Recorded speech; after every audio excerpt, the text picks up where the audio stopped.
प्रश्न करेंगे तो जवाब आएगा। अब सभापति महोदय, वो परियोजना सलाहकार मंडल का जो गठन हुआ है, अब उसका प्रश्न तो नहीं है, लेकिन आपने किया है तो मैं अवगत करा दूंगा भाई। श्रीमती संगीता सिन्हा, आप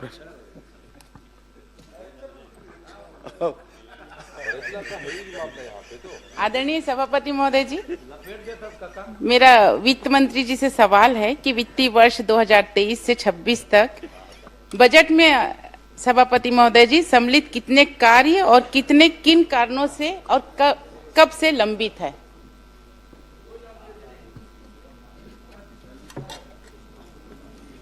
माननीय सभापति महोदय, जो माननीय सदस्य का जो प्रश्न है उसमें मैं बताना चाहूंगा कि कोई भी कार्य वित्त विभाग में लंबित नहीं है। आदरणीय सभापति महोदय जी का जवाब आया है, मैं पढ़ी हूं कि कोई भी कार्य इसमें लंबित नहीं है। आदरणीय सभापति महोदय जी, मेरे एरिगेशन में, पीडब्ल्यूडी में, पीएमजेएसवाई में सभापति महोदय जी, अगर मैं एरिगेशन से बात करूं तो पिकरीपाल माइनिंग 4 करोड़ 94 लाख रुपए, तांदुला परियोजना के तहत नमोरा माइनर 4 करोड़ मतलब इतने 4,96,00,000, मतलब सभी सभापति महोदय जी मेरे पास ये पूरा बंच है। ये है एरिगेशन का बजट में सम्मिलित कार्य पूरा, और सभापति महोदय जी ये पूरा है पीडब्ल्यूडी का पूरा बंच है। अगर देखा जाए तो पूरा फाइल तैयार हो जाएगा सभापति महोदय जी। और जब मैं ई साहब लोग से बात करती हूँ तो उनका ये कहना रहता है कि ये सभी कार्य वित्त विभाग में गया है और बुकलेट भी जमा हो चुका है, लेकिन वहां पे लंबित है। तो सभापति महोदय जी, क्या अधिकारी सही हैं या मंत्री जी सही हैं, मैं जानना चाह रही हूँ। माननीय सभापति महोदय, एक्चुअली वित्त और पूरे सरकार के संबंध में आदरणीय सदस्य ने प्रश्न जो उठाया है उसमें मैं पूरी प्रक्रिया को थोड़ा स्पष्ट करना चाहूँगा कि जैसे कोई भी कार्य जो बजट में प्रावधानित होता है, सबको अवगत ही है, सब सीनियर मेंबर्स हैं, तो उसका फिर प्रक्रिया होते हुए वित्त में सहमति के लिए आता है, प्रशासकीय स्वीकृति के लिए भी नहीं आता है।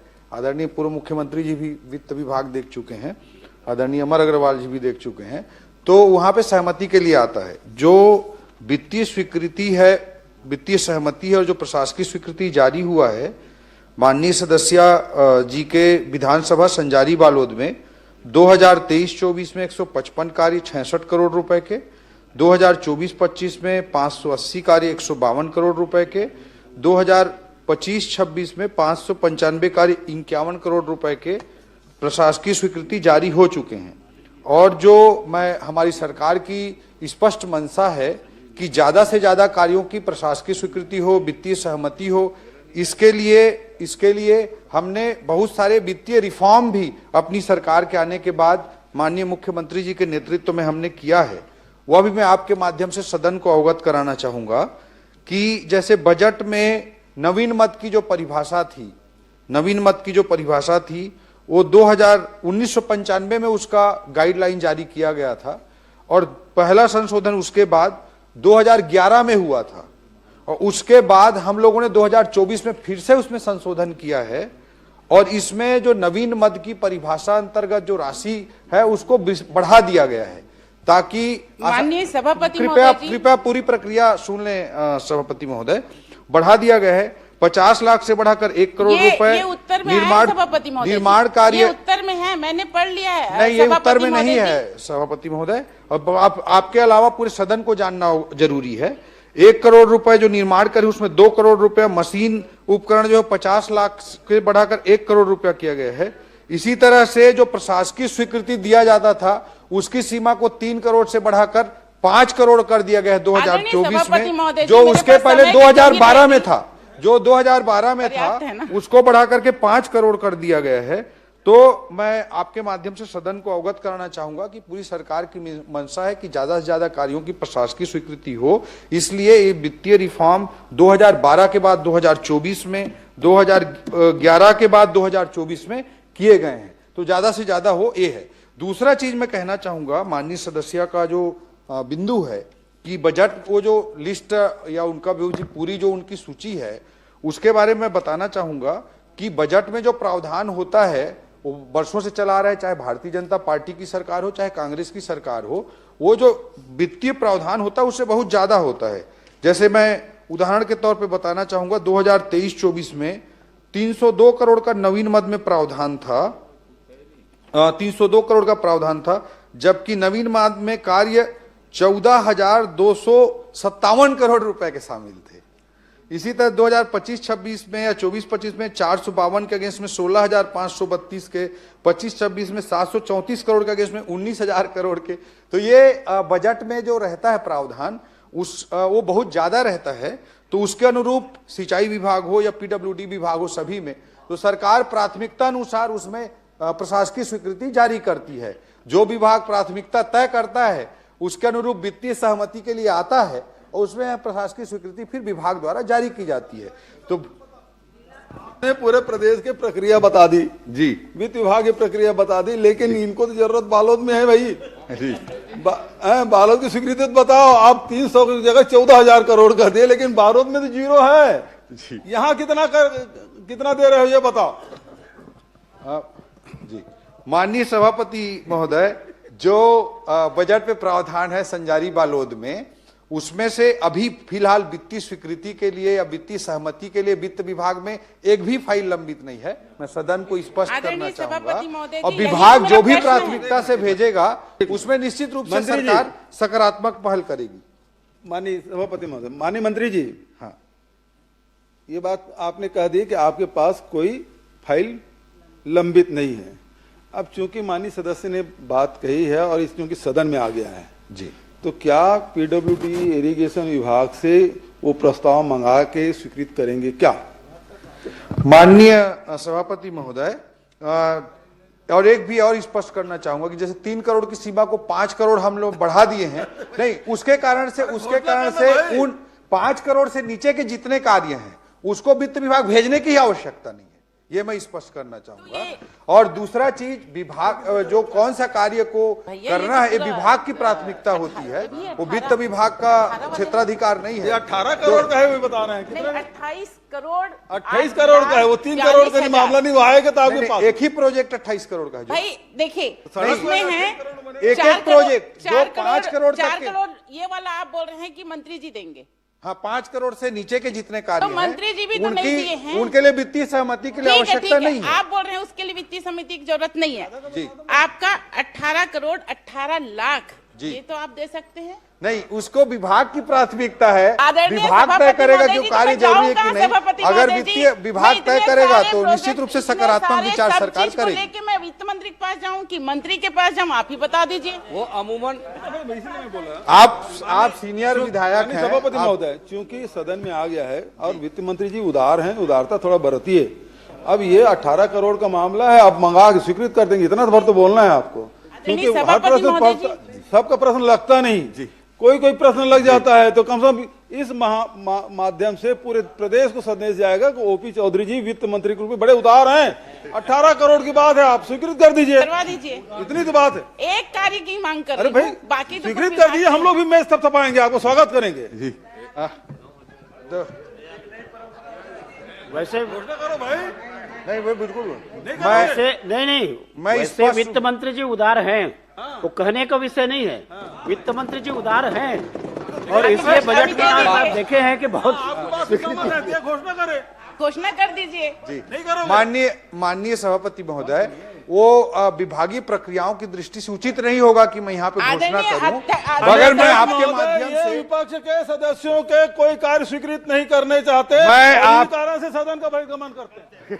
मैं आपको बताना चाहूंगा सभापति महोदय, आगे सुशांत शुक्ला, सकारात्मक सभापति महोदय, माननीय सभापति महोदय, बीजापुर में, सुकमा में 100 करोड़ के एजुकेशन सिटी हम स्वीकृत कर रहे हैं। सुशांत शुक्ला जगरगुंडा क्षेत्र सुकमा अंतर्गत आता है, जहां हमारा विधायक नहीं है, वहां 100 करोड़ का हम एजुकेशन सिटी बजट में लेकर के आए हैं। कैसे बोल सकते हैं कि विपक्ष पे हम स्वीकृत नहीं कर रहे हैं?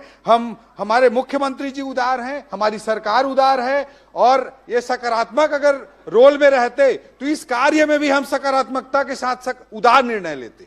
सभापति महोदय, मेरा प्रश्न वित्त मंत्री जी, वो प्रश्न अब समाप्त हो गया है। जब वो सरकार में यहाँ थे ना जी, मंडी बोर्ड का कागज देते थे तो उसको कचरे में फेंक देते थे। आप टेंशन सुशांत शुक्ला जी प्रश्न करें। सभापति महोदय, करिए जैसा मेरा प्रश्न बिलासपुर जिले में कॉलोनाइजर द्वारा नियमित आवासीय कॉलोनी ऑब्लिक व्यावसायिक परिसर के संबंध में था। जवाब माननीय मंत्री जी ने दिया है, जिसका पूरक प्रश्न मैं पूछने जा रहा हूं कि प्रपत्र क्रमांक 1 के सरल क्रमांक के 16, सरल क्रमांक 15, सरल क्रमांक 24, सरल क्रमांक 26, सरल क्रमांक 28, सरल क्रमांक 65, सरल क्रमांक 73, सरल क्रमांक 77, 99, 100, 103 में एक ही बिल्डर द्वारा या उसी बिल्डर एक अलग अलग संस्थान बनाकर एक ही व्यक्ति द्वारा लगातार टाउनशिप एक्ट, एक सारे लेआउट एक ही बिल्डर द्वारा कुछ समय के अंतराल में 22-23 यानी पूर्ववर्ती सरकार के कार्यकाल में छत्तीसगढ़ नगर एवं ग्राम निवेश की एकीकृत उप योजना, जिसे हम टाउनशिप एक्ट कहते हैं, जो 8 हेक्टेयर के ऊपर लागू होती है, सीधा सीधा उल्लंघन किया गया है। यह कॉलोनी एक ही बिल्डर द्वारा लगभग 100 एकड़ के आसपास निर्मित कर ली गई है, जिसमें मूलभूत सुविधाओं की कमी है, पूर्ण नहीं किए गए, और विभाग के अधिकारियों के मिलीभगत करते हुए तत्कालीन समय में टुकड़ों में अलग अलग तौर पर पास कराकर नियमों का सीधा उल्लंघन किया गया है। और जो सबसे महत्वपूर्ण विषय यह है कि जो ईडब्ल्यूएस की पात्रता होती है लेआउट के लिए, उसमें कोटवारी जमीन यानी सेवा भूमि को ईडब्ल्यूएस की जमीन दिखाकर ये लेआउट पास कराए गए हैं। मैं आपके माध्यम से माननीय मंत्री जी से पूछना चाहता हूं कि क्या ऐसे लेआउट को स्थगित करते हुए परीक्षण कराकर इनकी बिक्री पर रोक लगाएंगे ताकि आम जन ठगे ना जाए? माननीय सभापति महोदय, सम्मानीय सदस्य का जो सवाल है वो काफी महत्वपूर्ण है, और इस संबंध में मैं आपके माध्यम से सदन को और सम्मानीय सदस्य को अवगत कराना चाहूंगा कि इस विषय पर एक जांच समिति का ऑलरेडी गठन किया गया है। पहले उन्होंने शिकायत की थी विभागीय रूप से, तो उस पर ऑलरेडी जांच समिति का गठन किया गया है। अनुविभागीय अधिकारी भी उसमें सम्मिलित हैं, टाउन कंट्री प्लानिंग के अधिकारी भी उसमें सम्मिलित हैं, और नगर निगम के भी अधिकारी सम्मिलित हैं। तो जांच की कार्रवाई चल रही है, और कोई भी गलत हुआ होगा तो उस पर निश्चित रूप से कार्रवाई की जाएगी। सभापति महोदय, मेरा दूसरा प्रश्न जो था व्यावसायिक परिसर पर है। सरकंडा में खसरा नंबर 546/1, 547/1, 577/1, जो पूर्व में 26/10/1998 संयुक्त संचालक नगर ग्राम निवेश बिलासपुर द्वारा आवासीय समूह भवन हेतु लेआउट पास किया गया। सभी भूखंड बेचने के बाद संबंधित व्यावसायिक संस्थान द्वारा उसको पुनः जिस विक्रेता को बेचा गया था उससे फिर क्रय किया गया, और 7/3/2023 को उसमें से कुछ भाग को पुनः क्रय करते हुए अनुमोदित लेआउट में दर्शित मार्ग ऑब्लिक सड़क हेतु आरक्षित रकबे को पुनः खुली भूमि बताते हुए नवीन भवन अनुज्ञा आयुक्त नगर पालिक निगम बिलासपुर के समक्ष प्रस्तुत की गई, और बिना नगर और ग्राम निवेश की विकास अनुज्ञा लिए बगैर सीधा नगर निगम से अनुज्ञा प्राप्त कर ली गई। उक्त भूमि का व्यावसायीकरण आवासीय होने के बावजूद भी वाणिज्यिक भवन के रूप में अनुज्ञा अधिकारियों के मिलीभगत से जारी हुई। मैं प्रश्न कर रहा हूं, क्या उक्त अनुज्ञा को स्थगित कर भू संपदा विनायक प्राधिकरण रेरा को उक्त रजिस्ट्रेशन को स्थगित करते हुए संबंधित लेआउट को स्थगित करते हुए क्या रोक लगाएंगे इसकी बिक्री पर?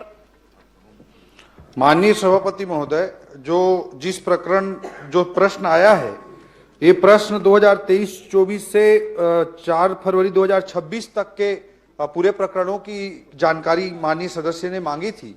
ये जो प्रकरण बता रहे हैं उससे पहले का है, इसलिए इस जानकारी में वो नहीं आया है।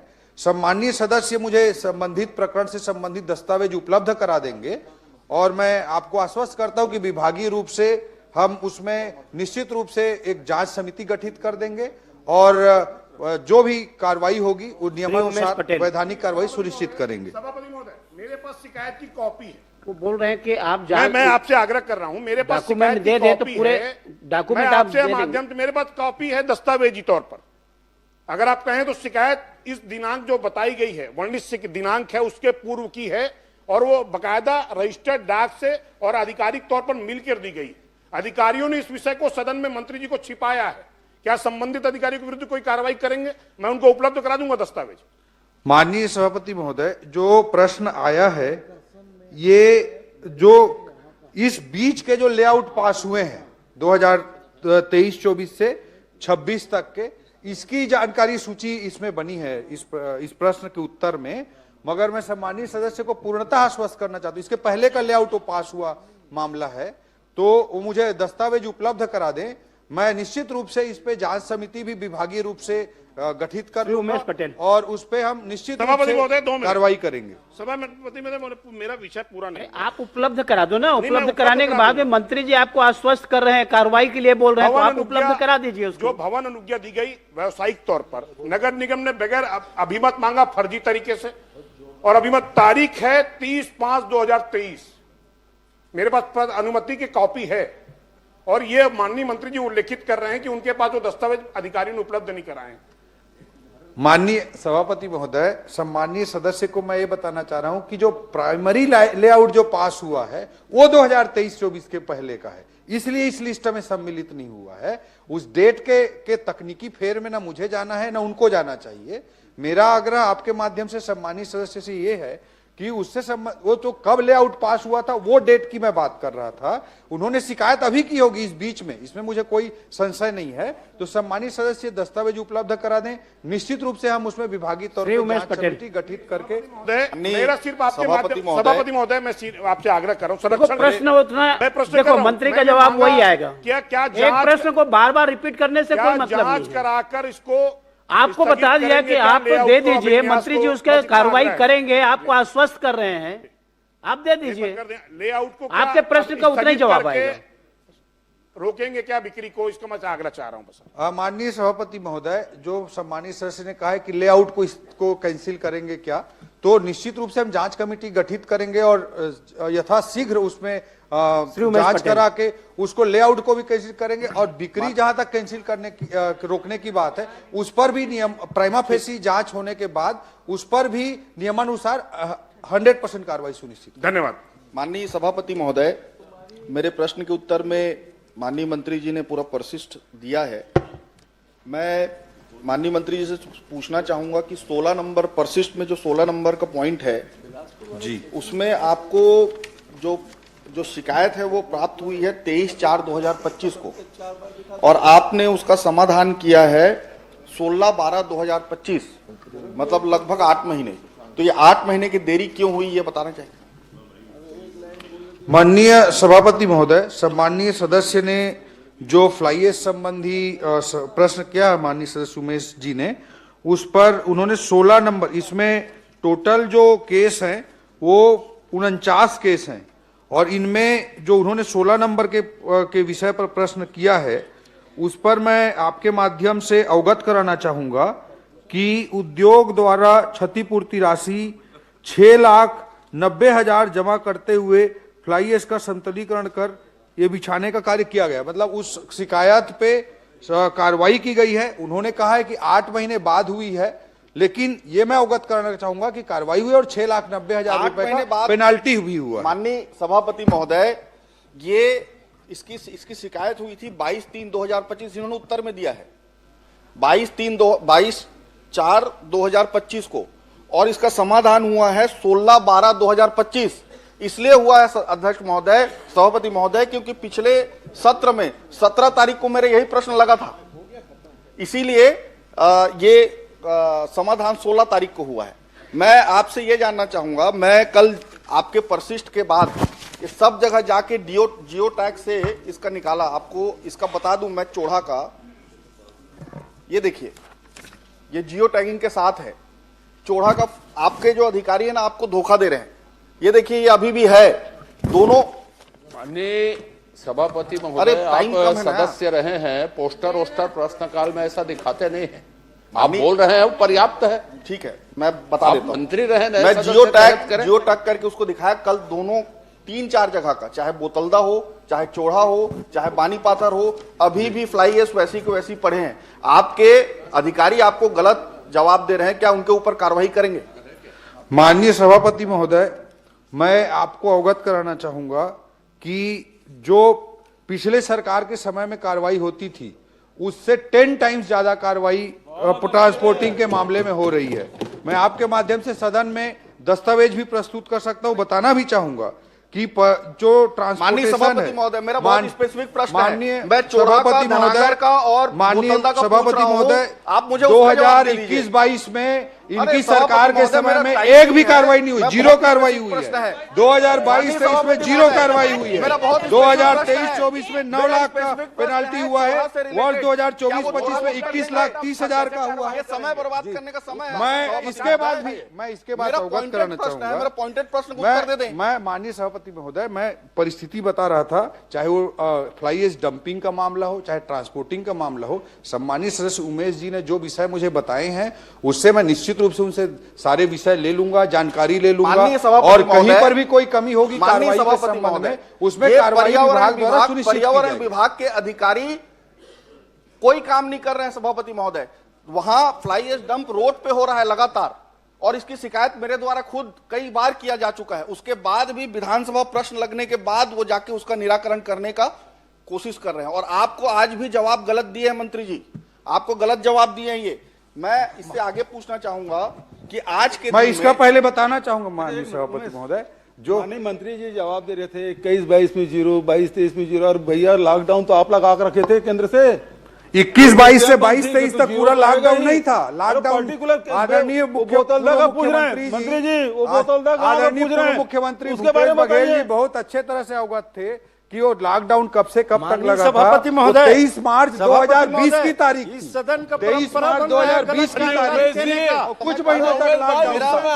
24 महीने तक आपने जीरो कार्रवाई की ट्रांसपोर्ट, और आपकी सरकार थी, अरे आपकी सरकार थी, आपके मंत्री थे, आपके अधीन थे, तब कार्रवाई क्यों नहीं कर दी एक बार भी? समय कम, तब तो मिली भगत चल रहे थे वहाँ।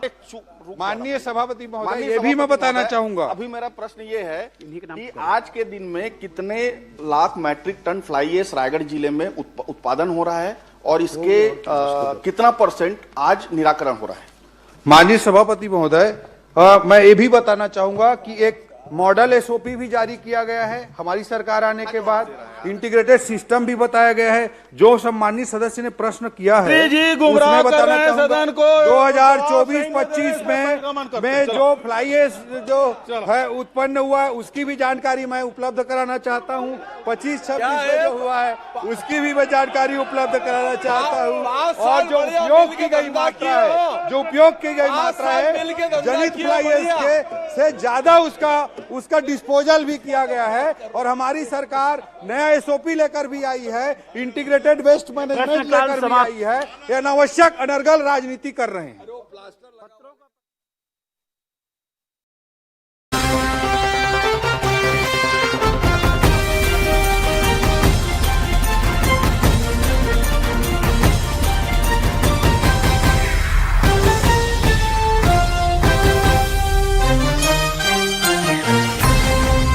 अब एक्चुअल की ओर होने की कोशिश कर रहे हैं। माननीय सभापति महोदय, माननीय मंत्री जी से मैंने पूछा था कि औद्योगिक फसल प्रणाली कृषकों के लिए और आधारित प्रदर्शनी फसल नई किस्म हाइब्रिड प्रमाणित बीजों का वितरण एवं पोषक तत्व, इस विषय पे माननीय मंत्री जी से मैं जानना चाहूँगा आपके माध्यम से कि हाइब्रिड क्या किसानों को और प्रदर्शनी हेतु नई फसल किस्म का लोगों को दिया जाए, क्योंकि 900 किसानों ने प्रशिक्षण प्राप्त किया और इससे किसानों को लाभ क्या मिला, इसे बताने का कष्ट करें।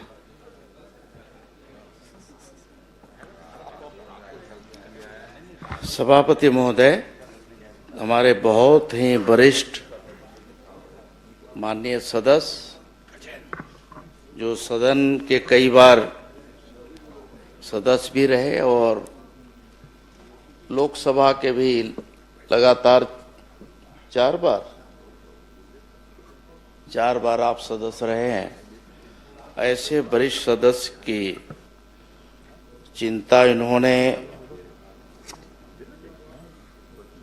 खास करके जो कृषि के बारे में, उनका उत्पादन के बारे में, किसानों का कैसे प्रशिक्षण हुआ, इस बारे में प्रश्न किया है। जहां तक आपने प्रशिक्षण के बाद का परिणाम की बात की है, तो सभापति महोदय, माननीय सदस्य को बताना चाहूंगा कि प्रशिक्षण इसीलिए दिया जाता है कि अनेकानेक योजना जो चलते हैं, उस योजना के तहत किसानों को किस तरह से अधिक उत्पादन अपने खेत में लेना चाहिए, इस लिहाज से विभाग की अनेकानेक योजनाएं हैं। और इस प्रशिक्षण के बाद उनका स्वाभाविक है कि उनका जो उत्पादन है वो बढ़ता भी है, और जब उनका उत्पादन बढ़ेगा तो स्वाभाविक है कि किसानों का आर्थिक उन्नयन होगा। ऐसा सोच करके इस तरह की योजना चलते हैं महोदय। नहीं, मेरा उत्तर नहीं आया माननीय जी।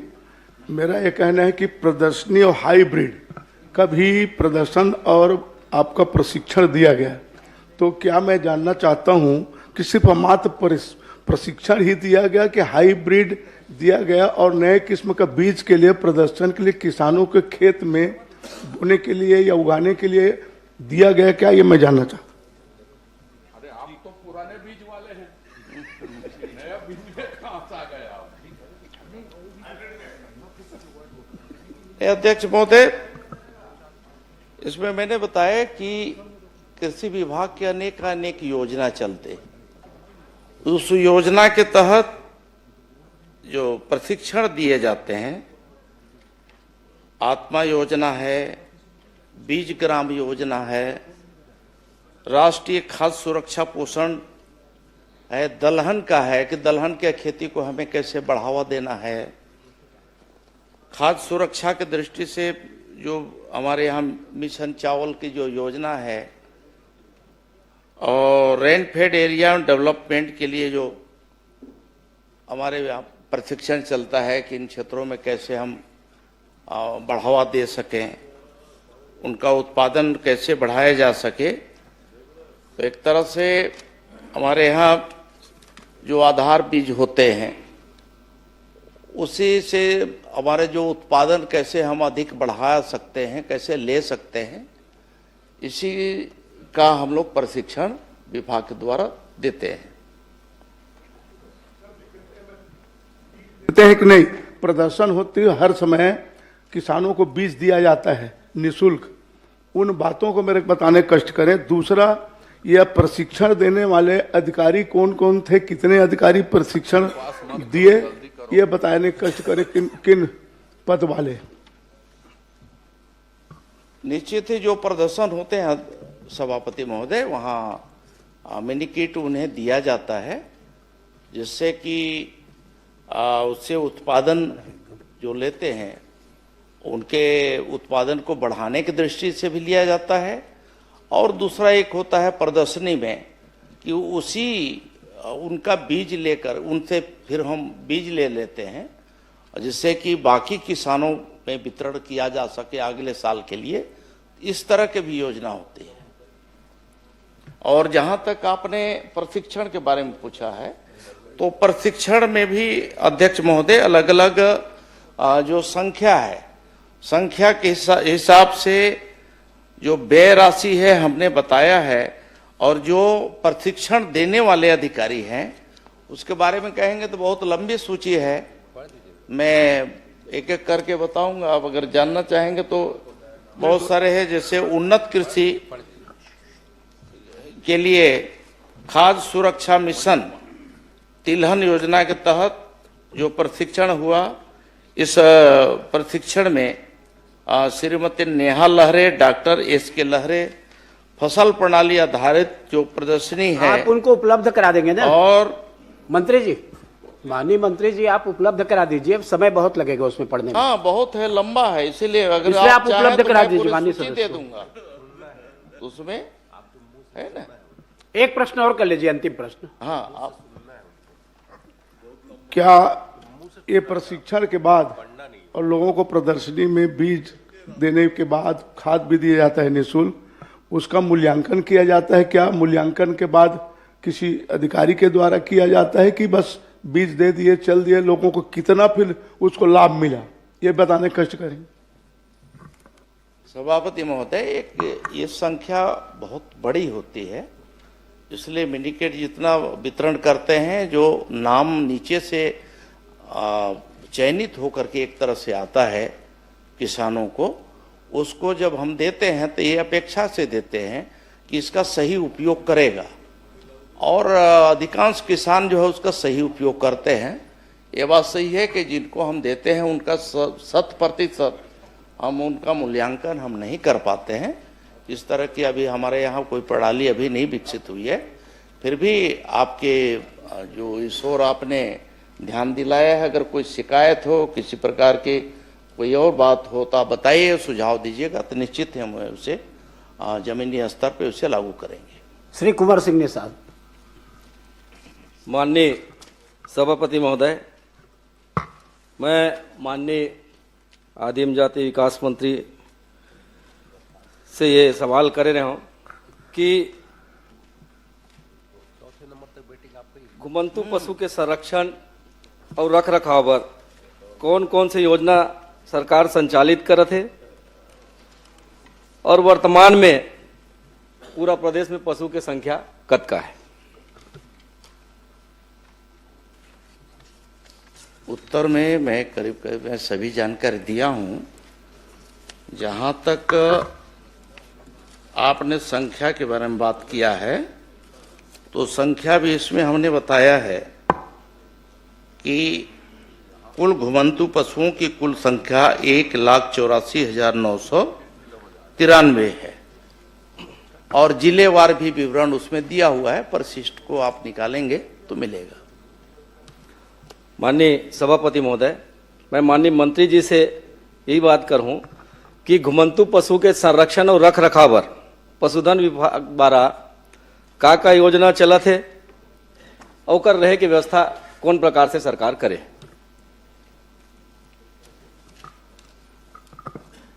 अध्यक्ष महोदय, जो पशुधन विभाग से जो योजना चल रहे हैं उसमें हमारे एक तो आदर्श गौधाम गोकुल ग्राम गौ अभयारण्य योजना है, और गौशाला है। इस तरह से ये योजना अभी प्रदेश में चल रहे हैं। अध्यक्ष महोदय, नहीं, मैं संख्या पूछा था माननीय सभापति महोदय, कतका कन गोधाम योजना के माध्यम से संचालित होते, और कतका पशु के रख रखाव वो योजना के माध्यम से वो गौधान में चलत है?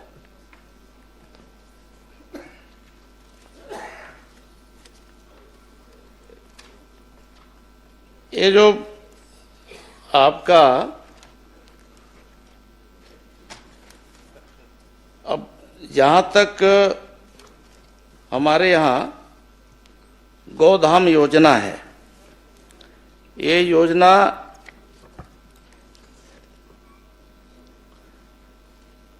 ये 6/8/2025 से संचालित है सभापति महोदय, और इस प्रकार से प्रदेश में 11 गौधामों का पंजीयन कर 620 पशुधन संरक्षित किए जा रहे हैं। इसके अतिरिक्त 25 गौधामों के पंजीयन की कार्रवाई प्रक्रियाधीन है। जहां तक हमने बताया कि गौधाम में, तो अध्यक्ष महोदय इसमें तमाम सारी उनके लिए संरक्षण के लिए, उनके रखरखाव के लिए पूरी व्यवस्था वहां पे की गई है। बाकी अभी प्रक्रियाधीन है, बहुत सारे जगहों में जहां पे हमारा अभी स्वीकृति दिए हैं लेकिन चालू नहीं हुआ है, उसे शीघ्र ही हम लोग चालू करेंगे। माननीय सभापति महोदय, इसी सदन में घोषणा हुई थी कि हम पूरे प्रदेश में गौधाम योजना के माध्यम से पशुओं को संरक्षित करने का काम करेंगे। लेकिन अभी 2 साल में 11 टन गोधाम में योजना चालू करो, में 3 तो संचालित है, 11 में 3 संचालित और 600 पशु के आप व्यवस्था संचालित करो, संरक्षित करो। लेकिन मैं जानना चाहूं कि वो जत का पशु है 620 टन पशु है, ओकर रख रखाव चारा पानी की व्यवस्था सरकार के ढार ले होते कि का ढार ले होते? काबर आपके जवाब के उत्तर में आ है कि संरक्षित है लेकिन उनकी रख रखाव की व्यवस्था की जा रही है, विभाग द्वारा राशि निरंक है।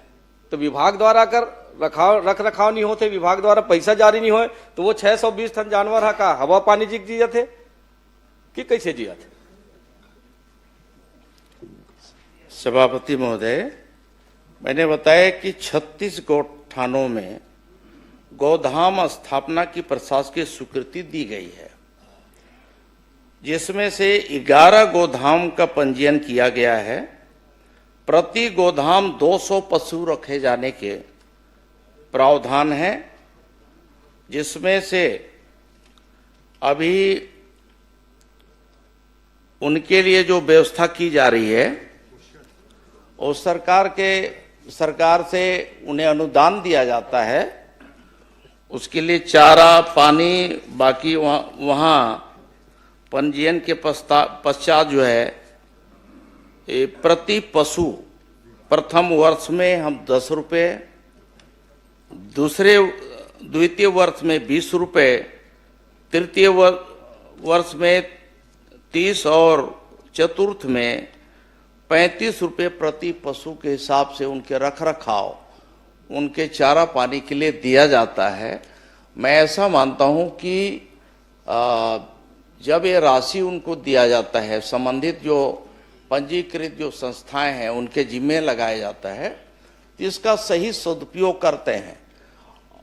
तो इसलिए ये कहना कि वहाँ पे अव्यवस्था है, चारा पानी नहीं मिल रहा है, तो मैं इसे कृपा करके इसे ऐसा ना करें। नहीं माननीय सभापति महोदय, ये आपके विभाग का जवाब है कि स्वीकृत राशि निरंक है, तो ये कैसे टाइप के हुए थे आप समझ सकते हो, आपके विभाग के अधिकारी मन समझ सकते। लेकिन मैं कहना चाहूँ कि जब 1,84,993 घुमंत पशु में थे 620 आप संरक्षित करत हो, बाकी मन की स्थिति का हुई ये बात के बात। लेकिन आज गौ माता के नाम से जिन सरकार छत्तीसगढ़ में और केंद्र में बने हैं, मैं तो बस आपके माध्यम से सभापति में निवेदन करत हूँ कि आज सदन में घोषणा हो जाए कि गौ माता राष्ट्र माता घोषित कर दिया जाए। जब बदका बड़े बड़े बात करथन और व्यवस्था के काम नहीं कर सकथन, तो इसे कोई मतलब नहीं है। और साथ ही मैं एक बात और कह रहा हूँ कि पशु के जतका आवारा पशु है, जेकर कारण आज लगातार सड़क दुर्घटना बहुतायत मात्रा में, मैं अपन विधानसभा में अगर लगातार देखूं तो रोज एक न एक दुर्घटना होते रहते। लेकिन आपके माध्यम से ये जानकारी मिलेगी कोई दुर्घटना नहीं होते, नहीं कोई फसल नुकसान होते, जबकि आवारा जानवर के कारण आग पूरा जतका उन्हारी सियारी छत्तीसगढ़ में होते, लाखड़ी बोई बंद हो गए, राहर बोई बंद हो गए, उड़ीद बोई बंद हो गए, सब बंद हो गए। तो एकर पर अगर कोई व्यवस्था करन तो आने वाला समय में भी किसान मन ला कम से कम अपन जिन उन्हारी के फसल ले सके, ऐसे कुछ व्यवस्था सरकार की तरफ से हो सकते का? देखिए निश्चित ही मैंने बताया कि देखिए 36 हमारे जो गोठान हैं, उन गोठानों में ही हम वहाँ पशुओं को रखने का पूरा व्यवस्था कर रहे हैं। वहाँ पे समुचित व्यवस्था करेंगे, चारा पानी से लेकर के बाकी का। तो इसलिए सिर्फ आरोप लगा देने से नहीं होता, बल्कि वहाँ हम अच्छी व्यवस्था कर रहे हैं। हमारा जो गौधाम योजना आया है, इस गौधाम योजना के माध्यम से प्रदेश में जितने भी घुमंतु या फिर दुर्घटनाग्रस्त जितने भी पशु हैं, उसकी रख रखाव, उनके स्वास्थ्य की चिंता, उनके चारे की चिंता, खाने की चिंता, ये सब हम वहाँ बेहतर करने की दिशा में हम आगे काम कर रहे हैं। अध्यक्ष माननीय सभापति महोदय, मैं आपके माध्यम से माननीय मंत्री जी से पूछना चाहता हूँ, जिन 11 टन आप गोधाम के बात करें, 11 टन गोधाम कहाँ कहाँ स्वीकृत हुए और जिन 3 टन संचालित है ते कहाँ कहाँ संचालित होते, अतकल बता दो। देखिए, जहां तक गोधाम संचालन हो रहा है उसमें तखतपुर जिला बिलासपुर के गोधाम लखासार, इसी प्रकार से बिलासपुर में है गोधाम ओखर मस्तूरी ब्लॉक में, गोधाम केवतरा विकासखंड साजा बेमेतरा, इस प्रकार से यहाँ ये गोदाम संचालित हैं। और इसके अलावे जो हमारे बताए कि पंजीकृत जो हमारे गौशाला हैं उसे भी इसका हम दर्जा दे करके वहाँ काम कर रहे हैं, जिसमें कि बालोद जिले का 4 है, बालोद है, गुरूर है, डोंडी है, लोहारा है। गोदाम में एक प्रस्तावित है डोंडी, और इसी प्रकार से बाकी जो 11 आपने जानकारी मांगा है, 11 का सूची भी है, हम कहिए तो हम पूरे हम पढ़ देते हैं। जी जी।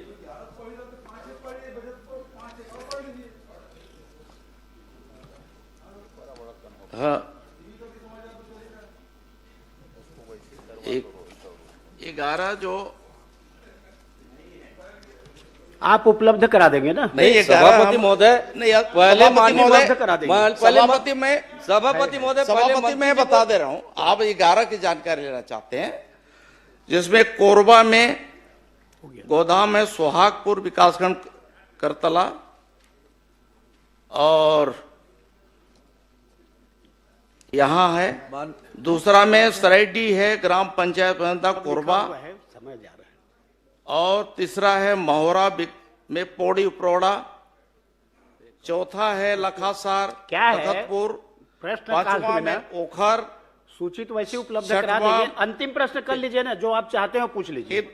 मरवाही में है, वो है 11 का सूची। मरवाही में तरई गांव है, पड़वनिया है, गोरेला, बैठ जाए। रायपुर में धनेली, धरसीवा, महासमुंद, सरायपाली, कुम्हारी है, पिथौरा, बेमेतरा, केवतरा, साजा। इस तरह से अंतिम 11 है। और आप कहेंगे आप क्या चाहते हैं वो तो पूछ कर रहे लीजिए हैं। कि भविष्य में और बढ़ाने की मैं संभावना बता है, उसको बढ़ाएंगे क्या, ऐसा पूछो ना। माननीय सभापति महोदय, मैं तो यही चाहता हूँ माननीय मंत्री जी से कि 2 साल में हमन 11 ठन खोल पाए और 3 ठन संचालित करत है, 8 ठन के ठिकाना नहीं है।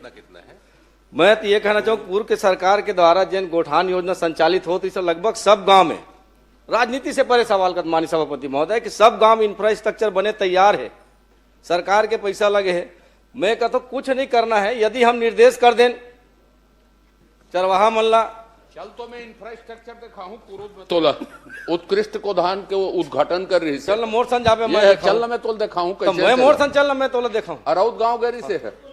मैं सभापति महोदय मैं यही कहना चाहता हूँ कि अगर बन के तैयार है तो जैसे पहली स्व सहायता समूह की बहनी मन महिला मन काम करती से, पशुपालक मन काम करती से, चरवाहा मन काम करते, वैसे एक व्यवस्था दे दिया जाए तो वो कोनो प्रकार के गांव में जतका घूमते थे नहीं घूम सके। और साथ ही मैं ये कहना चाहूँ आपसे कि आपके पास संचालित करे के कोई ठोस अभी कार्य योजना नहीं है।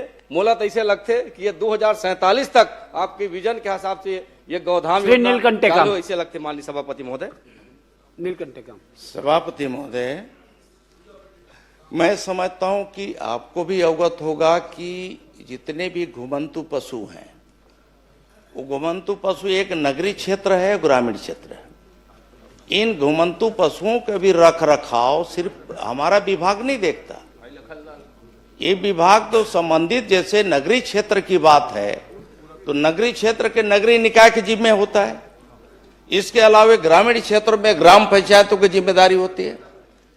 हमारा पशुपालन विभाग तो उनके स्वास्थ्य की चिंता, बाकी उनके ब्रीडिंग की चिंता, बाकी उनके और भी उससे संबंधित से संरक्षण से संबंधित है, ये काम हम करते हैं।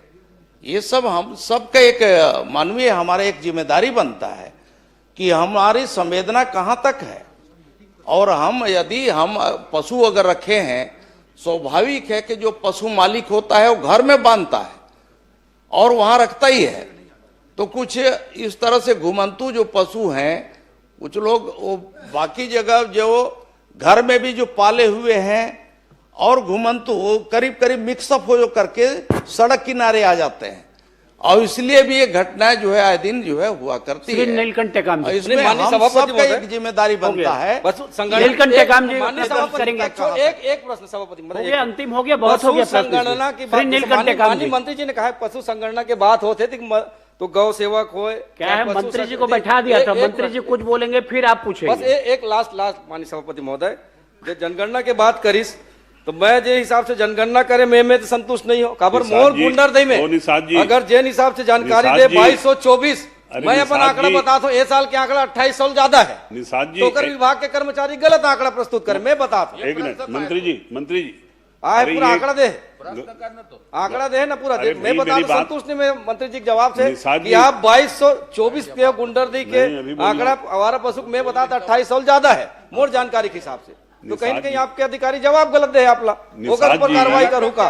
एक मिनट निषाद जी गौठान के चक्कर में उधर पहुंच गए, अभी भी गौठान का नहीं, अभी तो आप मन यहाँ गौ माता के नाम से जन वोट मांगे राष्ट्र माता घोषित करें ना, बड़े बड़े बात करते संरक्षित। माननीय अध्यक्ष महोदय, मैंने हमारे वरिष्ठ मंत्री आदिम जाति कल्याण विभाग से मैंने प्रश्न किया था और उसकी संपूर्ण जानकारी तो मुझे प्राप्त हो गई है, लेकिन ये बड़ा ही संवेदनशील प्रश्न है। भारत के संविधान के 275(1) और इसमें भारत सरकार के संचित निधि से आदिवासी क्षेत्रों के लिए राशि जारी होता है, आवंटन जारी होता है। और जो जानकारी आज मांगने पर मिली है, अगर ये जानकारी हमको स्वतः ही मिल जाती जिलों से और सारे परियोजना प्रशासकों से, तो आज इसको प्रश्न के माध्यम से यहां पर समय लेने की आवश्यकता नहीं थी।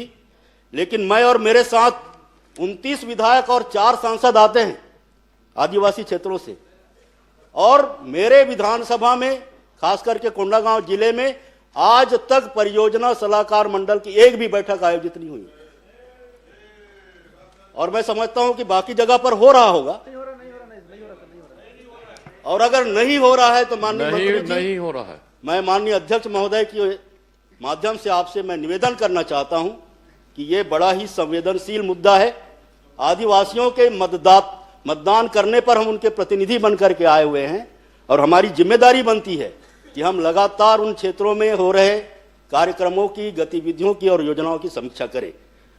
मैं बहुत सारे मामलों पर नहीं जाना चाहता हूं, लेकिन एकलव्य विद्यालय मेरे विधानसभा के 3 2023 के पहले के स्वीकृत है। अब 2023 के पहले का चाहे जल जीवन मिशन हो, चाहे आदिवासी विभाग के काम हो, एकलव्य के नहीं किए, उनकी तो हालत हम देख रहे हैं, उधर चले गए हैं। लेकिन 2023 के बाद इन 2 सालों में हमने क्या किया? आज हम ईज ऑफ डूइंग बिजनेस की बात कर रहे हैं, सिंगल विंडो सिस्टम की बात कर रहे हैं। मेरा प्रश्न है, आप प्रश्न ये तीनों मेरे जो एकलव्य के विद्यालय हैं, जिसमें 600 बच्चों को दूसरे भवनों में रह करके बड़े ही असुविधाजनक जगह पे पढ़ाई कराने का काम कर रहे हैं। एक आध जो है आत्महत्या भी हुआ है इसमें। फरसगांव के मॉडल कैंपस में सारे बच्चे रह रहे हैं, बहुत ही हालत खराब है। तो ये भवनों का तीनों जो भारत सरकार से स्वीकृत है और इसके पीछे बहुत बड़ा लॉजिक है, तो ये भवनों का निर्माण मेरा कहना है आप प्रश्न करके मंत्री जी से जवाब लीजिए। ये भवन का निर्माण कार्य कब तक प्रारंभ हो जाएगा? बस मैं ये अप्रारंभ कामों में की सूची में से है, तो मेरा प्रश्न है कि ये काम कब तक चालू हो जाएंगे? माननीय सभापति जी, एक अच्छा पहले मूल प्रश्न करने दीजिए ना, इनका उत्तर दे दो, इसके बाद सभापति महोदय, हमारे माननीय सदस्य के द्वारा जो प्रश्न किया गया है वो प्रश्न वैसे माननीय सभापति जी, राम विचार जी का लगातार तीसरा प्रश्न है, नियमतः तीसरा प्रश्न लगातार नहीं आना चाहिए। आपको संरक्षण दीजिए। सीनियर मंत्री है, सीनियर मंत्री है, अनुभवी मंत्री है, जवाबदार मंत्री है, आप चिंता मत करें चाची। नहीं, सीनियर मंत्री है, जवाबदार मंत्री। आपकी प्रिंटिंग में भी लगातार 3 प्रश्न नहीं आना चाहिए, दूसरी सलाह निकलनी चाहिए। चल, मैं सभापति महोदय, माननीय सदस्य की जो चिंता है और इस चिंता से मैं निश्चित ही विभाग को अवगत कराऊंगा और इसमें अभी तक क्यों नहीं हुआ इसको मैं दिखवाता हूं और आपके सम्मान का पूरा हम ध्यान रखेंगे। आपको इस तरह से और सदन के बाकी सदस्यों को भी जो परियोजना सलाहकार में जो हमारे अध्यक्ष बने हैं उनकी अध्यक्षता में हमारे परियोजना सलाहकार की बैठकें निश्चित तौर पे साल में 2 बार कम से कम तो होना ही चाहिए, लेकिन नहीं हुई है उसको हम देखेंगे। बाकी सदन के भी बाकी सदस्य की भी चिंता है। जहां तक आपने प्रश्न किया है तो इस प्रश्न में सिर्फ जो अगर प्रश्न को देखा जाए तो आवंटन के बारे में आपने पूछा 2023-24 से 24-25 तक, साथ ही साथ आपने प्रश्न किया कि कितने स्वीकृत जो कार्य थे, कितना प्रारंभ है, कितना अप्रारंभ है, कितना पूर्ण है अपूर्ण है, उसकी पूरा विस्तृत जानकारी हमने दिया है। जहां तक आपने अपूर्ण की जानकारी है उसमें भी हमने बताया है कि इसमें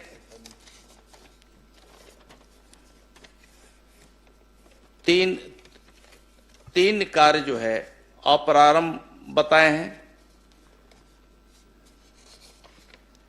और 29 में से 23 कार्य पूर्ण हुए हैं। आपको धन्यवाद देना चाहिए। धन्यवाद शुरू में दे दिया और कि आपने पूरी बहुत इसमें अच्छी से जानकारी दी है। 3 कार्य जो है अप्रारंभ है, बहुत छोटे काम है वो भी, और 3 कार्य जो है अभी अप्रारंभ है।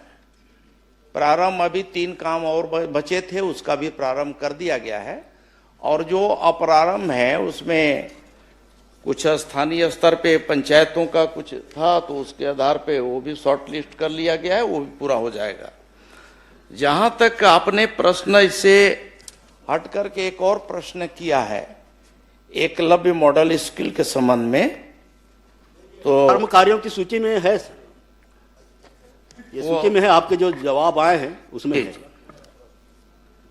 इसमें अध्यक्ष महोदय बहुत सारे, एक तो जो ट्राइबल एरियाज है, आपको भी मालूम है माननीय भूपेश बघेल जी की आपके समय में भी जो हॉस्टल आश्रम जो स्वीकृत किए जाते थे या अन्य संस्थान जो स्वीकृत होते हैं तो जमीनों की बहुत बड़ी समस्या होती है और जमीनें हमें आज ले दे करके कुल मिलाकर के फॉरेस्ट वन विभाग पर ही आश्रित हम रहते हैं। अगर गांव में ग्रामीण क्षेत्रों में देखते हैं तो वहां पे वन भूमि होता है और वन भूमि की एक बड़ी समस्या है, उसकी स्वीकृति इतना आसानी से नहीं मिल पाता है।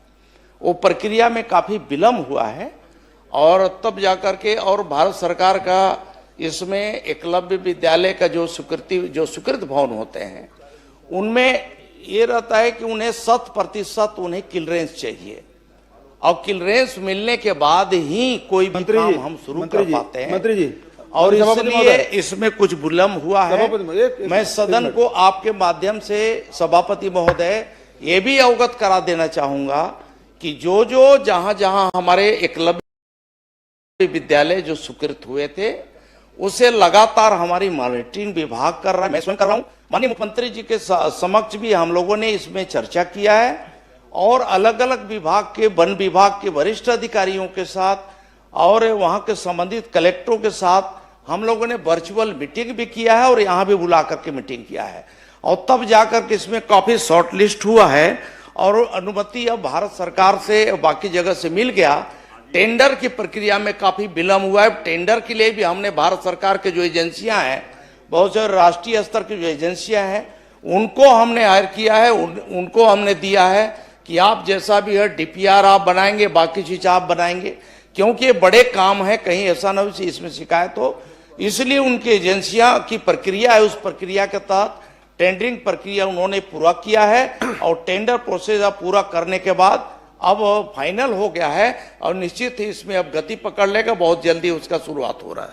माननीय सभापति महोदय इसी से संबंधित प्रश्न है। एक मिनट मेरा केवल सुझाव है मंत्री जी, इसमें कोई प्रश्न नहीं है, क्योंकि सरकार ने खासकर अनुसूचित क्षेत्रों में 5 एकड़ तक के कलेक्टर को अधिकार दिया हुआ था कि जो भी निर्माण कार्य है, जो स्कूल है, छात्रावास है, हॉस्पिटल है, इसके बनाने के लिए कलेक्टर दे सकता है एक जिले में 5 हेक्टेयर तक के। लेकिन वो समयावधि बीत गए। 2021-22 में मैंने पहल की थी, लेकिन उसको माना नहीं था। अभी फिर से पहल कर दी। जो आप जमीन की जो समस्या बता रहे हैं, राज्य सरकार की ओर से भारत सरकार से फिर से आग्रह कर ले, क्योंकि हमारे यहाँ वनाच्छादित है और इस प्रकार जमीन मिलना मुश्किल हो रहा है। तो इसलिए भारत सरकार से अनुरोध करके वो फिर से अनुमति ले ली जाए कि कलेक्टर को 5 हेक्टेयर तक के निर्माण कार्य के लिए वो जमीन दे सकता है वन विभाग का। पत्राचार कर लें। माननीय सभापति महोदय, हमारे यहाँ 3 बार उद्घाटन हो गए सभापति महोदय। पहले उनको हाथ उठाए थे। माननीय सभापति महोदय, माननीय सदस्य जी ने प्रश्न 275 एक जो उठाया था। मेरे विधानसभा बहुत ही संवेदनशील क्षेत्र है। नक्सली क्षेत्र होने के कारण उन्हें कई ऐसे जगहों में जाने का अवसर नहीं मिलता, और इस मत का पैसा परियोजना का पिछले 2 सालों में एक भी बैठक नहीं हुई है और हमें कोई भी जानकारी नहीं बताया गया है। मैं क्षेत्र के भ्रमण में पता चला कि ऐसे जगह बंदर बांट कर दिया राशि को। मैं मध्य क्षेत्र प्राधिकरण के बैठक में माननीय मुख्यमंत्री की अध्यक्षता में कोरबा भी गया था। इस बात को मैं वहां पे भी बताया कि 37 कामों में 3 काम प्रारंभ बताया गया है, और आज तक ऐसे जगह काम किया है जहां पे हमें जनप्रतिनिधि कोई जा नहीं सकते। संवेदनशील क्षेत्र है, पहाड़ी क्षेत्र में बना दिया, जमीन में मात्र नींव भर बनाए हैं। तो मैं चाहूंगा आपके माध्यम से कि मंत्री जी से कि उसकी जांच कराएंगे क्या। अब क्या है, प्रश्न आपका अलग है, प्रश्न माननीय का अलग है। आप सुझाव दे दीजिए, मंत्री जी उसको देख लेंगे। माननीय सभापति महोदय, ट्राइबल मैं तो सभापति महोदय आपके माध्यम से पूरे सदन के माननीय सदस्यों से यही आग्रह करूंगा कि देखिए, इस तरह की जो भी संस्था, किसी भी विभाग का कोई भी स्वीकृत अगर होता है या कोई भी योजना स्वीकृत होती है, तो हम सब का दायित्व बनता है कि हम उसके लिए जगह कैसे भी हो, जैसे भी हो, हम लोग को प्राथमिकता के आधार पे तय करके दिलाना चाहिए।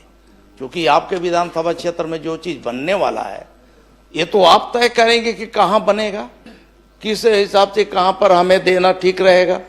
और अगर इसमें कहीं पर दिक्कत आ रही, विभाग अगर नहीं कर पा रहा है, तो इसमें आगे बढ़ चढ़ करके हमें हिस्सा लेकर के उसे पूरा करना चाहिए। श्रीमती संगीता सिन्हा, माननीय सभापति, आप लोग लिख करके दे दीजिए। इसी में 1 लाख का ही मामला है, क्वेश्चन करेंगे ना, मामला है, प्रश्न इसी में सभापति महोदय, इसी में 1 लाख स्कूल का ही मामला है। बस 1 मिनट सर, 1 मिनट। मानपुर में 3 बार उद्घाटन हो गए सभापति महोदय। उसका माननीय प्रधानमंत्री जी ने किया, माननीय मुख्यमंत्री जी ने किया, माननीय। लेकिन मानपुर का कैसे बताएंगे? आपके प्रश्न में बताएंगे मंत्री जी। 1 लाख का मामला है। नहीं, वो मैं समझ गया, लेकिन आप प्रश्न करेंगे उसमें जवाब देंगे ना। पूरे प्रदेश का जवाब तो केवल सुझाव के रूप में आप दे सकते हो। तो मेरा कहना, आप लिख करके मंत्री जी को दे दीजिए यहीं पर। दूसरा, उसी में सभापति महोदय, वो एकलव्य स्कूल में 3 बच्चियां वहां पे अपना फिनाइल पी के। माननीय सभापति महोदय, माननीय सभापति महोदय, सबका अलग अलग। माननीय सभापति महोदय, मैं आपके माध्यम से माननीय मंत्री जानना चाहूंगा कि आदिवासी योजना की राशि क्या अन्य मद परिवर्तित किया जा सकता है? यदि हाँ, तो नियम शर्तें क्या है? जिला का मामला है भाई। माननीय मंत्री बता दीजिए, कुछ बताना है तो। आदिवासी योजना की राशि को क्या अन्य मद परिवर्तन किया जा सकता है? देखिए, इस तरह का कोई राशि जिस मद से स्वीकृत हुआ, उसी मद से ही खर्च करने का होता है। फिर भी अगर किसी, मान लीजिए कि अतिरिक्त कमरे का स्वीकृत हुआ, अतिरिक्त कमरा वहां बन गया है, तो परियोजना वहां का प्रशासनिक अधिकारियों का ये जिम्मेदारी बनता है कि उसको परिवर्तन करा के, वो भी यहाँ मुख्यालय की अनुमति से वो ले करके कहीं दूसरे यहाँ भी उसका उपयोग किया जा सकता है। श्रीमती संगीता सिन्हा, माननीय सभापति, छोटा सा इसी में से मेरा प्रश्न भी है। माननीय सभापति, माननीय मंत्री जी से मैं जानना चाहता हूं कि परियोजना सलाहकार मंडल का गठन कब हुआ, अगर हुआ है तो कौन कौन अध्यक्ष है पूरे उसमें? अब आप प्रश्न करेंगे तो जवाब आएगा। अब सभापति महोदय, वो परियोजना सलाहकार मंडल का जो गठन हुआ है, अब उसका प्रश्न तो नहीं है, लेकिन आपने किया है तो मैं अवगत करा दूंगा भाई। श्रीमती संगीता सिन्हा, आप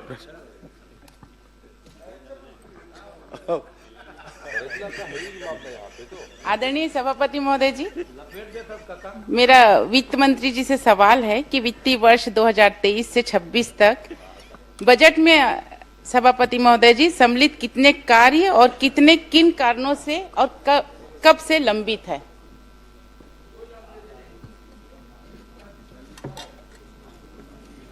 माननीय सभापति महोदय, जो माननीय सदस्य का जो प्रश्न है उसमें मैं बताना चाहूंगा कि कोई भी कार्य वित्त विभाग में लंबित नहीं है। आदरणीय सभापति महोदय जी का जवाब आया है, मैं पढ़ी हूं कि कोई भी कार्य इसमें लंबित नहीं है। आदरणीय सभापति महोदय जी, मेरे एरिगेशन में, पीडब्ल्यूडी में, पीएमजेएसवाई में सभापति महोदय जी, अगर मैं एरिगेशन से बात करूं तो पिकरी पार माइनिंग 4,94,00,000 रुपए, तांदुला परियोजना के तहत नमोरा माइनर 4 करोड़ मतलब इतने 4,96,00,000, मतलब सभी सभापति महोदय जी मेरे पास ये पूरा बंच है। ये है एरिगेशन का बजट में सम्मिलित कार्य पूरा, और सभापति महोदय जी ये पूरा है पीडब्ल्यूडी का पूरा बंच है। अगर देखा जाए तो पूरा फाइल तैयार हो जाएगा सभापति महोदय जी। और जब मैं ई साहब लोग से बात करती हूँ तो उनका ये कहना रहता है कि ये सभी कार्य वित्त विभाग में गया है और बुकलेट भी जमा हो चुका है, लेकिन वहां पे लंबित है। तो सभापति महोदय जी, क्या अधिकारी सही हैं या मंत्री जी सही हैं, मैं जानना चाह रही हूँ। माननीय सभापति महोदय, एक्चुअली वित्त और पूरे सरकार के संबंध में आदरणीय सदस्य ने प्रश्न जो उठाया है उसमें मैं पूरी प्रक्रिया को थोड़ा स्पष्ट करना चाहूंगा कि जैसे कोई भी कार्य जो बजट में प्रावधानित होता है, सबको अवगत ही है, सब सीनियर मेंबर्स हैं, तो उसका फिर प्रक्रिया होते हुए वित्त में सहमति के लिए आता है, प्रशासकीय स्वीकृति के लिए भी नहीं आता है। आदरणीय पूर्व मुख्यमंत्री जी भी वित्त विभाग देख चुके हैं, आदरणीय अमर अग्रवाल जी भी देख चुके हैं, तो वहां पे सहमति के लिए आता है। जो वित्तीय स्वीकृति है, वित्तीय सहमति है और जो प्रशासकीय स्वीकृति जारी हुआ है माननीय सदस्य जी के विधानसभा संजारी बालोद में 2023-24 में 155 कार्य 66 करोड़ रुपए के, 2024-25 में 580 कार्य 152 करोड़ रुपए के, 2025-26 में 595 कार्य 51 करोड़ रुपए के प्रशासकीय स्वीकृति जारी हो चुके हैं। और जो हमारी सरकार की स्पष्ट मंशा है कि ज्यादा से ज्यादा कार्यों की प्रशासकीय स्वीकृति हो, वित्तीय सहमति हो, इसके लिए हमने बहुत सारे वित्तीय रिफॉर्म भी अपनी सरकार के आने के बाद माननीय मुख्यमंत्री जी के नेतृत्व में हमने किया है। वह भी मैं आपके माध्यम से सदन को अवगत कराना चाहूंगा कि जैसे बजट में नवीन मद की जो परिभाषा थी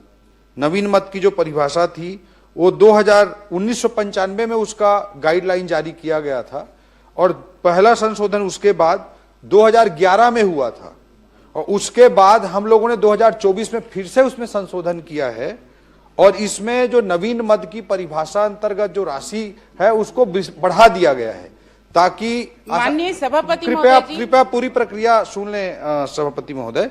बढ़ा दिया गया है 50 लाख से बढ़ाकर 1 करोड़ रुपए निर्माण कार्य। ये उत्तर में है, मैंने पढ़ लिया है। नहीं, ये उत्तर में नहीं है सभापति महोदय। अब आपके अलावा पूरे सदन को जानना जरूरी है। 1 करोड़ रुपए जो निर्माण कार्य उसमें 2 करोड़ रुपए मशीन उपकरण जो 50 लाख से बढ़ाकर 1 करोड़ रुपया किया गया है। इसी तरह से जो प्रशासकीय स्वीकृति दिया जाता था उसकी सीमा को 3 करोड़ से बढ़ाकर 5 करोड़ कर दिया गया है 2024 में, जो उसके पहले 2012 में था, जो 2012 में था उसको बढ़ा करके 5 करोड़ कर दिया गया है। तो मैं आपके माध्यम से सदन को अवगत कराना चाहूंगा कि पूरी सरकार की मंशा है कि ज्यादा से ज्यादा कार्यों की प्रशासकीय स्वीकृति हो, इसलिए ये वित्तीय रिफॉर्म 2012 के बाद 2024 में, 2011 के बाद 2024 में किए गए हैं, तो ज्यादा से ज्यादा हो ये है। दूसरा चीज मैं कहना चाहूंगा, माननीय सदस्य का जो बिंदु है कि बजट वो जो लिस्ट या उनका पूरी जो उनकी सूची है उसके बारे में बताना चाहूंगा कि बजट में जो प्रावधान होता है वो वर्षों से चला रहा है, चाहे भारतीय जनता पार्टी की सरकार हो चाहे कांग्रेस की सरकार हो, वो जो वित्तीय प्रावधान होता है उससे बहुत ज्यादा होता है।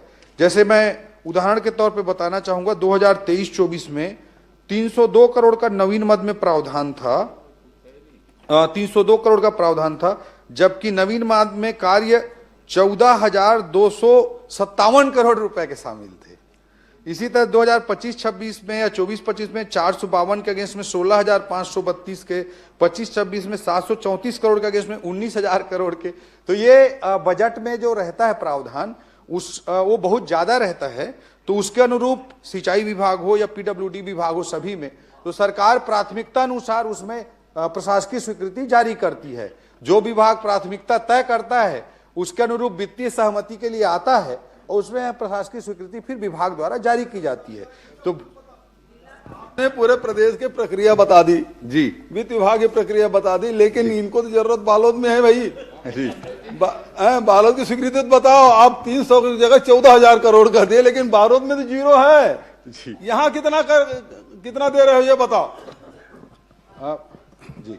माननीय सभापति महोदय, जो बजट पे प्रावधान है संजारी बालोद में, उसमें से अभी फिलहाल वित्तीय स्वीकृति के लिए या वित्तीय सहमति के लिए वित्त विभाग में एक भी फाइल लंबित नहीं है। मैं सदन को स्पष्ट करना चाहूंगा, और विभाग जो भी प्राथमिकता से भेजेगा उसमें निश्चित रूप से सरकार सकारात्मक पहल करेगी।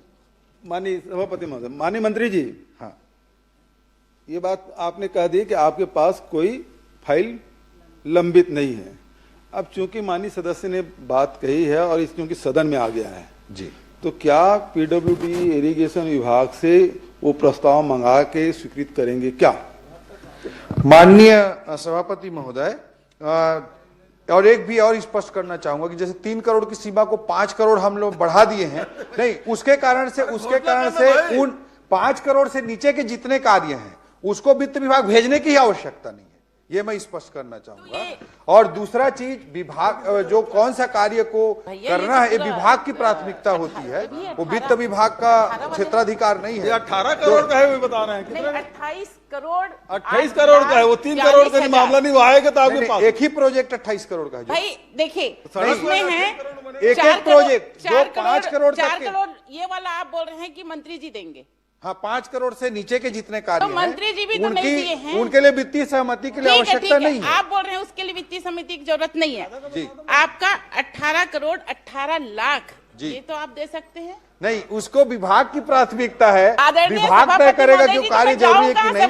अगर वित्तीय विभाग तय करेगा तो निश्चित रूप से सकारात्मक विचार सरकार करेगी। लेके मैं वित्त मंत्री के पास जाऊं कि मंत्री के पास जाऊं, आप ही बता दीजिए। वो अमूमन आप सीनियर विधायक हैं। सभापति महोदय, चूंकि सदन में आ गया है और वित्त मंत्री जी उदार हैं, उदारता थोड़ा बरतिए। अब ये 18 करोड़ का मामला है, आप मंगा के स्वीकृत कर देंगे, इतना भर तो बोलना है आपको, क्योंकि हर प्रश्न सबका प्रश्न लगता नहीं, कोई प्रश्न लग जाता है। तो कम से कम इस माध्यम से पूरे प्रदेश को संदेश जाएगा कि ओपी चौधरी जी वित्त मंत्री के रूप में बड़े उदार हैं। 18 करोड़ की बात है, आप स्वीकृत कर दीजिए, करवा दीजिए, इतनी तो बात है। एक कार्य की मांग कर, अरे भाई बाकी स्वीकृत कर दीजिए, हम लोग भी मैच थपथपाएंगे, आपको स्वागत करेंगे जी। वैसे घोषणा करो भाई। नहीं, वो बिल्कुल मैं वैसे वित्त मंत्री जी उदार हैं, तो कहने का विषय नहीं है। वित्त मंत्री जी उदार हैं और इसलिए बजट में आप देखे हैं कि बहुत घोषणा कर दीजिए जी। माननीय सभापति महोदय, वो विभागीय प्रक्रियाओं की दृष्टि से उचित नहीं होगा कि मैं यहाँ पे घोषणा करूं, मगर मैं आपके माध्यम से विपक्ष के सदस्यों के कोई कार्य स्वीकृत नहीं करने चाहते, मैं कारण से सदन का बहिर्गमन करते हैं। मैं आपको बताना चाहूंगा सभापति महोदय, आगे सुशांत शुक्ला सकारात्मक सभापति महोदय, माननीय सभापति महोदय, बीजापुर में, सुकमा में 100 करोड़ के एजुकेशन सिटी हम स्वीकृत कर रहे हैं। सुशांत शुक्ला जगरगुंडा क्षेत्र सुकमा अंतर्गत आता है, जहां हमारा विधायक नहीं है, वहां 100 करोड़ का हम एजुकेशन सिटी बजट में लेकर के आए हैं। कैसे बोल सकते हैं कि विपक्ष पे हम स्वीकृत नहीं कर रहे हैं? हमारे मुख्यमंत्री जी उदार हैं, हमारी सरकार उदार है, और ये सकारात्मक अगर रोल में रहते तो इस कार्य में भी हम सकारात्मकता के साथ उदार निर्णय लेते। सभापति महोदय, मेरा प्रश्न एक मिनट, वित्त मंत्री जी, वो प्रश्न अब समाप्त हो गया है। जब वो सरकार में यहाँ थे ना जी, मंडी बोर्ड का कागज देते थे तो उसको कचरे में फेंक देते थे। आप टेंशन सुशांत शुक्ला जी प्रश्न करें। सभापति महोदय, करिए जैसा मेरा प्रश्न बिलासपुर जिले में कॉलोनाइजर द्वारा नियमित आवासीय कॉलोनी ऑब्लिक व्यावसायिक परिसर के संबंध में था। जवाब माननीय मंत्री जी ने दिया है, जिसका पूरक प्रश्न मैं पूछने जा रहा हूं कि प्रपत्र क्रमांक 1 के सरल क्रमांक के 16, सरल क्रमांक 15, सरल क्रमांक 24, सरल क्रमांक 26, सरल क्रमांक 28, सरल क्रमांक 65, सरल क्रमांक 73, सरल क्रमांक 77, 99, 100, 103 में एक ही बिल्डर द्वारा या उसी बिल्डर एक अलग अलग संस्थान बनाकर एक ही व्यक्ति द्वारा लगातार टाउनशिप एक्ट, एक सारे लेआउट एक ही बिल्डर द्वारा कुछ समय के अंतराल में 22-23 यानी पूर्ववर्ती सरकार के कार्यकाल में छत्तीसगढ़ नगर एवं ग्राम निवेश की एकीकृत उप योजना, जिसे हम टाउनशिप एक्ट कहते हैं, जो 8 हेक्टेयर के ऊपर लागू होती है, सीधा सीधा उल्लंघन किया गया है। यह कॉलोनी एक ही बिल्डर द्वारा लगभग 100 एकड़ के आसपास निर्मित कर ली गई है, जिसमें मूलभूत सुविधाओं की कमी है, पूर्ण नहीं किए गए, और विभाग के अधिकारियों के मिलीभगत करते हुए तत्कालीन समय में टुकड़ों में अलग अलग तौर पर पास कराकर नियमों का सीधा उल्लंघन किया गया है। और जो सबसे महत्वपूर्ण विषय यह है कि जो ईडब्ल्यूएस की पात्रता होती है लेआउट के लिए, उसमें कोटवारी जमीन यानी सेवा भूमि को ईडब्ल्यूएस की जमीन दिखाकर ये लेआउट पास कराए गए हैं। मैं आपके माध्यम से माननीय मंत्री जी से पूछना चाहता हूं कि क्या ऐसे लेआउट को स्थगित करते हुए परीक्षण कराकर इनकी बिक्री पर रोक लगाएंगे ताकि आम जन ठगे ना जाए?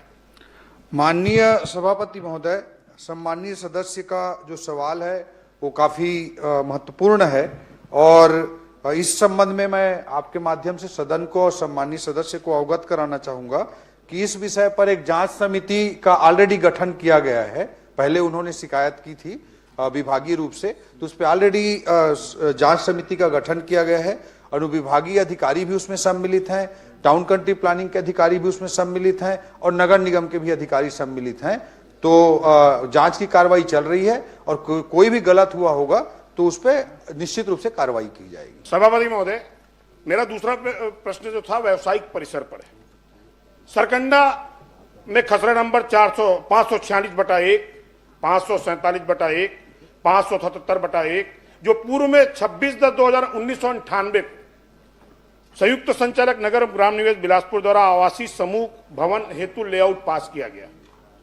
सभी भूखंड बेचने के बाद संबंधित व्यावसायिक संस्थान द्वारा उसको पुनः जिस विक्रेता को बेचा गया था उससे फिर क्रय किया गया, और 7/3/2023 को उसमें से कुछ भाग को पुनः क्रय करते हुए अनुमोदित लेआउट में दर्शित मार्ग ऑब्लिक सड़क हेतु आरक्षित रकबे को पुनः खुली भूमि बताते हुए नवीन भवन अनुज्ञा आयुक्त नगर पालिक निगम बिलासपुर के समक्ष प्रस्तुत की गई, और बिना नगर और ग्राम निवेश की विकास अनुज्ञा लिए बगैर सीधा नगर निगम से अनुज्ञा प्राप्त कर ली गई। उक्त भूमि का व्यापारीकरण आवासीय होने के बावजूद भी वाणिज्यिक भवन के रूप में अनुज्ञा अधिकारियों के मिलीभगत से जारी हुई। मैं प्रश्न कर रहा हूं, क्या उक्त अनुज्ञा को स्थगित कर भू संपदा विनायक प्राधिकरण रेरा को उक्त रजिस्ट्रेशन को स्थगित करते हुए संबंधित लेआउट को स्थगित करते हुए क्या रोक लगाएंगे इसकी बिक्री पर? माननीय सभापति महोदय, जो प्रश्न आया है, ये प्रश्न 2023-24 से 4 फरवरी 2026 तक के पूरे प्रकरणों की जानकारी माननीय सदस्य ने मांगी थी। ये जो प्रकरण बता रहे हैं उससे पहले का है, इसलिए इस जानकारी में वो नहीं आया है। सम्माननीय सदस्य मुझे संबंधित प्रकरण से संबंधित दस्तावेज उपलब्ध करा देंगे, और मैं आपको आश्वस्त करता हूं कि विभागीय रूप से हम उसमें निश्चित रूप से एक जांच समिति गठित कर देंगे, और जो भी कार्रवाई होगी वो नियमानुसार वैधानिक कार्रवाई सुनिश्चित करेंगे। सभापति महोदय, मेरे पास शिकायत की कॉपी है। वो बोल रहे हैं कि आप मैं आपसे आग्रह कर रहा हूं, मेरे पास डॉक्यूमेंट दे दे तो पूरे डॉक्यूमेंट आप दे देंगे। माध्यम से मेरे पास कॉपी है दस्तावेजी तौर पर। अगर आप कहें तो शिकायत इस दिनांक जो बताई गई है, वर्णित दिनांक है, उसके पूर्व की है और वो बकायदा रजिस्टर्ड डाक से और आधिकारिक तौर पर मिलकर दी गई। अधिकारियों ने इस विषय को सदन में मंत्री जी को छिपाया है। क्या संबंधित अधिकारियों के विरुद्ध कोई कार्रवाई करेंगे? मैं उनको उपलब्ध करा दूंगा दस्तावेज। माननीय सभापति महोदय, जो प्रश्न आया है, ये जो इस बीच के जो लेआउट पास हुए हैं 2023-24 से 26 तक के, इसकी जानकारी सूची इसमें बनी है इस प्रश्न के उत्तर में। मगर मैं सम्मानीय सदस्य को पूर्णतः आश्वस्त करना चाहता हूं, इसके पहले का लेआउट वो पास हुआ मामला है, तो वो मुझे दस्तावेज उपलब्ध करा दें। मैं निश्चित रूप से इस पे जांच समिति भी विभागीय रूप से गठित कर लूंगा और उस पे हम निश्चित रूप से कार्रवाई करेंगे। सभापति मेरा विषय पूरा नहीं, आप उपलब्ध करा दो ना। उपलब्ध कराने के बाद में मंत्री जी आपको आश्वस्त कर रहे हैं, कार्रवाई के लिए बोल रहे हैं, तो आप उपलब्ध करा दीजिए उसको। जो भवन अनुज्ञा दी गई व्यावसायिक तौर पर, नगर निगम ने बगैर अभिमत मांगा फर्जी तरीके से, और अभिमत तारीख है 30/5/2023। मेरे पास अनुमति की कॉपी है और ये माननीय मंत्री जी उल्लेखित कर रहे हैं कि उनके पास वो दस्तावेज अधिकारियों ने उपलब्ध नहीं कराए। माननीय सभापति महोदय, सम्मानीय सदस्य को मैं ये बताना चाह रहा हूं कि जो प्राइमरी लेआउट जो पास हुआ है वो 2023-24 के पहले का है, इसलिए इस लिस्ट में सम्मिलित नहीं हुआ है। उस डेट के तकनीकी फेर में ना मुझे जाना है ना उनको जाना चाहिए। मेरा आग्रह आपके माध्यम से सम्मानीय सदस्य से ये है कि उससे वो तो कब लेआउट पास हुआ था वो डेट की मैं बात कर रहा था। उन्होंने शिकायत अभी की होगी इस बीच में, इसमें मुझे कोई संशय नहीं है। तो सम्मानीय सदस्य दस्तावेज उपलब्ध करा दें, निश्चित रूप से हम उसमें विभागीय तौर पर जांच समिति गठित करके। मेरा सिर्फ आपके माध्यम, सभापति महोदय, मैं आपसे आग्रह कर रहा हूँ, संरक्षण प्रश्न उतना देखो, मंत्री का जवाब वही आएगा। क्या एक प्रश्न को बार बार रिपीट करने से कोई मतलब नहीं है। कराकर इसको आपको बता दिया कि आप दे दीजिए, मंत्री जी उसके कार्रवाई करेंगे, आपको आश्वस्त कर रहे हैं, आप दे दीजिए। लेआउट को आपके प्रश्न का उतना ही जवाब आएगा। रोकेंगे क्या बिक्री को, इसका मैं आग्रह चाह रहा हूं बस।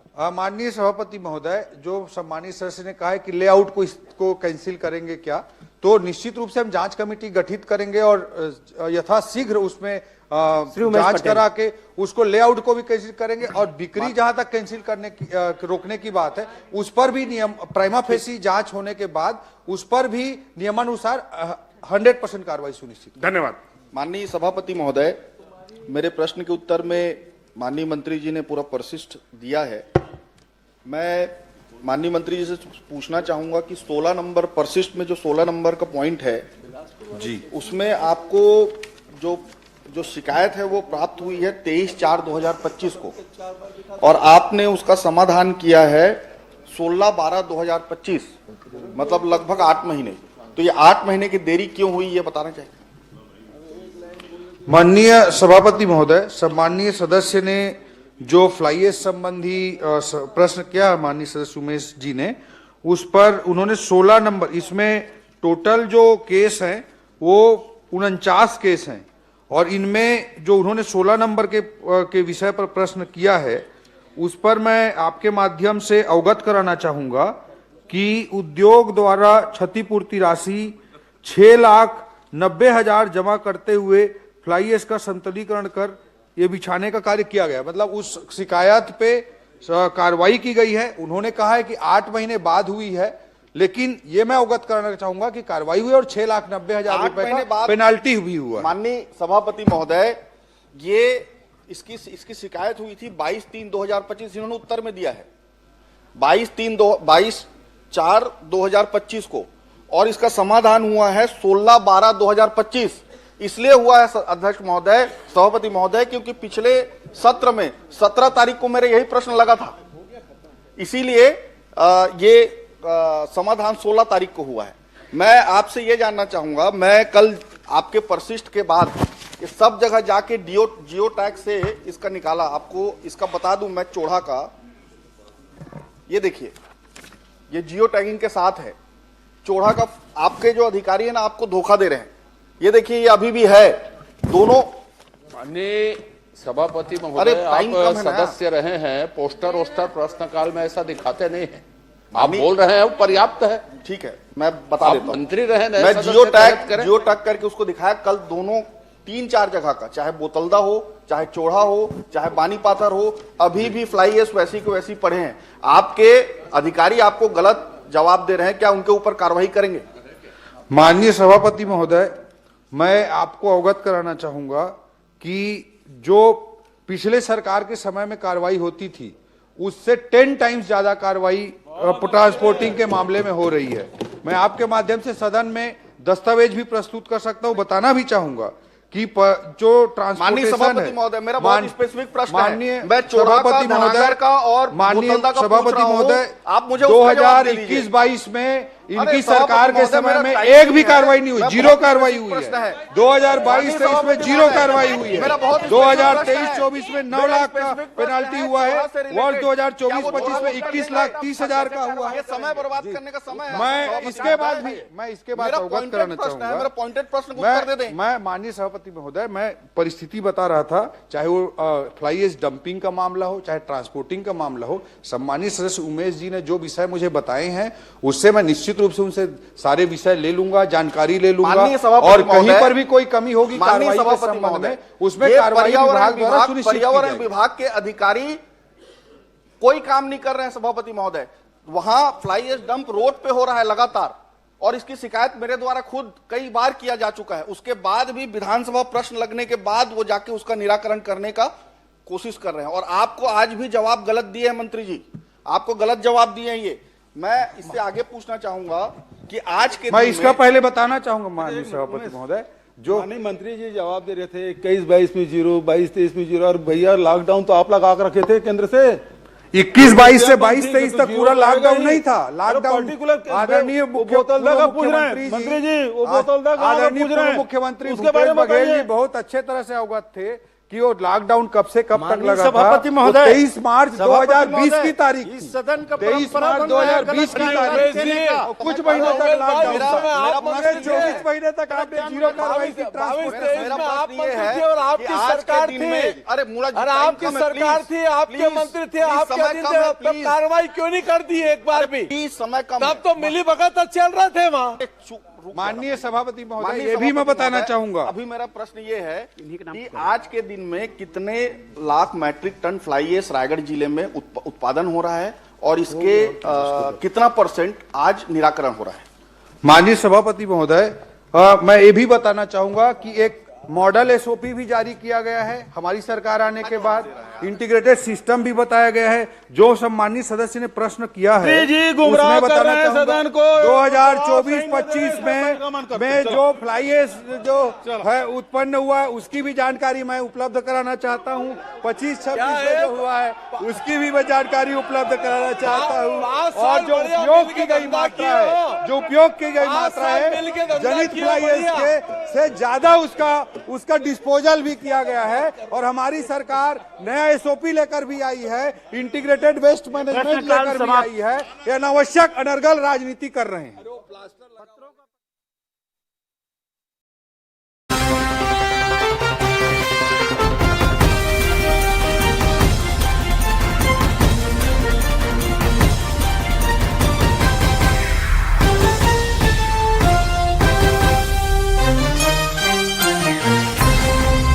अब एक्चुअल की ओर होने की कोशिश कर रहे हैं। माननीय सभापति महोदय, माननीय मंत्री जी से मैंने पूछा था कि औद्योगिक फसल प्रणाली कृषकों के लिए और आधारित प्रदर्शनी फसल नई किस्म हाइब्रिड प्रमाणित बीजों का वितरण एवं पोषक तत्व, इस विषय पे माननीय मंत्री जी से मैं जानना चाहूँगा आपके माध्यम से कि हाइब्रिड क्या किसानों को और प्रदर्शनी हेतु नई फसल किस्म का लोगों को दिया जाए, क्योंकि 900 किसानों ने प्रशिक्षण प्राप्त किया और इससे किसानों को लाभ क्या मिला, इसे बताने का कष्ट करें।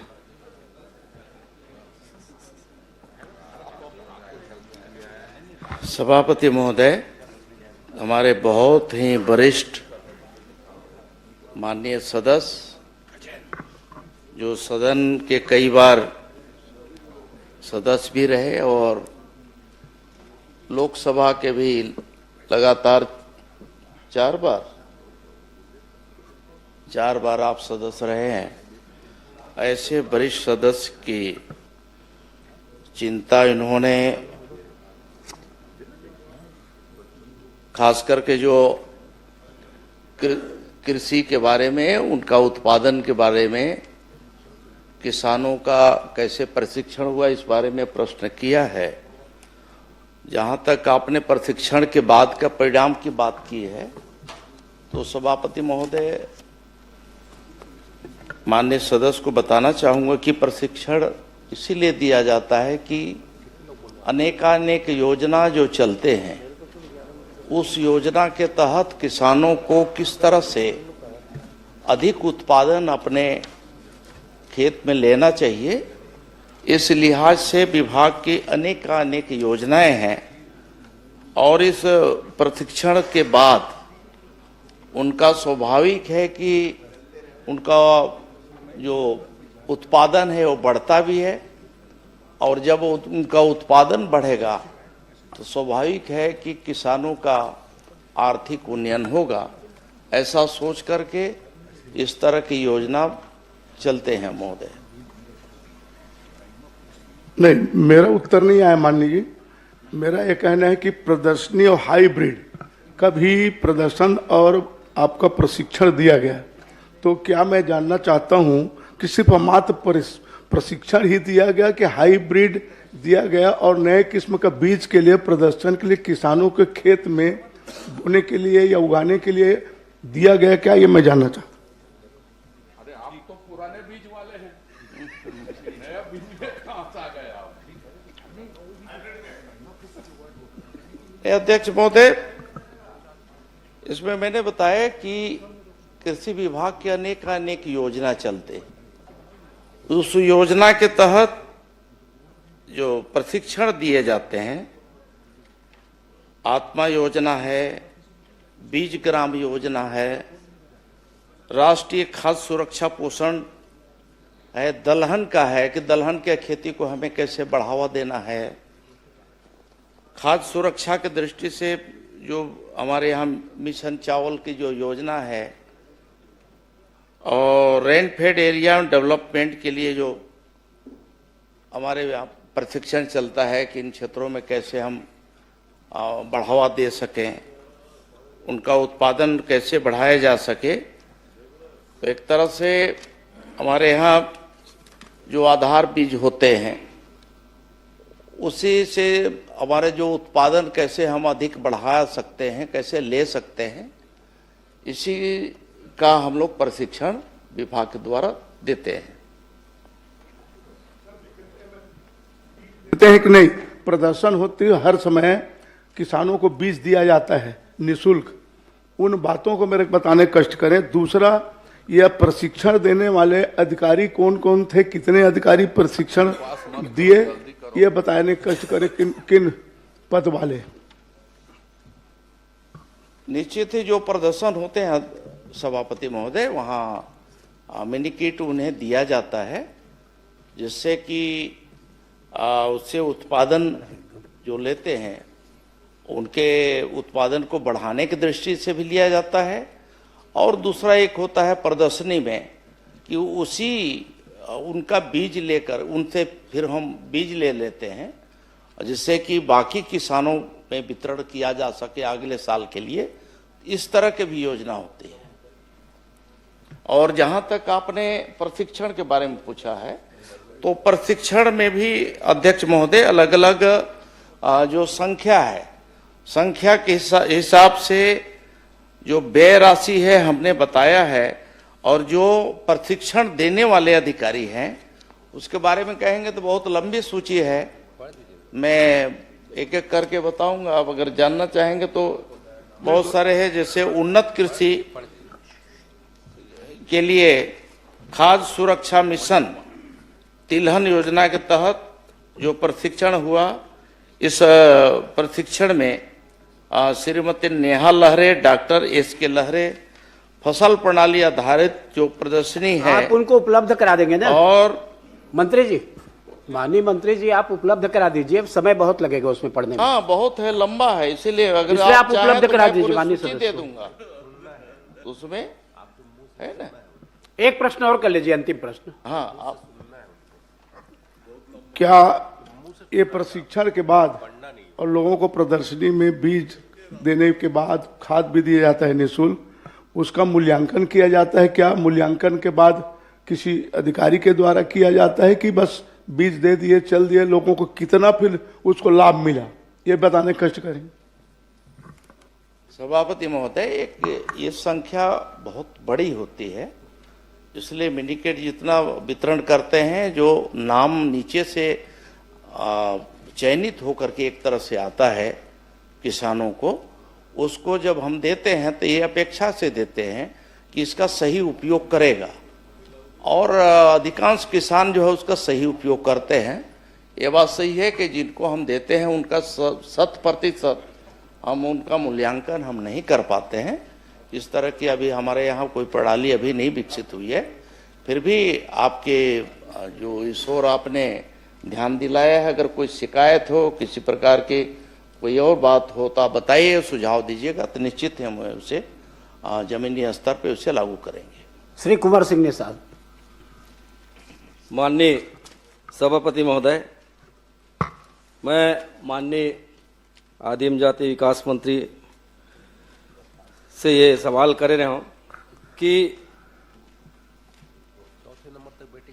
घुमंतु पशु के संरक्षण और रख रखाव पर कौन कौन सी योजना सरकार संचालित करत है, और वर्तमान में पूरा प्रदेश में पशु की संख्या कतका है? उत्तर में मैं करीब करीब मैं सभी जानकारी दिया हूं।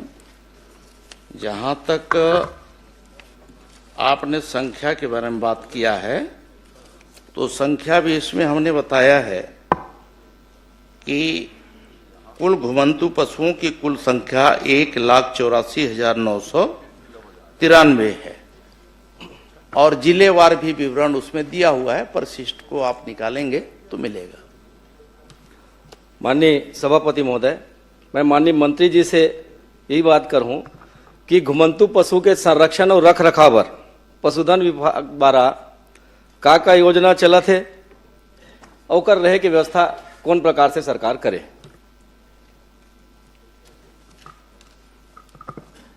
अध्यक्ष महोदय, जो पशुधन विभाग से जो योजना चल रहे हैं उसमें हमारे एक तो आदर्श गौधाम गोकुल ग्राम गौ अभयारण्य योजना है, और गौशाला है। इस तरह से ये योजना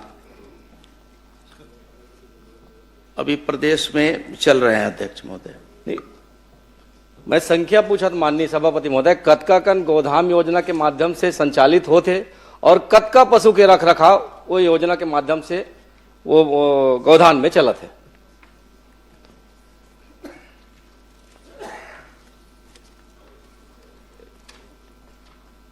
ये जो आपका अब जहां तक हमारे यहाँ गौधाम योजना है, ये योजना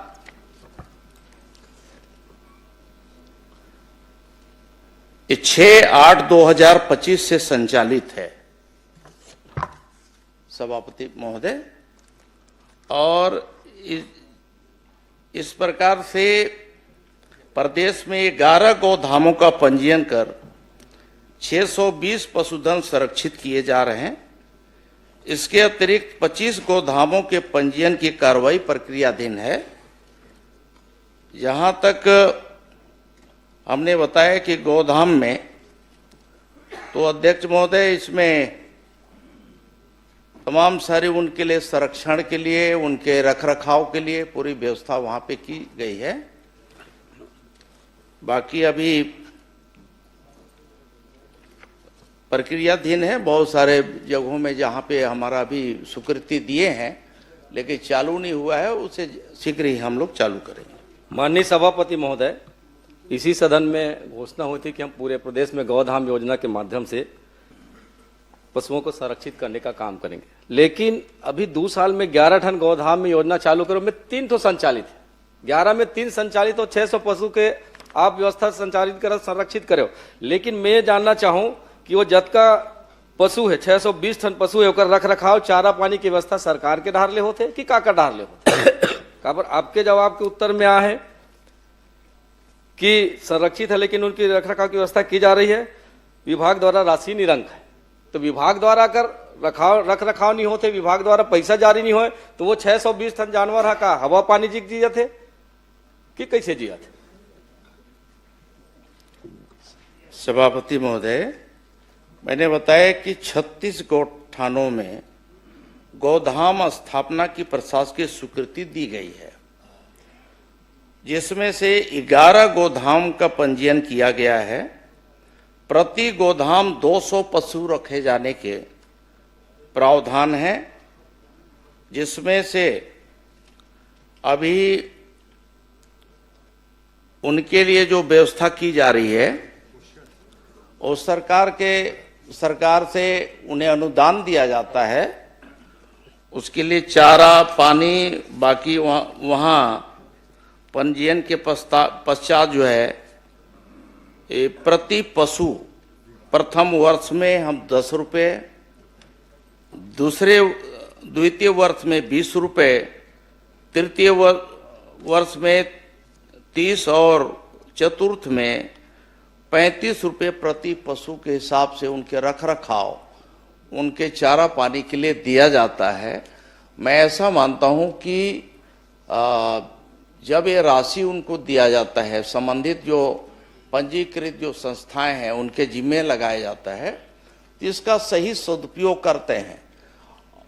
तो इसलिए ये कहना कि वहाँ पे अव्यवस्था है, चारा पानी नहीं मिल रहा है, तो मैं इसे कृपा करके इसे ऐसा ना कहें। नहीं माननीय सभापति महोदय, ये आपके विभाग का जवाब है कि स्वीकृत राशि निरंक है, तो ये कैसे टाइप के हुए थे आप समझ सकते हो, आपके विभाग के अधिकारी मन समझ सकते। लेकिन मैं कहना चाहूँ कि जब 1,84,993 घुमंत पशु में थे 620 आप संरक्षित करत हो, बाकी मन की स्थिति का हुई ये बात के बात। लेकिन आज गौ माता के नाम से जिन सरकार छत्तीसगढ़ में और केंद्र में बने हैं, मैं तो बस आपके माध्यम से सभापति निवेदन करत हूँ कि आज सदन में घोषणा हो जाए कि गौ माता राष्ट्र माता घोषित कर दिया जाए। जब बदका बड़े बड़े बात करथन और व्यवस्था के काम नहीं कर सकथन, तो इसे कोई मतलब नहीं है। और साथ ही मैं एक बात और कह रहा हूँ कि पशु के जतका आवारा पशु है, जेकर कारण आज लगातार सड़क दुर्घटना बहुतायत मात्रा में, मैं अपन विधानसभा में अगर लगातार देखूं तो रोज एक न एक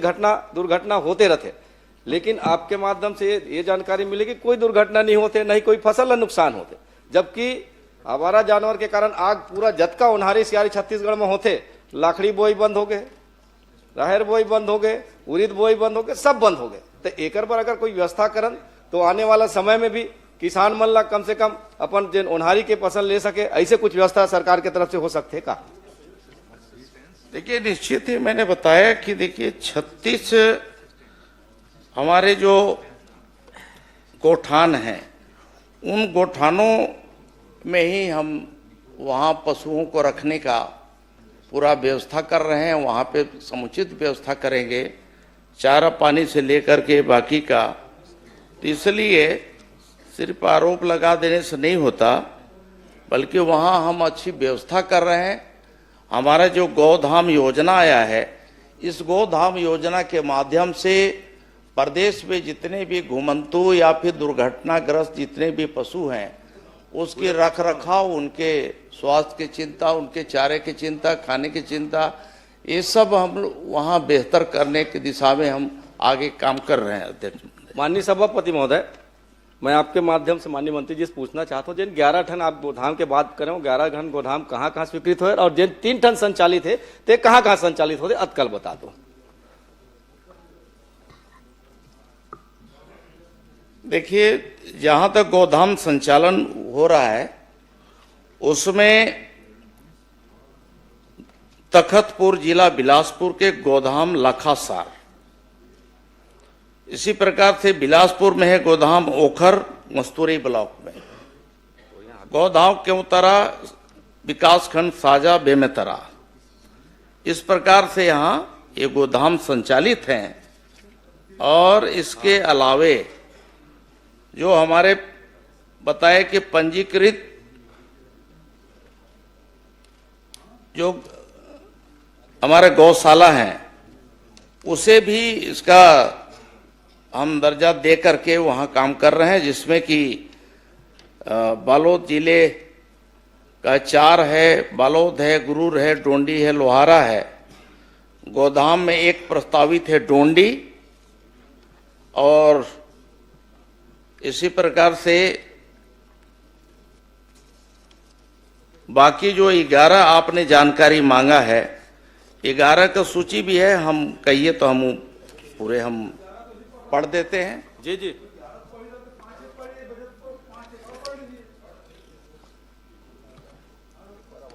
हाँ, 11 जो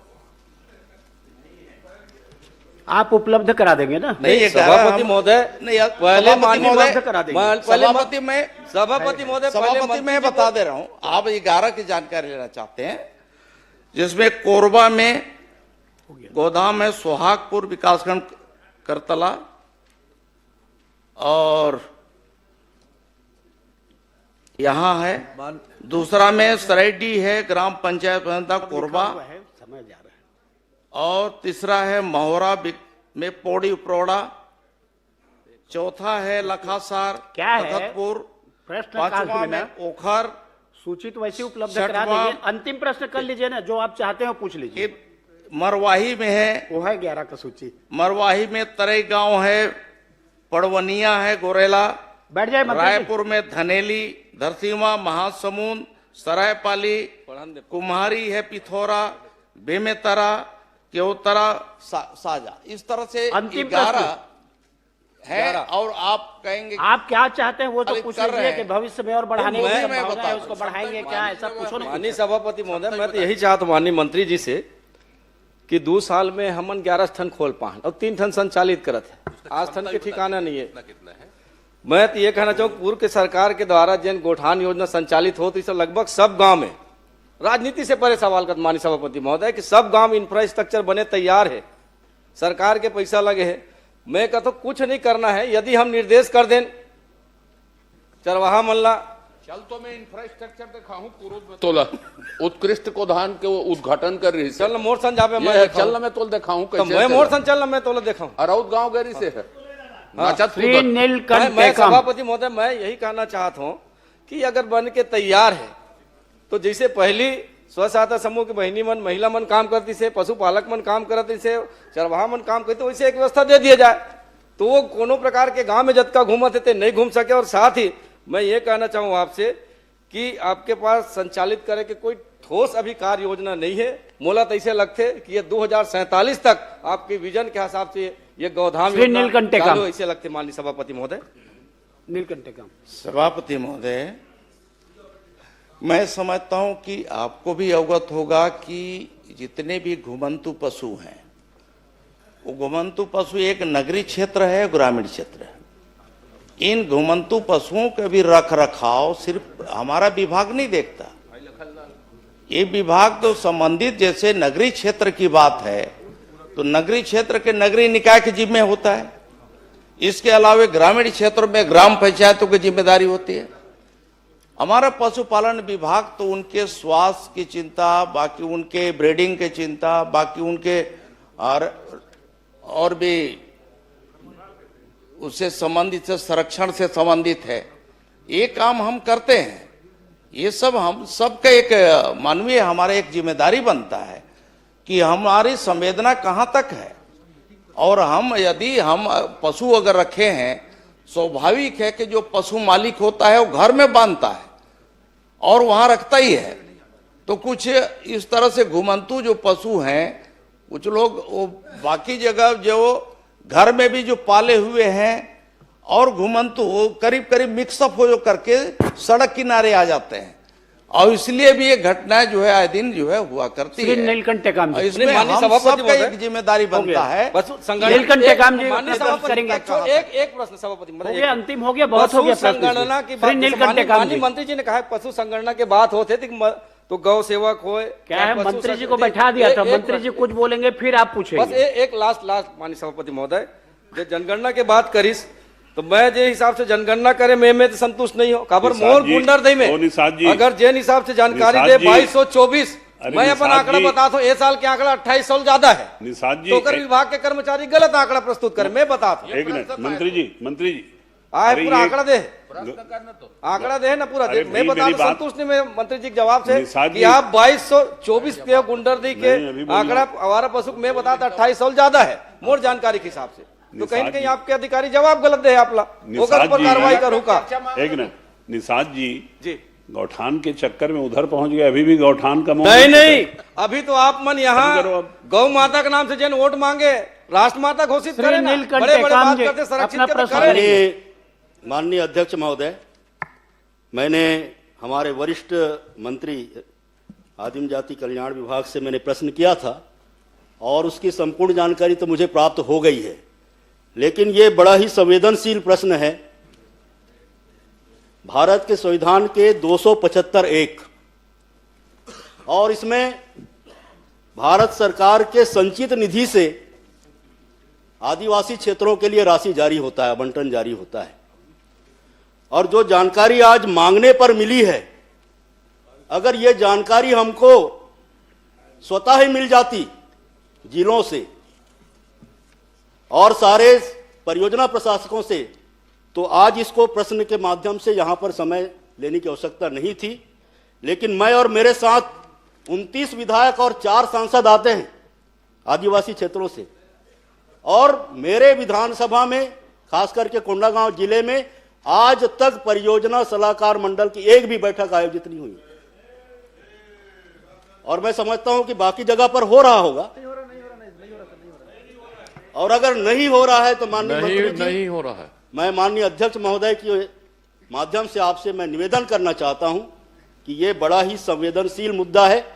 आदिवासियों के मतदान करने पर हम उनके प्रतिनिधि बनकर के आए हुए हैं, और हमारी जिम्मेदारी बनती है कि हम लगातार उन क्षेत्रों में हो रहे कार्यक्रमों की, गतिविधियों की और योजनाओं की समीक्षा करें। मैं बहुत सारे मामलों पर नहीं जाना चाहता हूं, लेकिन एकलव्य विद्यालय मेरे विधानसभा के 3 2023 के पहले के स्वीकृत है।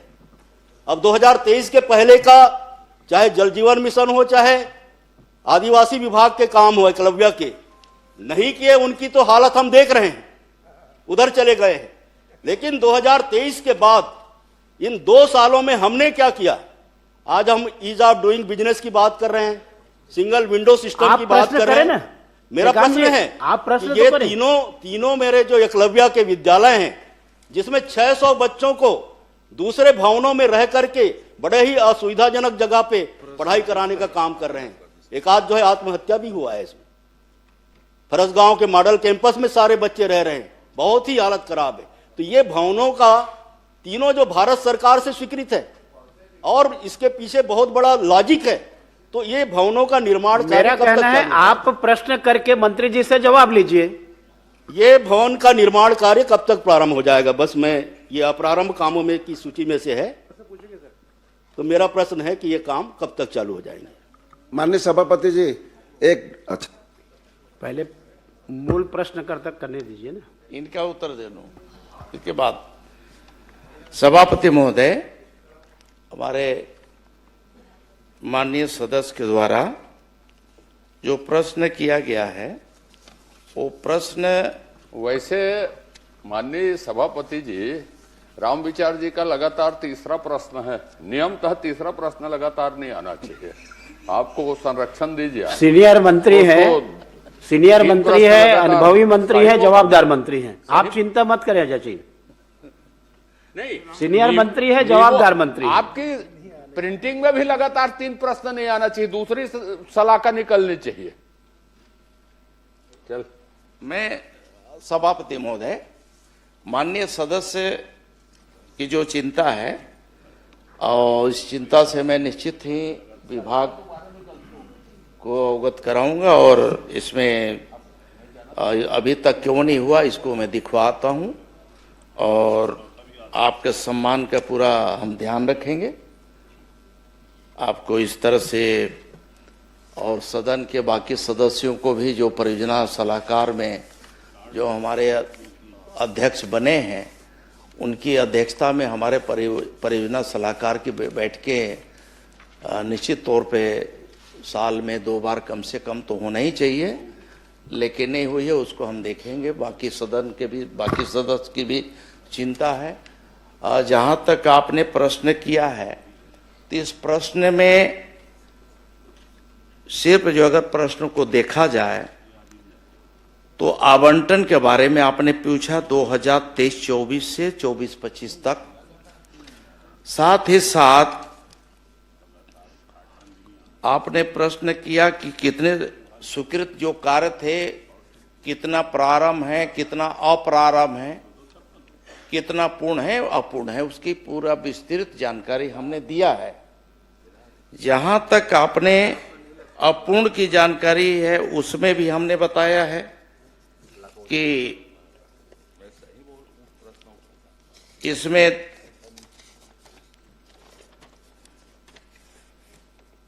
तीन कार्य जो है अप्रारंभ बताए हैं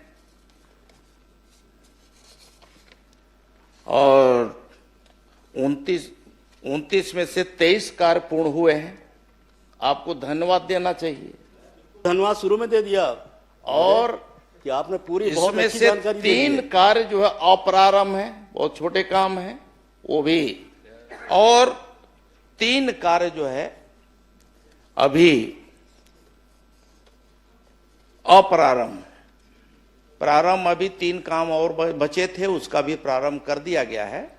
और जो अप्रारंभ है उसमें कुछ स्थानीय स्तर पे पंचायतों का कुछ था तो उसके आधार पे वो भी शॉर्ट लिस्ट कर लिया गया है, वो भी पूरा हो जाएगा। जहां तक आपने प्रश्न इससे हट करके एक और प्रश्न किया है एकलव्य मॉडल स्कूल के संबंध में, तो कर्मकारियों की सूची में है, ये सूची में है, आपके जो जवाब आए हैं उसमें है। तो इसमें अध्यक्ष महोदय बहुत सारे, एक तो जो ट्राइबल एरियाज है, आपको भी मालूम है माननीय भूपेश बघेल जी की आपके समय में भी जो हॉस्टल आश्रम जो स्वीकृत किए जाते थे या अन्य संस्थान जो स्वीकृत होते हैं तो जमीनों की बहुत बड़ी समस्या होती है और जमीनें हमें आज ले दे करके कुल मिलाकर के फॉरेस्ट वन विभाग पर ही आश्रित हम रहते हैं। अगर गांव में ग्रामीण क्षेत्रों में देखते हैं तो वहां पे वन भूमि होता है और वन भूमि की एक बड़ी समस्या है, उसकी स्वीकृति इतना आसानी से नहीं मिल पाता है। वो प्रक्रिया में काफी विलंब हुआ है और तब जाकर के, और भारत सरकार का इसमें एकलव्य विद्यालय का जो स्वीकृत भवन होते हैं उनमें ये रहता है कि उन्हें 100% उन्हें क्लियरेंस चाहिए और क्लियरेंस मिलने के बाद ही कोई भी काम हम शुरू कर पाते हैं। मंत्री जी, और इसलिए इसमें कुछ विलंब हुआ है। मैं सदन को आपके माध्यम से सभापति महोदय ये भी अवगत करा देना चाहूंगा कि जो जहां जहां हमारे एकलव्य विद्यालय जो स्वीकृत हुए थे उसे लगातार हमारी मॉनिटरिंग विभाग कर रहा है, मैं स्वयं कर रहा हूं। माननीय मुख्यमंत्री जी के समक्ष भी हम लोगों ने इसमें चर्चा किया है और अलग अलग विभाग के, वन विभाग के वरिष्ठ अधिकारियों के साथ और वहां के संबंधित कलेक्टरों के साथ हम लोगों ने वर्चुअल मीटिंग भी किया है और यहाँ भी बुला करके मीटिंग किया है और तब जाकर के इसमें काफी शॉर्ट लिस्ट हुआ है और अनुमति अब भारत सरकार से बाकी जगह से मिल गया। टेंडर की प्रक्रिया में काफी विलंब हुआ है। टेंडर के लिए भी हमने भारत सरकार के जो एजेंसियां हैं, बहुत सारे राष्ट्रीय स्तर की जो एजेंसियां हैं उनको हमने हायर किया है, उनको हमने दिया है कि आप जैसा भी है डीपीआर आप बनाएंगे, बाकी चीज आप बनाएंगे, क्योंकि ये बड़े काम है, कहीं ऐसा न हो इसमें शिकायत हो। इसलिए उनकी एजेंसियां की प्रक्रिया है, उस प्रक्रिया के तहत टेंडरिंग प्रक्रिया उन्होंने पूरा किया है और टेंडर प्रोसेस अब पूरा करने के बाद अब फाइनल हो गया है और निश्चित ही इसमें अब गति पकड़ लेगा, बहुत जल्दी उसका शुरुआत हो रहा है। माननीय सभापति महोदय, इसी से संबंधित प्रश्न है। एक मिनट। मेरा केवल सुझाव है मंत्री जी, इसमें कोई प्रश्न नहीं है, क्योंकि सरकार ने खासकर अनुसूचित क्षेत्रों में 5 एकड़ तक के कलेक्टर को अधिकार दिया हुआ था कि जो भी निर्माण कार्य है, जो स्कूल है, छात्रावास है, हॉस्पिटल है, इसके बनाने के लिए कलेक्टर दे सकता है एक जिले में 5 हेक्टेयर तक के। लेकिन वो समयावधि बीत गए। 2021-22 में मैंने पहल की थी, लेकिन उसको माना नहीं था। अभी फिर से पहल कर दी। जो आप जमीन की जो समस्या बता रहे हैं, राज्य सरकार की ओर से भारत सरकार से फिर से आग्रह कर ले, क्योंकि हमारे यहाँ वनाच्छादित है और इस प्रकार जमीन मिलना मुश्किल हो रहा है। तो इसलिए भारत सरकार से अनुरोध करके वो फिर से अनुमति ली जाए कि कलेक्टर को 5 हेक्टेयर तक के निर्माण कार्य के लिए वो जमीन दे सकता है वन विभाग का। पत्राचार कर लें। माननीय सभापति महोदय, हमारे यहाँ 3 बार उद्घाटन हो गए।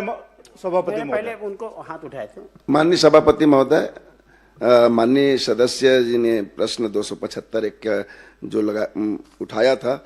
मेरे विधानसभा बहुत ही संवेदनशील क्षेत्र है। नक्सली क्षेत्र होने के कारण उन्हें कई ऐसे जगहों में जाने का अवसर नहीं मिलता, और इस मत का पैसा परियोजना का पिछले 2 सालों में एक भी बैठक नहीं हुई है और हमें कोई भी जानकारी नहीं बताया गया है। मैं क्षेत्र के भ्रमण में पता चला कि ऐसे जगह बंदर बांट कर दिया राशि को। मैं मध्य क्षेत्र प्राधिकरण के बैठक में माननीय मुख्यमंत्री की अध्यक्षता में कोरबा भी गया था। इस बात को मैं वहां पे भी बताया कि 37 कामों में 3 काम प्रारंभ बताया गया है, और आज तक ऐसे जगह काम किया है जहां पे हमें जनप्रतिनिधि कोई जा नहीं सकते। संवेदनशील क्षेत्र है, पहाड़ी क्षेत्र में बना दिया, जमीन में मात्र नींव भर बनाए हैं। तो मैं चाहूंगा आपके माध्यम से कि मंत्री जी से कि उसकी जांच कराएंगे क्या। अब क्या है, प्रश्न आपका अलग है, प्रश्न माननीय का अलग है। आप सुझाव दे दीजिए, मंत्री जी उसको देख लेंगे। माननीय सभापति महोदय, ट्राइबल मैं तो सभापति महोदय आपके माध्यम से पूरे सदन के माननीय सदस्यों से यही आग्रह करूंगा कि देखिए, इस तरह की जो भी संस्था, किसी भी विभाग का कोई भी स्वीकृत अगर होता है या कोई भी योजना स्वीकृत होती है, तो हम सब का दायित्व बनता है कि हम उसके लिए जगह कैसे भी हो, जैसे भी हो, हम लोग को प्राथमिकता के आधार पे तय करके दिलाना चाहिए। क्योंकि आपके विधानसभा क्षेत्र में जो चीज बनने वाला है, ये तो आप तय करेंगे कि कहाँ बनेगा, किस हिसाब से कहाँ पर हमें देना ठीक रहेगा। और अगर इसमें कहीं पर दिक्कत आ रही, विभाग अगर नहीं कर पा रहा है, तो इसमें आगे बढ़ चढ़ करके हमें हिस्सा लेकर के उसे पूरा करना चाहिए। श्रीमती संगीता सिन्हा, माननीय आप लोग लिख करके दे दीजिए। इसी में 1 लाख का ही मामला है, क्वेश्चन करेंगे ना, मामला है। प्रश्न इसी में सभापति महोदय, इसी में 1 लाख स्कूल का ही मामला है। बस 1 मिनट सर, 1 मिनट। मानपुर में 3 बार उद्घाटन हो गए सभापति महोदय। उसका माननीय प्रधानमंत्री जी ने किया, माननीय मुख्यमंत्री जी ने किया, माननीय। लेकिन मानपुर का कैसे बताएंगे? आपके प्रश्न में बताएंगे मंत्री जी। 1 लाख का मामला है। नहीं, वो मैं समझ गया, लेकिन आप प्रश्न करेंगे उसमें जवाब देंगे ना। पूरे प्रदेश का जवाब तो केवल सुझाव के रूप में आप दे सकते हो। तो मेरा कहना, आप लिख करके मंत्री जी को दे दीजिए यहीं पर। दूसरा, उसी में सभापति महोदय, वो एकलव्य स्कूल में 3 बच्चियां वहां पे अपना फिनाइल पी के। माननीय सभापति महोदय, माननीय सभापति महोदय, सबका अलग अलग। माननीय सभापति महोदय, मैं आपके माध्यम से माननीय मंत्री जानना चाहूंगा कि आदिवासी योजना की राशि क्या अन्य मद परिवर्तित किया जा सकता है? यदि हाँ, तो नियम शर्तें क्या है? जिला का मामला है भाई। माननीय मंत्री बता दीजिए, कुछ बताना है तो। आदिवासी योजना की राशि को क्या अन्य मद परिवर्तन किया जा सकता है? देखिए, इस तरह का कोई राशि जिस मद से स्वीकृत हुआ, उसी मद से ही खर्च करने का होता है। फिर भी अगर किसी, मान लीजिए कि अतिरिक्त कमरे का स्वीकृत हुआ, अतिरिक्त कमरा वहां बन गया है, तो परियोजना वहां का प्रशासनिक अधिकारियों का ये जिम्मेदारी बनता है कि उसको परिवर्तन करा के, वो भी यहाँ मुख्यालय की अनुमति से वो ले करके कहीं दूसरे यहाँ भी उसका उपयोग किया जा सकता है। श्रीमती संगीता सिन्हा, माननीय सभापति, छोटा सा इसी में से मेरा प्रश्न भी है। माननीय सभापति, माननीय मंत्री जी से मैं जानना चाहता हूं कि परियोजना सलाहकार मंडल का गठन कब हुआ, अगर हुआ है तो कौन कौन अध्यक्ष है पूरे उसमें? अब आप प्रश्न करेंगे तो जवाब आएगा। अब सभापति महोदय, वो परियोजना सलाहकार मंडल का जो गठन हुआ है, अब उसका प्रश्न तो नहीं है, लेकिन आपने किया है तो मैं अवगत करा दूंगा भाई। श्रीमती संगीता सिन्हा, आप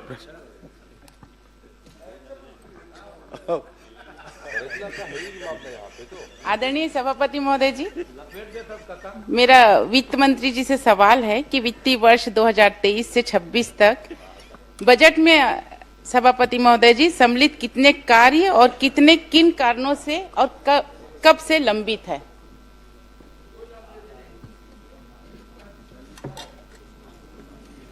माननीय सभापति महोदय, जो माननीय सदस्य का जो प्रश्न है उसमें मैं बताना चाहूंगा कि कोई भी कार्य वित्त विभाग में लंबित नहीं है। आदरणीय सभापति महोदय जी का जवाब आया है, मैं पढ़ी हूं कि कोई भी कार्य इसमें लंबित नहीं है। आदरणीय सभापति महोदय जी, मेरे एरिगेशन में, पीडब्ल्यूडी में, पीएमजेएसवाई में सभापति महोदय जी, अगर मैं एरिगेशन से बात करूं तो पिकरीपार माइनिंग 4 करोड़ 94 लाख रुपए, तांदुला परियोजना के तहत नमोरा माइनर 4 करोड़ 59, मतलब इतने 4,96,00,000, मतलब सभी सभापति महोदय जी मेरे पास ये पूरा बंच है। ये है एरिगेशन का बजट में सम्मिलित कार्य पूरा, और सभापति महोदय जी ये पूरा है पीडब्ल्यूडी का पूरा बंच है। अगर देखा जाए तो पूरा फाइल तैयार हो जाएगा सभापति महोदय जी। और जब मैं ई साहब लोग से बात करती हूँ तो उनका ये कहना रहता है कि ये सभी कार्य वित्त विभाग में गया है और बुकलेट भी जमा हो चुका है, लेकिन वहां पे लंबित है। तो सभापति महोदय जी, क्या अधिकारी सही हैं या मंत्री जी सही हैं, मैं जानना चाह रही हूँ। माननीय सभापति महोदय, एक्चुअली वित्त और पूरे सरकार के संबंध में आदरणीय सदस्य ने प्रश्न जो उठाया है उसमें मैं पूरी प्रक्रिया को थोड़ा स्पष्ट करना चाहूंगा कि जैसे कोई भी कार्य जो बजट में प्रावधानित होता है, सबको अवगत ही है, सब सीनियर मेंबर्स हैं, तो उसका फिर प्रक्रिया होते हुए वित्त में सहमति के लिए आता है, प्रशासकीय स्वीकृति के लिए भी नहीं आता है। आदरणीय पूर्व मुख्यमंत्री जी भी वित्त विभाग देख चुके हैं, आदरणीय अमर अग्रवाल जी भी देख चुके हैं, तो वहां पे सहमति के लिए आता है। जो वित्तीय स्वीकृति है, वित्तीय सहमति है और जो प्रशासकीय स्वीकृति जारी हुआ है माननीय सदस्य जी के विधानसभा संजारी बालोद में 2023-24 में 155 कार्य 66 करोड़ रुपए के, 2024-25 में 580 कार्य 152 करोड़ रुपए के, 2025-26 में 595 कार्य 51 करोड़ रुपए के प्रशासकीय स्वीकृति जारी हो चुके हैं। और जो हमारी सरकार की स्पष्ट मंशा है कि ज्यादा से ज्यादा कार्यों की प्रशासकीय स्वीकृति हो, वित्तीय सहमति हो, इसके लिए हमने बहुत सारे वित्तीय रिफॉर्म भी अपनी सरकार के आने के बाद माननीय मुख्यमंत्री जी के नेतृत्व में हमने किया है। वह भी मैं आपके माध्यम से सदन को अवगत कराना चाहूंगा कि जैसे बजट में नवीन मद की जो परिभाषा थी वो 1995 में उसका गाइडलाइन जारी किया गया था और पहला संशोधन उसके बाद 2011 में हुआ था और उसके बाद हम लोगों ने 2024 में फिर से उसमें संशोधन किया है और इसमें जो नवीन मद की परिभाषा अंतर्गत जो राशि है उसको बढ़ा दिया गया है ताकि माननीय सभापति कृपया पूरी प्रक्रिया सुन लें सभापति महोदय। बढ़ा दिया गया है 50 लाख से बढ़ाकर 1 करोड़ रुपए निर्माण कार्य। ये उत्तर में है, मैंने पढ़ लिया है। नहीं, ये उत्तर में नहीं है सभापति महोदय। अब आपके अलावा पूरे सदन को जानना जरूरी है। 1 करोड़ रुपए जो निर्माण कार्य उसमें 2 करोड़ रुपए मशीन उपकरण जो 50 लाख से बढ़ाकर 1 करोड़ रुपया किया गया है। इसी तरह से जो प्रशासकीय स्वीकृति दिया जाता था उसकी सीमा को 3 करोड़ से बढ़ाकर 5 करोड़ कर दिया गया है 2024 में, जो उसके पहले 2012 में था, जो 2012 में था उसको बढ़ा करके 5 करोड़ कर दिया गया है। तो मैं आपके माध्यम से सदन को अवगत कराना चाहूंगा कि पूरी सरकार की मंशा है कि ज्यादा से ज्यादा कार्यों की प्रशासकीय स्वीकृति हो, इसलिए ये वित्तीय रिफॉर्म 2012 के बाद 2024 में, 2011 के बाद 2024 में किए गए हैं, तो ज्यादा से ज्यादा हो ये है। दूसरा चीज मैं कहना चाहूंगा, माननीय सदस्य का जो बिंदु है कि बजट, वो जो लिस्ट या उनका पूरी जो उनकी सूची है, उसके बारे में बताना चाहूंगा कि बजट में जो प्रावधान होता है वो वर्षों से चला रहा है, चाहे भारतीय जनता पार्टी की सरकार हो चाहे कांग्रेस की सरकार हो, वो जो वित्तीय प्रावधान होता है उससे बहुत ज्यादा होता है। जैसे मैं उदाहरण के तौर पे बताना चाहूंगा, 2023-24 में 302 करोड़ का नवीन मद में प्रावधान था, 302 करोड़ का प्रावधान था, जबकि नवीन मद में कार्य 14,257 करोड़ रुपए के शामिल थे। इसी तरह 2025-26 में या 24-25 में 452 के अगेंस्ट में 16,532 के, 25-26 में 734 करोड़ के अगेंस्ट में 19,000 करोड़ के। तो ये बजट में जो रहता है प्रावधान वो बहुत ज्यादा रहता है। तो उसके अनुरूप सिंचाई विभाग हो या पीडब्ल्यूडी विभाग हो, सभी में तो सरकार प्राथमिकता अनुसार उसमें प्रशासकीय स्वीकृति जारी करती है। जो विभाग प्राथमिकता तय करता है उसके अनुरूप वित्तीय सहमति के लिए आता है और उसमें प्रशासकीय स्वीकृति फिर विभाग द्वारा जारी की जाती है। तो ने पूरे प्रदेश के प्रक्रिया बता दी जी, वित्त विभाग की प्रक्रिया बता दी, लेकिन इनको तो जरूरत बालोद में है भाई जी। बालोद की स्वीकृति तो बताओ, आप 300 की जगह 14,000 करोड़ का दे, लेकिन बालोद में तो जीरो है। यहाँ कितना दे रहे हो ये बताओ जी। माननीय सभापति महोदय, जो बजट पे प्रावधान है संजारी बालोद में, उसमें से अभी फिलहाल वित्तीय स्वीकृति के लिए या वित्तीय सहमति के लिए वित्त विभाग में एक भी फाइल लंबित नहीं है। मैं सदन को स्पष्ट करना चाहूंगा, और विभाग जो भी प्राथमिकता से भेजेगा उसमें निश्चित रूप से सरकार सकारात्मक पहल करेगी। माननीय सभापति महोदय, माननीय मंत्री जी, हाँ, ये बात आपने कह दी कि आपके पास कोई फाइल लंबित नहीं है। अब चूंकि माननीय सदस्य ने बात कही है और इस चूंकि सदन में आ गया है जी, तो क्या पीडब्ल्यूडी इरिगेशन विभाग से वो प्रस्ताव मंगा के स्वीकृत करेंगे क्या? माननीय सभापति महोदय, और एक भी और स्पष्ट करना चाहूंगा कि जैसे 3 करोड़ की सीमा को 5 करोड़ हम लोग बढ़ा दिए हैं, नहीं, उसके कारण से उन 5 करोड़ से नीचे के जितने कार्य हैं उसको वित्त विभाग भेजने की आवश्यकता नहीं है, ये मैं स्पष्ट करना चाहूंगा। और दूसरा चीज, विभाग जो कौन सा कार्य को करना है ये विभाग की प्राथमिकता होती है, वो वित्त विभाग का क्षेत्राधिकार नहीं है। 18 करोड़ का है, वो बता रहे हैं 28 करोड़ 28 करोड़ का है, वो 3 करोड़ का मामला नहीं, वो आएगा तो आपके पास। एक ही प्रोजेक्ट 28 करोड़ का है भाई, देखिए उसमें है एक प्रोजेक्ट जो 5 करोड़, 4 करोड़ ये वाला आप बोल रहे हैं कि मंत्री जी देंगे।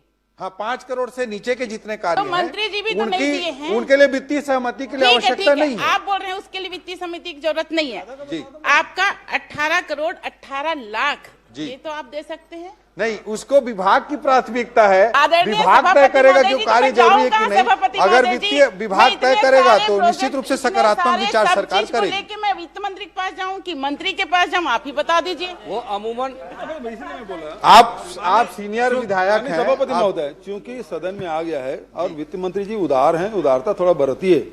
अब ये 18 करोड़ का मामला है, आप मंगा के स्वीकृत कर देंगे, इतना भर तो बोलना है आपको, क्योंकि हर प्रश्न सबका प्रश्न लगता नहीं, कोई प्रश्न लग जाता है। तो कम से कम इस माध्यम से पूरे प्रदेश को संदेश जाएगा कि ओपी चौधरी जी वित्त मंत्री के रूप में बड़े उदार हैं। 18 करोड़ की बात है, आप स्वीकृत कर दीजिए, करवा दीजिए, इतनी तो बात है। एक कार्य की मांग कर अरे भाई, बाकी तो स्वीकृत कर दीजिए, हम लोग भी मेज थपथपाएंगे, आपको स्वागत करेंगे जी। वैसे घोषणा करो भाई। नहीं, वो बिल्कुल नहीं, वैसे वित्त मंत्री जी उदार हैं, वो कहने का विषय नहीं है। वित्त मंत्री जी उदार हैं और इसलिए बजट में आप देखे हैं कि बहुत घोषणा कर दीजिए जी।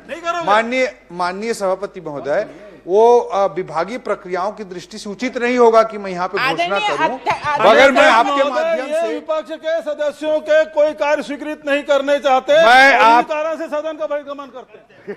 मैं आपको बताना चाहूंगा सभापति महोदय, आगे सुशांत शुक्ला, सकारात्मक सभापति महोदय, माननीय सभापति महोदय, बीजापुर में, सुकमा में 100 करोड़ के एजुकेशन सिटी हम स्वीकृत कर रहे हैं। सुशांत शुक्ला जगरगुंडा क्षेत्र सुकमा अंतर्गत आता है, जहां हमारा विधायक नहीं है, वहां 100 करोड़ का हम एजुकेशन सिटी बजट में लेकर के आए हैं। कैसे बोल सकते हैं कि विपक्ष पे हम स्वीकृत नहीं कर रहे हैं?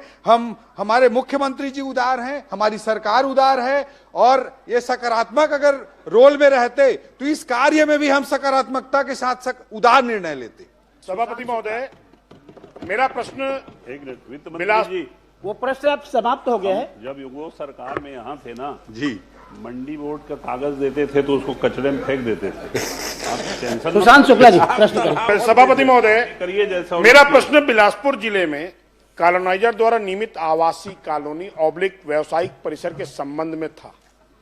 जवाब माननीय मंत्री जी ने दिया है, जिसका पूरक प्रश्न मैं पूछने जा रहा हूं कि प्रपत्र क्रमांक 1 के सरल क्रमांक के 16, सरल क्रमांक 15, सरल क्रमांक 24, सरल क्रमांक 26, सरल क्रमांक 28, सरल क्रमांक 65, सरल क्रमांक 73, सरल क्रमांक 77, 99, 100, 103 में एक ही बिल्डर द्वारा या उसी बिल्डर एक अलग अलग संस्थान बनाकर एक ही व्यक्ति द्वारा लगातार टाउनशिप एक्ट, एक सारे लेआउट एक ही बिल्डर द्वारा कुछ समय के अंतराल में 22-23 यानी पूर्ववर्ती सरकार के कार्यकाल में छत्तीसगढ़ नगर एवं ग्राम निवेश की एकीकृत उप योजना, जिसे हम टाउनशिप एक्ट कहते हैं, जो 8 हेक्टेयर के ऊपर लागू होती है, सीधा सीधा उल्लंघन किया गया है। यह कॉलोनी एक ही बिल्डर द्वारा लगभग 100 एकड़ के आसपास निर्मित कर ली गई है, जिसमें मूलभूत सुविधाओं की कमी है, पूर्ण नहीं किए गए, और विभाग के अधिकारियों के मिलीभगत करते हुए तत्कालीन समय में टुकड़ों में अलग अलग तौर पर पास कराकर नियमों का सीधा उल्लंघन किया गया है। और जो सबसे महत्वपूर्ण विषय यह है कि जो ईडब्ल्यूएस की पात्रता होती है लेआउट के लिए, उसमें कोटवारी जमीन यानी सेवा भूमि को ईडब्ल्यूएस की जमीन दिखाकर ये लेआउट पास कराए गए हैं। मैं आपके माध्यम से माननीय मंत्री जी से पूछना चाहता हूं कि क्या ऐसे लेआउट को स्थगित करते हुए परीक्षण कराकर इनकी बिक्री पर रोक लगाएंगे ताकि आम जन ठगे ना जाए?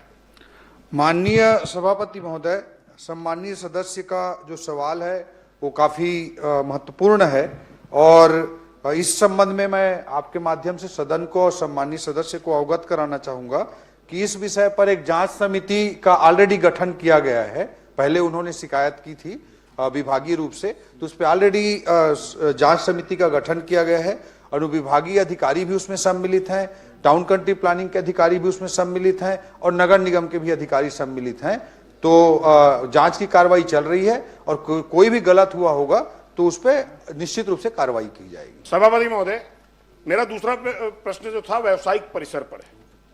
सरकंडा में खसरा नंबर 546/1, 547/1, 577/1, जो पूर्व में 26/10/1998 संयुक्त संचालक नगर ग्राम निवेश बिलासपुर द्वारा आवासीय समूह भवन हेतु लेआउट पास किया गया। सभी भूखंड बेचने के बाद संबंधित व्यावसायिक संस्थान द्वारा उसको पुनः जिस विक्रेता को बेचा गया था उससे फिर क्रय किया गया, और 7/3/2023 को उसमें से कुछ भाग को पुनः क्रय करते हुए अनुमोदित लेआउट में दर्शित मार्ग ऑब्लिक सड़क हेतु आरक्षित रकबे को पुनः खुली भूमि बताते हुए नवीन भवन अनुज्ञा आयुक्त नगर पालिक निगम बिलासपुर के समक्ष प्रस्तुत की गई, और बिना नगर और ग्राम निवेश की विकास अनुज्ञा लिए बगैर सीधा नगर निगम से अनुज्ञा प्राप्त कर ली गई। उक्त भूमि का व्यापारीकरण आवासीय होने के बावजूद भी वाणिज्यिक भवन के रूप में अनुज्ञा अधिकारियों के मिलीभगत से जारी हुई। मैं प्रश्न कर रहा हूं, क्या उक्त अनुज्ञा को स्थगित कर भू संपदा विनायक प्राधिकरण रेरा को उक्त रजिस्ट्रेशन को स्थगित करते हुए संबंधित लेआउट को स्थगित करते हुए क्या रोक लगाएंगे इसकी बिक्री पर? माननीय सभापति महोदय, जो प्रश्न आया है, ये प्रश्न 2023-24 से 4 फरवरी 2026 तक के पूरे प्रकरणों की जानकारी माननीय सदस्य ने मांगी थी। ये जो प्रकरण बता रहे हैं उससे पहले का है, इसलिए इस जानकारी में वो नहीं आया है।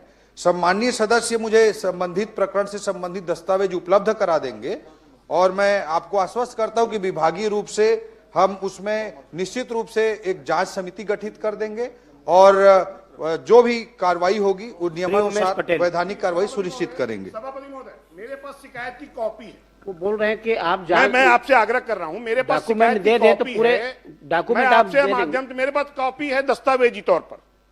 अगर आप कहें तो शिकायत इस दिनांक जो बताई गई है, वर्णित दिनांक है, उसके पूर्व की है और वो बकायदा रजिस्टर्ड डाक से और आधिकारिक तौर पर मिलकर दी गई।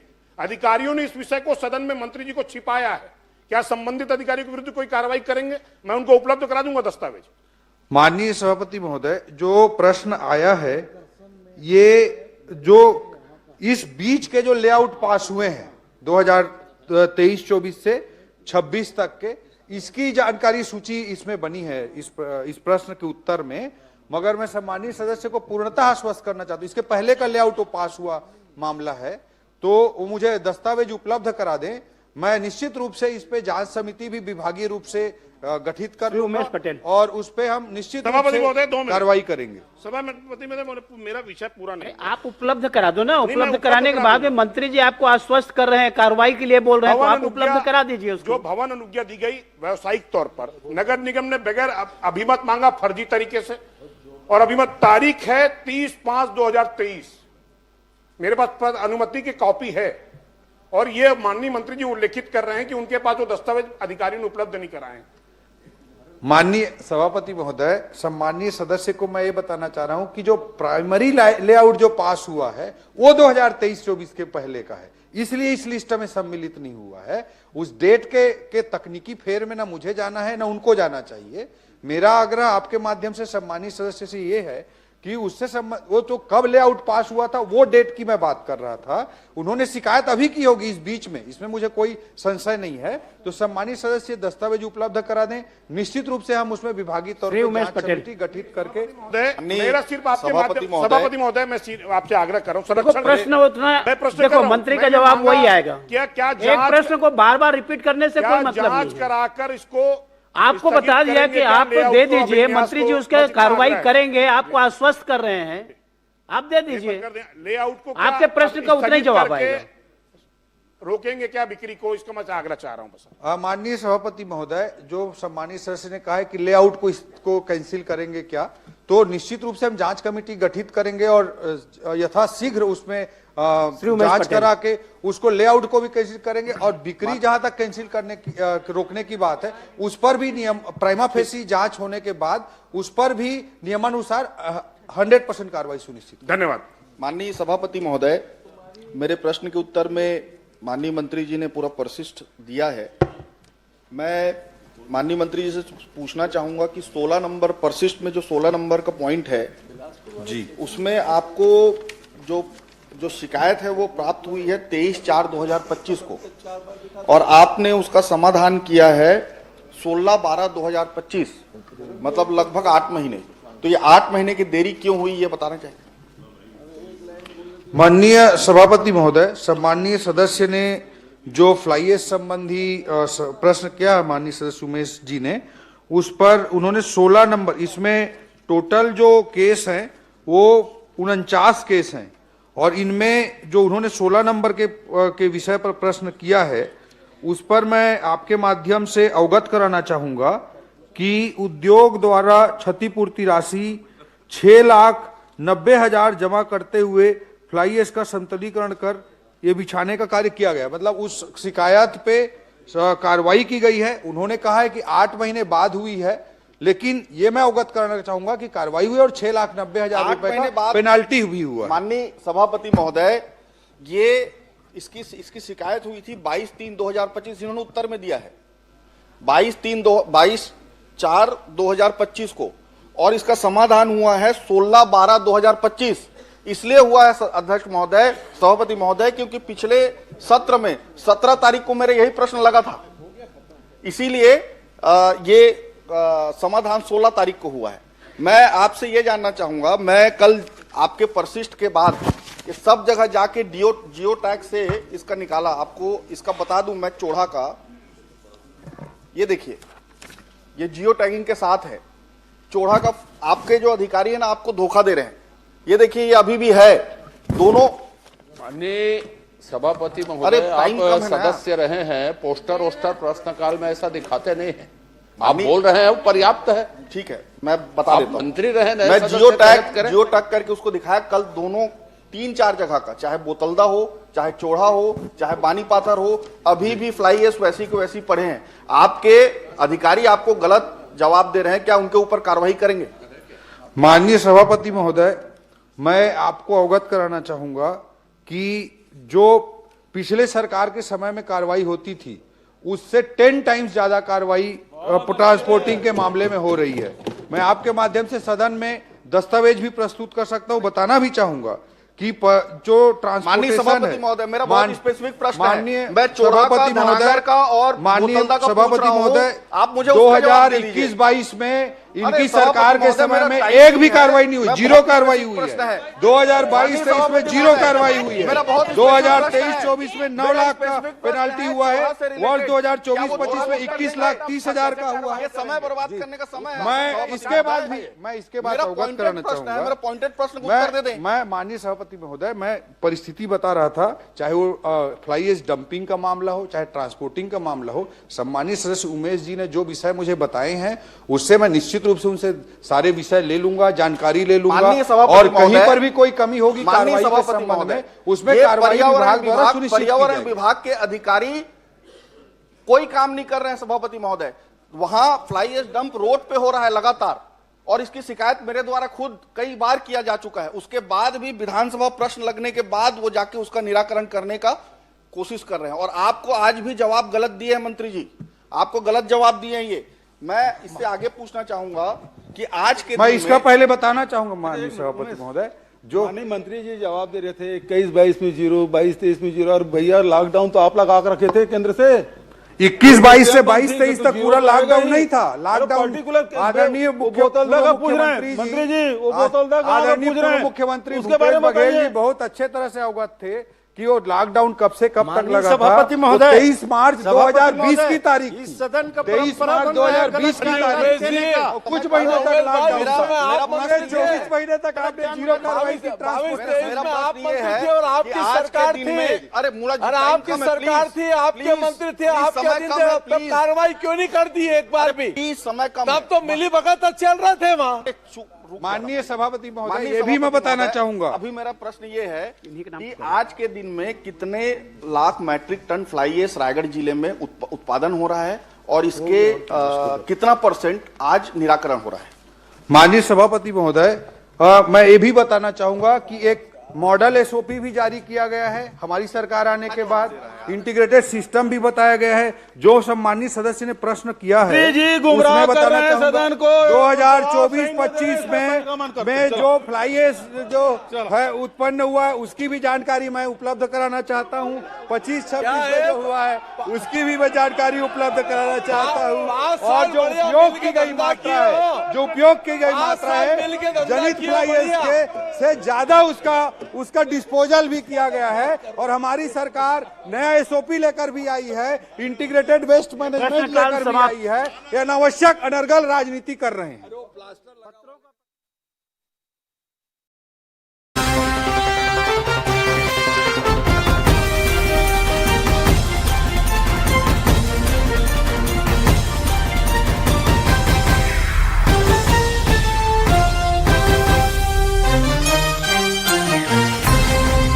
अब एक्चुअल की ओर होने की कोशिश कर रहे हैं। माननीय सभापति महोदय, माननीय मंत्री जी से मैंने पूछा था कि औद्योगिक फसल प्रणाली कृषकों के लिए और आधारित प्रदर्शनी फसल नई किस्म हाइब्रिड प्रमाणित बीजों का वितरण एवं पोषक तत्व, इस विषय पे माननीय मंत्री जी से मैं जानना चाहूँगा आपके माध्यम से कि हाइब्रिड क्या किसानों को और प्रदर्शनी हेतु नई फसल किस्म का लोगों को दिया जाए, क्योंकि 900 किसानों ने प्रशिक्षण प्राप्त किया और इससे किसानों को लाभ क्या मिला, इसे बताने का कष्ट करें।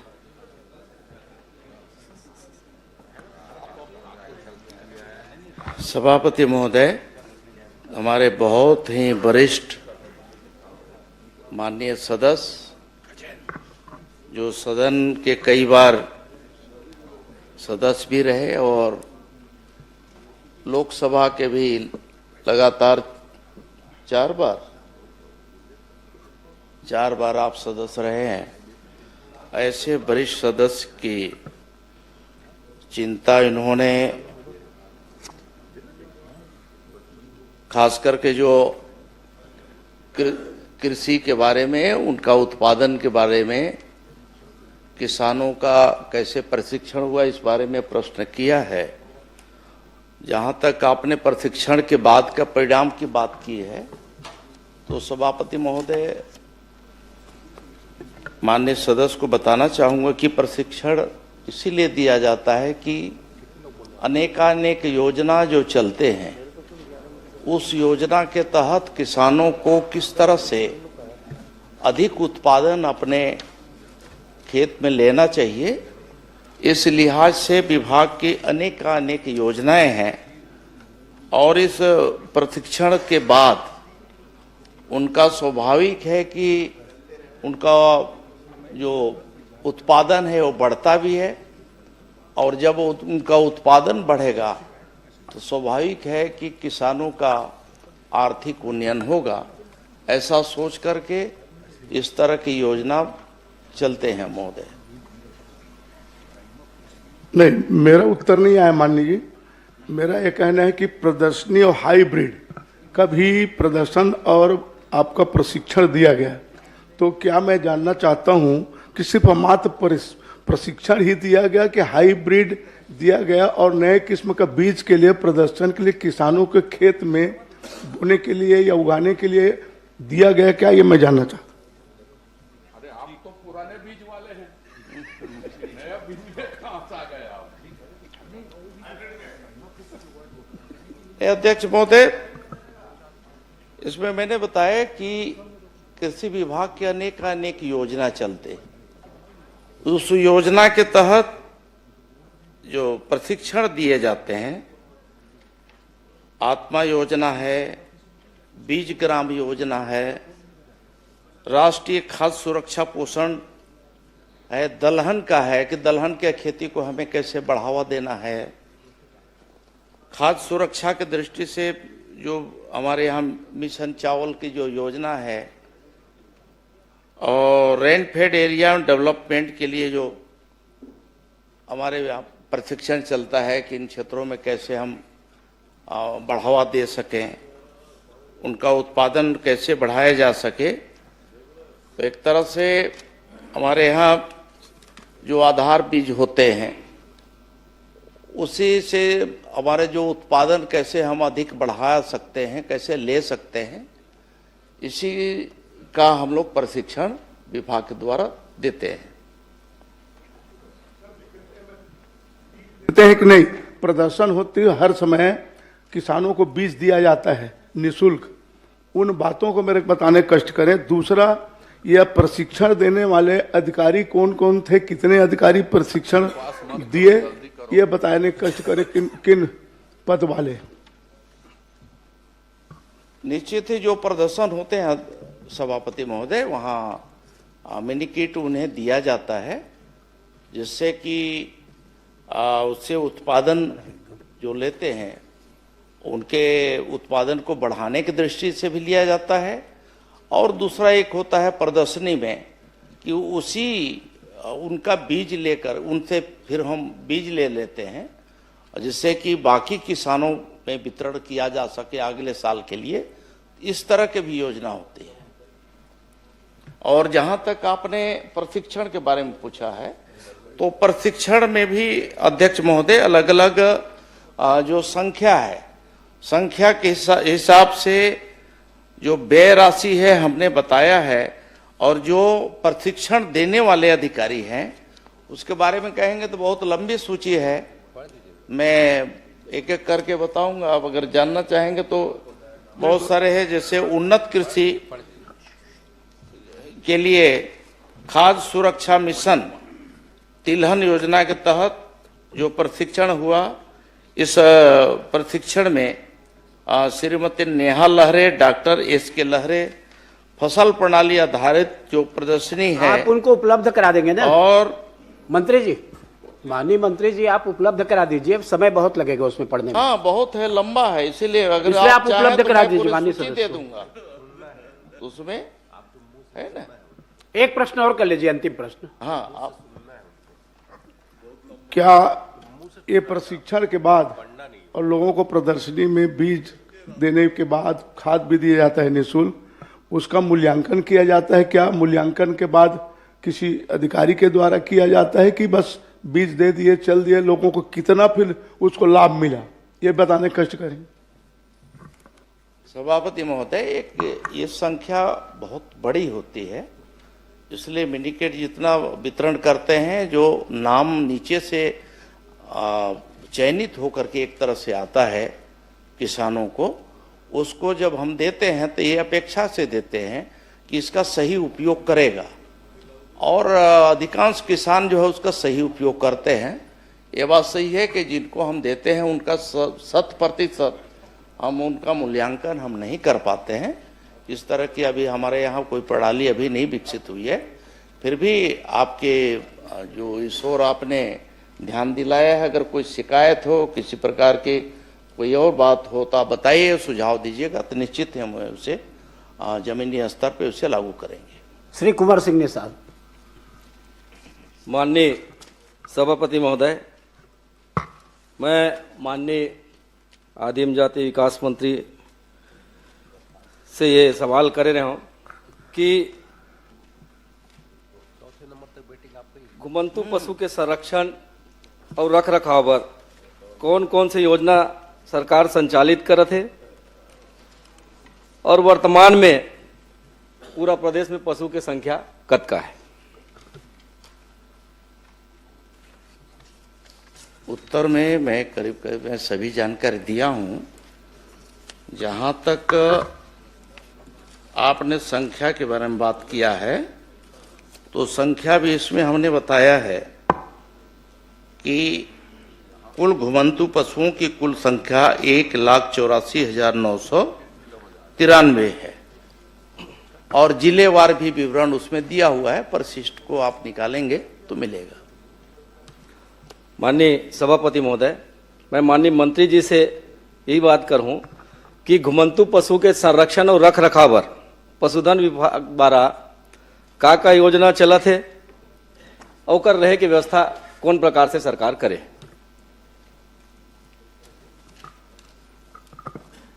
अध्यक्ष महोदय, जो पशुधन विभाग से जो योजना चल रहे हैं उसमें हमारे एक तो आदर्श गौधाम गोकुल ग्राम गौ अभयारण्य योजना है, और गौशाला है। इस तरह से ये योजना अभी प्रदेश में चल रहे हैं। अध्यक्ष महोदय, मैं संख्या पूछा माननीय सभापति महोदय, कतका कन गोधाम योजना के माध्यम से संचालित होते, और कतका पशु के रख रखाव वो योजना के माध्यम से वो गोधान में चलत है?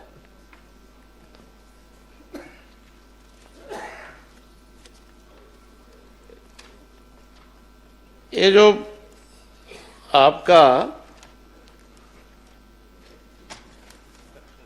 अब जहां तक हमारे यहाँ गौधाम योजना है, ये योजना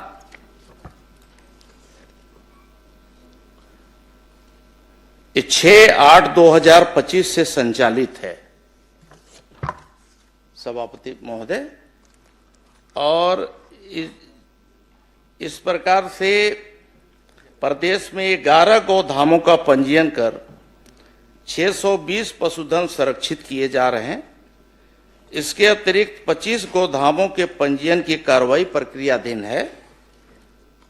जहां तक हमने बताया कि गोधाम में, तो अध्यक्ष महोदय इसमें तमाम सारी उनके लिए संरक्षण के लिए, उनके रखरखाव के लिए पूरी व्यवस्था वहां पे की गई है।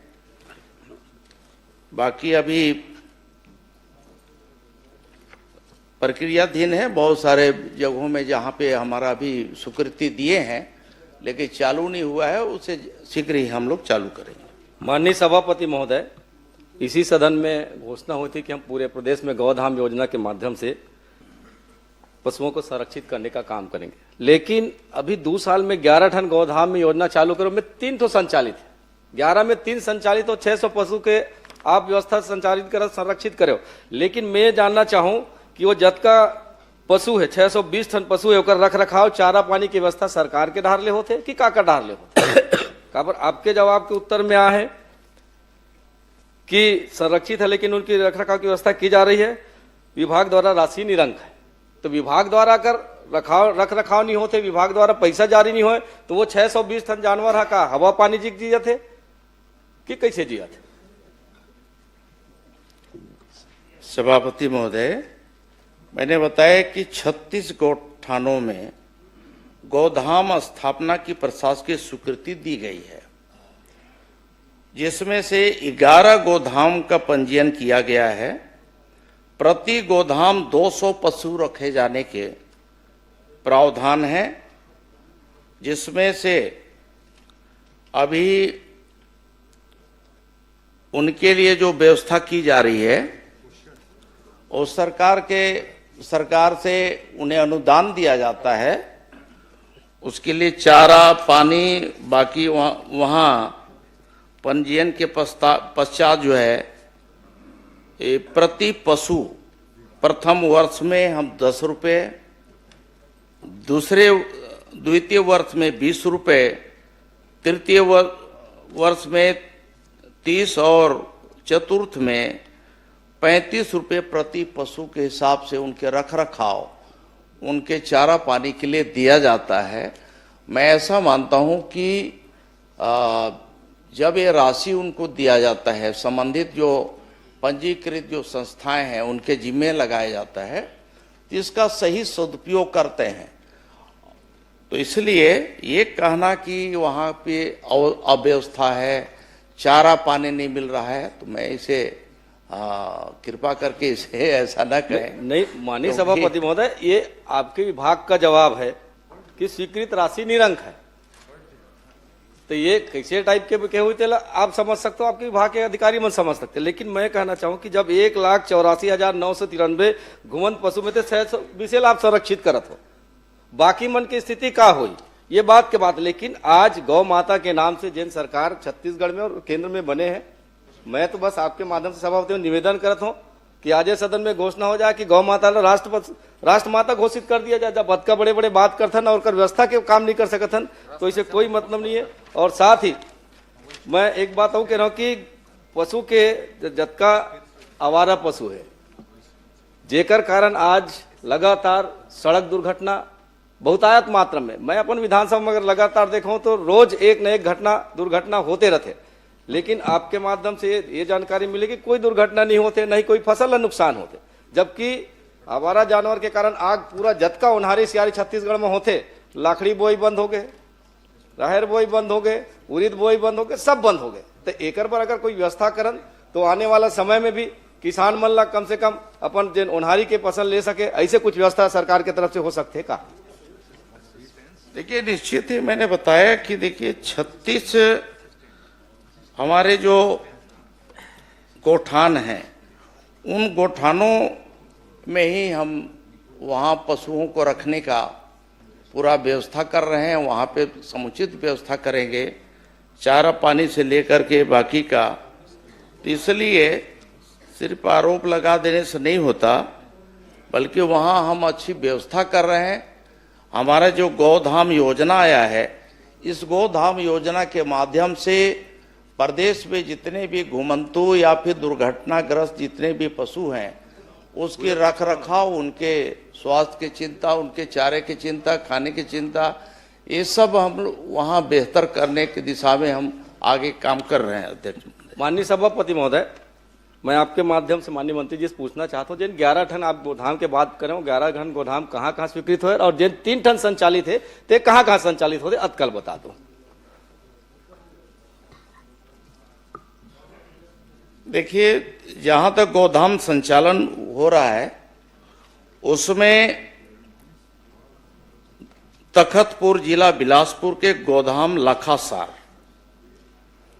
इसी प्रकार से बिलासपुर में है गोधाम ओखर मस्तूरी ब्लॉक में, गोधाम केवतरा विकासखंड साजा बेमेतरा, इस प्रकार से यहाँ ये गोदाम संचालित हैं। और इसके अलावे जो हमारे बताए कि पंजीकृत जो हमारे गौशाला हैं उसे भी इसका हम दर्जा दे करके वहाँ काम कर रहे हैं, जिसमें कि बालोद जिले का 4 है, बालोद है, गुरूर है, डोंडी है, लोहारा है। गोदाम में एक प्रस्तावित है डोंडी, और इसी प्रकार से बाकी जो 11 आपने जानकारी मांगा है, 11 का सूची भी है, हम कहिए तो हम पूरे हम पढ़ देते हैं। जी जी।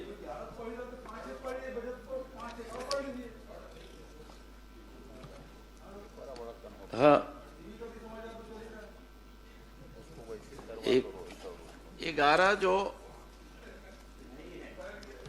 आप उपलब्ध करा देंगे ना? नहीं, सभापति महोदय, पहले माननीय सभापति महोदय मैं बता दे रहा हूं, आप 11 की जानकारी लेना चाहते हैं, जिसमें कोरबा में गोदाम है, सोहागपुर विकासखंड करतला, और यहाँ है दूसरा में सरायडी है, ग्राम पंचायत कोरबा, और तीसरा है महोरा में पौड़ी उपरोड़ा, चौथा है लखासार क्या है तखतपुर, प्रश्न? पांचवा में ओखर। सूची तो वैसे उपलब्ध करा देंगे, अंतिम प्रश्न कर लीजिए ना, जो आप चाहते हो पूछ लीजिए। मरवाही में है, वो है 11 का सूची। मरवाही में तरई गांव है, पड़वनिया है, गोरेला, बैठ जाए। रायपुर में धनेली, धरसीवा, महासमुंद, सरायपाली, कुम्हारी है, पिथौरा, बेमेतरा, केवतरा, साजा, इस तरह से अंतिम 11 है। और आप कहेंगे आप क्या चाहते हैं वो तो पूछ लीजिए कि भविष्य में और बढ़ाने की मैं संभावना है, उसको बढ़ाएंगे क्या, ऐसा पूछो ना। माननीय सभापति महोदय, मैं तो यही चाहता हूँ माननीय मंत्री जी से कि 2 साल में हमन 11 ठन खोल पाए और 3 ठन संचालित करत है, आज ठन के ठिकाना नहीं है। मैं तो ये कहना चाहूँ, पूर्व के सरकार के द्वारा जिन गोठान योजना संचालित होती है लगभग सब गांव में, राजनीति से परे सवाल कर माननीय सभापति महोदय, कि सब गांव इंफ्रास्ट्रक्चर बने तैयार है, सरकार के पैसा लगे है। मैं कहता हूँ कुछ नहीं करना है, यदि हम निर्देश कर दें चरवाहा मल्ला, चल तो मैं इंफ्रास्ट्रक्चर दिखाऊं पूर्व में तोला उत्कृष्ट गोदान के वो उद्घाटन कर रही चल मोर सन जावे, मैं चल मैं तोल दिखाऊं, मैं मोर सन चल मैं तोला दिखाऊं, अरौद गांव गरी से है। मैं सभापति महोदय, मैं यही कहना चाहता हूँ कि अगर बन के तैयार है तो जैसे पहली स्व सहायता समूह की बहनी मन, महिला मन काम करती से, पशुपालक मन काम करती से, चरवाहा मन काम करते, वैसे एक व्यवस्था दे दिया जाए तो वो कोनो प्रकार के गांव में जतका घूमत थे नहीं घूम सके। और साथ ही मैं ये कहना चाहूँ आपसे कि आपके पास संचालित करे के कोई ठोस अभी कार्य योजना नहीं है। मोला तो ऐसे लगते कि ये 2047 तक आपके विजन के हिसाब से ये गोधाम ऐसे लगते। माननीय सभापति महोदय, नीलकंठे काम। सभापति महोदय, मैं समझता हूं कि आपको भी अवगत होगा कि जितने भी घुमंतु पशु हैं, वो घुमंतु पशु एक नगरीय क्षेत्र है, ग्रामीण क्षेत्र है। इन घुमंतु पशुओं के भी रख रखाव सिर्फ हमारा विभाग नहीं देखता, ये विभाग तो संबंधित, जैसे नगरीय क्षेत्र की बात है तो नगरीय क्षेत्र के नगरीय निकाय के जिम्मे होता है, इसके अलावा ग्रामीण क्षेत्र में ग्राम पंचायतों की जिम्मेदारी होती है। हमारा पशुपालन विभाग तो उनके स्वास्थ्य की चिंता, बाकी उनके ब्रीडिंग की चिंता, बाकी उनके और भी उससे संबंधित संरक्षण से संबंधित है, ये काम हम करते हैं। ये सब हम सबका एक मानवीय हमारा एक जिम्मेदारी बनता है कि हमारी संवेदना कहाँ तक है, और हम यदि हम पशु अगर रखे हैं, स्वाभाविक है कि जो पशु मालिक होता है वो घर में बांधता है और वहां रखता ही है। तो कुछ इस तरह से घुमंतु जो पशु हैं, कुछ लोग वो बाकी जगह जो घर में भी जो पाले हुए हैं और घुमंतु वो करीब करीब मिक्सअप हो जो करके सड़क किनारे आ जाते हैं। और इसलिए भी ये घटनाएं जो है आए दिन जो है हुआ करती श्री है। नीलकंठ टेकाम जी, इसमें हम सबका एक जिम्मेदारी बनता है। नीलकंठ टेकाम जी माननीय सभापति करेंगे। एक प्रश्न सभापति हो गया, अंतिम हो गया, बहुत हो गया। संगणना की श्री नीलकंठ टेकाम जी, मंत्री जी ने कहा पशु संगणना के बात होते थे तो गौ सेवक हो क्या है, मंत्री जी को बैठा दिया था, मंत्री जी कुछ बोलेंगे फिर आप पूछेंगे। बस एक लास्ट माननीय सभापति महोदय, जब जनगणना के बात करीस तो मैं जे हिसाब से जनगणना करे मैं तो संतुष्ट नहीं हो। खबर मोर गुंडर दई में अगर जेन हिसाब से जानकारी दे 2224, मैं अपन आंकड़ा बताता हूँ, साल के आंकड़ा 28 साल ज्यादा है। तो कर विभाग के कर्मचारी गलत आंकड़ा प्रस्तुत करे, मैं बताता हूँ। एक मिनट मंत्री जी आए पूरा आंकड़ा दे, आंकड़ा दे ना पूरा दे, मैं बता दूं संतुष्ट नहीं मैं मंत्री जी के जवाब से कि आप 2224 पे गुंडरदी के आंकड़ा आवारा पशु मैं बताता 28 साल ज्यादा है मोर जानकारी के हिसाब से, तो कहीं न कहीं आपके अधिकारी जवाब गलत दे आपला होकर ऊपर कार्रवाई करूँ का।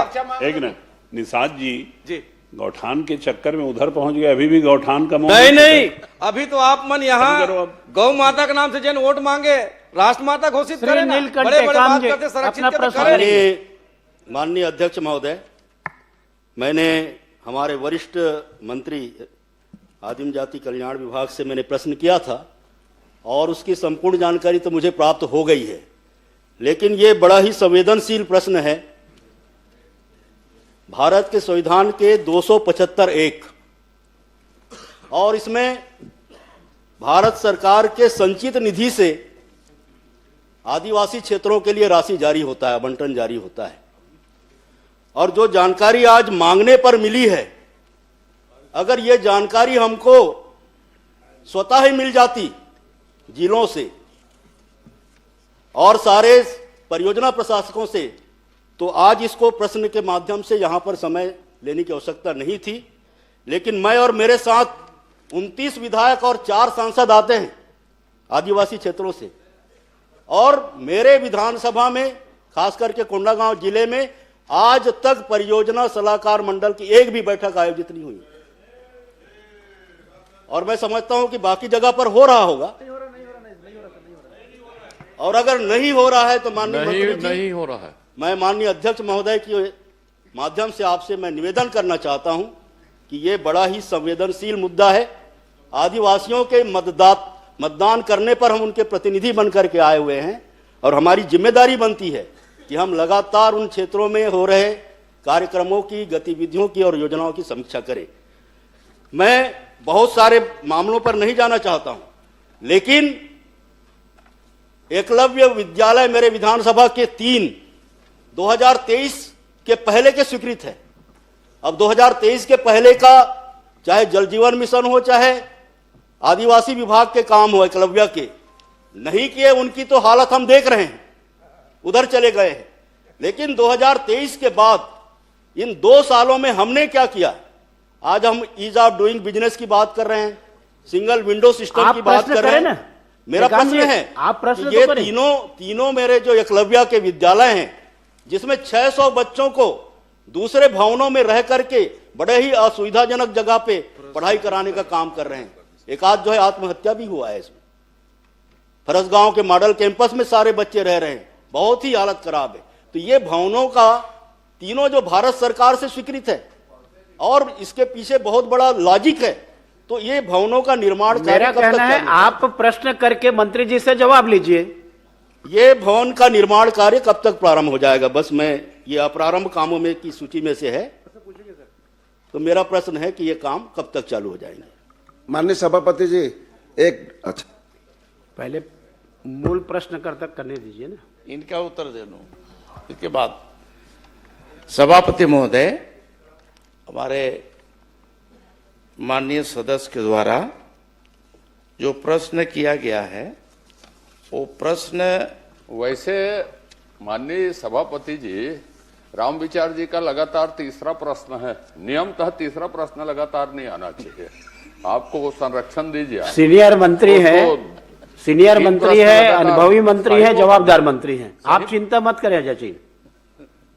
नहीं, सीनियर मंत्री है, जवाबदार मंत्री। आपकी प्रिंटिंग में भी लगातार 3 प्रश्न नहीं आना चाहिए, दूसरी सलाह निकलनी चाहिए। चल, मैं सभापति महोदय, माननीय सदस्य की जो चिंता है और इस चिंता से मैं निश्चित ही विभाग को अवगत कराऊंगा और इसमें अभी तक क्यों नहीं हुआ इसको मैं दिखवाता हूं और आपके सम्मान का पूरा हम ध्यान रखेंगे।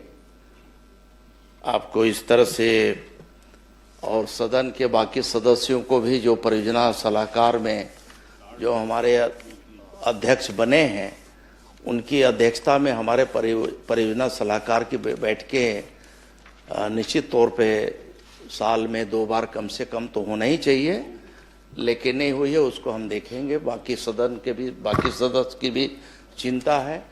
जहाँ तक आपने प्रश्न किया है तो इस प्रश्न में सिर्फ जो अगर प्रश्न को देखा जाए तो आवंटन के बारे में आपने पूछा 2023-24 से 24-25 तक, साथ ही साथ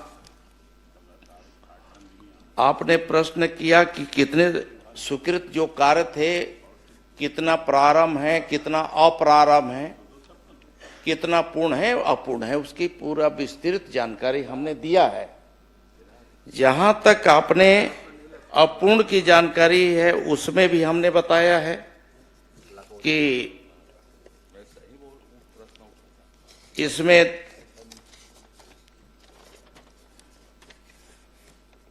तीन कार्य जो है अप्रारंभ बताए हैं और 29 में से 23 कार्य पूर्ण हुए हैं। आपको धन्यवाद देना चाहिए। धन्यवाद शुरू में दे दिया और कि आपने पूरी बहुत इसमें अच्छी से जानकारी दे दी 3 है। कार्य जो है अप्रारंभ है, बहुत छोटे काम है वो भी, और 3 कार्य जो है अभी अप्रारंभ है। प्रारंभ अभी 3 काम और बचे थे, उसका भी प्रारंभ कर दिया गया है। और जो अप्रारंभ है उसमें कुछ स्थानीय स्तर पे पंचायतों का कुछ था तो उसके आधार पे वो भी शॉर्ट लिस्ट कर लिया गया है, वो भी पूरा हो जाएगा। जहां तक आपने प्रश्न इससे हट करके एक और प्रश्न किया है एकलव्य मॉडल स्कूल के संबंध में, तो कर्मकारियों की सूची में है, ये सूची में है, आपके जो जवाब आए हैं उसमें है।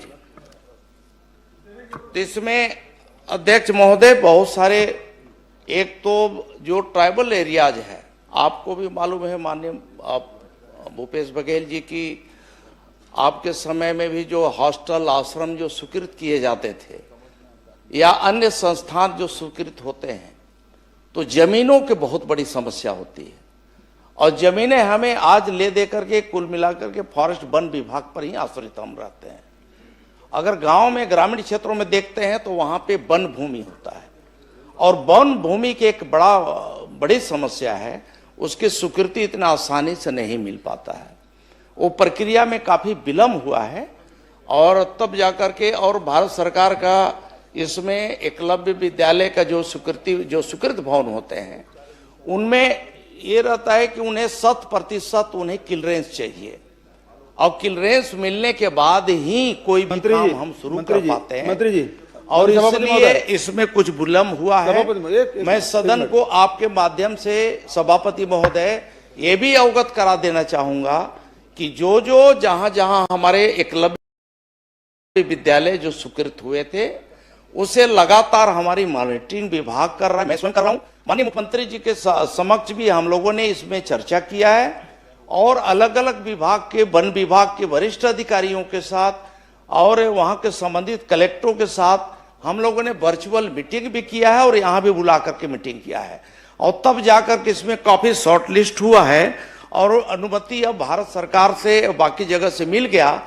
टेंडर की प्रक्रिया में काफी विलंब हुआ है। टेंडर के लिए भी हमने भारत सरकार के जो एजेंसियां हैं, बहुत सारे राष्ट्रीय स्तर की जो एजेंसियां हैं उनको हमने हायर किया है, उनको हमने दिया है कि आप जैसा भी है डीपीआर आप बनाएंगे, बाकी चीज आप बनाएंगे, क्योंकि ये बड़े काम है, कहीं ऐसा ना हो इसमें शिकायत हो।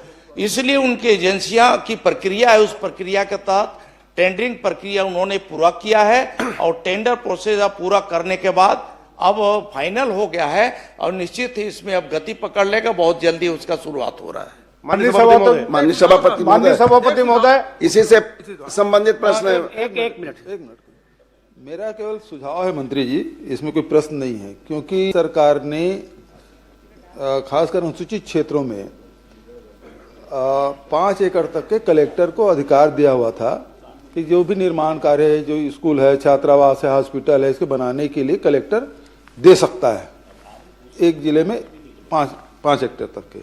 लेकिन वो समयावधि बीत गए। 2021-22 में मैंने पहल की थी, लेकिन उसको माना नहीं था। अभी फिर से पहल कर दी। जो आप जमीन की जो समस्या बता रहे हैं, राज्य सरकार की ओर से भारत सरकार से फिर से आग्रह कर ले, क्योंकि हमारे यहाँ वनाच्छादित है और इस प्रकार जमीन मिलना मुश्किल हो रहा है। तो इसलिए भारत सरकार से अनुरोध करके वो फिर से अनुमति ले ली जाए कि कलेक्टर को 5 हेक्टेयर तक के निर्माण कार्य के लिए वो जमीन दे सकता है वन विभाग का। पत्राचार कर लें। माननीय सभापति महोदय, हमारे यहाँ 3 बार उद्घाटन हो गए।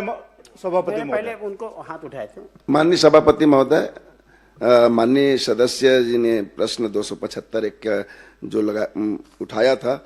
मेरे विधानसभा बहुत ही संवेदनशील क्षेत्र है। नक्सली क्षेत्र होने के कारण उन्हें कई ऐसे जगहों में जाने का अवसर नहीं मिलता, और इस मत का पैसा परियोजना का पिछले 2 सालों में एक भी बैठक नहीं हुई है और हमें कोई भी जानकारी नहीं बताया गया है। मैं क्षेत्र के भ्रमण में पता चला कि ऐसे जगह बंदर बांट कर दिया राशि को। मैं मध्य क्षेत्र प्राधिकरण के बैठक में माननीय मुख्यमंत्री की अध्यक्षता में कोरबा भी गया था। इस बात को मैं वहां पे भी बताया कि 37 कामों में 3 काम प्रारंभ बताया गया है, और आज तक ऐसे जगह काम किया है जहां पे हमें जनप्रतिनिधि कोई जा नहीं सकते। संवेदनशील क्षेत्र है, पहाड़ी क्षेत्र में बना दिया, जमीन में मात्र नींव भर बनाए हैं। तो मैं चाहूंगा आपके माध्यम से कि मंत्री जी से कि उसकी जांच कराएंगे क्या।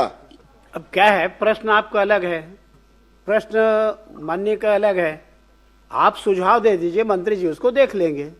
माननीय सभापति महोदय, ट्राइबल मैं तो सभापति महोदय आपके माध्यम से पूरे सदन के माननीय सदस्यों से यही आग्रह करूंगा कि देखिए, इस तरह की जो भी संस्था, किसी भी विभाग का कोई भी स्वीकृत अगर होता है या कोई भी योजना स्वीकृत होती है, तो हम सब का दायित्व बनता है कि हम उसके लिए जगह कैसे भी हो, जैसे भी हो, हम लोग को प्राथमिकता के आधार पे तय करके दिलाना चाहिए। क्योंकि आपके विधानसभा क्षेत्र में जो चीज बनने वाला है, ये तो आप तय करेंगे कि कहाँ बनेगा, किस हिसाब से कहाँ पर हमें देना ठीक रहेगा। और अगर इसमें कहीं पर दिक्कत आ रही, विभाग अगर नहीं कर पा रहा है, तो इसमें आगे बढ़ चढ़ करके हमें हिस्सा लेकर के उसे पूरा करना चाहिए। श्रीमती संगीता सिन्हा, माननीय आप लोग लिख करके दे दीजिए। इसी में 1 लाख का ही मामला है, क्वेश्चन करेंगे ना, कई मामला है। प्रश्न इसी में सभापति महोदय, इसी में 1 लाख स्कूल का ही मामला है। बस 1 मिनट सर, 1 मिनट। मानपुर में 3 बार उद्घाटन हो गए सभापति महोदय। उसका माननीय प्रधानमंत्री जी ने किया, माननीय मुख्यमंत्री जी ने किया, माननीय। लेकिन मानपुर का कैसे बताएंगे? आपके प्रश्न में बताएंगे मंत्री जी। 1 लाख का मामला है। नहीं, वो मैं समझ गया, लेकिन आप प्रश्न करेंगे उसमें जवाब देंगे ना। पूरे प्रदेश का जवाब तो केवल सुझाव के रूप में आप दे सकते हो। तो मेरा कहना, आप लिख करके मंत्री जी को दे दीजिए यहीं पर। दूसरा, उसी में सभापति महोदय, वो एकलव्य स्कूल में 3 बच्चियां वहां पे अपना फिनाइल पी के। माननीय सभापति महोदय, माननीय सभापति महोदय, सबका अलग अलग। माननीय सभापति महोदय, मैं आपके माध्यम से माननीय मंत्री जी जानना चाहूंगा कि आदिवासी उपयोजना की राशि क्या अन्य मद परिवर्तित किया जा सकता है? यदि हाँ, तो नियम शर्तें क्या है? जिला का मामला है भाई। माननीय मंत्री जी, बता दीजिए, कुछ बताना है तो। आदिवासी उपयोजना की राशि को क्या अन्य मद परिवर्तन किया जा सकता है? देखिए, इस तरह का कोई राशि जिस मद से स्वीकृत हुआ, उसी मद से ही खर्च करने का होता है। फिर भी अगर किसी, मान लीजिए कि अतिरिक्त कमरे का स्वीकृत हुआ, अतिरिक्त कमरा वहां बन गया है, तो परियोजना वहां का प्रशासनिक अधिकारियों का ये जिम्मेदारी बनता है कि उसको परिवर्तन करा के, वो भी यहाँ मुख्यालय की अनुमति से वो ले करके कहीं दूसरे यहाँ भी उसका उपयोग किया जा सकता है। श्रीमती संगीता सिन्हा, माननीय सभापति महोदय, छोटा सा इसी में से मेरा प्रश्न भी है। माननीय सभापति, माननीय मंत्री जी से मैं जानना चाहता हूं कि परियोजना सलाहकार मंडल का गठन कब हुआ, अगर हुआ है तो कौन कौन अध्यक्ष है पूरे उसमें?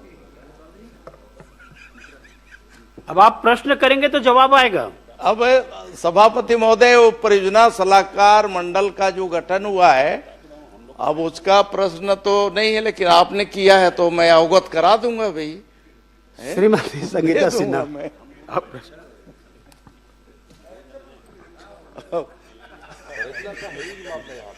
आदरणीय सभापति महोदय जी, मेरा वित्त मंत्री जी से सवाल है कि वित्तीय वर्ष 2023 से 26 तक बजट में सभापति महोदय जी सम्मिलित कितने कार्य और कितने किन कारणों से और कब से लंबित है?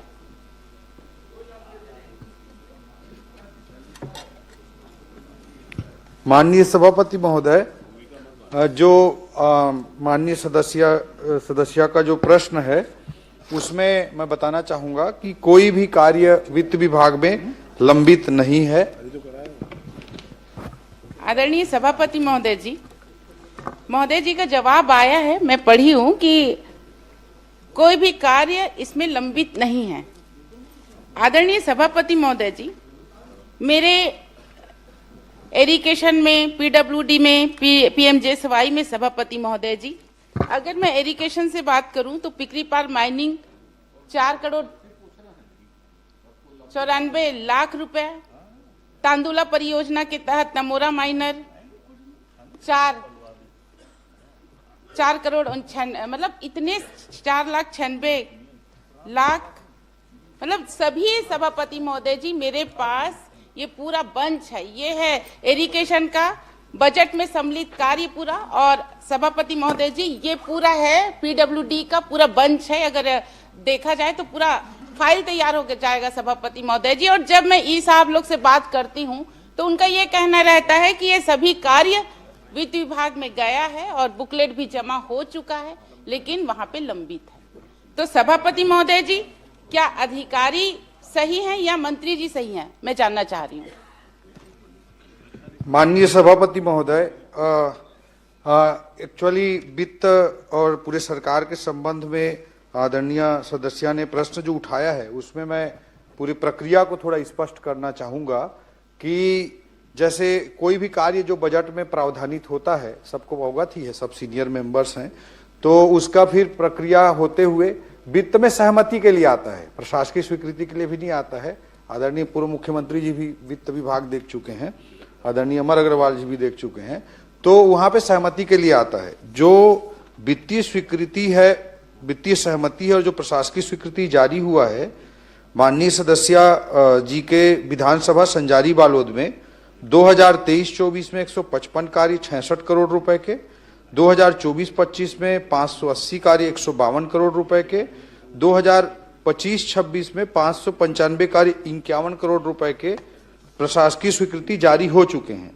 और जो हमारी सरकार की स्पष्ट मंशा है कि ज्यादा से ज्यादा कार्यों की प्रशासकीय स्वीकृति हो, वित्तीय सहमति हो, इसके लिए हमने बहुत सारे वित्तीय रिफॉर्म भी अपनी सरकार के आने के बाद माननीय मुख्यमंत्री जी के नेतृत्व में हमने किया है। वह भी मैं आपके माध्यम से सदन को अवगत कराना चाहूंगा कि जैसे बजट में नवीन मद की जो परिभाषा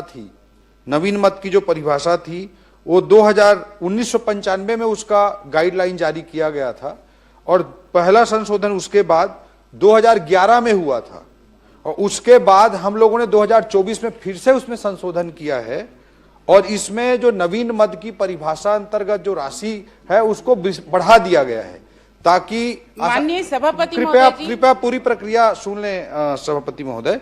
बढ़ा दिया गया है 50 लाख से बढ़ाकर 1 करोड़ रुपए। ये उत्तर में निर्माण कार्य उत्तर में है, मैंने पढ़ लिया है। नहीं, ये उत्तर में नहीं है सभापति महोदय। अब आपके अलावा पूरे सदन को जानना जरूरी है।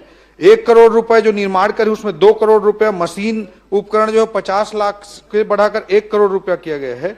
इसी तरह से जो प्रशासकीय स्वीकृति दिया जाता था उसकी सीमा को 3 करोड़ से बढ़ाकर 5 करोड़ कर दिया गया है 2024 में, जो उसके पहले 2012 में था, जो 2012 में था उसको बढ़ा करके 5 करोड़ कर दिया गया है। तो मैं आपके माध्यम से सदन को अवगत कराना चाहूंगा कि पूरी सरकार की मंशा है कि ज्यादा से ज्यादा कार्यों की प्रशासकीय स्वीकृति हो, इसलिए ये वित्तीय रिफॉर्म 2012 के बाद 2024 में, 2011 के बाद 2024 में किए गए हैं, तो ज्यादा से ज्यादा हो, ये है। दूसरा चीज मैं कहना चाहूंगा, माननीय सदस्य का जो बिंदु है कि बजट वो जो लिस्ट या उनका पूरी जो उनकी सूची है उसके बारे में बताना चाहूंगा कि बजट में जो प्रावधान होता है वो वर्षों से चला रहा है, चाहे भारतीय जनता पार्टी की सरकार हो चाहे कांग्रेस की सरकार हो, वो जो वित्तीय प्रावधान होता है उससे बहुत ज्यादा होता है। जैसे मैं उदाहरण के तौर पे बताना चाहूंगा 2023-24 में 302 करोड़ का नवीन मद में प्रावधान था, 302 करोड़ का प्रावधान था, जबकि नवीन मद में कार्य 14,257 करोड़ रुपए के शामिल थे। इसी तरह 2025-26 में या 24-25 में 452 के अगेंस्ट में 16,532 के, 25-26 में 734 करोड़ के अगेंस्ट में 19,000 करोड़ के। तो ये बजट में जो रहता है प्रावधान वो बहुत ज्यादा रहता है। तो उसके अनुरूप सिंचाई विभाग हो या पीडब्ल्यूडी विभाग हो, सभी में तो सरकार प्राथमिकता अनुसार उसमें प्रशासकीय स्वीकृति जारी करती है। जो विभाग प्राथमिकता तय करता है उसके अनुरूप वित्तीय सहमति के लिए आता है और उसमें प्रशासकीय स्वीकृति फिर विभाग द्वारा जारी की जाती है। तो ने पूरे प्रदेश की प्रक्रिया बता दी जी, वित्त विभाग की प्रक्रिया बता दी, लेकिन इनको तो जरूरत बालोद में है भाई जी। बालोद की स्वीकृति तो बताओ, आप 300 की जगह 14,000 करोड़ कर दिए, लेकिन बालोद में तो जीरो है। यहाँ कितना दे रहे हो ये बताओ जी। माननीय सभापति महोदय, जो बजट में प्रावधान है संजारी बालोद में, उसमें से अभी फिलहाल वित्तीय स्वीकृति के लिए या वित्तीय सहमति के लिए वित्त विभाग में एक भी फाइल लंबित नहीं है। मैं सदन को स्पष्ट करना चाहूंगा और विभाग जो भी प्राथमिकता से भेजेगा उसमें निश्चित रूप से सरकार सकारात्मक पहल करेगी। माननीय सभापति महोदय, माननीय मंत्री जी, हाँ, ये बात आपने कह दी कि आपके पास कोई फाइल लंबित नहीं है। अब चूंकि माननीय सदस्य ने बात कही है और इस चूंकि सदन में आ गया है जी, तो क्या पीडब्ल्यूडी इरिगेशन विभाग से वो प्रस्ताव मंगा के स्वीकृत करेंगे क्या? माननीय सभापति महोदय, और एक भी और स्पष्ट करना चाहूंगा कि जैसे 3 करोड़ की सीमा को 5 करोड़ हम लोग बढ़ा दिए हैं, नहीं उसके कारण से उन 5 करोड़ से नीचे के जितने कार्य हैं उसको वित्त विभाग भेजने की आवश्यकता नहीं है, ये मैं स्पष्ट करना चाहूंगा। और दूसरा चीज, विभाग जो कौन सा कार्य को करना है ये विभाग की प्राथमिकता होती है, वो वित्त विभाग का क्षेत्राधिकार नहीं है। 18 करोड़ का है वो बता रहे हैं, 28 करोड़ का है वो, 3 करोड़ का मामला नहीं, वो आएगा तो आपके पास। एक ही प्रोजेक्ट 28 करोड़ का है भाई, देखिए इसमें है एक प्रोजेक्ट जो 5 करोड़ 4 करोड़ ये वाला आप बोल रहे हैं कि मंत्री जी देंगे।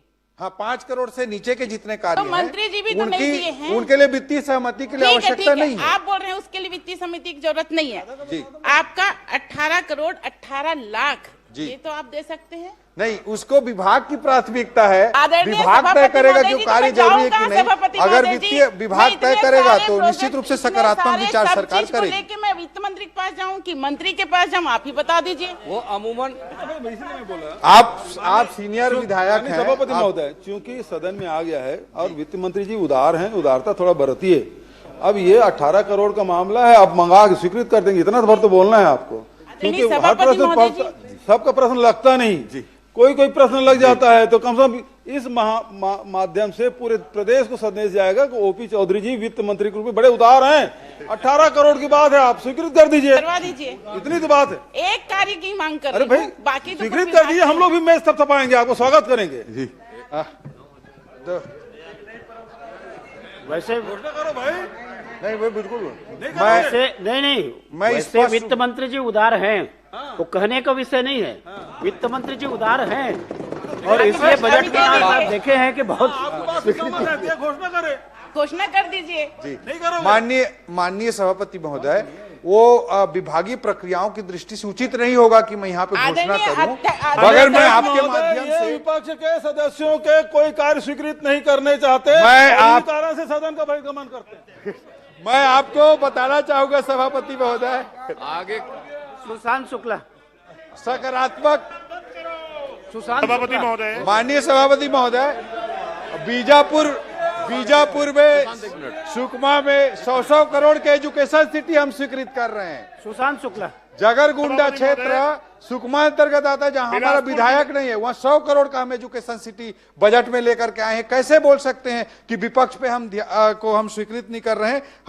हमारे मुख्यमंत्री जी उदार हैं, हमारी सरकार उदार है, और ये सकारात्मक अगर रोल में रहते तो इस कार्य में भी हम सकारात्मकता के साथ उदार निर्णय लेते।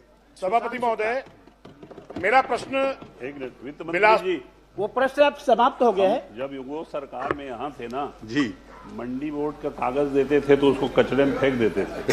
आप टेंशन सुशांत शुक्ला जी प्रश्न करें। सभापति महोदय, करिए जैसा मेरा प्रश्न बिलासपुर जिले में कॉलोनाइजर द्वारा नियमित आवासीय कॉलोनी ऑब्लिक व्यावसायिक परिसर के संबंध में था।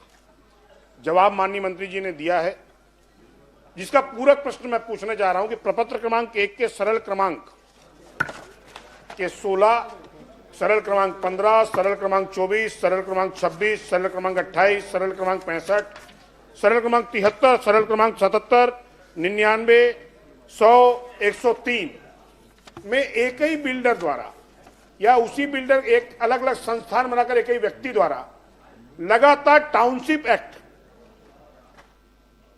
एक सारे लेआउट एक ही बिल्डर द्वारा कुछ समय के अंतराल में 22-23 यानी पूर्ववर्ती सरकार के कार्यकाल में छत्तीसगढ़ नगर एवं ग्राम निवेश की एकीकृत उप योजना, जिसे हम टाउनशिप एक्ट कहते हैं, जो 8 हेक्टेयर के ऊपर लागू होती है, सीधा सीधा उल्लंघन किया गया है। यह कॉलोनी एक ही बिल्डर द्वारा लगभग 100 एकड़ के आसपास निर्मित कर ली गई है, जिसमें मूलभूत सुविधाओं की कमी है, पूर्ण नहीं किए गए, और विभाग के अधिकारियों के मिली भगत करते हुए तत्कालीन समय में टुकड़ों में अलग अलग तौर पर पास कराकर नियमों का सीधा उल्लंघन किया गया है। और जो सबसे महत्वपूर्ण विषय यह है कि जो ईडब्ल्यूएस की पात्रता होती है लेआउट के लिए, उसमें कोटवारी जमीन यानी सेवा भूमि को ईडब्ल्यूएस की जमीन दिखाकर ये लेआउट पास कराए गए हैं। मैं आपके माध्यम से माननीय मंत्री जी से पूछना चाहता हूं कि क्या ऐसे लेआउट को स्थगित करते हुए परीक्षण कराकर इनकी बिक्री पर रोक लगाएंगे ताकि आम जन ठगे ना जाए? माननीय सभापति महोदय, सम्माननीय सदस्य का जो सवाल है वो काफी महत्वपूर्ण है, और इस संबंध में मैं आपके माध्यम से सदन को और सम्माननीय सदस्य को अवगत कराना चाहूंगा कि इस विषय पर एक जांच समिति का ऑलरेडी गठन किया गया है। पहले उन्होंने शिकायत की थी विभागीय रूप से, तो उस पर ऑलरेडी जांच समिति का गठन किया गया है। अनुविभागीय अधिकारी भी उसमें सम्मिलित हैं, टाउन कंट्री प्लानिंग के अधिकारी भी उसमें सम्मिलित हैं, और नगर निगम के भी अधिकारी सम्मिलित हैं। तो जांच की कार्रवाई चल रही है, और कोई भी गलत हुआ होगा तो उस पर निश्चित रूप से कार्रवाई की जाएगी। सभापति महोदय, मेरा दूसरा प्रश्न जो था व्यावसायिक परिसर पर है। सरकंडा में खसरा नंबर 546/1, 547/1, 577/1, जो पूर्व में 26/10/1998 संयुक्त संचालक नगर ग्राम निवेश बिलासपुर द्वारा आवासीय समूह भवन हेतु लेआउट पास किया गया। सभी भूखंड बेचने के बाद संबंधित व्यावसायिक संस्थान द्वारा उसको पुनः जिस विक्रेता को बेचा गया था उससे फिर क्रय किया गया, और 7/3/2023 को उसमें से कुछ भाग को पुनः क्रय करते हुए अनुमोदित लेआउट में दर्शित मार्ग ऑब्लिक सड़क हेतु आरक्षित रकबे को पुनः खुली भूमि बताते हुए नवीन भवन अनुज्ञा आयुक्त नगर पालिक निगम बिलासपुर के समक्ष प्रस्तुत की गई, और बिना नगर ग्राम निवेश की विकास अनुज्ञा लिए बगैर सीधा नगर निगम से अनुज्ञा प्राप्त कर ली गई। उक्त भूमि का व्यवसायीकरण आवासीय होने के बावजूद भी वाणिज्यिक भवन के रूप में अनुज्ञा अधिकारियों के मिली भगत से जारी हुई। मैं प्रश्न कर रहा हूं, क्या उक्त अनुज्ञा को स्थगित कर भू संपदा विनायक प्राधिकरण रेरा को उक्त रजिस्ट्रेशन को स्थगित करते हुए संबंधित लेआउट को स्थगित करते हुए क्या रोक लगाएंगे इसकी बिक्री पर? माननीय सभापति महोदय, जिस प्रश्न आया है, ये प्रश्न 2023-24 से 4 फरवरी 2026 तक के पूरे प्रकरणों की जानकारी माननीय सदस्य ने मांगी थी। ये जो प्रकरण बता रहे हैं उससे पहले का है, इसलिए इस जानकारी में वो नहीं आया है। सम्माननीय सदस्य मुझे संबंधित प्रकरण से संबंधित दस्तावेज उपलब्ध करा देंगे, और मैं आपको आश्वस्त करता हूं कि विभागीय रूप से हम उसमें निश्चित रूप से एक जांच समिति गठित कर देंगे, और जो भी कार्रवाई होगी वो नियमानुसार वैधानिक कार्रवाई सुनिश्चित करेंगे। सभापति महोदय, मेरे पास शिकायत की कॉपी है। वो बोल रहे हैं कि आप मैं आपसे आग्रह कर रहा हूं, मेरे पास डॉक्यूमेंट दे दे तो पूरे डॉक्यूमेंट मैं आप आपसे दे माध्यम से, मेरे पास कॉपी है दस्तावेजी तौर पर, अगर आप कहें तो शिकायत इस दिनांक जो बताई गई है, वर्णित दिनांक है, उसके पूर्व की है और वो बकायदा रजिस्टर्ड डाक से और आधिकारिक तौर पर मिलकर दी गई। अधिकारियों ने इस विषय को सदन में मंत्री जी को छिपाया है। क्या संबंधित अधिकारियों के विरुद्ध कोई कार्रवाई करेंगे? मैं उनको उपलब्ध करा दूंगा दस्तावेज। माननीय सभापति महोदय, जो प्रश्न आया है, ये जो इस बीच के जो लेआउट पास हुए हैं 2023-24 से 26 तक के, इसकी जानकारी सूची इसमें बनी है इस प्रश्न के उत्तर में, मगर मैं सम्मानीय सदस्य को पूर्णतः आश्वस्त करना चाहता हूं, इसके पहले का लेआउट वो पास हुआ मामला है, तो वो मुझे दस्तावेज उपलब्ध करा दें।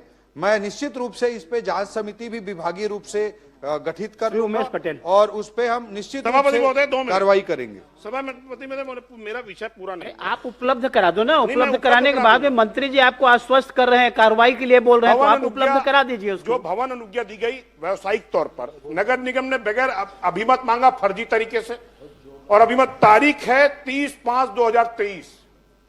मेरे पास अनुमति की कॉपी है और ये माननीय मंत्री जी उल्लेखित कर रहे हैं कि उनके पास वो दस्तावेज अधिकारियों ने उपलब्ध नहीं कराए हैं।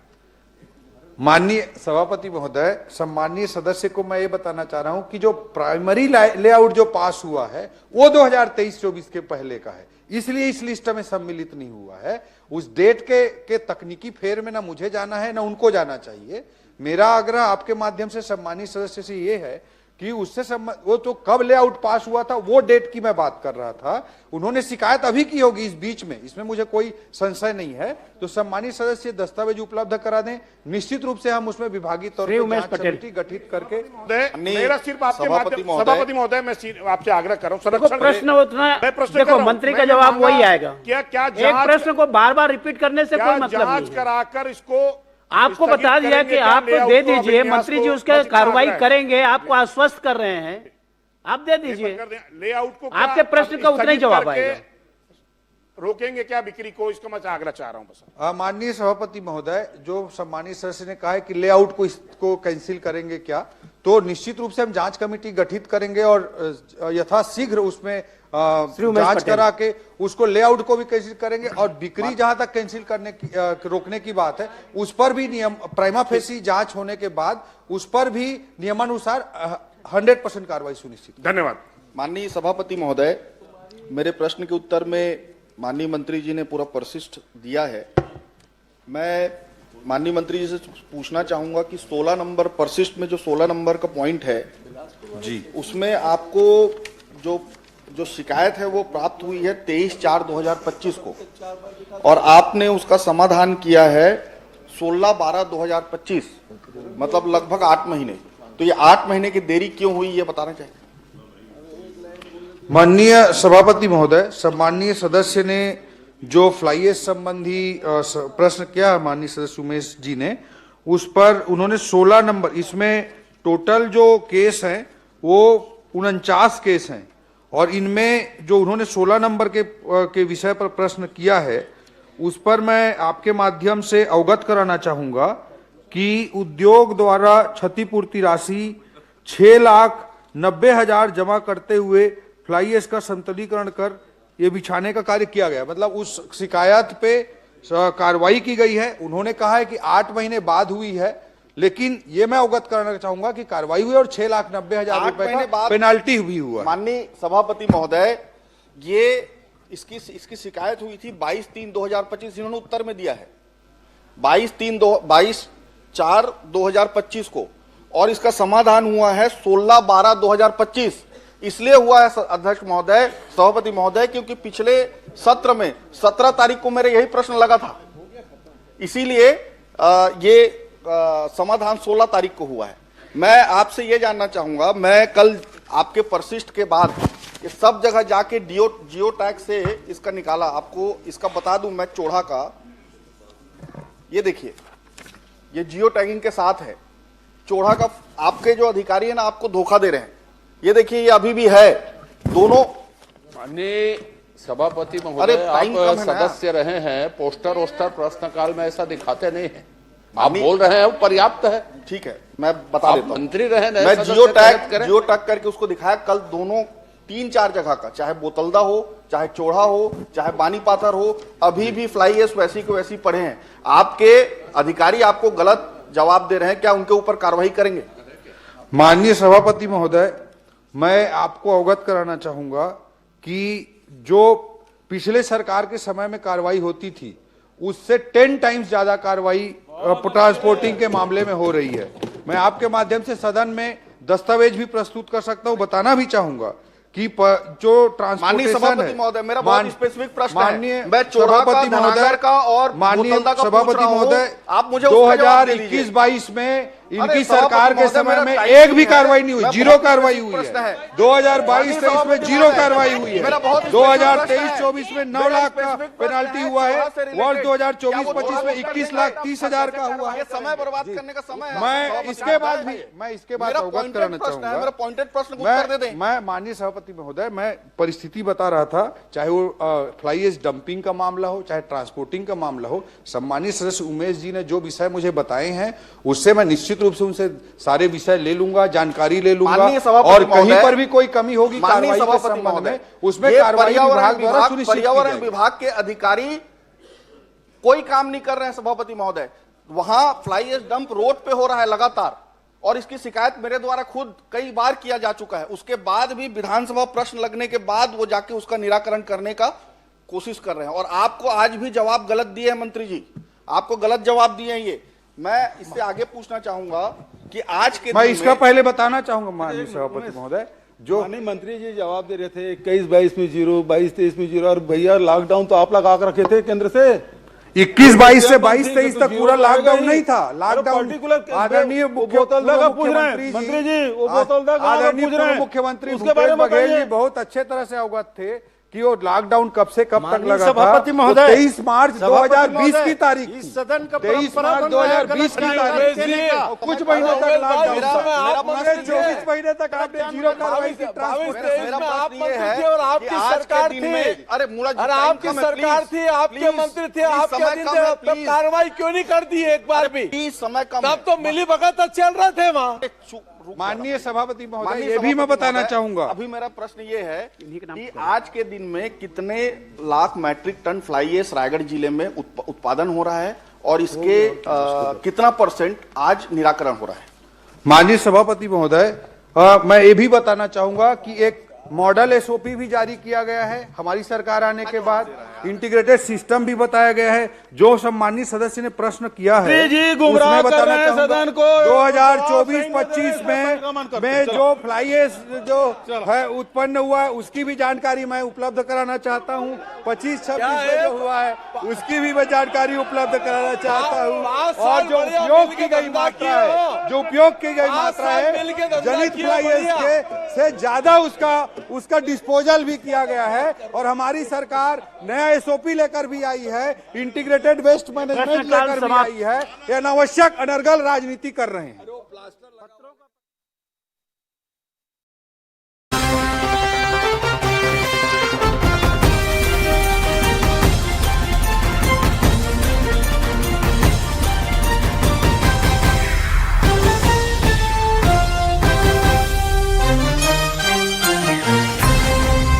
अब एक्चुअल की ओर होने की कोशिश कर रहे हैं। माननीय सभापति महोदय, माननीय मंत्री जी से मैंने पूछा था कि औद्योगिक फसल प्रणाली कृषकों के लिए और आधारित प्रदर्शनी फसल नई किस्म हाइब्रिड प्रमाणित बीजों का वितरण एवं पोषक तत्व, इस विषय पे माननीय मंत्री जी से मैं जानना चाहूँगा आपके माध्यम से कि हाइब्रिड क्या किसानों को और प्रदर्शनी हेतु नई फसल किस्म का लोगों को दिया जाए, क्योंकि 900 किसानों ने प्रशिक्षण प्राप्त किया और इससे किसानों को लाभ क्या मिला, इसे बताने का कष्ट करें।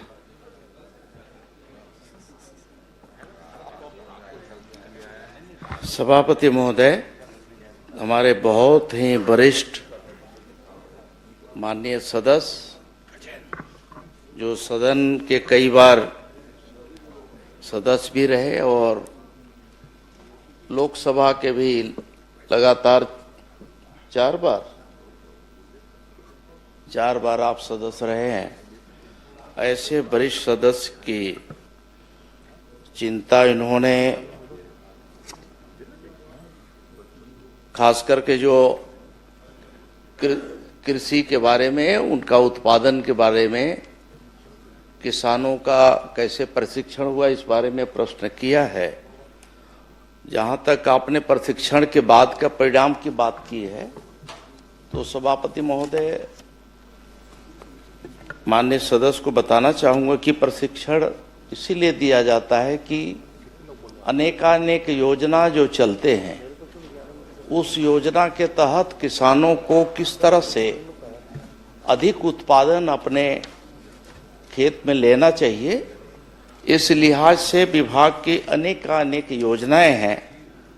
और इस प्रशिक्षण के बाद उनका स्वाभाविक है कि उनका जो उत्पादन है वो बढ़ता भी है, और जब उनका उत्पादन बढ़ेगा तो स्वाभाविक है कि किसानों का आर्थिक उन्नयन होगा।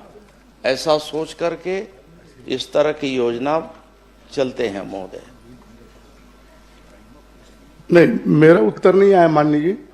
मेरा ये कहना है कि प्रदर्शनी और हाइब्रिड का भी प्रदर्शन और आपका प्रशिक्षण दिया गया, तो क्या मैं जानना चाहता हूं कि सिर्फ मात्र प्रशिक्षण ही दिया गया कि हाइब्रिड दिया गया और नए किस्म का बीज के लिए प्रदर्शन के लिए किसानों के खेत में बोने के लिए या उगाने के लिए दिया गया, क्या ये मैं जानना चाहता हूं। अरे आप तो पुराने बीज वाले हैं, नया बीज में कहां से आ गए आप?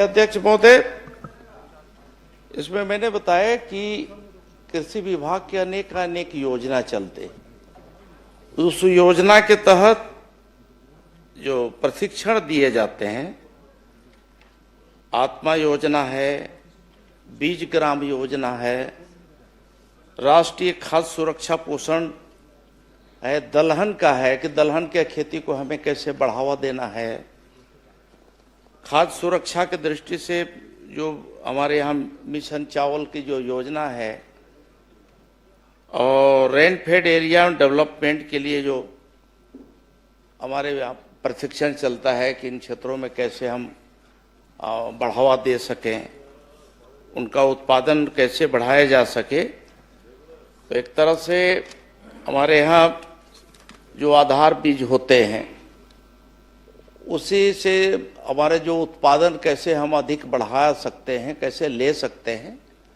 इसी का हम लोग प्रशिक्षण विभाग के द्वारा देते हैं। देते हैं कि नहीं, प्रदर्शन होती है हर समय, किसानों को बीज दिया जाता है निःशुल्क, उन बातों को मेरे बताने कष्ट करें। दूसरा, यह प्रशिक्षण देने वाले अधिकारी कौन कौन थे, कितने अधिकारी प्रशिक्षण दिए, ये बताने कष्ट करें, किन किन पद वाले। निश्चित ही जो प्रदर्शन होते हैं सभापति महोदय, वहाँ मिनी किट उन्हें दिया जाता है, जिससे कि उससे उत्पादन जो लेते हैं उनके उत्पादन को बढ़ाने की दृष्टि से भी लिया जाता है। और दूसरा एक होता है प्रदर्शनी में कि उसी उनका बीज लेकर उनसे फिर हम बीज ले लेते हैं, जिससे कि बाकी किसानों में वितरण किया जा सके अगले साल के लिए। इस तरह के भी योजना होती है। और जहां तक आपने प्रशिक्षण के बारे में पूछा है, तो प्रशिक्षण में भी अध्यक्ष महोदय अलग अलग जो संख्या है, संख्या के हिसाब से जो व्यय राशि है हमने बताया है, और जो प्रशिक्षण देने वाले अधिकारी हैं उसके बारे में कहेंगे तो बहुत लंबी सूची है, मैं एक एक करके बताऊंगा। आप अगर जानना चाहेंगे तो बहुत सारे हैं, जैसे उन्नत कृषि के लिए खाद्य सुरक्षा मिशन तिलहन योजना के तहत जो प्रशिक्षण हुआ, इस प्रशिक्षण में श्रीमती नेहा लहरे, डॉक्टर एस.के. लहरे, फसल प्रणाली आधारित जो प्रदर्शनी है आप उनको उपलब्ध करा देंगे ना। और मंत्री जी, माननीय मंत्री जी, आप उपलब्ध करा दीजिए, समय बहुत लगेगा उसमें पढ़ने में। हाँ, बहुत है, लंबा है, इसीलिए अगर इसलिए आप चाहें उपलब्ध तो करा मैं दीजिए पूरी माननीय सूची सदस्य दे दूंगा, उसमें है ना। एक प्रश्न और कर लीजिए, अंतिम प्रश्न। हाँ, आप क्या ये प्रशिक्षण के बाद और लोगों को प्रदर्शनी में बीज देने के बाद खाद भी दिया जाता है निःशुल्क, उसका मूल्यांकन किया जाता है क्या? मूल्यांकन के बाद किसी अधिकारी के द्वारा किया जाता है कि बस बीज दे दिए चल दिए? लोगों को कितना फिर उसको लाभ मिला, ये बताने कष्ट करेंगे।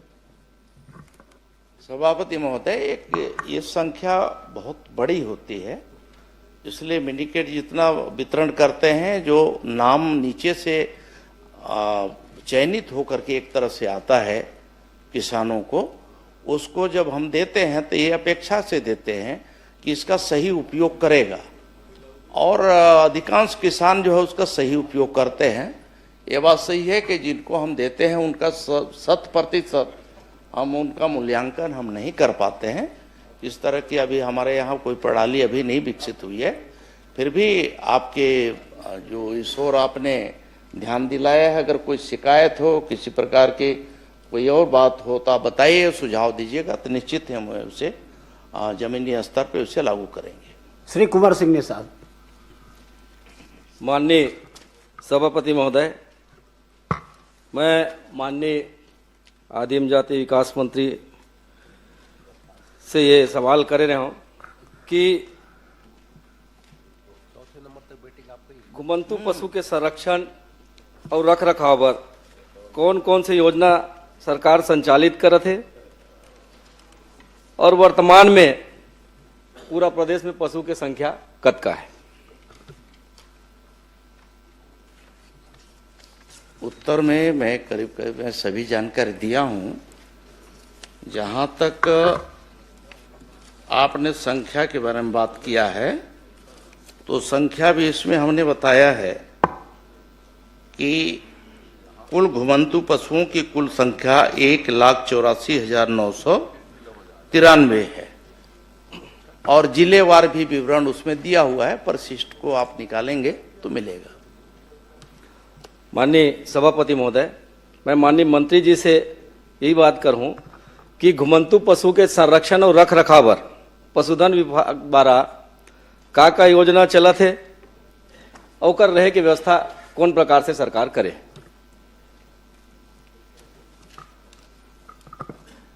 अध्यक्ष महोदय, जो पशुधन विभाग से जो योजना चल रहे हैं उसमें हमारे एक तो आदर्श गौधाम गोकुल ग्राम गौ अभयारण्य योजना है, और गौशाला है। इस तरह से ये योजना अभी प्रदेश में चल रहे हैं। अध्यक्ष महोदय, नहीं, मैं संख्या पूछा माननीय सभापति महोदय, कतका कन गोधाम योजना के माध्यम से संचालित होते, और कतका पशु के रख रखाव वो योजना के माध्यम से वो गोधान में चलत है?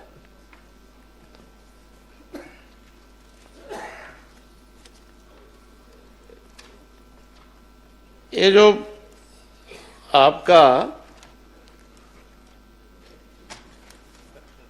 अब जहां तक हमारे यहाँ गौधाम योजना है, ये योजना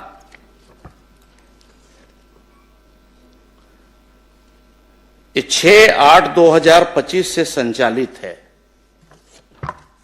सभापति महोदय, और इस प्रकार से प्रदेश में 11 गौधामों का पंजीयन कर 620 पशुधन संरक्षित किए जा रहे हैं। इसके अतिरिक्त 25 गौधामों के पंजीयन की कार्रवाई प्रक्रियाधीन है। जहां तक हमने बताया कि गौधाम में, तो अध्यक्ष महोदय इसमें तमाम सारी उनके लिए संरक्षण के लिए, उनके रखरखाव के लिए पूरी व्यवस्था वहां पे की गई है। बाकी अभी प्रक्रियाधीन है, बहुत सारे जगहों में जहां पे हमारा भी स्वीकृति दिए हैं, लेकिन चालू नहीं हुआ है, उसे शीघ्र ही हम लोग चालू करेंगे। माननीय सभापति महोदय, इसी सदन में घोषणा हुई थी कि हम पूरे प्रदेश में गौधाम योजना के माध्यम से पशुओं को संरक्षित करने का काम करेंगे। लेकिन अभी 2 साल में 11 टन गोधाम में योजना चालू करो में 3 तो संचालित है, 11 में 3 संचालित और 600 पशु के आप व्यवस्था संचालित करो, संरक्षित करो। लेकिन मैं जानना चाहूं कि वो जतका पशु है 620 टन पशु है, रख रखाव चारा पानी की व्यवस्था सरकार के ढार ले होते कि काका ढार ले होते? काबर आपके जवाब के उत्तर में आ है कि संरक्षित है लेकिन उनकी रख रखाव की व्यवस्था की जा रही है, विभाग द्वारा राशि निरंक है। तो विभाग द्वारा अगर रख रखाव नहीं होते, विभाग द्वारा पैसा जारी नहीं हो, तो वो 620 टन जानवर है का हवा पानी जिया थे कि कैसे जिया थे? सभापति महोदय, मैंने बताया कि 36 गौठानों में गोधाम स्थापना की प्रशासकीय स्वीकृति दी गई है, जिसमें से 11 गोधाम का पंजीयन किया गया है। प्रति गोधाम 200 पशु रखे जाने के प्रावधान है, जिसमें से अभी उनके लिए जो व्यवस्था की जा रही है और सरकार से उन्हें अनुदान दिया जाता है, उसके लिए चारा पानी, बाकी वहाँ पंजीयन के पश्चात जो है प्रति पशु प्रथम वर्ष में हम 10 रुपये, द्वितीय वर्ष में 20 रुपये, तृतीय वर्ष में 30 और चतुर्थ में 35 रुपये प्रति पशु के हिसाब से उनके रख रखाव, उनके चारा पानी के लिए दिया जाता है। मैं ऐसा मानता हूं कि जब ये राशि उनको दिया जाता है, संबंधित जो पंजीकृत जो संस्थाएं हैं उनके जिम्मे लगाया जाता है, तो इसका सही सदुपयोग करते हैं। तो इसलिए ये कहना कि वहाँ पे अव्यवस्था है, चारा पानी नहीं मिल रहा है, तो मैं इसे कृपा करके इसे ऐसा न कहें। नहीं माननीय सभापति महोदय, ये आपके विभाग का जवाब है कि स्वीकृत राशि निरंक है, तो ये कैसे टाइप के हुए थे आप समझ सकते हो, आपके विभाग के अधिकारी मन समझ सकते। लेकिन मैं कहना चाहूं कि जब 1,84,993 घुमंत पशु में थे 620 आप संरक्षित करत हो, बाकी मन की स्थिति का हुई ये बात के बात। लेकिन आज गौ माता के नाम से जिन सरकार छत्तीसगढ़ में और केंद्र में बने हैं, मैं तो बस आपके माध्यम से सभापति में निवेदन करता हूं कि आज सदन में घोषणा हो जाए कि गौ माता राष्ट्र माता घोषित कर दिया जाए। जब बदका बड़े बड़े बात करथन और कर व्यवस्था के काम नहीं कर सकथन तो इसे कोई मतलब नहीं है। और साथ ही मैं एक बात और कह रहा हूं कि पशु के जतका आवारा पशु है, जेकर कारण आज लगातार सड़क दुर्घटना बहुतायत मात्रा में, मैं अपन विधानसभा में अगर लगातार देखूं तो रोज एक न एक दुर्घटना होते रहते। लेकिन आपके माध्यम से ये जानकारी मिली कि कोई दुर्घटना नहीं होते, नहीं कोई फसल का नुकसान होते, जबकि आवारा जानवर के कारण आग पूरा जतका उन्हारी सियारी छत्तीसगढ़ में होते, लाखड़ी बोई बंद हो गए, राहर बोई बंद हो गए, उड़ीद बोई बंद हो गए, सब बंद हो गए। तो एकर पर अगर कोई व्यवस्था करन तो आने वाला समय में भी किसान मन ला कम से कम अपन जिन उन्हारी के फसल ले सके, ऐसे कुछ व्यवस्था सरकार की तरफ से हो सकते का? देखिए निश्चित ही मैंने बताया कि देखिए 36 हमारे जो गोठान हैं, उन गोठानों में ही हम वहाँ पशुओं को रखने का पूरा व्यवस्था कर रहे हैं। वहाँ पे समुचित व्यवस्था करेंगे, चारा पानी से लेकर के बाकी का। तो इसलिए सिर्फ आरोप लगा देने से नहीं होता, बल्कि वहाँ हम अच्छी व्यवस्था कर रहे हैं। हमारा जो गौधाम योजना आया है, इस गौधाम योजना के माध्यम से प्रदेश में जितने भी घुमंतु या फिर दुर्घटनाग्रस्त जितने भी पशु हैं, उसके रख रखाव, उनके स्वास्थ्य की चिंता, उनके चारे की चिंता, खाने की चिंता, ये सब हम वहाँ बेहतर करने की दिशा में हम आगे काम कर रहे हैं। अध्यक्ष माननीय सभापति महोदय, मैं आपके माध्यम से माननीय मंत्री जी से पूछना चाहता हूँ, जिन 11 टन आप गोधाम के बात करें, 11 टन गोधाम कहाँ कहाँ स्वीकृत हुए और जिन 3 टन संचालित है ते कहाँ कहाँ संचालित होते, अतकल बता दो।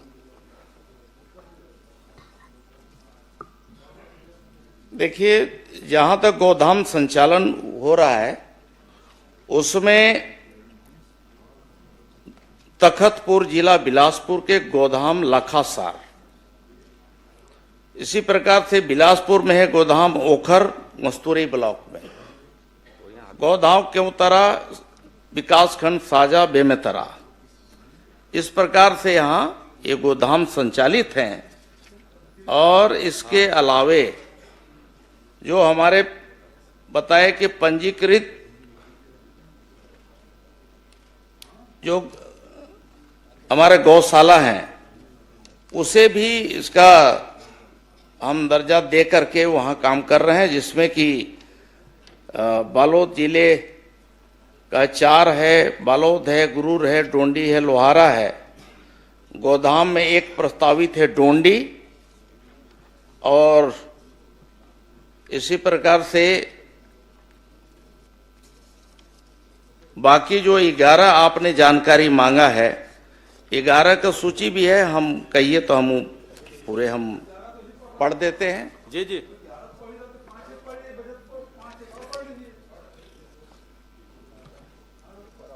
हाँ, 11 जो आप उपलब्ध करा देंगे ना? नहीं, सभापति महोदय, पहले माननीय सभापति में सभापति महोदय, सभापति मैं बता दे रहा हूं, आप 11 की जानकारी लेना चाहते हैं, जिसमें कोरबा में गोदाम है, सोहागपुर विकासखंड करतला, और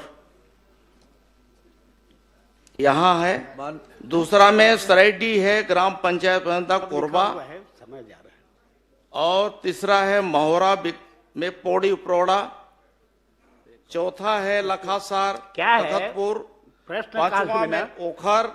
सूची तो वैसे उपलब्ध करा दीजिए, अंतिम प्रश्न कर लीजिए ना, जो आप चाहते हो पूछ लीजिए। मरवाही में है, वो है 11 का सूची। मरवाही में तरई गांव है, पड़वनिया है, गोरेला, बैठ जाए। रायपुर में धनेली, धरसीवा, महासमुंद, सरायपाली, कुम्हारी है, पिथौरा, बेमेतरा, केवतरा, साजा, इस तरह से 11 है। और आप कहेंगे आप क्या चाहते हैं वो तो पूछ लीजिए कि भविष्य में और बढ़ाने की मैं संभावना है, उसको बढ़ाएंगे क्या, ऐसा पूछो ना। माननीय सभापति महोदय, मैं तो यही चाहता हूँ माननीय मंत्री जी से कि 2 साल में हमन 11 ठन खोल पाए और 3 ठन संचालित करत है, आज ठन के ठिकाना नहीं है। मैं तो ये कहना चाहूँ, पूर्व के सरकार के द्वारा जिन गोठान योजना संचालित होती है लगभग सब गांव में, राजनीति से परे सवाल कर माननीय सभापति महोदय, कि सब गांव इंफ्रास्ट्रक्चर बने तैयार है, सरकार के पैसा लगे है। मैं कहता हूँ कुछ नहीं करना है, यदि हम निर्देश कर दें चरवाहा मल्ला, चल तो मैं इंफ्रास्ट्रक्चर दिखाऊं पूर्व तोला उत्कृष्ट गोदान के उद्घाटन कर रही चल मोर सन जावे, मैं चल मैं तोल दिखाऊं, मैं मोर सन चल मैं तोला दिखाऊं, अरौद गांव गरी से है। मैं सभापति महोदय, मैं यही कहना चाहता हूँ कि अगर बन के तैयार है तो जैसे पहली स्व सहायता समूह की बहनी मन, महिला मन काम करती से, पशुपालक मन काम करती से, चरवाहा मन काम करते, वैसे एक व्यवस्था दे दिया जाए तो वो कोनो प्रकार के गांव में जतका घूमत थे नहीं घूम सके। और साथ ही मैं ये कहना चाहूँ आपसे कि आपके पास संचालित करे के कोई ठोस अभी कार्य योजना नहीं है। मोला तो ऐसे लगते कि ये 2047 तक आपके विजन के हिसाब से ये गोधाम ऐसे लगते। माननीय सभापति महोदय, नीलकंठे का सभापति महोदय, मैं समझता हूं कि आपको भी अवगत होगा कि जितने भी घुमंतु पशु हैं, वो घुमंतु पशु एक नगरीय क्षेत्र है, ग्रामीण क्षेत्र है। इन घुमंतु पशुओं के भी रख रखाव सिर्फ हमारा विभाग नहीं देखता, ये विभाग तो संबंधित, जैसे नगरीय क्षेत्र की बात है तो नगरीय क्षेत्र के नगरीय निकाय की जिम्मे होता है, इसके अलावा ग्रामीण क्षेत्र में ग्राम पंचायतों की जिम्मेदारी होती है। हमारा पशुपालन विभाग तो उनके स्वास्थ्य की चिंता, बाकी उनके ब्रीडिंग की चिंता, बाकी उनके और भी उससे संबंधित संरक्षण से संबंधित है, ये काम हम करते हैं। ये सब हम सबका एक मानवीय हमारा एक जिम्मेदारी बनता है कि हमारी संवेदना कहाँ तक है, और हम यदि हम पशु अगर रखे हैं, स्वाभाविक है कि जो पशु मालिक होता है वो घर में बांधता है और वहां रखता ही है। तो कुछ इस तरह से घुमंतु जो पशु हैं, कुछ लोग वो बाकी जगह जो घर में भी जो पाले हुए हैं और घुमंतु वो करीब करीब मिक्सअप हो जो करके सड़क किनारे आ जाते हैं। और इसलिए भी ये घटनाएं जो है आए दिन जो है हुआ करती श्री है। नीलकंठ टेकाम जी, इसमें माननीय हम सभापति सबका महोदय, एक जिम्मेदारी बनता है। नीलकंठ टेकाम जी माननीय सभापति करेंगे। एक प्रश्न सभापति हो गया, अंतिम हो गया, बहुत हो गया। पशु संगणना की बात, श्री नीलकंठ टेकाम माननीय जी, मंत्री जी ने कहा है पशु संगणना की बात होते थे तो गौ सेवक हो क्या है, मंत्री जी को बैठा दिया था, मंत्री जी कुछ बोलेंगे फिर आप बस पूछेंगे। एक लास्ट माननीय सभापति महोदय, जो जनगणना की बात करीस तो मैं जे हिसाब से जनगणना करे मैं तो संतुष्ट नहीं हो। खबर मोर गुंडर दई में अगर जेन हिसाब से जानकारी दे 2224, मैं अपन आंकड़ा बता तो ए साल के आंकड़ा 28 साल ज्यादा है।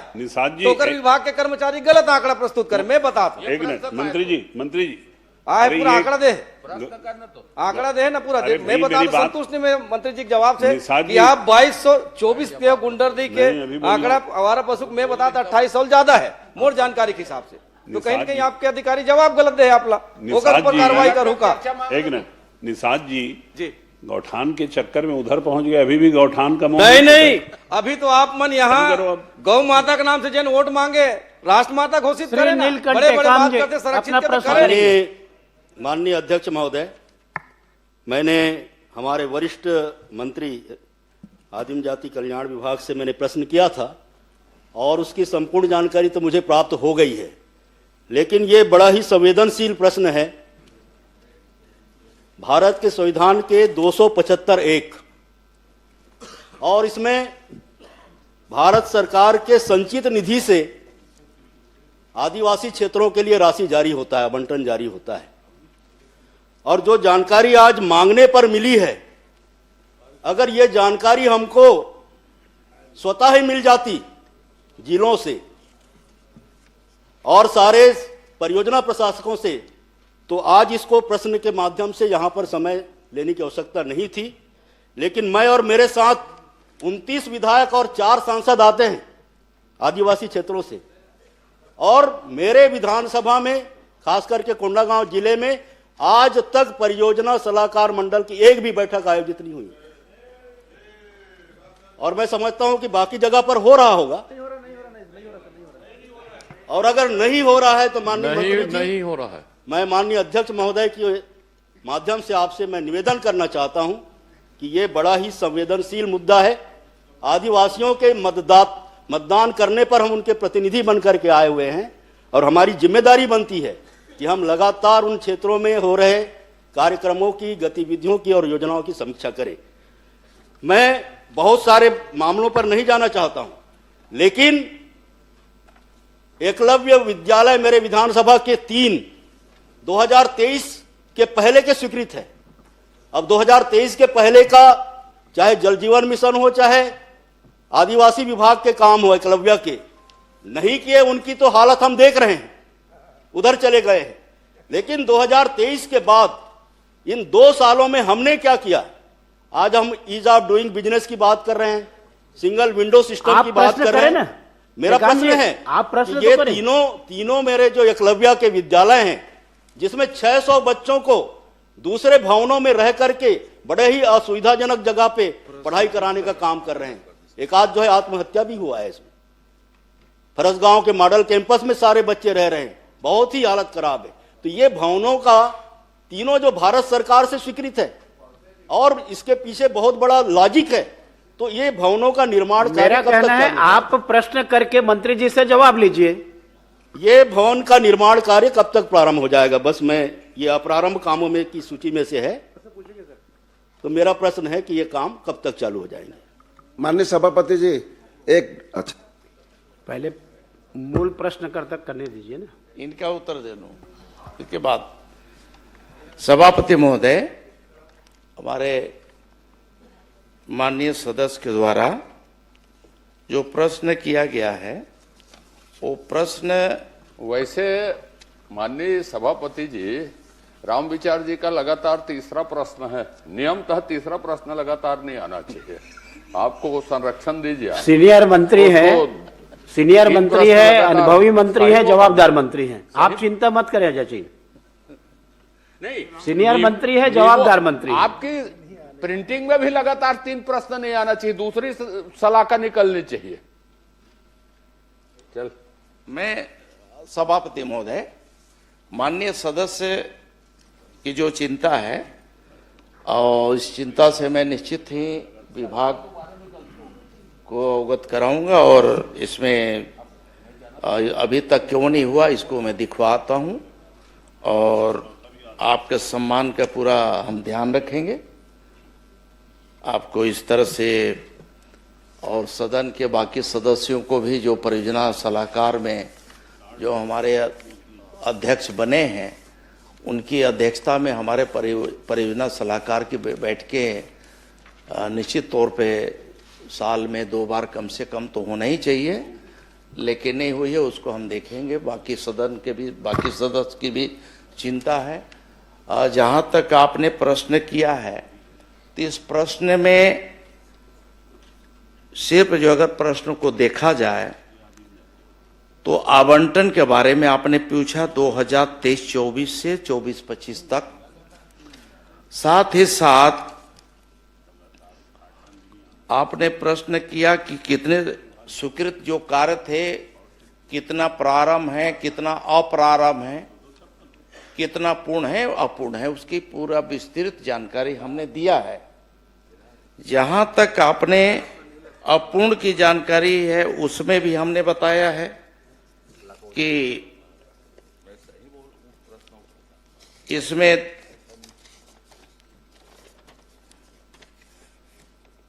तीन कार्य जो है अप्रारंभ बताए हैं और 29 में से 23 कार्य पूर्ण हुए हैं। आपको धन्यवाद देना चाहिए।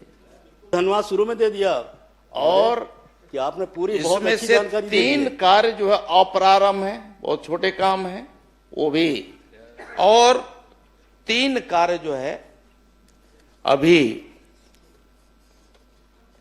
अप्रारंभ।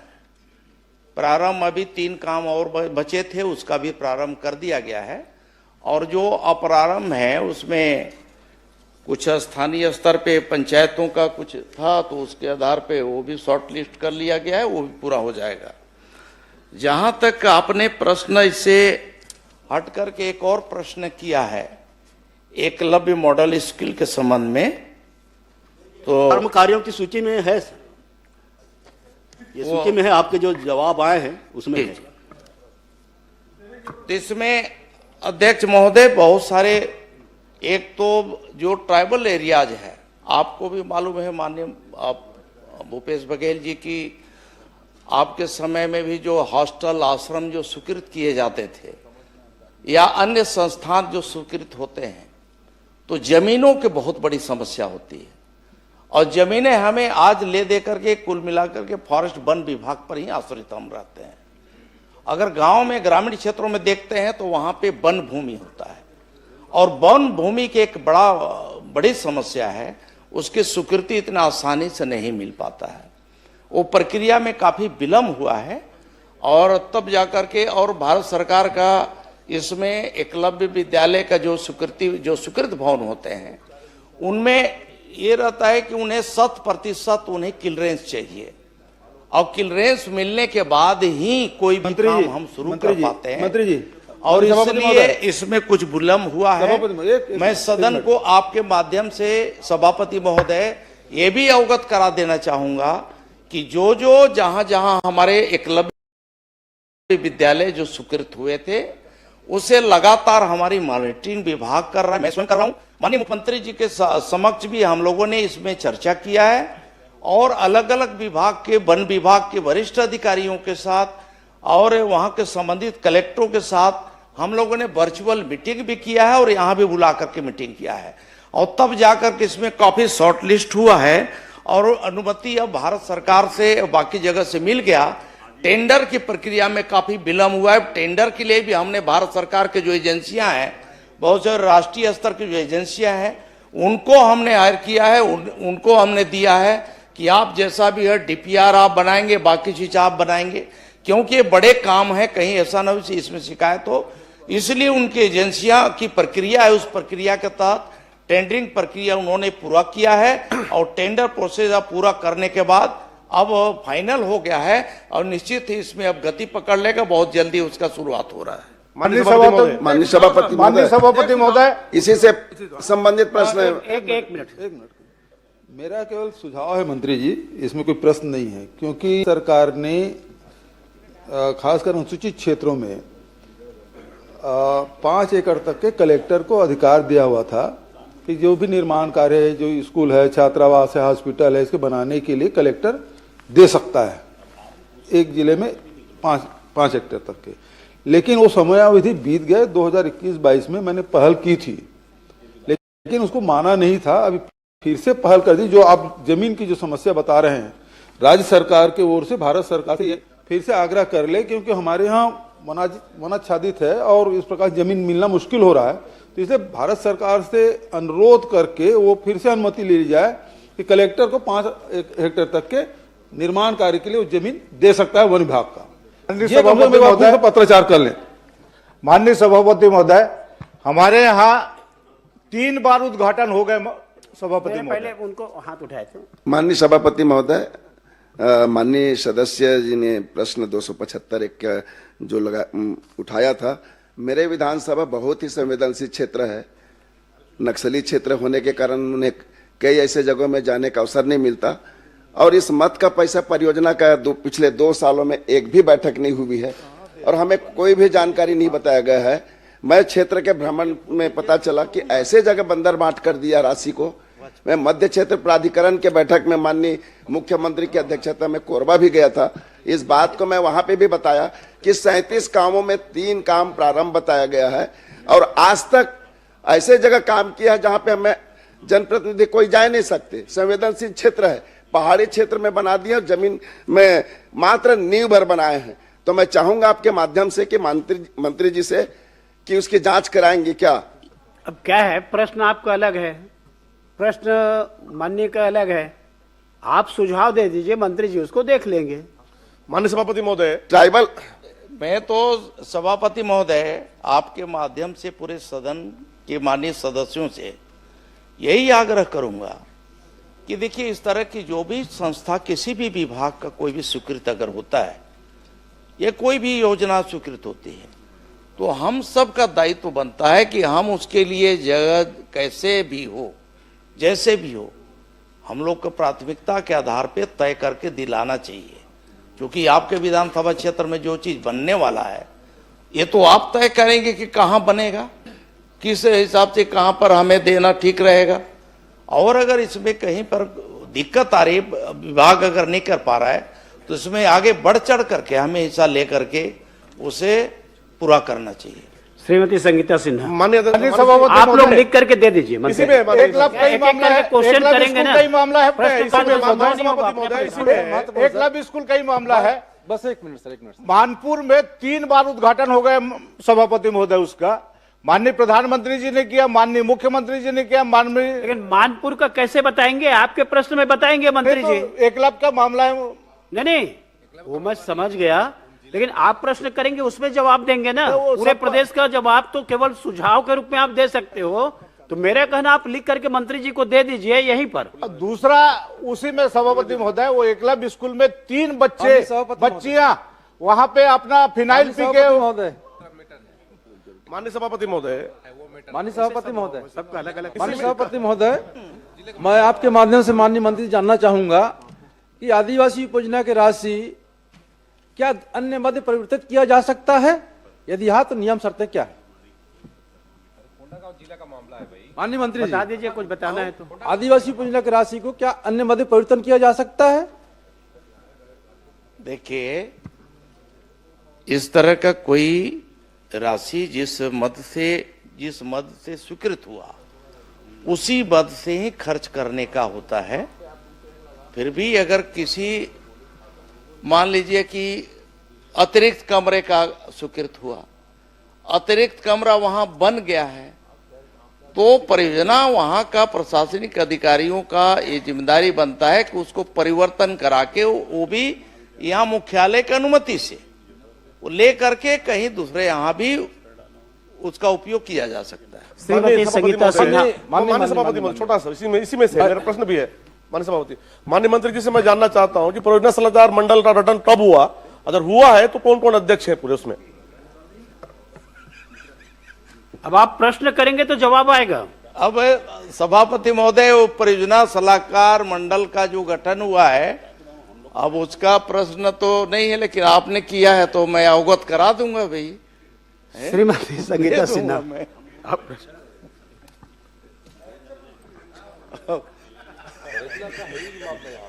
आदरणीय सभापति महोदय जी, मेरा वित्त मंत्री जी से सवाल है कि वित्तीय वर्ष 2023 से 26 तक बजट में सभापति महोदय जी सम्मिलित कितने कार्य और कितने किन कारणों से और कब से लंबित है?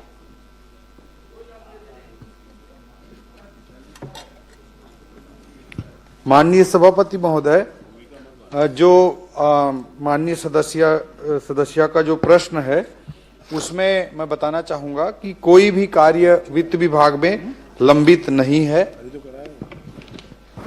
आदरणीय सभापति महोदय जी का जवाब आया है, मैं पढ़ी हूं कि कोई भी कार्य इसमें लंबित नहीं है। आदरणीय सभापति महोदय जी, मेरे एरिगेशन में, पीडब्ल्यूडी में, पीएमजेएसवाई में सभापति महोदय जी, अगर मैं एरिगेशन से बात करूं तो पिकरी पार माइनिंग 4,94,00,000 रुपए, तांदुला परियोजना के तहत नमोरा माइनर 4 करोड़ मतलब इतने 4,96,00,000, मतलब सभी सभापति महोदय जी मेरे पास ये पूरा बंच है। ये है एरिगेशन का बजट में सम्मिलित कार्य पूरा, और सभापति महोदय जी ये पूरा है पीडब्ल्यूडी का पूरा बंच है। अगर देखा जाए तो पूरा फाइल तैयार हो जाएगा सभापति महोदय जी। और जब मैं ई साहब लोग से बात करती हूँ तो उनका ये कहना रहता है कि ये सभी कार्य वित्त विभाग में गया है और बुकलेट भी जमा हो चुका है, लेकिन वहां पे लंबित है। तो सभापति महोदय जी, क्या अधिकारी सही हैं या मंत्री जी सही हैं, मैं जानना चाह रही हूँ। माननीय सभापति महोदय, एक्चुअली वित्त और पूरे सरकार के संबंध में आदरणीय सदस्य ने प्रश्न जो उठाया है उसमें मैं पूरी प्रक्रिया को थोड़ा स्पष्ट करना चाहूंगा कि जैसे कोई भी कार्य जो बजट में प्रावधानित होता है, सबको अवगत ही है, सब सीनियर मेंबर्स हैं, तो उसका फिर प्रक्रिया होते हुए वित्त में सहमति के लिए आता है, प्रशासकीय स्वीकृति के लिए भी नहीं आता है। आदरणीय पूर्व मुख्यमंत्री जी भी वित्त विभाग देख चुके हैं, आदरणीय अमर अग्रवाल जी भी देख चुके हैं, तो वहां पे सहमति के लिए आता है। जो वित्तीय स्वीकृति है, वित्तीय सहमति है और जो प्रशासकीय स्वीकृति जारी हुआ है, माननीय सदस्य जी के विधानसभा संजारी बालोद में 2023-24 में 155 कार्य 66 करोड़ रुपए के, 2024-25 में 580 कार्य 152 करोड़ रुपए के, 2025-26 में 595 कार्य 51 करोड़ रुपए के प्रशासकीय स्वीकृति जारी हो चुके हैं। और जो हमारी सरकार की स्पष्ट मंशा है कि ज्यादा से ज्यादा कार्यों की प्रशासकीय स्वीकृति हो, वित्तीय सहमति हो, इसके लिए हमने बहुत सारे वित्तीय रिफॉर्म भी अपनी सरकार के आने के बाद माननीय मुख्यमंत्री जी के नेतृत्व में हमने किया है। वह भी मैं आपके माध्यम से सदन को अवगत कराना चाहूंगा कि जैसे बजट में नवीन मद की जो परिभाषा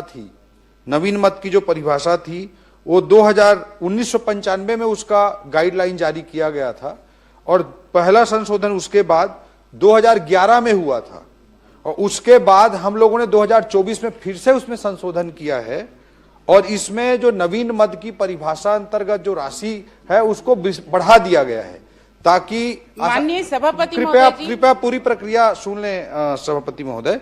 बढ़ा दिया गया है 50 लाख से बढ़ाकर 1 करोड़ रुपए। ये उत्तर में निर्माण कार्य उत्तर में है, मैंने पढ़ लिया है। नहीं, ये उत्तर में नहीं है सभापति महोदय, और आपके अलावा पूरे सदन को जानना जरूरी है।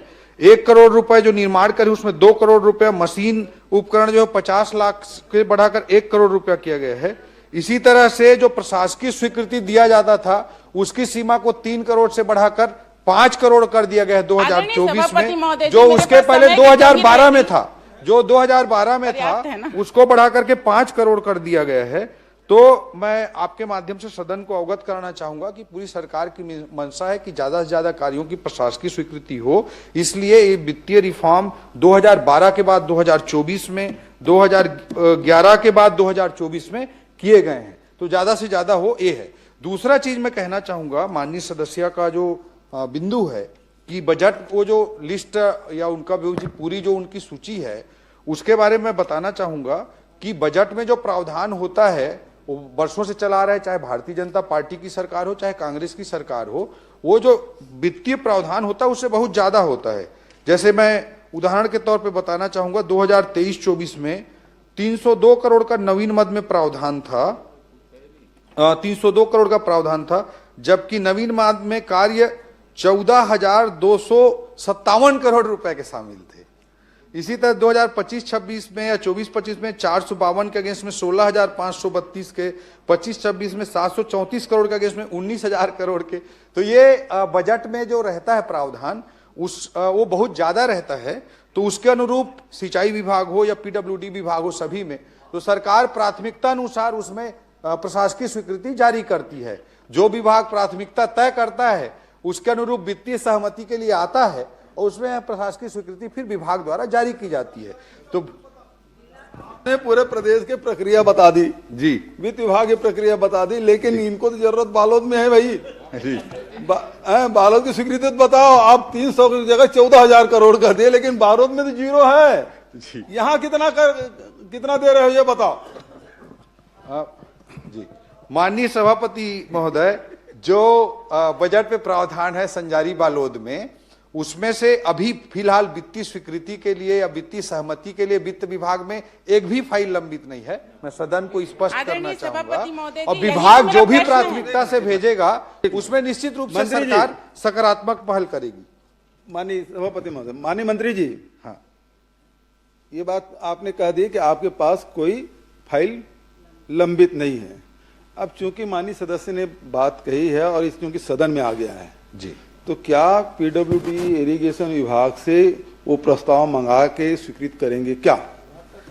माननीय सभापति महोदय, और एक भी और स्पष्ट करना चाहूंगा कि जैसे 3 करोड़ की सीमा को 5 करोड़ हम लोग बढ़ा दिए हैं, नहीं, उसके कारण से उन 5 करोड़ से नीचे के जितने कार्य हैं उसको वित्त विभाग भेजने की आवश्यकता नहीं है, ये मैं स्पष्ट करना चाहूंगा।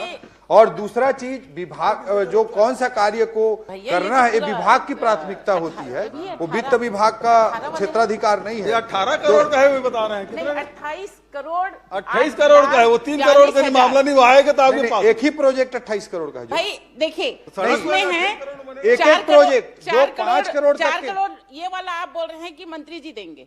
हाँ, 5 करोड़ से नीचे के जितने कार्य तो मंत्री जी भी तो नहीं दिए हैं, उनके लिए वित्तीय सहमति के लिए आवश्यकता नहीं है। आप बोल रहे हैं उसके लिए वित्तीय समिति की जरूरत नहीं है जी। आपका 18 करोड़ 18 लाख जी, ये तो आप दे सकते हैं। नहीं, उसको विभाग की प्राथमिकता है, आदरणीय विभाग तय सभापति करेगा महोदय जो जी, कार्य तो जरूरी है कि जाऊंगा नहीं। सभापति अगर महोदय वित्तीय जी, विभाग मैं तय इतने करेगा सारे तो निश्चित प्रोजेक्ट, रूप से इतने सकारात्मक सारे विचार सब सरकार चीज को करेगी। लेके मैं वित्त मंत्री के पास जाऊं कि मंत्री के पास जाऊं, आप ही बता दीजिए। वो अमूमन आप सीनियर विधायक हैं। सभापति महोदय, चूंकि सदन में आ गया है और वित्त मंत्री जी उदार हैं, उदारता थोड़ा बरतिए।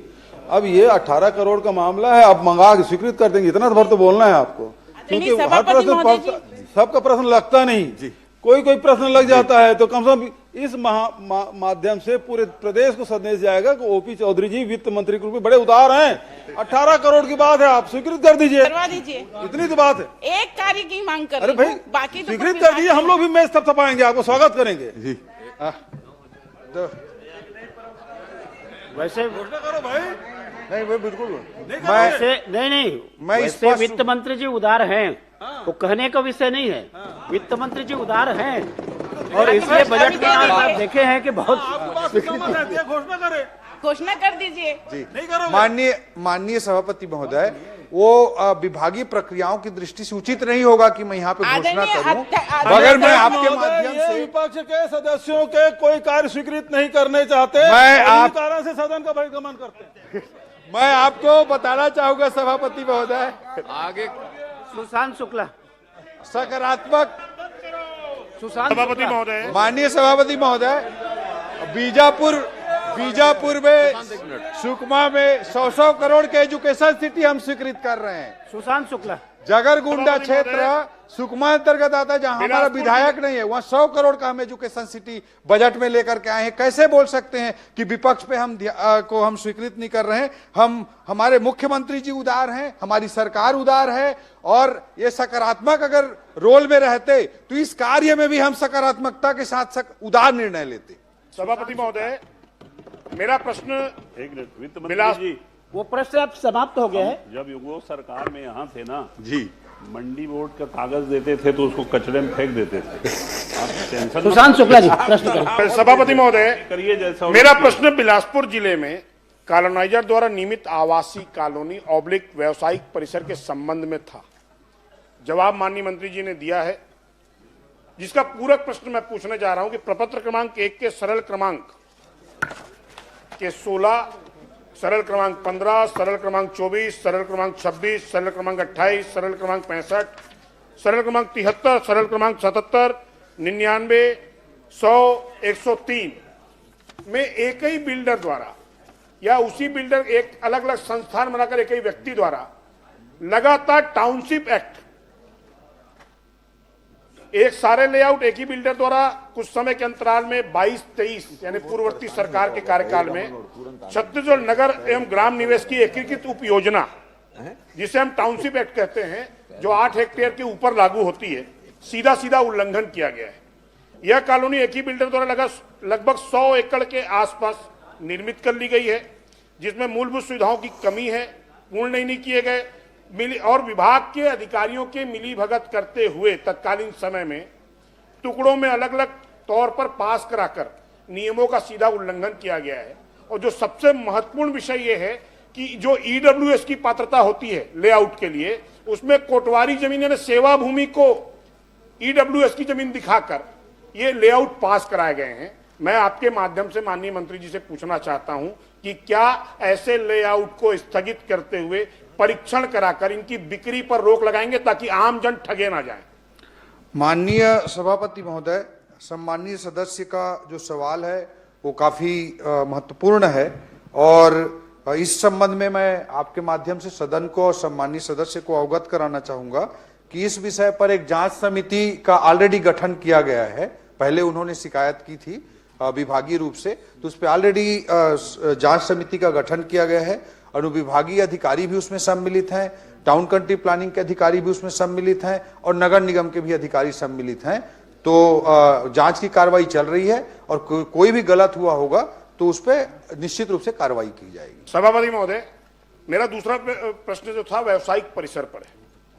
सरकंडा में खसरा नंबर 546/1, 547/1, 577/1, जो पूर्व में 26/10/1998 संयुक्त संचालक नगर ग्राम निवेश बिलासपुर द्वारा आवासीय समूह भवन हेतु लेआउट पास किया गया। सभी भूखंड बेचने के बाद संबंधित व्यावसायिक संस्थान द्वारा उसको पुनः जिस विक्रेता को बेचा गया था उससे फिर क्रय किया गया, और 7/3/2023 को उसमें से कुछ भाग को पुनः क्रय करते हुए अनुमोदित लेआउट में दर्शित मार्ग ऑब्लिक सड़क हेतु आरक्षित रकबे को पुनः खुली भूमि बताते हुए नवीन भवन अनुज्ञा आयुक्त नगर पालिक निगम बिलासपुर के समक्ष प्रस्तुत की गई, और बिना नगर ग्राम निवेश की विकास अनुज्ञा लिए बगैर सीधा नगर निगम से अनुज्ञा प्राप्त कर ली गई। उक्त भूमि का व्यवसायीकरण आवासीय होने के बावजूद भी वाणिज्यिक भवन के रूप में अनुज्ञा अधिकारियों के मिली भगत से जारी हुई। मैं प्रश्न कर रहा हूं, क्या उक्त अनुज्ञा को स्थगित कर भू संपदा विनायक प्राधिकरण रेरा को उक्त रजिस्ट्रेशन को स्थगित करते हुए संबंधित लेआउट को स्थगित करते हुए क्या रोक लगाएंगे इसकी बिक्री पर? माननीय सभापति महोदय, जिस प्रश्न आया है, ये प्रश्न 2023-24 से 4 फरवरी 2026 तक के पूरे प्रकरणों की जानकारी माननीय सदस्य ने मांगी थी। ये जो प्रकरण बता रहे हैं उससे पहले का है, इसलिए इस जानकारी में वो नहीं आया है। सम्माननीय सदस्य मुझे संबंधित प्रकरण से संबंधित दस्तावेज उपलब्ध करा देंगे, और मैं आपको आश्वस्त करता हूं कि विभागीय रूप से हम उसमें निश्चित रूप से एक जांच समिति गठित कर देंगे, और जो भी कार्रवाई होगी वो नियमानुसार वैधानिक कार्रवाई सुनिश्चित करेंगे। सभापति महोदय, मेरे पास शिकायत की कॉपी है। वो बोल रहे हैं कि आप मैं आपसे आग्रह कर रहा हूं, मेरे पास डॉक्यूमेंट दे दे तो पूरे डॉक्यूमेंट आप दे देंगे। माध्यम से मेरे पास कॉपी है दस्तावेजी तौर पर। अगर आप कहें तो शिकायत इस दिनांक जो बताई गई है, वर्णित दिनांक है, उसके पूर्व की है और वो बकायदा रजिस्टर्ड डाक से और आधिकारिक तौर पर मिलकर दी गई। अधिकारियों ने इस विषय को सदन में मंत्री जी को छिपाया है। क्या संबंधित अधिकारियों के विरुद्ध कोई कार्रवाई करेंगे? मैं उनको उपलब्ध करा दूंगा दस्तावेज। माननीय सभापति महोदय, जो प्रश्न आया है, ये जो इस बीच के जो लेआउट पास हुए हैं 2023-24 से 26 तक के, इसकी जानकारी सूची इसमें बनी है इस प्रश्न के उत्तर में। मगर मैं सम्मानीय सदस्य को पूर्णतः आश्वस्त करना चाहता हूं, इसके पहले का लेआउट वो पास हुआ मामला है, तो वो मुझे दस्तावेज उपलब्ध करा दें। मैं निश्चित रूप से इस पे जांच समिति भी विभागीय रूप से गठित कर उमेश पटेल, और उस पे हम निश्चित रूप से कार्रवाई करेंगे। सभापति मेरा विषय पूरा नहीं, आप उपलब्ध करा दो ना। उपलब्ध कराने के बाद में मंत्री जी आपको आश्वस्त कर रहे हैं, कार्रवाई के लिए बोल रहे हैं, तो आप उपलब्ध करा दीजिए उसको। जो भवन अनुज्ञा दी गई व्यावसायिक तौर पर, नगर निगम ने बगैर अभिमत मांगा फर्जी तरीके से, और अभिमत तारीख है 30/5/2023। मेरे पास अनुमति की कॉपी है और ये माननीय मंत्री जी उल्लेखित कर रहे हैं कि उनके पास वो दस्तावेज अधिकारी ने उपलब्ध नहीं कराए। माननीय सभापति महोदय, सम्मानीय सदस्य को मैं ये बताना चाह रहा हूं कि जो प्राइमरी लेआउट जो पास हुआ है वो 2023-24 के पहले का है, इसलिए इस लिस्ट में सम्मिलित नहीं हुआ है। उस डेट के तकनीकी फेर में ना मुझे जाना है ना उनको जाना चाहिए। मेरा आग्रह आपके माध्यम से सम्मानीय सदस्य से ये है कि उससे वो तो कब लेआउट पास हुआ था वो डेट की मैं बात कर रहा था। उन्होंने शिकायत अभी की होगी इस बीच में, इसमें मुझे कोई संशय नहीं है। तो सम्मानीय सदस्य दस्तावेज उपलब्ध करा दें, निश्चित रूप से हम उसमें विभागीय तौर पर जांच समिति गठित करके। मेरा सिर्फ आपके सभापति महोदय, मैं आपसे आग्रह कर रहा हूँ, प्रश्न उतना देखो, मंत्री का जवाब वही आएगा। क्या एक प्रश्न को बार बार रिपीट करने से कोई मतलब नहीं। जांच कराकर इसको आपको बता दिया कि आप दे दीजिए, मंत्री जी उसके कार्रवाई करेंगे, आपको आश्वस्त कर रहे हैं, आप दे दीजिए। लेआउट को आपके प्रश्न का उतना ही जवाब आएगा। रोकेंगे क्या बिक्री को, इसका मैं आग्रह चाह रहा हूं बस। माननीय सभापति महोदय, जो सम्मानीय सदस्य ने कहा है कि लेआउट को इसको कैंसिल करेंगे क्या, तो निश्चित रूप से हम जांच कमेटी गठित करेंगे और यथाशीघ्र उसमें जांच करा के उसको लेआउट को भी कैंसिल करेंगे। और बिक्री जहां तक कैंसिल करने की रोकने की बात है, उस पर भी नियम प्राइमा फेसी जांच होने के बाद उस पर भी नियमानुसार 100% कार्रवाई सुनिश्चित। धन्यवाद। माननीय सभापति महोदय, मेरे प्रश्न के उत्तर में माननीय मंत्री जी ने पूरा परिशिष्ट दिया है। मैं माननीय मंत्री जी से पूछना चाहूंगा कि 16 नंबर परिशिष्ट में जो 16 नंबर का पॉइंट है जी, उसमें आपको जो शिकायत है वो प्राप्त हुई है 23/4/2025 को, और आपने उसका समाधान किया है 16/12/2025, मतलब लगभग 8 महीने। तो ये 8 महीने की देरी क्यों हुई, ये बताना चाहिए। माननीय सभापति महोदय, सम्मानीय सदस्य ने जो फ्लाई ऐश संबंधी प्रश्न किया माननीय सदस्य उमेश जी ने, उस पर उन्होंने 16 नंबर, इसमें टोटल जो केस हैं वो 49 केस हैं, और इनमें जो उन्होंने 16 नंबर के विषय पर प्रश्न किया है उस पर मैं आपके माध्यम से अवगत कराना चाहूंगा कि उद्योग द्वारा क्षतिपूर्ति राशि 6,90,000 जमा करते हुए फ्लाई ऐश का संतुलीकरण कर ये बिछाने का कार्य किया गया। मतलब उस शिकायत पे कार्रवाई की गई है। उन्होंने कहा है कि 8 महीने बाद हुई है, लेकिन ये मैं अवगत कराना चाहूंगा कि कार्रवाई हुई और 6,90,000 रुपए का पेनाल्टी भी हुआ। माननीय सभापति महोदय, ये इसकी शिकायत हुई थी 22/3/2025, इन्होंने उत्तर में दिया है 22/4/2025 को, और इसका समाधान हुआ है 16/12/2025। इसलिए हुआ है अध्यक्ष महोदय, सभापति महोदय, क्योंकि पिछले सत्र में 17 तारीख को मेरे यही प्रश्न लगा था, इसीलिए ये समाधान 16 तारीख को हुआ है। मैं आपसे ये जानना चाहूंगा, मैं कल आपके परिशिष्ट के बाद ये सब जगह जाके जियो टैग से इसका निकाला, आपको इसका बता दूं मैं, चोड़ा का ये देखिए, ये जियो टैगिंग के साथ है चोड़ा का। आपके जो अधिकारी है ना, आपको धोखा दे रहे हैं। ये देखिए, ये अभी भी है दोनों। माननीय सभापति महोदय, आप सदस्य रहे हैं, पोस्टर वोस्टर प्रश्नकाल में ऐसा दिखाते नहीं है। आप बोल रहे हैं पर्याप्त है, ठीक है, मैं बता देता हूं। मंत्री रहे, मैं जियो टैग करके उसको दिखाया। कल दोनों 3-4 जगह का, चाहे बोतलदा हो, चाहे चोड़ा हो, चाहे बानी पाथर हो, अभी भी फ्लाई ऐश वैसी को वैसी पड़े हैं। आपके अधिकारी आपको गलत जवाब दे रहे हैं, क्या उनके ऊपर कार्रवाई करेंगे? माननीय सभापति महोदय, मैं आपको अवगत कराना चाहूंगा कि जो पिछले सरकार के समय में कार्रवाई होती थी उससे 10 टाइम्स ज्यादा कार्रवाई ट्रांसपोर्टिंग के मामले में हो रही है।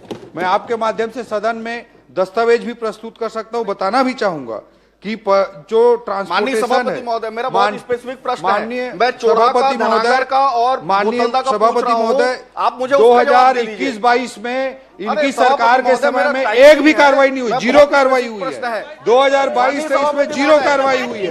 2023-24 में 9 लाख का पेनाल्टी हुआ है। वर्ष 2024-25 में 21,30,000 का हुआ है। समय बर्बाद करने का समय है। मैं इसके बाद अवगत कराना चाहूंगा। मेरा पॉइंटेड प्रश्न को उत्तर दे दें। मैं माननीय सभापति महोदय, मैं परिस्थिति बता रहा था, चाहे वो फ्लाई ऐश डंपिंग का मामला हो, चाहे ट्रांसपोर्टिंग का मामला हो। सम्मानित सदस्य उमेश जी ने जो विषय मुझे बताए हैं उससे मैं निश्चित रूप से उनसे सारे विषय ले लूंगा, जानकारी ले लूंगा, और कहीं पर भी कोई कमी होगी कार्रवाई के संबंध में उसमें कार्रवाई विभाग द्वारा सुनिश्चित की जाएगी। पर्यावरण विभाग के अधिकारी कोई काम नहीं कर रहे हैं सभापति महोदय। वहां फ्लाई ऐश डंप रोड पे हो रहा है लगातार, और इसकी शिकायत मेरे द्वारा खुद कई बार किया जा चुका है। उसके बाद भी विधानसभा प्रश्न लगने के बाद वो जाके उसका निराकरण करने का कोशिश कर रहे हैं, और आपको आज भी जवाब गलत दिए हैं मंत्री जी, आपको गलत जवाब दिए हैं। ये मैं इससे आगे पूछना चाहूंगा कि आज के मैं इसका पहले बताना चाहूंगा माननीय सभापति महोदय, जो माननीय मंत्री जी जवाब दे रहे थे 21-22 में जीरो, 22-23 में जीरो, और भैया लॉकडाउन तो आप लगा रखे थे केंद्र से। 21-22 से 22-23 तक पूरा लॉकडाउन नहीं था। लॉकडाउन आदरणीय मंत्री जी, वो बोतल आदरणीय मुख्यमंत्री भूपेश बघेल जी बहुत अच्छे तरह से अवगत थे कि वो लॉकडाउन कब से कब तक लगा था। 23 मार्च 2020 की तारीख, 23 मार्च 2020 की तारीख, कुछ महीनों तक लॉकडाउन था। 24 महीने तक आपने जीरो कार्रवाई की। अरे आपकी सरकार थी, आपके मंत्री थे, आपके कार्रवाई क्यों नहीं कर दी एक बार भी? समय कम, तब तो मिली भगत चल रहे थे वहाँ। माननीय सभापति महोदय, ये भी मैं बताना चाहूंगा। अभी मेरा प्रश्न ये है कि आज के दिन में कितने lakh metric ton fly ash Raigarh जिले में उत्पादन हो रहा है, और इसके कितना % आज निराकरण हो रहा है? माननीय सभापति महोदय, मैं ये भी बताना चाहूंगा कि एक मॉडल एसओपी भी जारी किया गया है हमारी सरकार आने के बाद।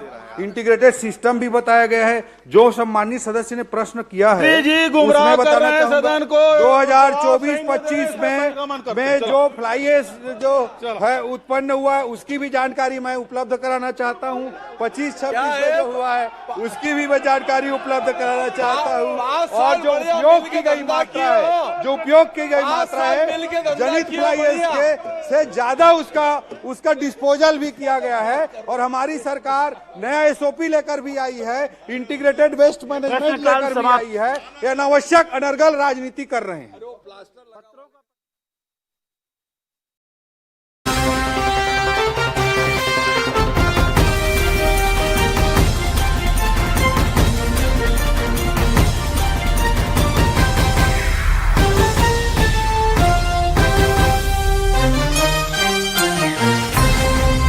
अब एक्चुअल की ओर होने की कोशिश कर रहे हैं।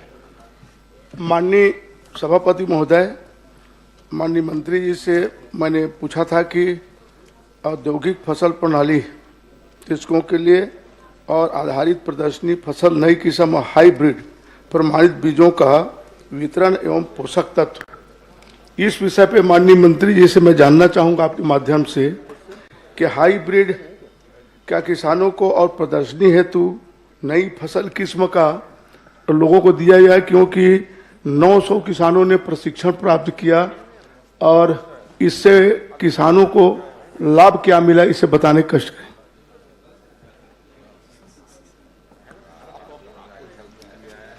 सभापति महोदय, हमारे बहुत ही वरिष्ठ माननीय सदस्य जो सदन के कई बार सदस्य भी रहे और लोकसभा के भी लगातार 4 बार आप सदस्य रहे हैं। ऐसे वरिष्ठ सदस्य की चिंता इन्होंने खास करके जो कृषि के बारे में, उनका उत्पादन के बारे में, किसानों का कैसे प्रशिक्षण हुआ, इस बारे में प्रश्न किया है। जहां तक आपने प्रशिक्षण के बाद का परिणाम की बात की है, तो सभापति महोदय,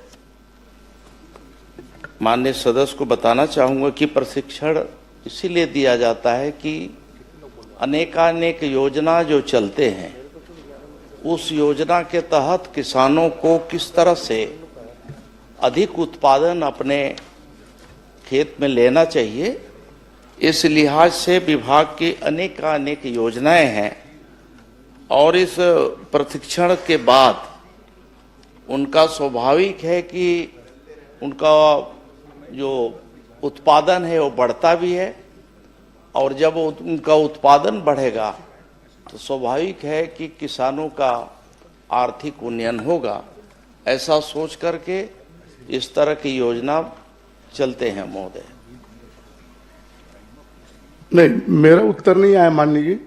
मेरा ये कहना है कि प्रदर्शनी और हाइब्रिड का भी प्रदर्शन और आपका प्रशिक्षण दिया गया, तो क्या मैं जानना चाहता हूं कि सिर्फ मात्र प्रशिक्षण ही दिया गया कि हाइब्रिड दिया गया और नए किस्म का बीज के लिए प्रदर्शन के लिए किसानों के खेत में बोने के लिए या उगाने के लिए दिया गया, क्या ये मैं जानना चाहता हूं।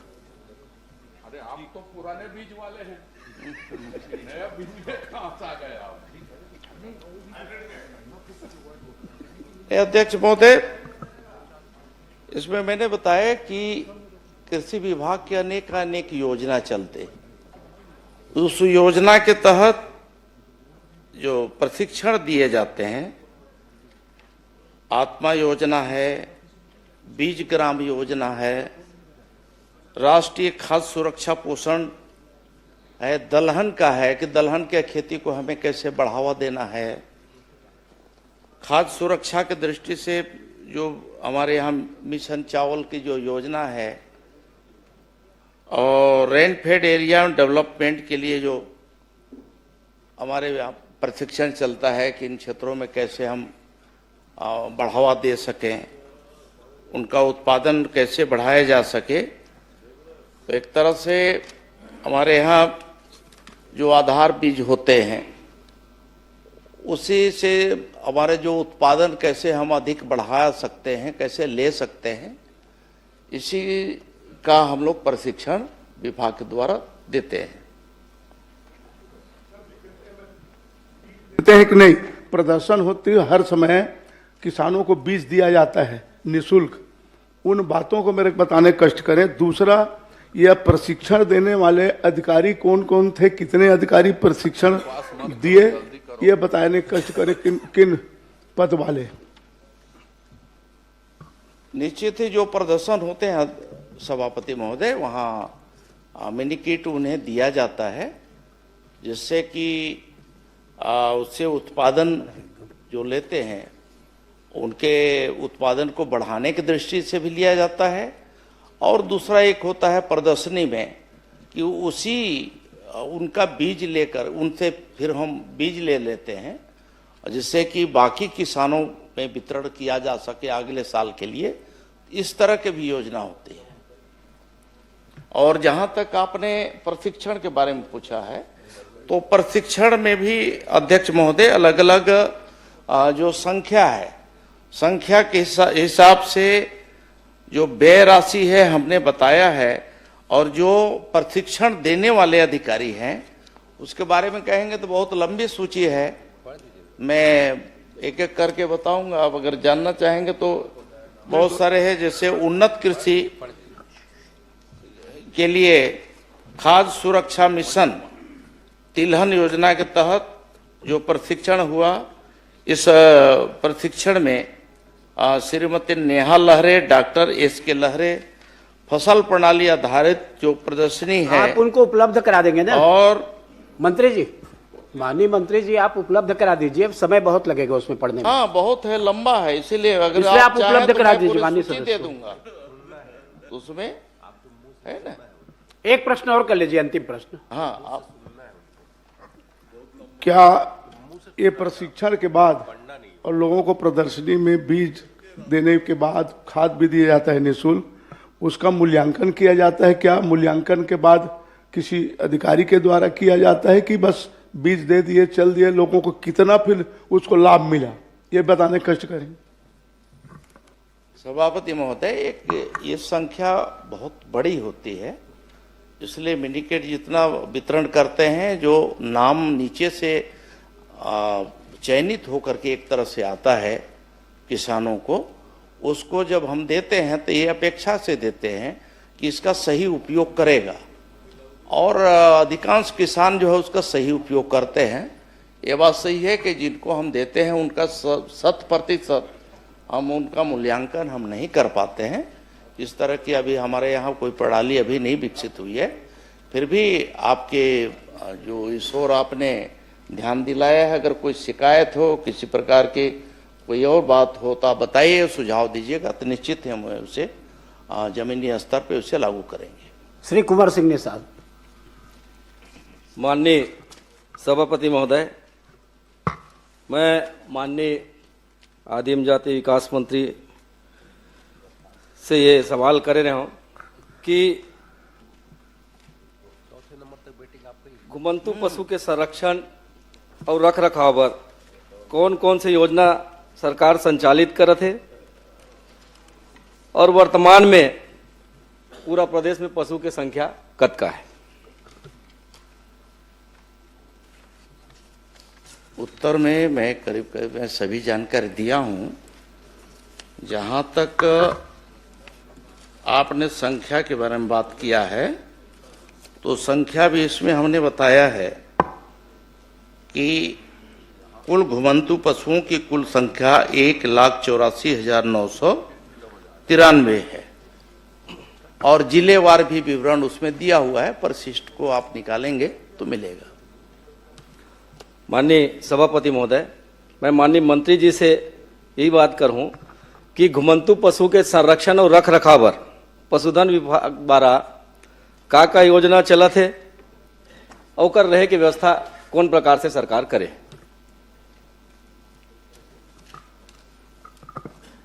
अध्यक्ष महोदय, जो पशुधन विभाग से जो योजना चल रहे हैं उसमें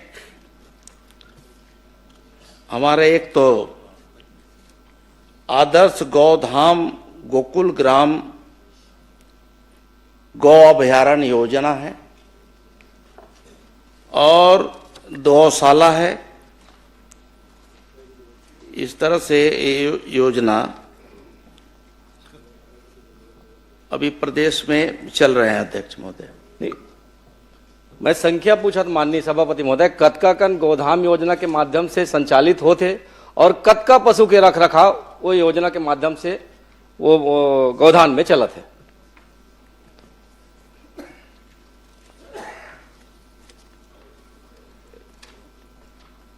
ये जो आपका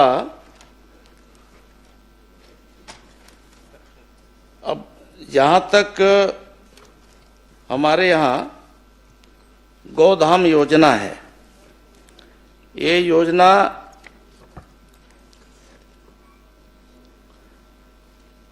ये 6/8/2025 से संचालित है सभापति महोदय, और इस प्रकार से प्रदेश में 11 गौधामों का पंजीयन कर 620 पशुधन संरक्षित किए जा रहे हैं। इसके अतिरिक्त 25 गौधामों के पंजीयन की कार्रवाई प्रक्रियाधीन है।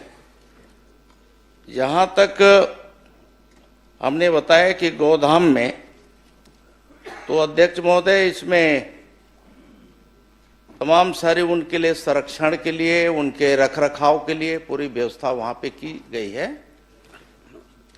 बाकी अभी प्रक्रियाधीन है। बहुत सारे जगहों में जहां पे हमारा भी स्वीकृति दिए हैं, लेकिन चालू नहीं हुआ है, उसे शीघ्र ही हम लोग चालू करेंगे। माननीय सभापति महोदय, इसी सदन में घोषणा हुई थी कि हम पूरे प्रदेश में गौधाम योजना के माध्यम से पशुओं को संरक्षित करने का काम करेंगे। लेकिन अभी 2 साल में 11 टन गोधाम में योजना चालू करो में 3 तो संचालित है, 11 में 3 संचालित और 600 पशु के आप व्यवस्था संचालित करो, संरक्षित करो। लेकिन मैं जानना चाहूं कि वो जतका पशु है 620 टन पशु है, रख रखाव चारा पानी की व्यवस्था सरकार के ढार ले होते कि काकर ढार ले होते? काबर आपके जवाब के उत्तर में आ है कि संरक्षित है लेकिन उनकी रख रखाव की व्यवस्था की जा रही है, विभाग द्वारा राशि निरंक है। तो विभाग द्वारा अगर रख रखाव नहीं होते, विभाग द्वारा पैसा जारी नहीं हो, तो वो 620 टन जानवर है का हवा पानी जिया थे कि कैसे जिया थे? सभापति महोदय, मैंने बताया कि 36 गौठानों में गोधाम स्थापना की प्रशासकीय स्वीकृति दी गई है, जिसमें से 11 गोधाम का पंजीयन किया गया है। प्रति गोधाम 200 पशु रखे जाने के प्रावधान है, जिसमें से अभी उनके लिए जो व्यवस्था की जा रही है और सरकार से उन्हें अनुदान दिया जाता है, उसके लिए चारा पानी, बाकी वहाँ पंजीयन के पश्चात जो है प्रति पशु प्रथम वर्ष में हम 10 रुपये, द्वितीय वर्ष में 20 रुपये, तृतीय वर्ष में 30 और चतुर्थ में 35 रुपये प्रति पशु के हिसाब से उनके रख रखाव, उनके चारा पानी के लिए दिया जाता है। मैं ऐसा मानता हूं कि जब ये राशि उनको दिया जाता है, संबंधित जो पंजीकृत जो संस्थाएं हैं उनके जिम्मे लगाया जाता है, तो इसका सही सदुपयोग करते हैं। तो इसलिए ये कहना कि वहाँ पे अव्यवस्था है, चारा पानी नहीं मिल रहा है, तो मैं इसे कृपा करके इसे ऐसा न कहें। नहीं माननीय सभापति महोदय, ये आपके विभाग का जवाब है कि स्वीकृत राशि निरंक है, तो ये कैसे टाइप के हुए थे आप समझ सकते हो, आपके विभाग के अधिकारी मन समझ सकते। लेकिन मैं कहना चाहूं कि जब 1,84,993 घुमंत पशु में थे 620 आप संरक्षित करत हो, बाकी मन की स्थिति का हुई ये बात के बात। लेकिन आज गौ माता के नाम से जिन सरकार छत्तीसगढ़ में और केंद्र में बने हैं, मैं तो बस आपके माध्यम से सभापति में निवेदन करता हूं कि आज सदन में घोषणा हो जाए कि गौ माता राष्ट्र माता घोषित कर दिया जाए। जब बदका बड़े बड़े बात करथन और कर व्यवस्था के काम नहीं कर सकथन तो इसे कोई मतलब नहीं है। और साथ ही मैं एक बात और कह रहा हूं कि पशु के जतका आवारा पशु है, जेकर कारण आज लगातार सड़क दुर्घटना बहुतायत मात्रा में, मैं अपन विधानसभा में अगर लगातार देखूं तो रोज एक न एक दुर्घटना होते रहते। लेकिन आपके माध्यम से ये जानकारी मिली कि कोई दुर्घटना नहीं होते, नहीं कोई फसल का नुकसान होते, जबकि आवारा जानवर के कारण आग पूरा जतका उन्हारी सियारी छत्तीसगढ़ में होते, लाखड़ी बोई बंद हो गए, राहर बोई बंद हो गए, उड़ीद बोई बंद हो गए, सब बंद हो गए। तो एक पर अगर कोई व्यवस्था करन तो आने वाला समय में भी किसान मन ला कम से कम अपन जिन उन्हारी के फसल ले सके, ऐसे कुछ व्यवस्था सरकार की तरफ से हो सकते का? देखिए निश्चित ही मैंने बताया कि देखिए 36 हमारे जो गोठान हैं, उन गोठानों में ही हम वहाँ पशुओं को रखने का पूरा व्यवस्था कर रहे हैं। वहाँ पे समुचित व्यवस्था करेंगे, चारा पानी से लेकर के बाकी का। तो इसलिए सिर्फ आरोप लगा देने से नहीं होता, बल्कि वहाँ हम अच्छी व्यवस्था कर रहे हैं। हमारा जो गौधाम योजना आया है, इस गौधाम योजना के माध्यम से प्रदेश में जितने भी घुमंतु या फिर दुर्घटनाग्रस्त जितने भी पशु हैं, उसके रख रखाव, उनके स्वास्थ्य की चिंता, उनके चारे की चिंता, खाने की चिंता, ये सब हम वहाँ बेहतर करने की दिशा में हम आगे काम कर रहे हैं। अध्यक्ष माननीय सभापति महोदय, मैं आपके माध्यम से माननीय मंत्री जी से पूछना चाहता हूँ, जिन 11 टन आप गोधाम के बात करें, 11 टन गोधाम कहाँ कहाँ स्वीकृत हुए और जिन 3 टन संचालित है ते कहाँ कहाँ संचालित होते, अतकल बता दो। देखिए, जहां तक गोधाम संचालन हो रहा है उसमें तखतपुर जिला बिलासपुर के गोधाम लखासार, इसी प्रकार से बिलासपुर में है गोधाम ओखर मस्तूरी ब्लॉक में, गोधाम केवतरा विकासखंड साजा बेमेतरा, इस प्रकार से यहाँ ये गोदाम संचालित हैं।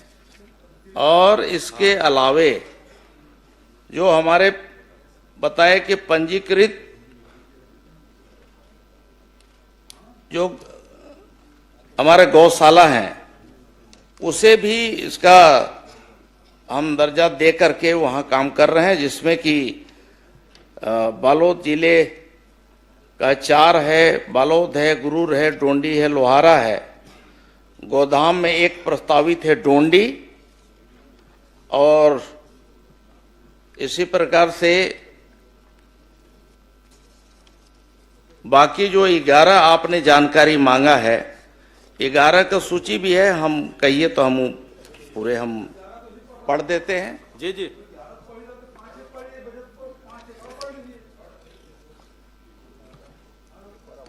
हाँ, 11 जो आप उपलब्ध करा देंगे ना? नहीं, सभापति महोदय, पहले माननीय सभापति महोदय मैं बता दे रहा हूं, आप 11 की जानकारी लेना चाहते हैं, जिसमें कोरबा में गोदाम है, सोहागपुर विकासखंड करतला, और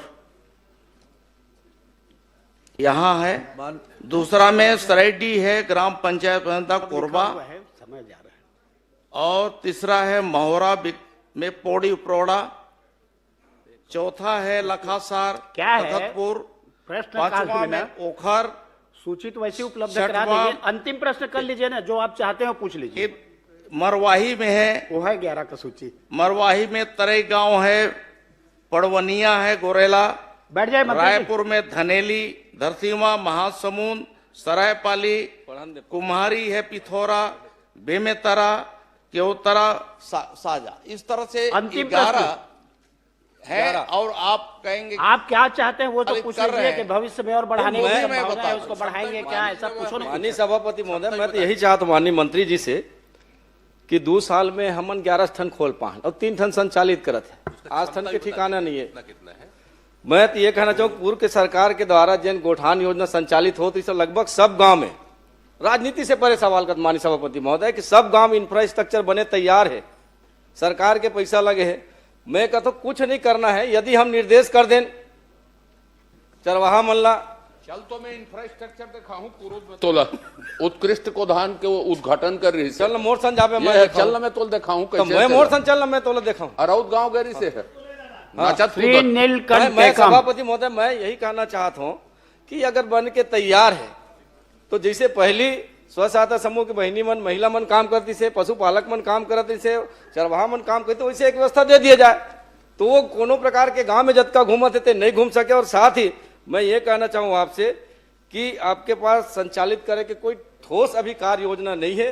मोला तो ऐसे लगते कि ये 2047 तक आपके विजन के हिसाब से ये गोधाम चालू ऐसे लगते। माननीय सभापति महोदय, नीलकंठे काम। सभापति महोदय, मैं समझता हूं कि आपको भी अवगत होगा कि जितने भी घुमंतु पशु हैं, वो घुमंतु पशु एक नगरीय क्षेत्र है, ग्रामीण क्षेत्र है। इन घुमंतु पशुओं के भी रख रखाव सिर्फ हमारा विभाग नहीं देखता, ये विभाग तो संबंधित, जैसे नगरीय क्षेत्र की बात है तो नगरीय क्षेत्र के नगरीय निकाय के जिम्मे होता है। इसके अलावा ग्रामीण क्षेत्र में ग्राम पंचायतों की जिम्मेदारी होती है। हमारा पशुपालन विभाग तो उनके स्वास्थ्य की चिंता, बाकी उनके ब्रीडिंग की चिंता, बाकी उनके और भी उससे संबंधित संरक्षण से संबंधित है। ये काम हम करते हैं। ये सब हम सबका एक मानवीय हमारा एक जिम्मेदारी बनता है कि हमारी संवेदना कहाँ तक है। और हम यदि हम पशु अगर रखे हैं, स्वाभाविक है कि जो पशु मालिक होता है वो घर में बांधता है और वहां रखता ही है।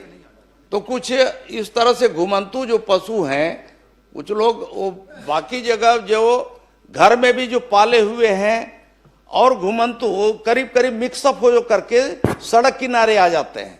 और इसलिए भी ये घटनाएं जो है आए दिन जो है हुआ करती श्री है। नीलकंठ टेकाम जी, इसमें हम सबका एक जिम्मेदारी बनता है। नीलकंठ टेकाम जी माननीय अपना सभापति करेंगे। एक प्रश्न सभापति हो गया, अंतिम हो गया, बहुत हो गया। संगणना की श्री नीलकंठ टेकाम माननीय जी, मंत्री जी ने कहा है, पशु संगणना की बात होते तो गौ सेवक हो क्या है, मंत्री जी को बैठा दिया था, मंत्री जी कुछ बोलेंगे फिर आप बस पूछेंगे। एक लास्ट माननीय सभापति महोदय, जो जनगणना के बात करीस तो मैं जे हिसाब से जनगणना करे मैं तो संतुष्ट नहीं हो। खबर मोर गुंडर दई में अगर जेन हिसाब से जानकारी दे 2224, मैं अपन आंकड़ा बताता हूँ, ये साल के आंकड़ा 2800 ज्यादा है।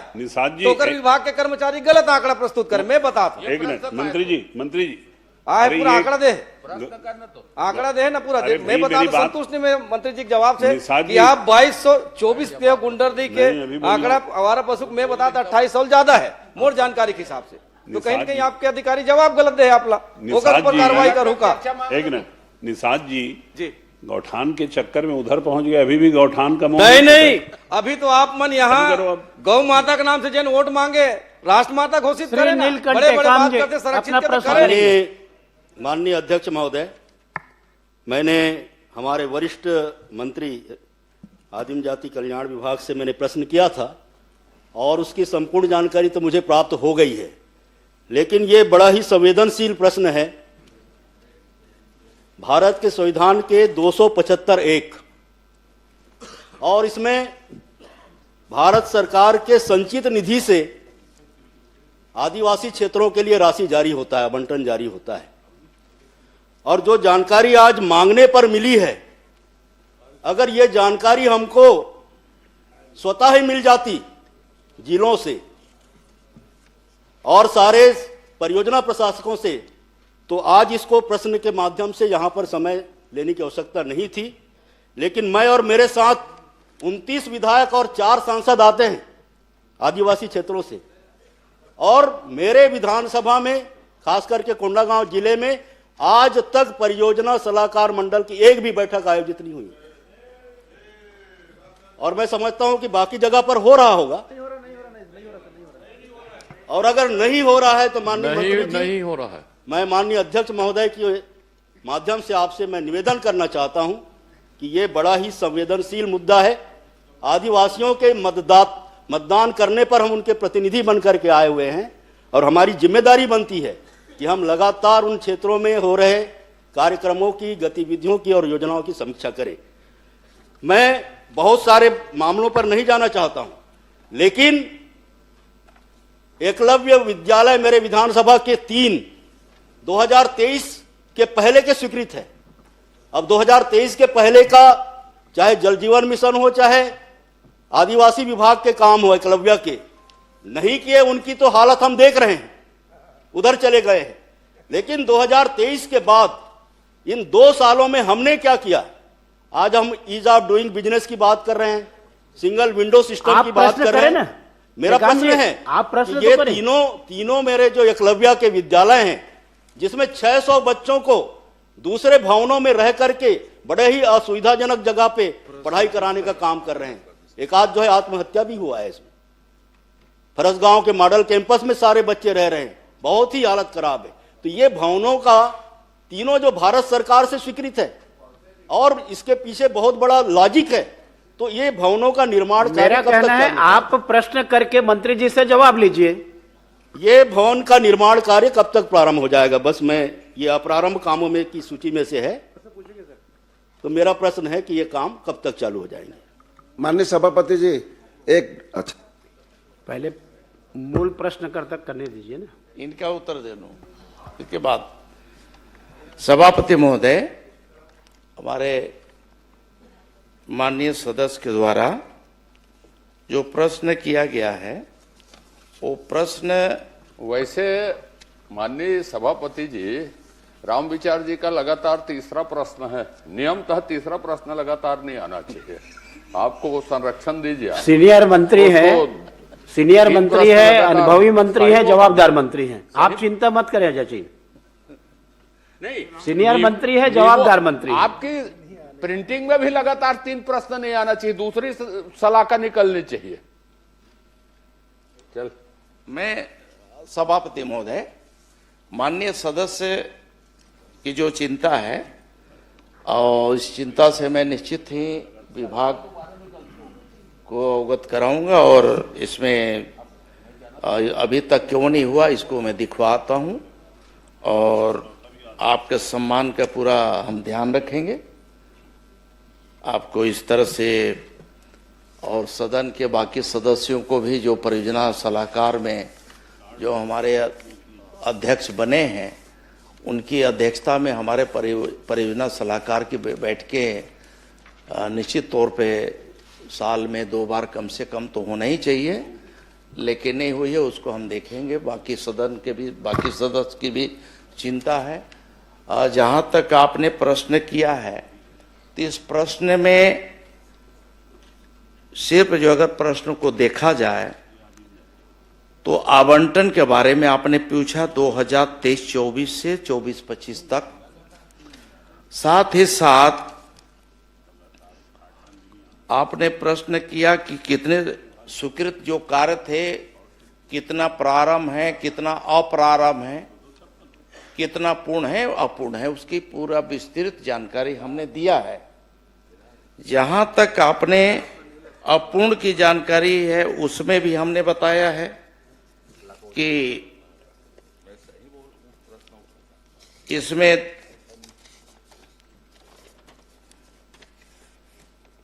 तीन कार्य जो है अप्रारंभ बताए हैं और 29 में से 23 कार्य पूर्ण हुए हैं। आपको धन्यवाद देना चाहिए। धन्यवाद शुरू में दे दिया और कि आपने पूरी बहुत इसमें अच्छी से जानकारी दे दी है। 3 कार्य जो है अप्रारंभ है, बहुत छोटे काम है वो भी, और 3 कार्य जो है अभी अप्रारंभ। प्रारंभ अभी 3 काम और बचे थे, उसका भी प्रारंभ कर दिया गया है। और जो अप्रारंभ है उसमें कुछ स्थानीय स्तर पे पंचायतों का कुछ था तो उसके आधार पे वो भी शॉर्ट लिस्ट कर लिया गया है, वो भी पूरा हो जाएगा। जहां तक आपने प्रश्न इससे हट करके एक और प्रश्न किया है एकलव्य मॉडल स्कूल के संबंध में, तो कर्म कार्यों की सूची में है, ये सूची में है, आपके जो जवाब आए हैं उसमें है।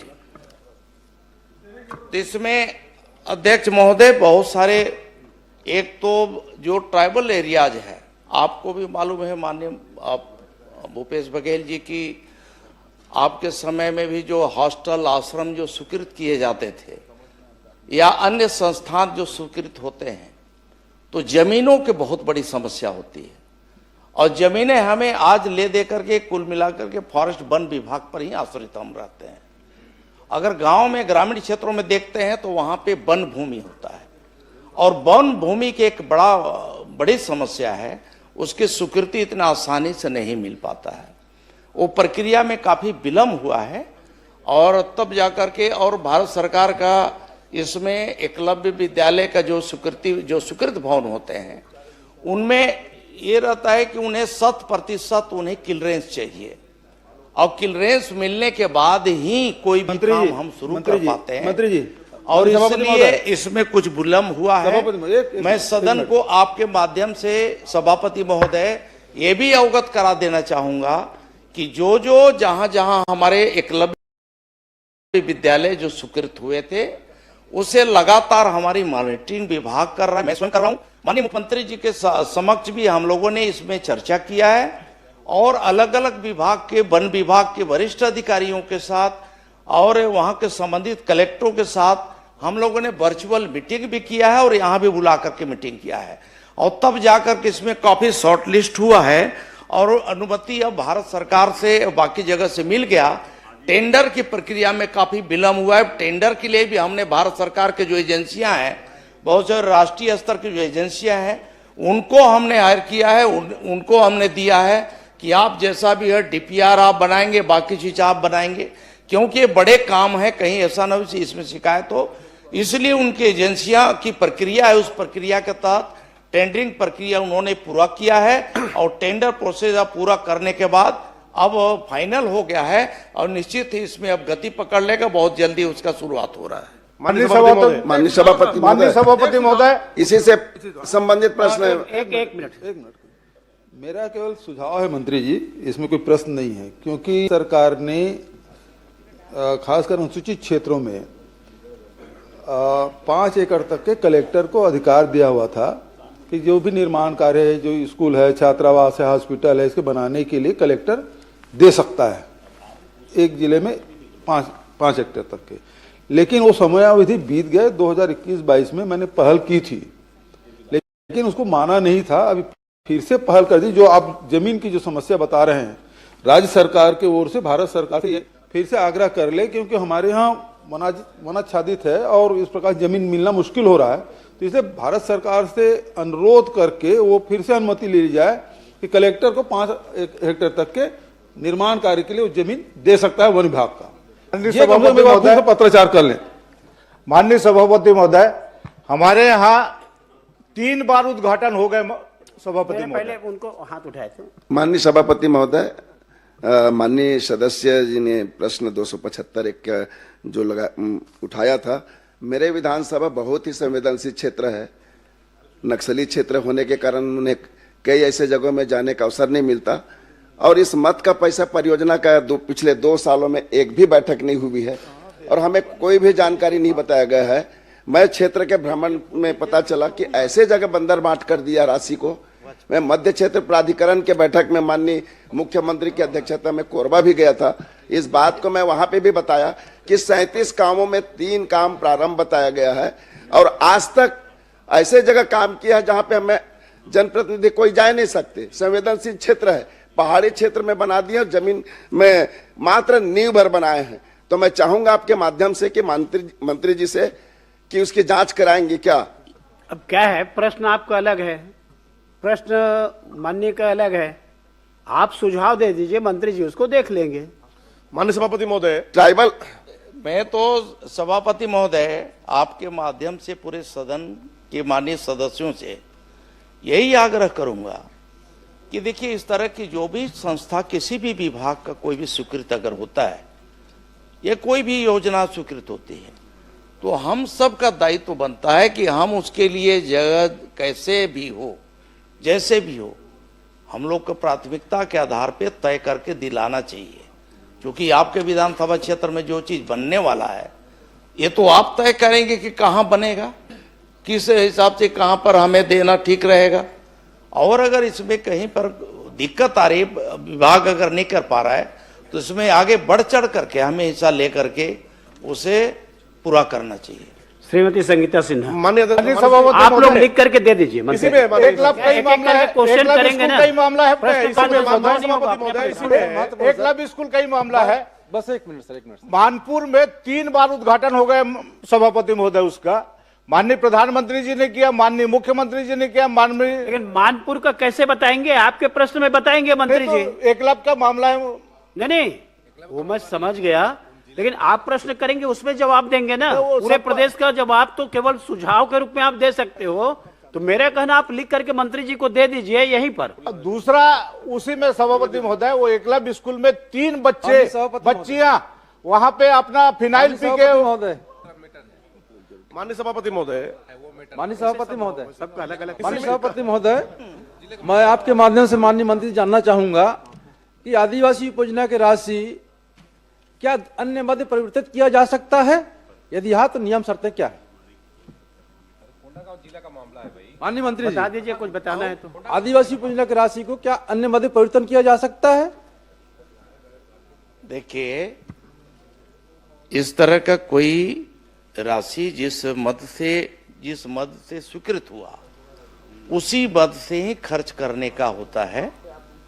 फिर भी अगर किसी, मान लीजिए कि अतिरिक्त कमरे का स्वीकृत हुआ, अतिरिक्त कमरा वहां बन गया है, तो परियोजना वहां का प्रशासनिक अधिकारियों का ये जिम्मेदारी बनता है कि उसको परिवर्तन करा के, वो भी यहाँ मुख्यालय की अनुमति से वो ले करके कहीं दूसरे यहाँ भी उसका उपयोग किया जा सकता है। श्रीमती संगीता सिन्हा, माननीय सभापति महोदय, छोटा सा इसी में से मेरा प्रश्न भी है।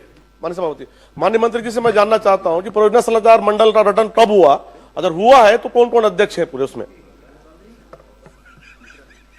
अब आप प्रश्न करेंगे तो जवाब आएगा। अब सभापति महोदय, वो परियोजना सलाहकार मंडल का जो गठन हुआ है, अब उसका प्रश्न तो नहीं है, लेकिन आपने किया है तो मैं अवगत करा दूंगा भाई। श्रीमती संगीता सिन्हा, आप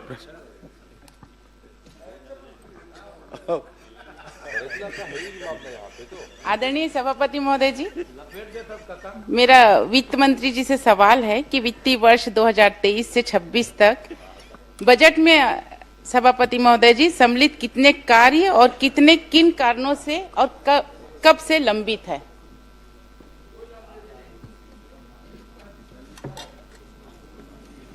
माननीय सभापति महोदय, जो माननीय सदस्य का जो प्रश्न है उसमें मैं बताना चाहूंगा कि कोई भी कार्य वित्त विभाग में लंबित नहीं है।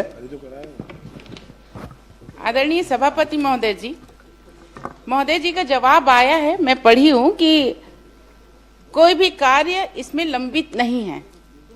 आदरणीय सभापति महोदय जी, मेरे एरिगेशन में, पीडब्ल्यूडी में, पीएमजेएसवाई में सभापति महोदय जी, अगर मैं एरिगेशन से बात करूं तो पिकरी पार माइनिंग 4,94,00,000 रुपए, तांदुला परियोजना के तहत नमोरा माइनर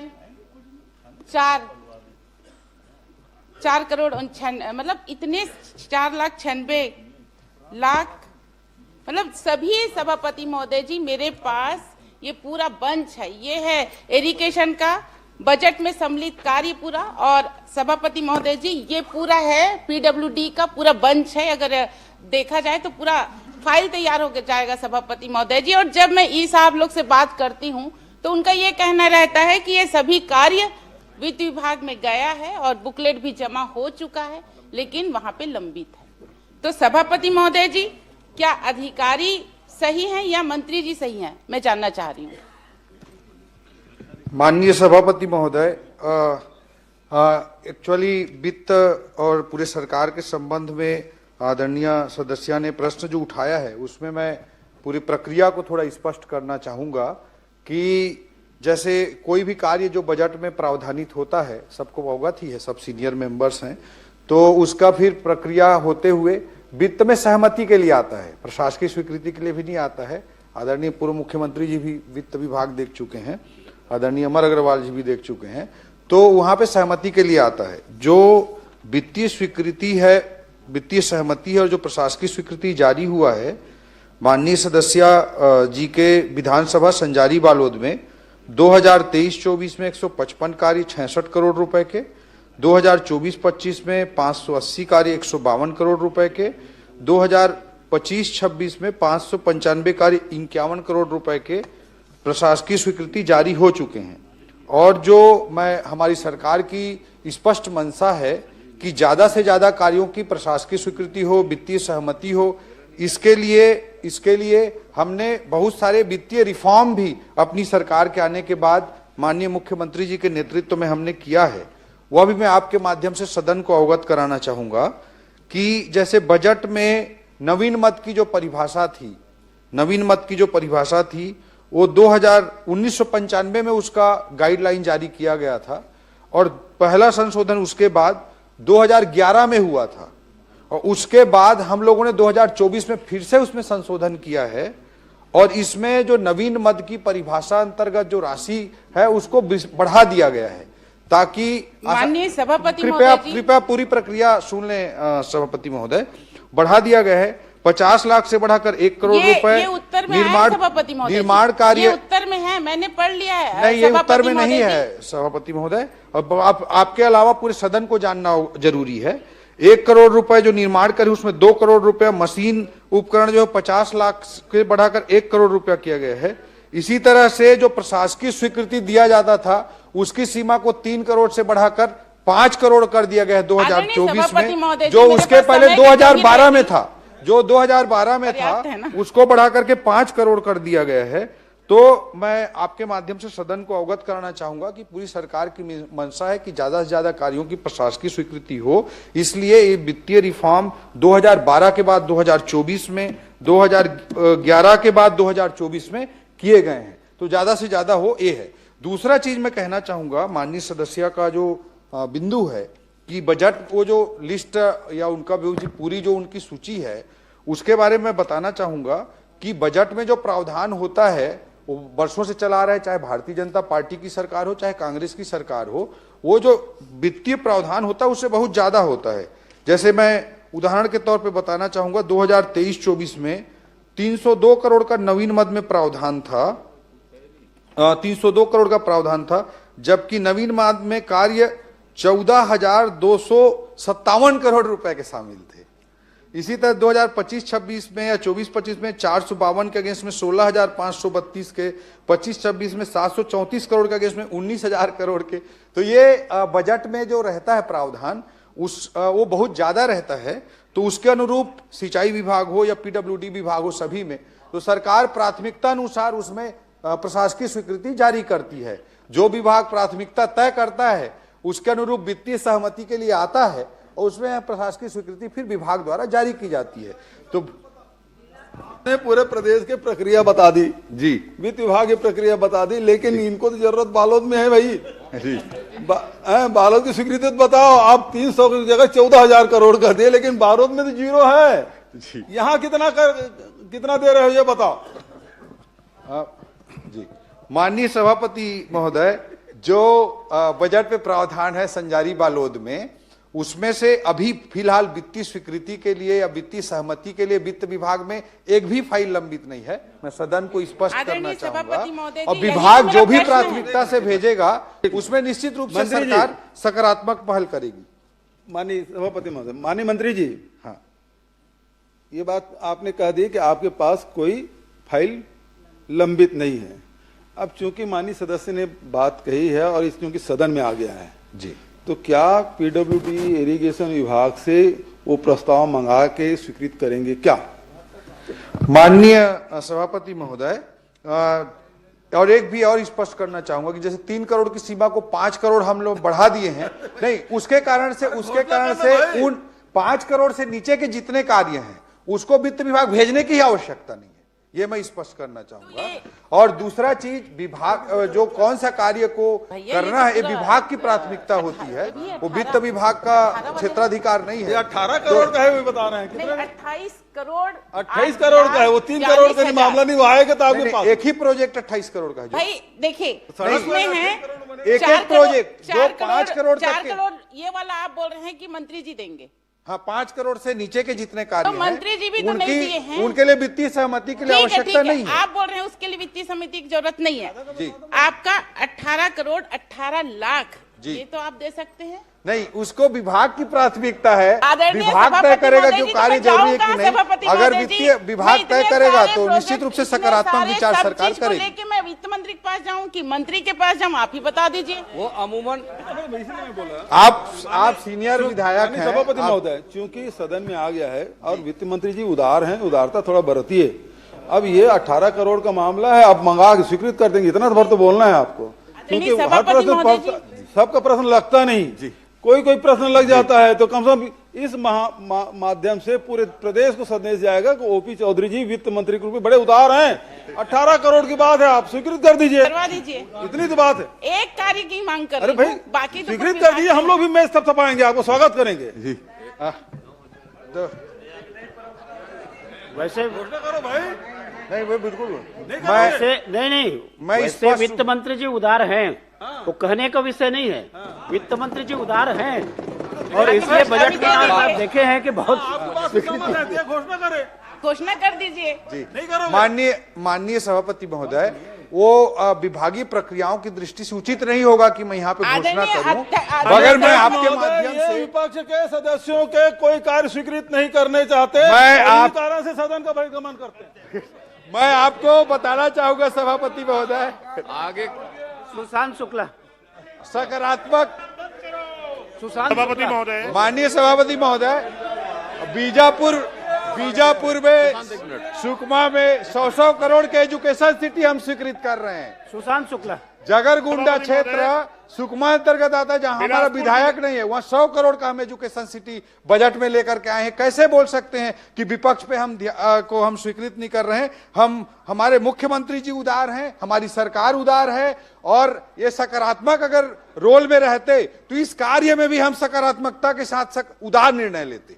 सभापति महोदय, मेरा प्रश्न एक मिनट, वित्त मंत्री जी, वो प्रश्न अब समाप्त हो गया है। जब वो सरकार में यहाँ थे ना जी, मंडी बोर्ड का कागज देते थे तो उसको कचड़े में फेंक देते थे। आप टेंशन सुशांत शुक्ला जी प्रश्न करें। सभापति महोदय, करिए जैसा मेरा प्रश्न बिलासपुर जिले में कॉलोनाइजर द्वारा नियमित आवासीय कॉलोनी ऑब्लिक व्यावसायिक परिसर के संबंध में था। जवाब माननीय मंत्री जी ने दिया है, जिसका पूरक प्रश्न मैं पूछने जा रहा हूं कि प्रपत्र क्रमांक 1 के सरल क्रमांक के 16, सरल क्रमांक 15, सरल क्रमांक 24, सरल क्रमांक 26, सरल क्रमांक 28, सरल क्रमांक 65, सरल क्रमांक 73, सरल क्रमांक 77, 99, 100, 103 में एक ही बिल्डर द्वारा या उसी बिल्डर एक अलग अलग संस्थान बनाकर एक ही व्यक्ति द्वारा लगातार टाउनशिप एक्ट, एक सारे लेआउट एक ही बिल्डर द्वारा कुछ समय के अंतराल में 22-23 यानी पूर्ववर्ती सरकार के कार्यकाल में छत्तीसगढ़ नगर एवं ग्राम निवेश की एकीकृत उप योजना, जिसे हम टाउनशिप एक्ट कहते हैं, जो 8 हेक्टेयर के ऊपर लागू होती है, सीधा सीधा उल्लंघन किया गया है। यह कॉलोनी एक ही बिल्डर द्वारा लगभग 100 एकड़ के आसपास निर्मित कर ली गई है, जिसमें मूलभूत सुविधाओं की कमी है, पूर्ण नहीं किए गए, और विभाग के अधिकारियों के मिली भगत करते हुए तत्कालीन समय में टुकड़ों में अलग अलग तौर पर पास कराकर नियमों का सीधा उल्लंघन किया गया है। और जो सबसे महत्वपूर्ण विषय यह है कि जो ईडब्ल्यूएस की पात्रता होती है लेआउट के लिए, उसमें कोटवारी जमीन यानी सेवा भूमि को ईडब्ल्यूएस की जमीन दिखाकर ये लेआउट पास कराए गए हैं। मैं आपके माध्यम से माननीय मंत्री जी से पूछना चाहता हूं कि क्या ऐसे लेआउट को स्थगित करते हुए परीक्षण कराकर इनकी बिक्री पर रोक लगाएंगे ताकि आम जन ठगे ना जाए? माननीय सभापति महोदय, सम्माननीय सदस्य का जो सवाल है वो काफी महत्वपूर्ण है, और इस संबंध में मैं आपके माध्यम से सदन को और सम्माननीय सदस्य को अवगत कराना चाहूंगा कि इस विषय पर एक जांच समिति का ऑलरेडी गठन किया गया है। पहले उन्होंने शिकायत की थी विभागीय रूप से, तो उस पर ऑलरेडी जांच समिति का गठन किया गया है। अनुविभागीय अधिकारी भी उसमें सम्मिलित हैं, टाउन कंट्री प्लानिंग के अधिकारी भी उसमें सम्मिलित हैं, और नगर निगम के भी अधिकारी सम्मिलित हैं। तो जांच की कार्रवाई चल रही है, और कोई भी गलत हुआ होगा तो उस पर निश्चित रूप से कार्रवाई की जाएगी। सभापति महोदय, मेरा दूसरा प्रश्न जो था व्यावसायिक परिसर पर है। सरकंडा में खसरा नंबर 546/1, 547/1, 577/1, जो पूर्व में 26/10/1998 संयुक्त संचालक नगर ग्राम निवेश बिलासपुर द्वारा आवासीय समूह भवन हेतु लेआउट पास किया गया।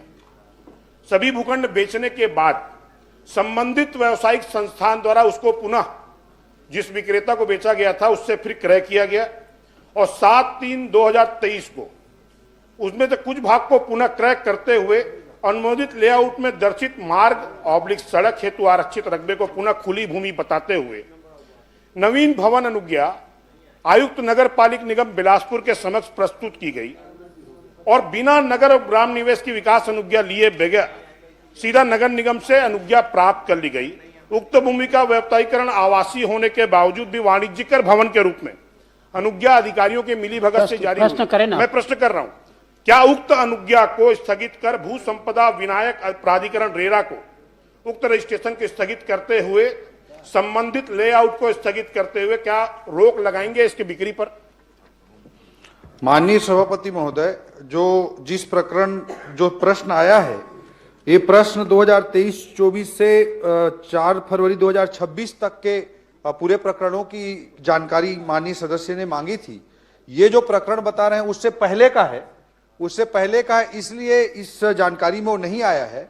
सम्माननीय सदस्य मुझे संबंधित प्रकरण से संबंधित दस्तावेज उपलब्ध करा देंगे, और मैं आपको आश्वस्त करता हूं कि विभागीय रूप से हम उसमें निश्चित रूप से एक जांच समिति गठित कर देंगे, और जो भी कार्रवाई होगी वो नियमानुसार वैधानिक कार्रवाई सुनिश्चित करेंगे। सभापति महोदय, मेरे पास शिकायत की कॉपी है। वो बोल रहे हैं कि आप मैं आपसे आग्रह कर रहा हूं, मेरे पास डॉक्यूमेंट दे दें तो पूरे डॉक्यूमेंट आप दे देंगे। माध्यम से मेरे पास कॉपी है दस्तावेजी तौर पर।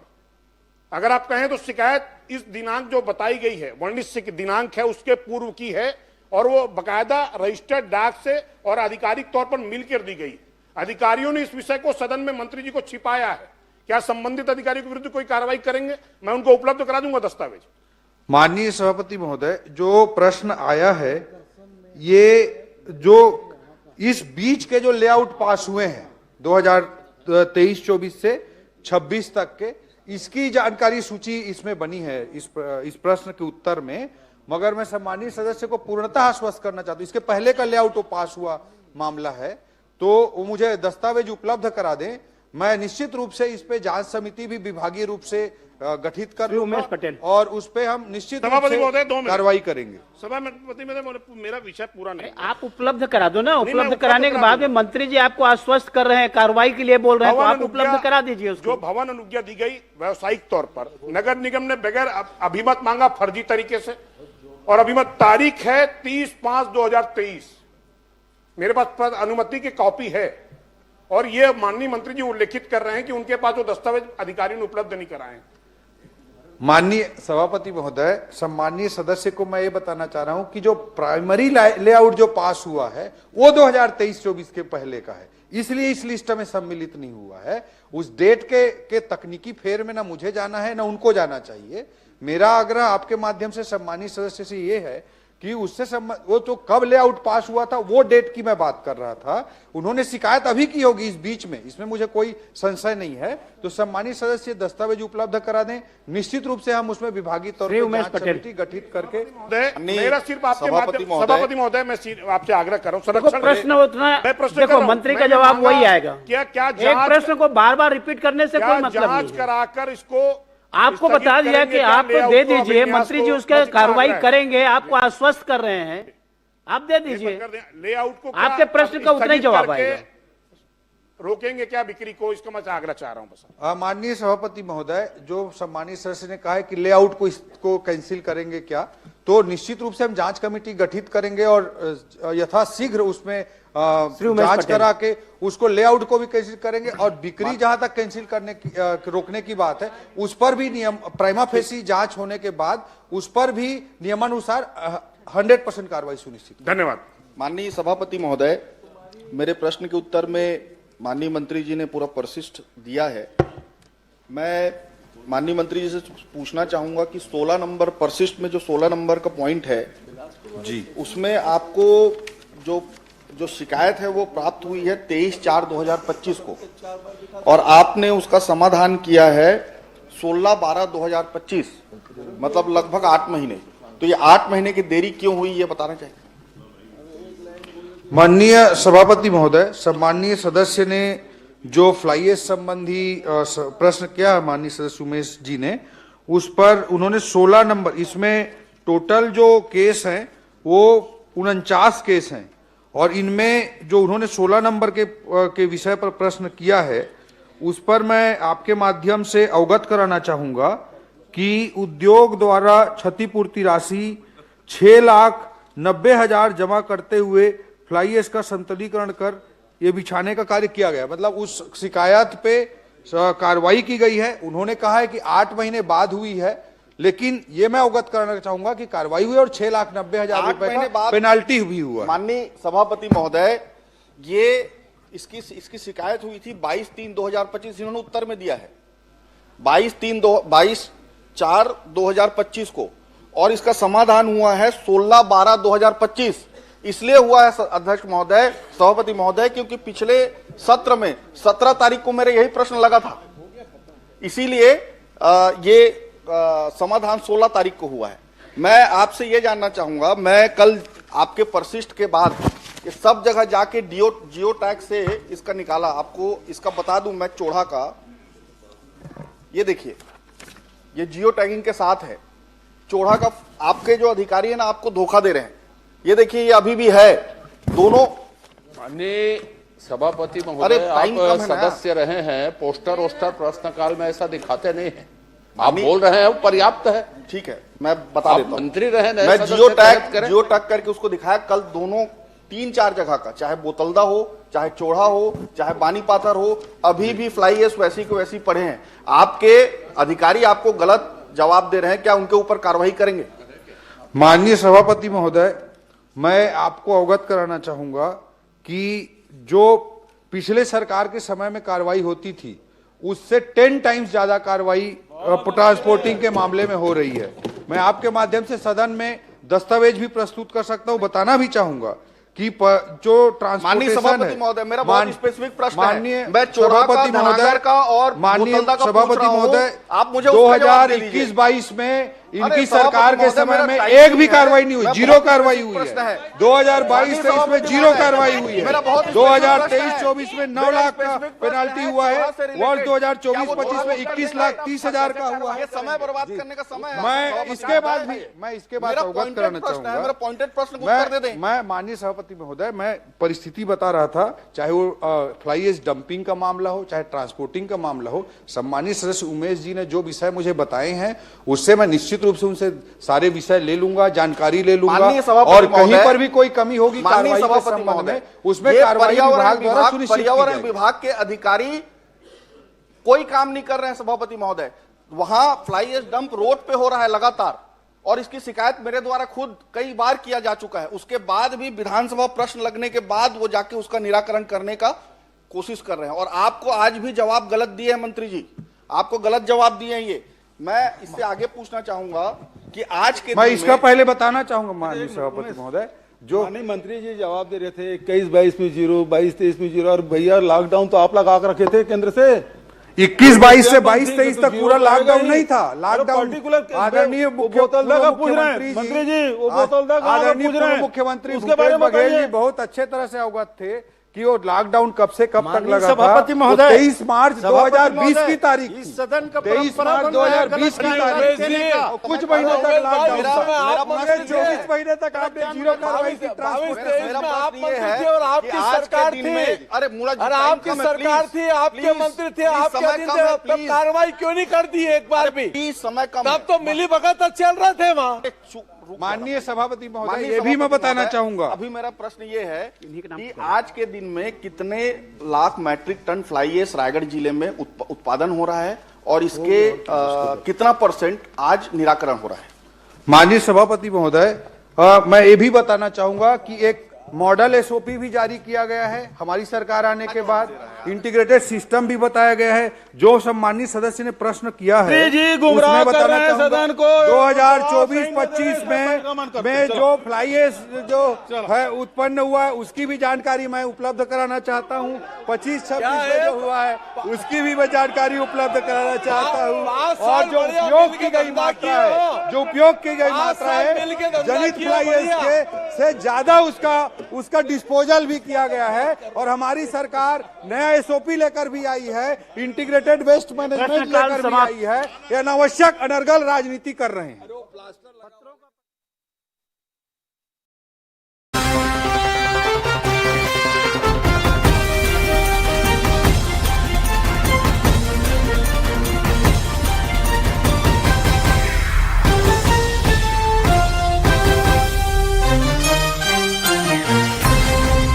अब एक्चुअल की ओर होने की कोशिश कर रहे हैं। माननीय सभापति महोदय, माननीय मंत्री जी से मैंने पूछा था कि औद्योगिक फसल प्रणाली कृषकों के लिए और आधारित प्रदर्शनी फसल नई किस्म हाइब्रिड प्रमाणित बीजों का वितरण एवं पोषक तत्व, इस विषय पे माननीय मंत्री जी से मैं जानना चाहूँगा आपके माध्यम से कि हाइब्रिड क्या किसानों को और प्रदर्शनी हेतु नई फसल किस्म का लोगों को दिया जाए, क्योंकि 900 किसानों ने प्रशिक्षण प्राप्त किया और इससे किसानों को लाभ क्या मिला, इसे बताने कष्ट करें।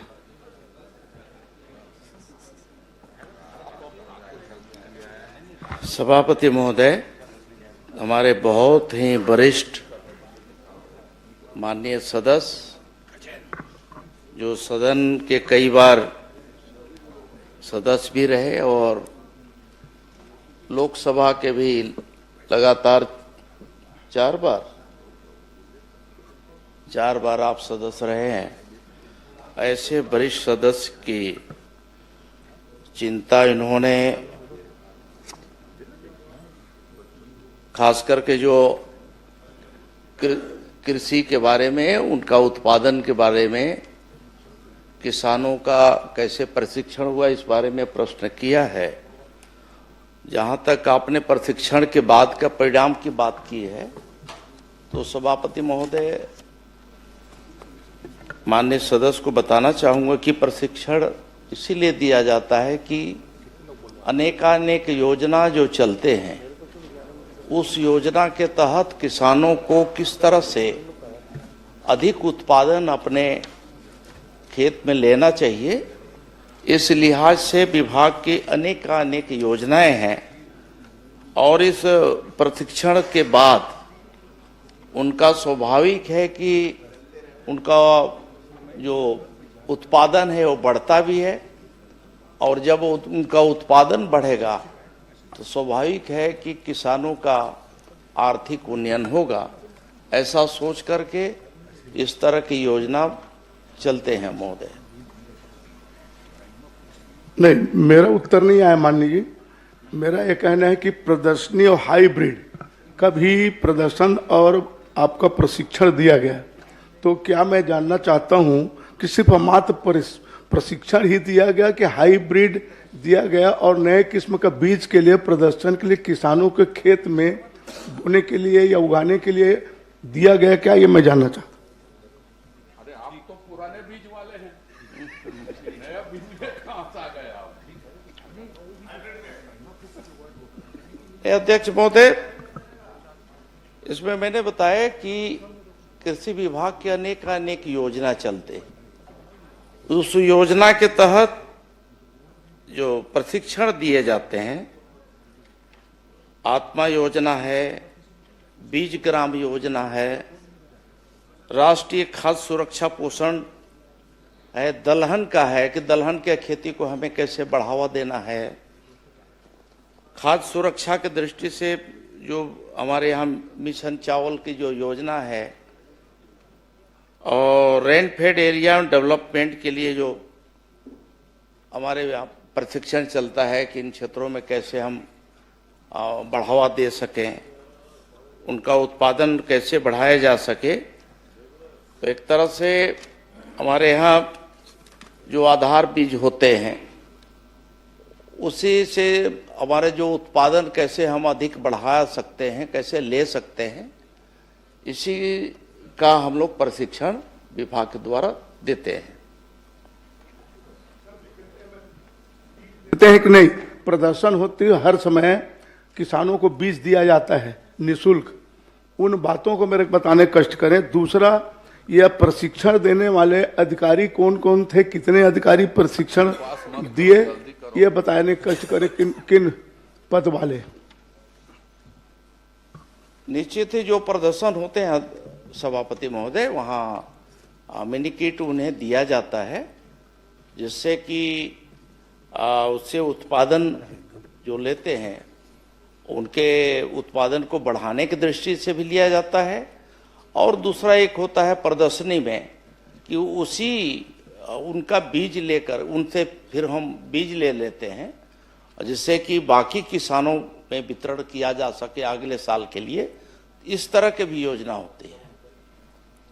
और जहां तक आपने प्रशिक्षण के बारे में पूछा है, तो प्रशिक्षण में भी अध्यक्ष महोदय अलग अलग जो संख्या है, संख्या के हिसाब से जो व्यय राशि है हमने बताया है, और जो प्रशिक्षण देने वाले अधिकारी हैं उसके बारे में कहेंगे तो बहुत लंबी सूची है, मैं एक एक करके बताऊंगा। आप अगर जानना चाहेंगे तो बहुत सारे हैं, जैसे उन्नत कृषि के लिए खाद्य सुरक्षा मिशन तिलहन योजना के तहत जो प्रशिक्षण हुआ, इस प्रशिक्षण में श्रीमती नेहा लहरे, डॉक्टर एस.के. लहरे, फसल प्रणाली आधारित जो प्रदर्शनी है, आप उनको उपलब्ध करा देंगे ना। और मंत्री जी, माननीय मंत्री जी, आप उपलब्ध करा दीजिए, समय बहुत लगेगा उसमें पढ़ने में। हाँ, बहुत है, लंबा है, इसीलिए अगर इसलिए आप चाहें उपलब्ध तो करा मैं दीजिए पूरी माननीय सूची सदस्य दे को। दूंगा, उसमें है ना। एक प्रश्न और कर लीजिए, अंतिम प्रश्न। हाँ, आप क्या ये प्रशिक्षण के बाद और लोगों को प्रदर्शनी में बीज देने के बाद खाद भी दिया जाता है निःशुल्क, उसका मूल्यांकन किया जाता है क्या? मूल्यांकन के बाद किसी अधिकारी के द्वारा किया जाता है कि बस बीज दे दिए चल दिए? लोगों को कितना फिर उसको लाभ मिला, ये बताने कष्ट करेंगे।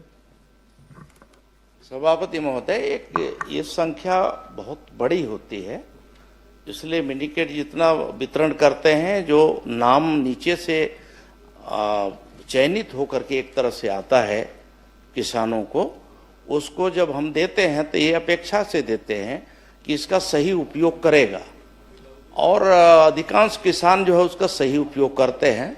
ये बात सही है कि जिनको हम देते हैं उनका 100% हम उनका मूल्यांकन हम नहीं कर पाते हैं। इस तरह की अभी हमारे यहाँ कोई प्रणाली अभी नहीं विकसित हुई है।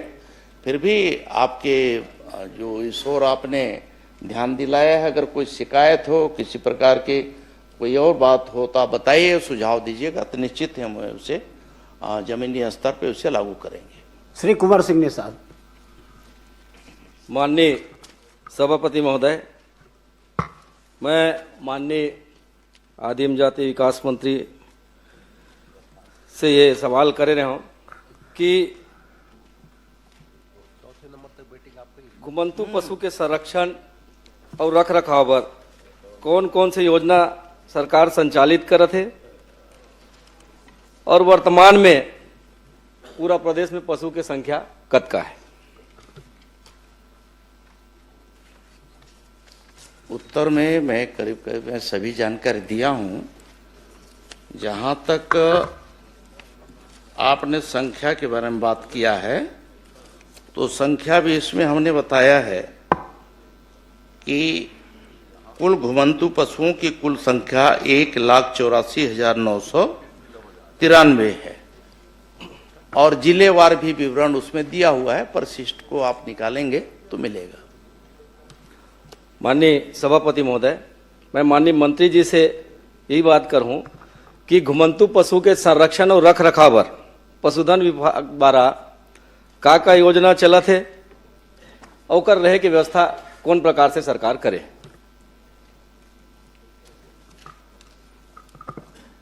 अध्यक्ष महोदय, जो पशुधन विभाग से जो योजना चल रहे हैं उसमें हमारे एक तो आदर्श गौधाम गोकुल ग्राम गौ अभयारण्य योजना है, और गौशाला है। इस तरह से ये योजना अभी प्रदेश में चल रहे हैं। अध्यक्ष महोदय, नहीं, मैं संख्या पूछा था माननीय सभापति महोदय, कतका कन गोधाम योजना के माध्यम से संचालित होते और कतका पशु के रख रखाव वो योजना के माध्यम से वो गोधान में चलत है?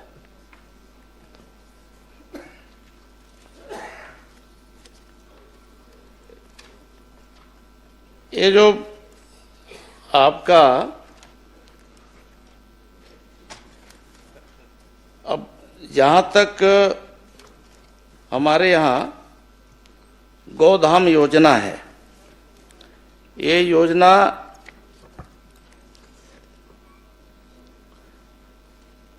ये 6/8/2025 से संचालित है सभापति महोदय, और इस प्रकार से प्रदेश में 11 गौधामों का पंजीयन कर 620 पशुधन संरक्षित किए जा रहे हैं। इसके अतिरिक्त 25 गौधामों के पंजीयन की कार्रवाई प्रक्रियाधीन है। जहां तक हमने बताया कि गौधाम में, तो अध्यक्ष महोदय इसमें तमाम सारी उनके लिए संरक्षण के लिए, उनके रखरखाव के लिए पूरी व्यवस्था वहां पे की गई है। बाकी अभी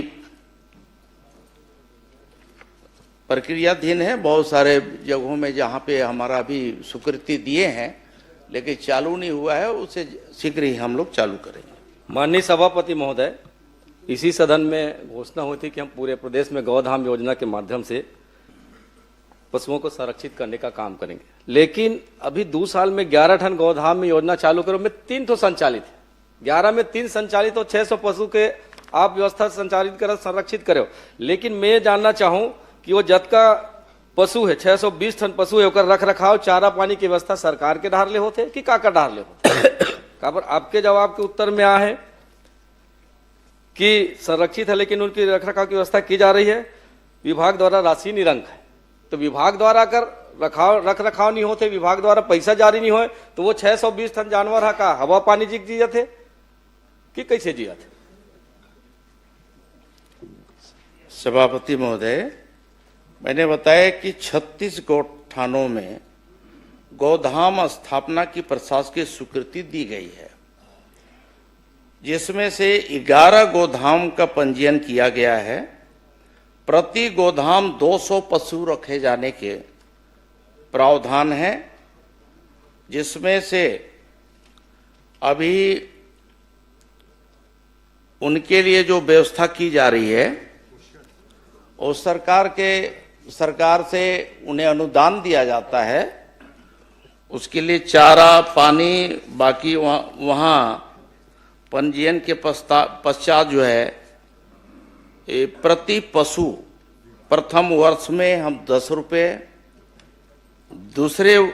द्वितीय वर्ष में 20 रुपये, तृतीय वर्ष में 30 और चतुर्थ में 35 रुपये प्रति पशु के हिसाब से उनके रख रखाव, उनके चारा पानी के लिए दिया जाता है।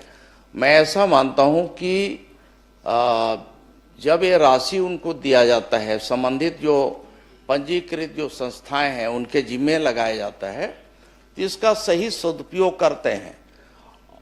तो इसलिए ये कहना कि वहाँ पे अव्यवस्था है, चारा पानी नहीं मिल रहा है, तो मैं इसे कृपा करके इसे ऐसा न करें। नहीं माननीय सभापति महोदय, ये आपके विभाग का जवाब है कि स्वीकृत राशि निरंक है, तो ये कैसे टाइप के हुए थे आप समझ सकते हो, आपके विभाग के अधिकारी मन समझ सकते। लेकिन मैं कहना चाहूँ कि जब 1,84,993 घुमंत पशु में थे 620 आप संरक्षित करत हो, बाकी मन की स्थिति का हुई ये बात के बात। लेकिन आज गौ माता के नाम से जिन सरकार छत्तीसगढ़ में और केंद्र में बने हैं, मैं तो बस आपके माध्यम से सभापति निवेदन करता हूँ कि आज सदन में घोषणा हो जाए कि गौ माता राष्ट्र माता घोषित कर दिया जाए। जब बदका बड़े बड़े बात करथन और व्यवस्था के काम नहीं कर सकथन, तो इसे कोई मतलब नहीं है। और साथ ही मैं एक बात और कह रहा हूँ कि पशु के जतका आवारा पशु है, जेकर कारण आज लगातार सड़क दुर्घटना बहुतायत मात्रा में, मैं अपन विधानसभा में अगर लगातार देखा तो रोज एक न एक दुर्घटना होते रहते। लेकिन आपके माध्यम से ये जानकारी मिली कि कोई दुर्घटना नहीं होते, नहीं कोई फसल का नुकसान होते, जबकि आवारा जानवर के कारण आग पूरा जतका उन्हारी सियारी छत्तीसगढ़ में होते, लाखड़ी बोई बंद हो गए, राहर बोई बंद हो गए, उड़ीद बोई बंद हो गए, सब बंद हो गए। तो एकर पर अगर कोई व्यवस्था करन तो आने वाला समय में भी किसान मन ला कम से कम अपन जिन उन्हारी के फसल ले सके, ऐसे कुछ व्यवस्था सरकार की तरफ से हो सकते का? देखिए निश्चित ही मैंने बताया कि देखिए 36 हमारे जो गोठान हैं, उन गोठानों में ही हम वहाँ पशुओं को रखने का पूरा व्यवस्था कर रहे हैं। वहाँ पे समुचित व्यवस्था करेंगे, चारा पानी से लेकर के बाकी का। तो इसलिए सिर्फ आरोप लगा देने से नहीं होता, बल्कि वहाँ हम अच्छी व्यवस्था कर रहे हैं। हमारा जो गोधाम योजना आया है, इस गोधाम योजना के माध्यम से प्रदेश में जितने भी घुमंतु या फिर दुर्घटनाग्रस्त जितने भी पशु हैं, उसके रख रखाव, उनके स्वास्थ्य की चिंता, उनके चारे की चिंता, खाने की चिंता, ये सब हम वहाँ बेहतर करने की दिशा में हम आगे काम कर रहे हैं। अध्यक्ष माननीय सभापति महोदय, मैं आपके माध्यम से माननीय मंत्री जी से पूछना चाहता हूँ, जिन 11 टन आप गोधाम के बात करें, 11 टन गोधाम कहाँ कहाँ स्वीकृत हुए और जिन 3 टन संचालित है ते कहाँ कहाँ संचालित होते, अतकल बता दो। देखिए, जहां तक गोधाम संचालन हो रहा है उसमें तखतपुर जिला बिलासपुर के गोधाम लखासार, इसी प्रकार से बिलासपुर में है गोधाम ओखर मस्तूरी ब्लॉक में, गोधाम केवतरा विकासखंड साजा बेमेतरा, इस प्रकार से यहाँ ये गोदाम संचालित हैं। और इसके अलावे जो हमारे बताए कि पंजीकृत जो हमारे गौशाला हैं उसे भी इसका हम दर्जा दे करके वहाँ काम कर रहे हैं, जिसमें कि बालोद जिले का 4 है, बालोद है, गुरूर है, डोंडी है, लोहारा है। गोदाम में एक प्रस्तावित है डोंडी, और इसी प्रकार से बाकी जो 11 आपने जानकारी मांगा है, 11 का सूची भी है, हम कहिए तो हम पूरे हम पढ़ देते हैं। जी जी।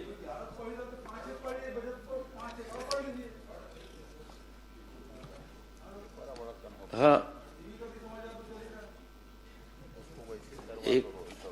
11 जो आप उपलब्ध करा देंगे ना? नहीं, सभापति महोदय, नहीं, पहले माननीय उपलब्ध करा देंगे। सभापति में सभापति महोदय, सभापति मैं बता दे रहा हूं, आप 11 की जानकारी लेना चाहते हैं, जिसमें कोरबा में गोदाम है, सोहागपुर विकासखंड करतला, और यहाँ है दूसरा में सरायडी है, ग्राम पंचायत कोरबा, और तीसरा है महोरा में पौड़ी उपरोड़ा, चौथा है लखासार क्या है तखतपुर, प्रश्न? पांचवा में ओखर। सूची तो वैसे उपलब्ध करा दीजिए, अंतिम प्रश्न कर लीजिए ना, जो आप चाहते हो पूछ लीजिए। मरवाही में है, वो है 11 का सूची। मरवाही में तरई गांव है, पड़वनिया है, गोरेला, बैठ जाए। रायपुर में धनेली, धरसीवा, महासमुंद, सरायपाली, कुम्हारी है, पिथौरा, बेमेतरा, केवतरा, साजा। इस तरह से अंतिम 11 है। और आप कहेंगे आप क्या चाहते हैं वो तो पूछ कर रहे लीजिए हैं। कि भविष्य में और बढ़ाने की मैं संभावना है, बता उसको बढ़ाएंगे क्या, ऐसा पूछो ना। माननीय सभापति महोदय, मैं तो यही चाहता हूँ माननीय मंत्री जी से कि 2 साल में हमन 11 ठन खोल पाए और 3 ठन संचालित करत है, 8 ठन के ठिकाना नहीं है। मैं तो ये कहना चाहूँ पूर्व के सरकार के द्वारा जिन गोठान योजना संचालित होती है लगभग सब गांव में, राजनीति से परे सवाल कर माननीय सभापति महोदय, कि सब गांव इंफ्रास्ट्रक्चर बने तैयार है, सरकार के पैसा लगे है। मैं कहता हूँ कुछ नहीं करना है, यदि हम निर्देश कर दें चरवाहा मल्ला चल तो मैं इंफ्रास्ट्रक्चर दिखाऊं पूर्व तोला उत्कृष्ट गोदान के वो उद्घाटन कर रही चल मोर सन जावे, मैं चल मैं तोल दिखाऊं तो मैं मोर सन चल मैं तोला दिखाऊं। अरौद गांव गरी से है। मैं सभापति महोदय मैं यही कहना चाहता हूँ कि अगर बन के तैयार है तो जैसे पहली स्व सहायता समूह की बहनी मन, महिला मन काम करती से, पशुपालक मन काम करती से, चरवाहा मन काम करते, वैसे एक व्यवस्था दे दिया जाए तो वो कोनो प्रकार के गांव में जतका घूमते थे नहीं घूम सके। और साथ ही मैं ये कहना चाहूँ आपसे कि आपके पास संचालित करे के कोई ठोस अभी कार्य योजना नहीं है। मोला तो ऐसे लगते कि ये 2047 तक आपके विजन के हिसाब से ये गोधाम ऐसे लगते। माननीय सभापति महोदय, नीलकंठे काम। सभापति महोदय, मैं समझता हूं कि आपको भी अवगत होगा कि जितने भी घुमंतु पशु हैं, वो घुमंतु पशु एक नगरीय क्षेत्र है, ग्रामीण क्षेत्र है।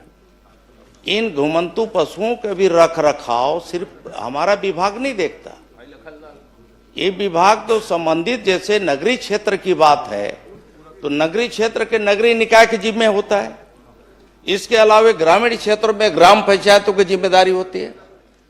हमारा पशुपालन विभाग तो उनके स्वास्थ्य की चिंता, बाकी उनके ब्रीडिंग की चिंता, बाकी उनके और भी उससे संबंधित से संरक्षण से संबंधित है, ये काम हम करते हैं। ये सब हम सबका एक मानवीय हमारा एक जिम्मेदारी बनता है कि हमारी संवेदना कहाँ तक है। और हम यदि हम पशु अगर रखे हैं, स्वाभाविक है कि जो पशु मालिक होता है वो घर में बांधता है और वहां रखता ही है।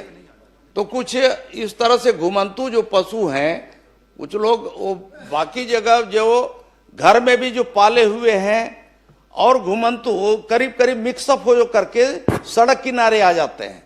और इसलिए भी ये घटनाएं जो है आए दिन जो है हुआ करती श्री है। नीलकंठ टेकाम और जी, इसमें माननीय हम सभापति सबका महोदय, एक जिम्मेदारी बनता है। नीलकंठ टेकाम जी माननीय अपना सभापति, करेंगे। एक प्रश्न सभापति हो गया, अंतिम हो गया, बहुत हो गया। पशु संगणना की श्री बात, नीलकंठ टेकाम माननीय जी, मंत्री जी ने कहा है पशु संगणना की बात होते थे तो गौ सेवक हो क्या है, मंत्री जी को बैठा दिया था, मंत्री जी कुछ बोलेंगे फिर आप बस पूछेंगे। एक लास्ट माननीय सभापति महोदय, जो जनगणना की बात करिस तो मैं जे हिसाब से जनगणना करे मैं तो संतुष्ट नहीं हो। खबर मोर गुंडर दई में अगर जेन हिसाब से जानकारी दे 2224, मैं अपन आंकड़ा बताता हूँ, ये साल के आंकड़ा 2800 ज्यादा है। तो कर विभाग के कर्मचारी गलत आंकड़ा प्रस्तुत करे, मैं बताता हूँ। एक मिनट मंत्री जी आए पूरा आंकड़ा दे, आंकड़ा दे ना पूरा दे, मैं बता दूं संतुष्ट नहीं मैं मंत्री जी के जवाब से कि आप 2224 के गुंडरदी के आंकड़ा आवारा पशु मैं बताता 2800 ज्यादा है मोर जानकारी के हिसाब से। तो कहीं न कहीं आपके अधिकारी जवाब गलत दे आपला, होकर पर कार्रवाई करूँ का। एक मिनट निषाद जी गौठान के चक्कर में उधर पहुंच गए, अभी भी गौठान का नहीं, अभी तो आप मन यहाँ गौ माता के नाम से जन वोट मांगे राष्ट्र माता घोषित करें ना, बड़े बड़े बात करते संरक्षित। माननीय अध्यक्ष महोदय, मैंने हमारे वरिष्ठ मंत्री आदिम जाति कल्याण विभाग से मैंने प्रश्न किया था और उसकी संपूर्ण जानकारी तो मुझे प्राप्त हो गई है, लेकिन ये बड़ा ही संवेदनशील प्रश्न है। भारत के संविधान के 275(1) और इसमें भारत सरकार के संचित निधि से आदिवासी क्षेत्रों के लिए राशि जारी होता है, आवंटन जारी होता है। और जो जानकारी आज मांगने पर मिली है, अगर ये जानकारी हमको स्वतः ही मिल जाती जिलों से और सारे परियोजना प्रशासकों से, तो आज इसको प्रश्न के माध्यम से यहां पर समय लेने की आवश्यकता नहीं थी। लेकिन मैं और मेरे साथ 29 विधायक और 4 सांसद आते हैं आदिवासी क्षेत्रों से, और मेरे विधानसभा में खास करके कोंडागांव जिले में आज तक परियोजना सलाहकार मंडल की एक भी बैठक आयोजित नहीं हुई। और मैं समझता हूं कि बाकी जगह पर हो रहा होगा, और अगर नहीं हो रहा है तो माननीय मंत्री जी, नहीं हो रहा है। मैं माननीय अध्यक्ष महोदय के माध्यम से आपसे मैं निवेदन करना चाहता हूं कि ये बड़ा ही संवेदनशील मुद्दा है। आदिवासियों के मतदान करने पर हम उनके प्रतिनिधि बनकर के आए हुए हैं, और हमारी जिम्मेदारी बनती है कि हम लगातार उन क्षेत्रों में हो रहे कार्यक्रमों की, गतिविधियों की और योजनाओं की समीक्षा करें। मैं बहुत सारे मामलों पर नहीं जाना चाहता हूं, लेकिन एकलव्य विद्यालय मेरे विधानसभा के 3 2023 के पहले के स्वीकृत है। अब 2023 के पहले का चाहे जल जीवन मिशन हो, चाहे आदिवासी विभाग के काम हो, एकलव्य के नहीं किए, उनकी तो हालत हम देख रहे हैं, उधर चले गए हैं। लेकिन 2023 के बाद इन 2 सालों में हमने क्या किया? आज हम ईज ऑफ डूइंग बिजनेस की बात कर रहे हैं, सिंगल विंडो सिस्टम की बात कर रहे हैं। मेरा प्रश्न है, आप प्रश्न ये तीनों मेरे जो एकलव्य के विद्यालय हैं, जिसमें 600 बच्चों को दूसरे भवनों में रह करके बड़े ही असुविधाजनक जगह पे पढ़ाई कराने का काम कर रहे हैं। एक आध जो है आत्महत्या भी हुआ है इसमें। फरसगांव के मॉडल कैंपस में सारे बच्चे रह रहे हैं, बहुत ही हालत खराब है। तो ये भवनों का तीनों जो भारत सरकार से स्वीकृत है, और इसके पीछे बहुत बड़ा लॉजिक है। तो ये भवनों का निर्माण मेरा कहना है आप प्रश्न करके मंत्री जी से जवाब लीजिए। ये भवन का निर्माण कार्य कब तक प्रारंभ हो जाएगा? बस मैं ये अप्रारंभ कामों में की सूची में से है, तो मेरा प्रश्न है कि ये काम कब तक चालू हो जाएंगे? माननीय सभापति जी, एक अच्छा पहले मूल प्रश्नकर्ता करने दीजिए ना, इनका उत्तर दे दूं, इसके बाद सभापति महोदय, हमारे माननीय सदस्य के द्वारा जो प्रश्न किया गया है, वो प्रश्न वैसे माननीय सभापति जी, राम विचार जी का लगातार तीसरा प्रश्न है। नियमतः तीसरा प्रश्न लगातार नहीं आना चाहिए। आपको संरक्षण दीजिए। सीनियर मंत्री है, सीनियर मंत्री है, अनुभवी मंत्री है, जवाबदार मंत्री है, आप चिंता मत करें जची। नहीं, सीनियर मंत्री है, जवाबदार मंत्री। आपकी प्रिंटिंग में भी लगातार 3 प्रश्न नहीं आना चाहिए, दूसरी सलाह निकलनी चाहिए। चल, मैं सभापति महोदय, माननीय सदस्य की जो चिंता है, और इस चिंता से मैं निश्चित ही विभाग को अवगत कराऊंगा और इसमें अभी तक क्यों नहीं हुआ इसको मैं दिखवाता हूं और आपके सम्मान का पूरा हम ध्यान रखेंगे। आपको इस तरह से और सदन के बाकी सदस्यों को भी जो परियोजना सलाहकार में जो हमारे अध्यक्ष बने हैं उनकी अध्यक्षता में हमारे परियोजना सलाहकार की बैठकें निश्चित तौर पे साल में 2 बार कम से कम तो होना ही चाहिए, लेकिन नहीं हुई है उसको हम देखेंगे। बाकी सदन के भी बाकी सदस्य की भी चिंता है। जहां तक आपने प्रश्न किया है तो इस प्रश्न में सिर्फ जो अगर प्रश्न को देखा जाए तो आवंटन के बारे में आपने पूछा 2023-24 से 24-25 तक, साथ ही साथ आपने प्रश्न किया कि कितने स्वीकृत जो कार्य थे, कितना प्रारंभ है, कितना अप्रारंभ है, कितना पूर्ण है अपूर्ण है, उसकी पूरा विस्तृत जानकारी हमने दिया है। जहां तक आपने अपूर्ण की जानकारी है उसमें भी हमने बताया है कि इसमें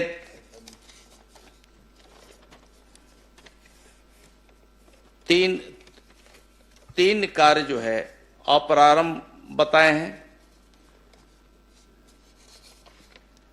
और 29 में से 23 कार्य पूर्ण हुए हैं। आपको धन्यवाद देना चाहिए। धन्यवाद शुरू में दे दिया और कि आपने पूरी बहुत इसमें अच्छी से जानकारी दे दी 3 है। कार्य जो है अप्रारंभ है, बहुत छोटे काम है वो भी, और 3 कार्य जो है अभी अप्रारंभ है। प्रारंभ अभी 3 काम और बचे थे, उसका भी प्रारंभ कर दिया गया है। और जो अप्रारंभ है उसमें कुछ स्थानीय स्तर पे पंचायतों का कुछ था तो उसके आधार पे वो भी शॉर्ट लिस्ट कर लिया गया है, वो भी पूरा हो जाएगा।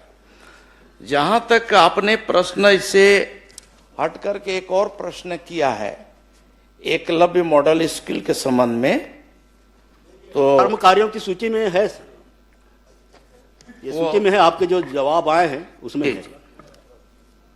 तो इसमें अध्यक्ष महोदय बहुत सारे, एक तो जो ट्राइबल एरियाज है, आपको भी मालूम है माननीय भूपेश बघेल जी की आपके समय में भी जो हॉस्टल आश्रम जो स्वीकृत किए जाते थे या अन्य संस्थान जो स्वीकृत होते हैं तो जमीनों की बहुत बड़ी समस्या होती है और जमीनें हमें आज ले दे करके कुल मिलाकर के फॉरेस्ट वन विभाग पर ही आश्रित हम रहते हैं।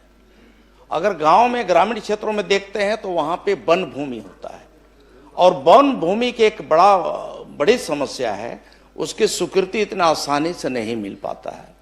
वो प्रक्रिया में काफी विलंब हुआ है और तब जाकर के, और भारत सरकार का इसमें एकलव्य विद्यालय का जो स्वीकृत भवन होते हैं उनमें ये रहता है कि उन्हें 100% उन्हें क्लियरेंस चाहिए और क्लियरेंस मिलने के बाद ही कोई भी काम हम शुरू कर पाते हैं। मंत्री जी, और इसलिए इसमें कुछ विलंब हुआ है।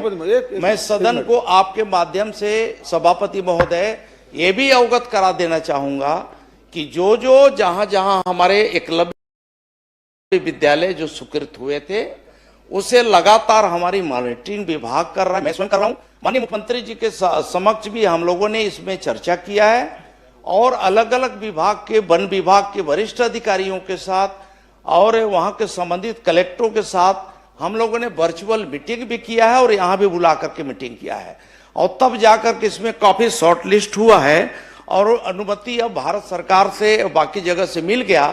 टेंडर की प्रक्रिया में काफी विलंब हुआ है। टेंडर के लिए भी हमने भारत सरकार के जो एजेंसियां हैं, बहुत सारे राष्ट्रीय स्तर की जो एजेंसियां हैं उनको हमने हायर किया है, उनको हमने दिया है कि आप जैसा भी है डीपीआर आप बनाएंगे, बाकी चीज आप बनाएंगे, क्योंकि ये बड़े काम है, कहीं ऐसा ना हो इसमें शिकायत हो। इसलिए उनकी एजेंसियां की प्रक्रिया है, उस प्रक्रिया के तहत टेंडरिंग प्रक्रिया उन्होंने पूरा किया है और टेंडर प्रोसेस अब पूरा करने के बाद अब फाइनल हो गया है और निश्चित ही इसमें अब गति पकड़ लेगा, बहुत जल्दी उसका शुरुआत हो रहा है। माननीय सभापति महोदय, इसी से संबंधित प्रश्न है। एक मिनट। मेरा केवल सुझाव है मंत्री जी, इसमें कोई प्रश्न नहीं है, क्योंकि सरकार ने खासकर अनुसूचित क्षेत्रों में 5 एकड़ तक के कलेक्टर को अधिकार दिया हुआ था कि जो भी निर्माण कार्य है, जो स्कूल है, छात्रावास है, हॉस्पिटल है, इसके बनाने के लिए कलेक्टर दे सकता है एक जिले में 5 हेक्टेयर तक के। लेकिन वो समयावधि बीत गए। 2021-22 में मैंने पहल की थी, लेकिन उसको माना नहीं था। अभी फिर से पहल कर दी। जो आप जमीन की जो समस्या बता रहे हैं, राज्य सरकार की ओर से भारत सरकार से फिर से आग्रह कर ले, क्योंकि हमारे यहाँ वनाच्छादित है और इस प्रकार जमीन मिलना मुश्किल हो रहा है। तो इसलिए भारत सरकार से अनुरोध करके वो फिर से अनुमति ली जाए कि कलेक्टर को 5 हेक्टेयर तक के निर्माण कार्य के लिए वो जमीन दे सकता है वन विभाग का। सभापति महोदय, पत्राचार कर लें। माननीय सभापति महोदय, हमारे यहाँ 3 बार उद्घाटन हो गए। सभापति पहले उनको हाथ उठाए थे। माननीय सभापति महोदय, माननीय सदस्य जी ने प्रश्न 275 एक का जो लगा मेरे विधानसभा बहुत ही संवेदनशील क्षेत्र, पता चला कि ऐसे जगह बंदर बांट कर दिया राशि को। मैं मध्य क्षेत्र प्राधिकरण के बैठक में माननीय मुख्यमंत्री की अध्यक्षता में कोरबा भी गया था। इस बात को मैं वहां पे भी बताया कि 37 कामों में 3 काम प्रारंभ बताया गया है और आज तक ऐसे जगह काम किया है जहां पे हमें जनप्रतिनिधि कोई जा नहीं सकते। संवेदनशील क्षेत्र है, पहाड़ी क्षेत्र में बना दिया, जमीन में मात्र नींव भर बनाए हैं। तो मैं चाहूंगा आपके माध्यम से कि मंत्री जी से कि उसकी जांच कराएंगे क्या। अब क्या है, प्रश्न आपका अलग है, प्रश्न माननीय का अलग है। आप सुझाव दे दीजिए, मंत्री जी उसको देख लेंगे। माननीय सभापति महोदय, ट्राइबल मैं तो सभापति महोदय आपके माध्यम से पूरे सदन के माननीय सदस्यों से यही आग्रह करूंगा कि देखिए, इस तरह की जो भी संस्था, किसी भी विभाग का कोई भी स्वीकृत अगर होता है या कोई भी योजना स्वीकृत होती है, तो हम सब का दायित्व बनता है कि हम उसके लिए जगह कैसे भी हो, जैसे भी हो, हम लोग को प्राथमिकता के आधार पे तय करके दिलाना चाहिए। क्योंकि आपके विधानसभा क्षेत्र में जो चीज बनने वाला है, ये तो आप तय करेंगे कि कहाँ बनेगा, किस हिसाब से कहाँ पर हमें देना ठीक रहेगा। और अगर इसमें कहीं पर दिक्कत आ रही, विभाग अगर नहीं कर पा रहा है, तो इसमें आगे बढ़ चढ़ करके हमें हिस्सा लेकर के उसे पूरा करना चाहिए। श्रीमती संगीता सिन्हा, माननीय आप लोग लिख करके दे दीजिए। इसी में 1 लाख का ही मामला है, क्वेश्चन करेंगे ना, मामला है। प्रश्न इसी में सभापति महोदय, इसी में 1 लाख स्कूल का ही मामला है। बस 1 मिनट सर, 1 मिनट। मानपुर में 3 बार उद्घाटन हो गए सभापति महोदय। उसका माननीय प्रधानमंत्री जी ने किया, माननीय मुख्यमंत्री जी ने किया, माननीय। लेकिन मानपुर का कैसे बताएंगे? आपके प्रश्न में बताएंगे मंत्री जी। 1 लाख का मामला है। नहीं, वो मैं समझ गया, लेकिन आप प्रश्न करेंगे उसमें जवाब देंगे ना। पूरे प्रदेश का जवाब तो केवल सुझाव के रूप में आप दे सकते हो। तो मेरा कहना, आप लिख करके मंत्री जी को दे दीजिए यहीं पर। दूसरा, उसी में सभापति महोदय, वो एकलव्य स्कूल में 3 बच्चियां वहां पे अपना फिनाइल पी के। माननीय सभापति महोदय, माननीय सभापति महोदय, सबका अलग अलग। माननीय सभापति महोदय, मैं आपके माध्यम से माननीय मंत्री जानना चाहूंगा कि आदिवासी योजना की राशि क्या अन्य मद परिवर्तित किया जा सकता है? यदि हाँ, तो नियम शर्तें क्या है? जिला का मामला है भाई। माननीय मंत्री बता दीजिए, कुछ बताना है तो। आदिवासी योजना की राशि को क्या अन्य मद परिवर्तन किया जा सकता है? देखिए, इस तरह का कोई राशि जिस मद से स्वीकृत हुआ, उसी मद से ही खर्च करने का होता है। फिर भी अगर किसी, मान लीजिए कि अतिरिक्त कमरे का स्वीकृत हुआ, अतिरिक्त कमरा वहां बन गया है, तो परियोजना वहां का प्रशासनिक अधिकारियों का ये जिम्मेदारी बनता है कि उसको परिवर्तन करा के वो भी यहाँ मुख्यालय की अनुमति से वो ले करके कहीं दूसरे यहाँ भी उसका उपयोग किया जा सकता है। माननीय सभापति, छोटा सा इसी में से मेरा प्रश्न भी है। माननीय सभापति, माननीय मंत्री जी से मैं जानना चाहता हूं कि परियोजना सलाहकार मंडल का गठन कब हुआ, अगर हुआ है तो कौन कौन अध्यक्ष है पूरे उसमें? अब आप प्रश्न करेंगे तो जवाब आएगा। अब सभापति महोदय, वो परियोजना सलाहकार मंडल का जो गठन हुआ है, अब उसका प्रश्न तो नहीं है, लेकिन आपने किया है तो मैं अवगत करा दूंगा भाई। श्रीमती संगीता सिन्हा, आप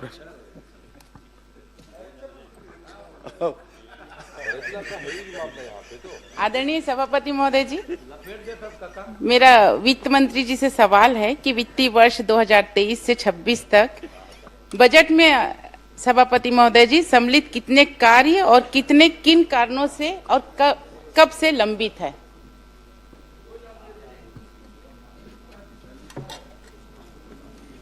माननीय सभापति महोदय, जो माननीय सदस्य का जो प्रश्न है उसमें मैं बताना चाहूंगा कि कोई भी कार्य वित्त विभाग में लंबित नहीं है। आदरणीय सभापति महोदय जी का जवाब आया है, मैं पढ़ी हूं कि कोई भी कार्य इसमें लंबित नहीं है। आदरणीय सभापति महोदय जी, मेरे एरिगेशन में, पीडब्ल्यूडी में, पीएमजेएसवाई में सभापति महोदय जी, अगर मैं एरिगेशन से बात करूं तो पिकरीपार माइनिंग 4 करोड़ 94 लाख रुपए, तांदुला परियोजना के तहत नमोरा माइनर 4 करोड़ 99, मतलब इतने 4,96,00,000, मतलब सभी सभापति महोदय जी मेरे पास ये पूरा बंच है। ये है एरिगेशन का बजट में सम्मिलित कार्य पूरा, और सभापति महोदय जी ये पूरा है पीडब्ल्यूडी का पूरा बंच है। अगर देखा जाए तो पूरा फाइल तैयार हो जाएगा सभापति महोदय जी। और जब मैं ई साहब लोग से बात करती हूँ तो उनका ये कहना रहता है कि ये सभी कार्य वित्त विभाग में गया है और बुकलेट भी जमा हो चुका है, लेकिन वहां पे लंबित है। तो सभापति महोदय जी, क्या अधिकारी सही हैं या मंत्री जी सही हैं, मैं जानना चाह रही हूँ। माननीय सभापति महोदय, एक्चुअली वित्त और पूरे सरकार के संबंध में आदरणीय सदस्य ने प्रश्न जो उठाया है उसमें मैं पूरी प्रक्रिया को थोड़ा स्पष्ट करना चाहूंगा कि जैसे कोई भी कार्य जो बजट में प्रावधानित होता है, सबको अवगत ही है, सब सीनियर मेंबर्स हैं, तो उसका फिर प्रक्रिया होते हुए वित्त में सहमति के लिए आता है, प्रशासकीय स्वीकृति के लिए भी नहीं आता है।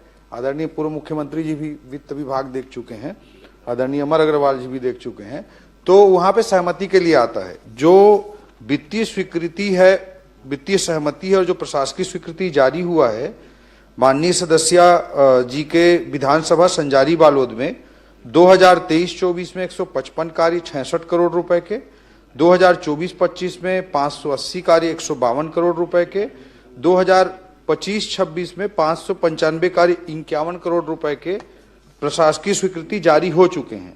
और जो हमारी सरकार की स्पष्ट मंशा है कि ज्यादा से ज्यादा कार्यों की प्रशासकीय स्वीकृति हो, वित्तीय सहमति हो, इसके लिए हमने बहुत सारे वित्तीय रिफॉर्म भी अपनी सरकार के आने के बाद माननीय मुख्यमंत्री जी के नेतृत्व में हमने किया है। वह भी मैं आपके माध्यम से सदन को अवगत कराना चाहूंगा कि जैसे बजट में नवीन मद की जो परिभाषा थी वो 1995 में उसका गाइडलाइन जारी किया गया था और पहला संशोधन उसके बाद 2011 में हुआ था और उसके बाद हम लोगों ने 2024 में फिर से उसमें संशोधन किया है और इसमें जो नवीन मद की परिभाषा अंतर्गत जो राशि है उसको बढ़ा दिया गया है ताकि माननीय सभापति महोदय जी, कृपया पूरी प्रक्रिया सुन लें सभापति महोदय। बढ़ा दिया गया है 50 लाख से बढ़ाकर 1 करोड़ रुपए। ये उत्तर में है सभापति महोदय, निर्माण कार्य ये उत्तर में है, मैंने पढ़ लिया है। नहीं, ये उत्तर में नहीं है सभापति महोदय। और आपके अलावा पूरे सदन को जानना जरूरी है। 1 करोड़ रुपए जो निर्माण कार्य उसमें 2 करोड़ रुपए मशीन उपकरण जो 50 लाख से बढ़ाकर 1 करोड़ रुपया किया गया है। इसी तरह से जो प्रशासकीय स्वीकृति दिया जाता था उसकी सीमा को 3 करोड़ से बढ़ाकर 5 करोड़ कर दिया गया है 2024 में, जो उसके पहले 2012 में था, जो 2012 में था उसको बढ़ा करके 5 करोड़ कर दिया गया है। तो मैं आपके माध्यम से सदन को अवगत कराना चाहूंगा कि पूरी सरकार की मंशा है कि ज्यादा से ज्यादा कार्यों की प्रशासकीय स्वीकृति हो, इसलिए ये वित्तीय रिफॉर्म 2012 के बाद 2024 में, 2011 के बाद 2024 में किए गए हैं, तो ज्यादा से ज्यादा हो ये है। दूसरा चीज मैं कहना चाहूंगा, माननीय सदस्य का जो बिंदु है कि बजट वो जो लिस्ट या उनका पूरी जो उनकी सूची है उसके बारे में बताना चाहूंगा कि बजट में जो प्रावधान होता है वो वर्षों से चला रहा है, चाहे भारतीय जनता पार्टी की सरकार हो चाहे कांग्रेस की सरकार हो, वो जो वित्तीय प्रावधान होता है उससे बहुत ज्यादा होता है। जैसे मैं उदाहरण के तौर पे बताना चाहूंगा, 2023-24 में 302 करोड़ का नवीन मद में प्रावधान था, 302 करोड़ का प्रावधान था, जबकि नवीन मद में कार्य 14,257 करोड़ रुपए के शामिल थे। इसी तरह 2025-26 में या 24-25 में 452 के अगेंस्ट में 16,532 के, 25-26 में 734 करोड़ के अगेंस्ट में 19,000 करोड़ के।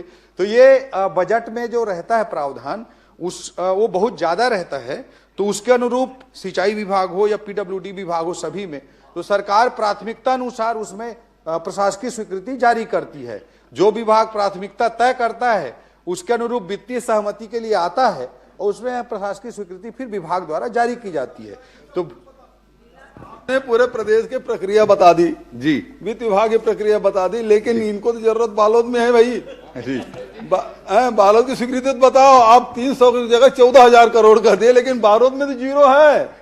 यहाँ कितना दे रहे हो ये बताओ। जी, माननीय सभापति महोदय, जो बजट पे प्रावधान है संजारी बालोद में, उसमें से अभी फिलहाल वित्तीय स्वीकृति के लिए या वित्तीय सहमति के लिए वित्त विभाग में एक भी फाइल लंबित नहीं है। मैं सदन को स्पष्ट करना चाहूंगा, और विभाग जो भी प्राथमिकता से भेजेगा उसमें निश्चित रूप से सरकार सकारात्मक पहल करेगी।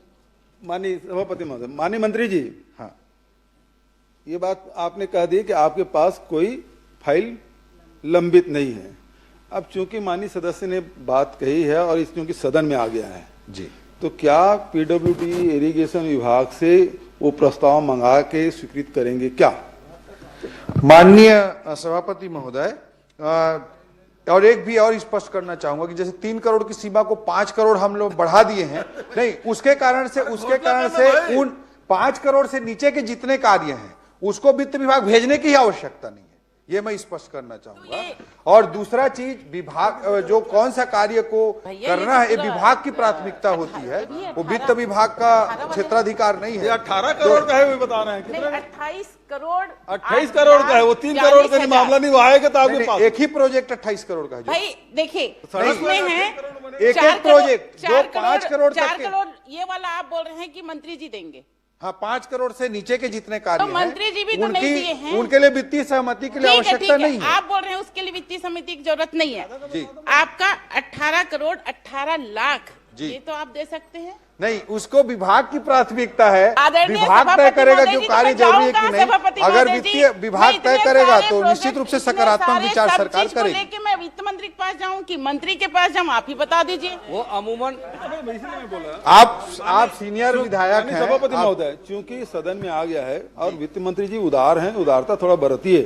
अब ये 18 करोड़ का मामला है, आप मंगा के स्वीकृत कर देंगे, इतना भर तो बोलना है आपको, क्योंकि हर प्रश्न सबका प्रश्न लगता नहीं, कोई प्रश्न लग जाता है। तो कम से कम इस माध्यम से पूरे प्रदेश को संदेश जाएगा कि ओपी चौधरी जी वित्त मंत्री के रूप में बड़े उदार हैं। 18 करोड़ की बात है, आप स्वीकृत कर दीजिए, करवा दीजिए, इतनी तो बात है। एक कार्य की मांग कर अरे भाई, बाकी तो स्वीकृत कर दीजिए, हम लोग भी मेज थपथपाएंगे, आपको स्वागत करेंगे जी। तो वैसे करो भाई, नहीं, वो बिल्कुल मैं वैसे वित्त मंत्री जी उदार हैं, वो कहने का विषय नहीं है। वित्त मंत्री जी उदार हैं और इसलिए बजट में आप देखे हैं कि बहुत घोषणा कर दीजिए नहीं करो। माननीय सभापति महोदय, वो विभागीय प्रक्रियाओं की दृष्टि से उचित नहीं होगा कि मैं यहाँ पे घोषणा करूं, मगर मैं आपके माध्यम से विपक्ष के सदस्यों के कोई कार्य स्वीकृत नहीं करने चाहते, मैं कारण से सदन का बहिर्गमन करते हैं। मैं आपको बताना चाहूंगा सभापति महोदय, आगे सुशांत शुक्ला सकारात्मक सभापति महोदय, माननीय सभापति महोदय, बीजापुर में सुकमा में 100 करोड़ के एजुकेशन सिटी हम स्वीकृत कर रहे हैं। सुशांत शुक्ला जगरगुंडा क्षेत्र सुकमा अंतर्गत आता है, जहां हमारा विधायक नहीं है, वहां 100 करोड़ का हम एजुकेशन सिटी बजट में लेकर के आए हैं। कैसे बोल सकते हैं कि विपक्ष पे हम स्वीकृत नहीं कर रहे हैं? हमारे मुख्यमंत्री जी उदार हैं, हमारी सरकार उदार है, और ये सकारात्मक अगर रोल में रहते तो इस कार्य में भी हम सकारात्मकता के साथ उदार निर्णय लेते। सभापति महोदय, मेरा प्रश्न एक मिनट, वित्त मंत्री जी वो प्रश्न अब समाप्त हो गया है। जब युगो सरकार में यहाँ थे ना जी, मंडी बोर्ड का कागज देते थे तो उसको कचरे में फेंक देते थे। आप टेंशन सुशांत शुक्ला जी प्रश्न करें। सभापति महोदय, करिए जैसा मेरा प्रश्न बिलासपुर जिले में कॉलोनाइजर द्वारा नियमित आवासीय कॉलोनी ऑब्लिक व्यावसायिक परिसर के संबंध में था। जवाब माननीय मंत्री जी ने दिया है, जिसका पूरक प्रश्न मैं पूछने जा रहा हूं कि प्रपत्र क्रमांक 1 के सरल क्रमांक के 16, सरल क्रमांक 15, सरल क्रमांक 24, सरल क्रमांक 26, सरल क्रमांक 28, सरल क्रमांक 65, सरल क्रमांक 73, सरल क्रमांक 77, 99, 100, 103 में एक ही बिल्डर द्वारा या उसी बिल्डर एक अलग अलग संस्थान बनाकर एक ही व्यक्ति द्वारा लगातार टाउनशिप एक्ट, एक सारे लेआउट एक ही बिल्डर द्वारा कुछ समय के अंतराल में 22-23 यानी पूर्ववर्ती सरकार के कार्यकाल में छत्तीसगढ़ नगर एवं ग्राम निवेश की एकीकृत उप योजना, जिसे हम टाउनशिप एक्ट कहते हैं, जो 8 हेक्टेयर के ऊपर लागू होती है, सीधा सीधा उल्लंघन किया गया है। यह कॉलोनी एक ही बिल्डर द्वारा लगभग 100 एकड़ के आसपास निर्मित कर ली गई है, जिसमें मूलभूत सुविधाओं की कमी है, पूर्ण नहीं किए गए और विभाग के अधिकारियों के मिली भगत करते हुए तत्कालीन समय में टुकड़ों में अलग अलग तौर पर पास कराकर नियमों का सीधा उल्लंघन किया गया है। और जो सबसे महत्वपूर्ण विषय यह है कि जो ईडब्ल्यूएस की पात्रता होती है लेआउट के लिए, उसमें कोटवारी जमीन यानी सेवा भूमि को ईडब्ल्यूएस की जमीन दिखाकर ये लेआउट पास कराए गए हैं। मैं आपके माध्यम से माननीय मंत्री जी से पूछना चाहता हूं कि क्या ऐसे लेआउट को स्थगित करते हुए परीक्षण कराकर इनकी बिक्री पर रोक लगाएंगे ताकि आम जन ठगे ना जाए। माननीय सभापति महोदय, सम्मानीय सदस्य का जो सवाल है वो काफी महत्वपूर्ण है और इस संबंध में मैं आपके माध्यम से सदन को और सम्मानीय सदस्य को अवगत कराना चाहूंगा कि इस विषय पर एक जांच समिति का ऑलरेडी गठन किया गया है। पहले उन्होंने शिकायत की थी विभागीय रूप से, तो उस पर ऑलरेडी जांच समिति का गठन किया गया है। अनुविभागीय अधिकारी भी उसमें सम्मिलित हैं, टाउन कंट्री प्लानिंग के अधिकारी भी उसमें सम्मिलित हैं और नगर निगम के भी अधिकारी सम्मिलित हैं।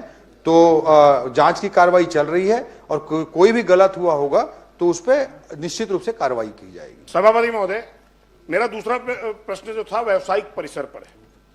सरकंडा में खसरा नंबर 546/1, 547/1, 577/1 जो पूर्व में 26/10/1998 संयुक्त संचालक नगर ग्राम निवेश बिलासपुर द्वारा आवासीय समूह भवन हेतु लेआउट पास किया गया।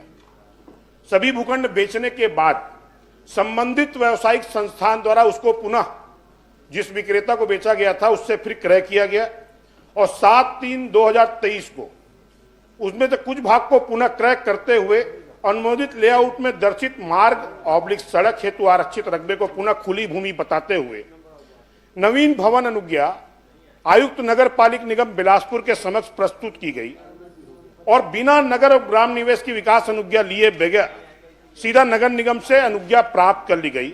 उक्त भूमि का व्यावसायीकरण आवासीय होने के बावजूद भी वाणिज्यिक भवन के रूप में अनुज्ञा अधिकारियों के मिलीभगत से जारी मैं प्रश्न कर रहा हूं, क्या उक्त अनुज्ञा को स्थगित कर भू संपदा विनायक प्राधिकरण रेरा को उक्त रजिस्ट्रेशन को स्थगित करते हुए संबंधित लेआउट को स्थगित करते हुए क्या रोक लगाएंगे इसकी बिक्री पर? माननीय सभापति महोदय, जिस प्रश्न आया है, ये प्रश्न 2023-24 से 4 फरवरी 2026 तक के पूरे प्रकरणों की जानकारी माननीय सदस्य ने मांगी थी। ये जो प्रकरण बता रहे हैं उससे पहले का है, इसलिए इस जानकारी में वो नहीं आया है। सम्मानीय सदस्य मुझे संबंधित प्रकरण से संबंधित दस्तावेज उपलब्ध करा देंगे और मैं आपको आश्वस्त करता हूं कि विभागीय रूप से हम उसमें निश्चित रूप से एक जांच समिति गठित कर देंगे और जो भी कार्रवाई होगी वो नियमानुसार वैधानिक कार्रवाई सुनिश्चित करेंगे। सभापति महोदय, मेरे पास शिकायत की कॉपी है। वो बोल रहे हैं कि आप मैं आपसे आग्रह कर रहा हूं, मेरे पास शिकायत की कॉपी पूरे डॉक्यूमेंट आप आपसे माध्यम से मेरे पास कॉपी है दस्तावेजी तौर पर।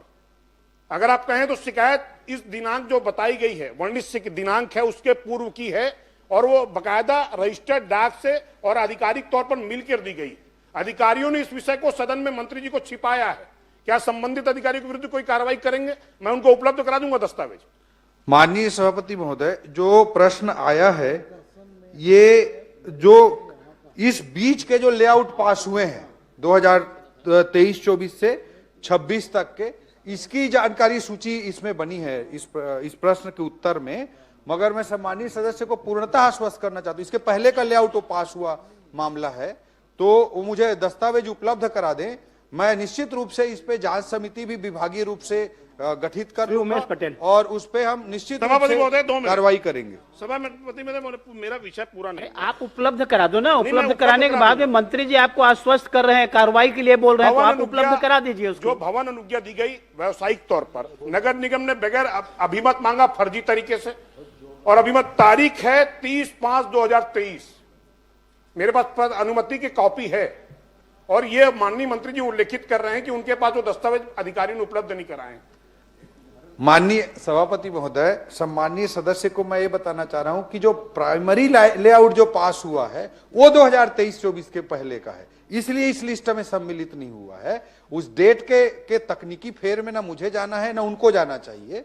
मेरा आग्रह आपके माध्यम से सम्मानीय सदस्य से ये है कि उससे वो तो कब लेआउट पास हुआ था वो डेट की मैं बात कर रहा था। उन्होंने शिकायत अभी की होगी इस बीच में, इसमें मुझे कोई संशय नहीं है। तो सम्मानीय सदस्य दस्तावेज उपलब्ध करा दें, निश्चित रूप से हम उसमें विभागीय तौर पर जांच समिति गठित करके।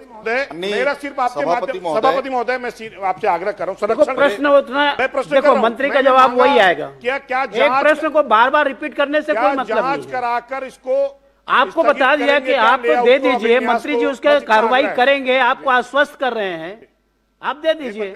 लेआउट को आपके प्रश्न का उतना ही जवाब आएगा। रोकेंगे क्या बिक्री को, इसका मैं आग्रह चाह रहा हूं बस।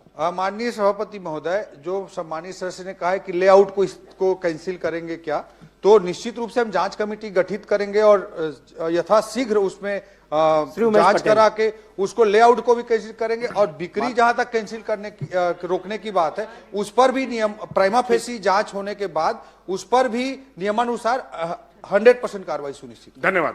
माननीय सभापति महोदय, मेरे प्रश्न के उत्तर में माननीय मंत्री जी ने पूरा परिशिष्ट दिया है। मैं माननीय मंत्री जी से पूछना चाहूंगा कि 16 नंबर परिशिष्ट में जो 16 नंबर का पॉइंट है जी, उसमें आपको जो शिकायत है वो प्राप्त हुई है 23/4/2025 को, और आपने उसका समाधान किया है 16/12/2025, मतलब लगभग 8 महीने। तो ये 8 महीने की देरी क्यों हुई, ये बताना चाहिए। माननीय सभापति महोदय, सम्मानीय सदस्य ने जो फ्लाई ऐश संबंधी प्रश्न किया माननीय सदस्य उमेश जी ने, उस पर उन्होंने 16 नंबर, इसमें टोटल जो केस हैं वो 49 केस हैं, और इनमें जो उन्होंने 16 नंबर के विषय पर प्रश्न किया है उस पर मैं आपके माध्यम से अवगत कराना चाहूंगा कि उद्योग द्वारा क्षतिपूर्ति राशि 6,90,000 जमा करते हुए फ्लाई ऐश का संतुलीकरण कर ये बिछाने का कार्य किया गया। मतलब उस शिकायत पे कार्रवाई की गई है। उन्होंने कहा है कि 8 महीने बाद हुई है, लेकिन ये मैं अवगत करना चाहूंगा कि कार्रवाई हुई और 6,90,000 रुपए का पेनाल्टी भी हुआ। माननीय सभापति महोदय, ये इसकी शिकायत हुई थी 22/3/2025, इन्होंने उत्तर में दिया है 22/4/2025 को, और इसका समाधान हुआ है 16/12/2025।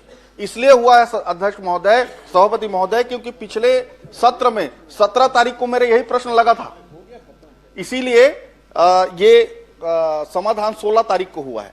मैं आपसे ये जानना चाहूंगा, मैं कल आपके परिशिष्ट के बाद ये सब जगह जाके जियो टैग से इसका निकाला, आपको इसका बता दूं मैं, चोड़ा का ये देखिए, ये जियो टैगिंग के साथ है चोड़ा का। आपके जो अधिकारी है ना, आपको धोखा दे रहे हैं।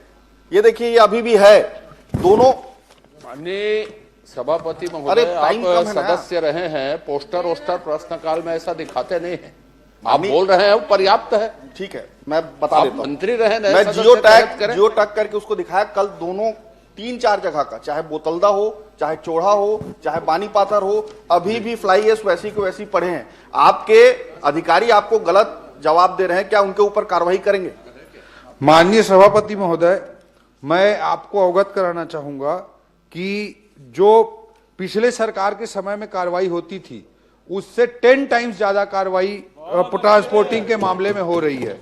मैं आपके माध्यम से सदन में दस्तावेज भी प्रस्तुत कर सकता हूं। बताना भी चाहूंगा कि जो माननीय ट्रांसपोर्टेशन सभापति है, महोदय, मेरा बहुत स्पेसिफिक प्रश्न माननीय है। मैं चोरा का, सभापति धनागर का और माननीय बोतलदा का पूछ सभापति रहा हूं। महोदय, आप मुझे उसका जवाब दे दीजिए। 2021-22 में इनकी अरे सरकार के सभापति समय महोदय, में मेरा एक भी टाइम कार्रवाई नहीं हुई, मैं जीरो बहुत कार्रवाई स्पेसिफिक हुई प्रश्न है। है। 2022-23 में जीरो कार्रवाई हुई है। मेरा बहुत स्पेसिफिक 2023-24 में 9 मेरा लाख का स्पेसिफिक प्रश्न पेनाल्टी हुआ है। चोरा से वर्ष related। 2024-25 में 21 लाख 30 हजार का हुआ है। ये समय बर्बाद करने का समय है। मैं इसके बाद मेरा अवगत पॉइंटेड कराना प्रश्न है, चाहूंगा। मेरा पॉइंटेड प्रश्न को उत्तर दे दें। मैं माननीय सभापति महोदय, मैं परिस्थिति बता रहा था, चाहे वो फ्लाई एश डंपिंग का मामला हो, चाहे ट्रांसपोर्टिंग का मामला हो। सम्मानित सदस्य उमेश जी ने जो विषय मुझे बताए हैं, उससे मैं निश्चित रूप से उनसे सारे विषय ले लूंगा, जानकारी ले लूंगा, माननीय सभापति और कहीं महोदय, पर भी कोई कमी होगी माननीय कार्रवाई के सभापति संबंध महोदय, में, उसमें ये कार्रवाई विभाग द्वारा सुनिश्चित की पर्यावरण जाएगी। विभाग के अधिकारी कोई काम नहीं कर रहे हैं सभापति महोदय।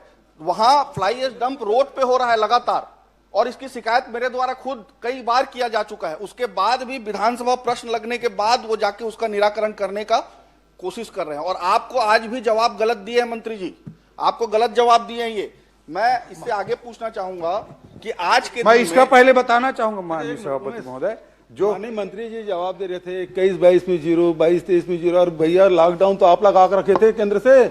21-22 से 22-23 तक पूरा लॉकडाउन नहीं था। लॉकडाउन पर्टिकुलर आदरणीय बोतलदा का पूछ रहे हैं मंत्री जी, वो बोतलदा का आदरणीय पूछ रहे हैं, मुख्यमंत्री उसके बारे भूपेश में बघेल जी बताइए। बहुत अच्छे तरह से अवगत थे कि वो लॉकडाउन कब से कब तक माननीय लगा था। सभापति महोदय, 23 मार्च 2020 की तारीख थी। इस सदन का 23 परंपरा मार्च बन रहा है 2020 की गलत तारीख देने थी। का। और कुछ महीनों तक लॉकडाउन मेरा था। प्रश्न पूरे 24 महीने तक आपने जीरो कार्रवाई की। ट्रांसपोर्ट मेरा प्रश्न ये है और आपकी कि आज के सरकार दिन थी। में- अरे मूला जी, अरे टाइम आपकी कम है, सरकार प्लीज, थी, आपके प्लीज, मंत्री थे, प्लीज, आपके समय दिन कम थे, है, तब प्लीज। कार्रवाई क्यों नहीं कर दी एक बार भी? प्लीज, समय कम तब तो मिली भगत चल रहे थे वहाँ।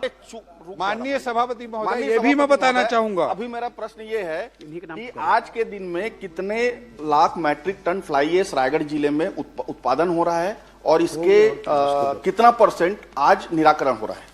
माननीय सभापति महोदय, मैं ये भी बताना चाहूंगा कि एक मॉडल एसओपी भी जारी किया गया है हमारी सरकार आने के बाद।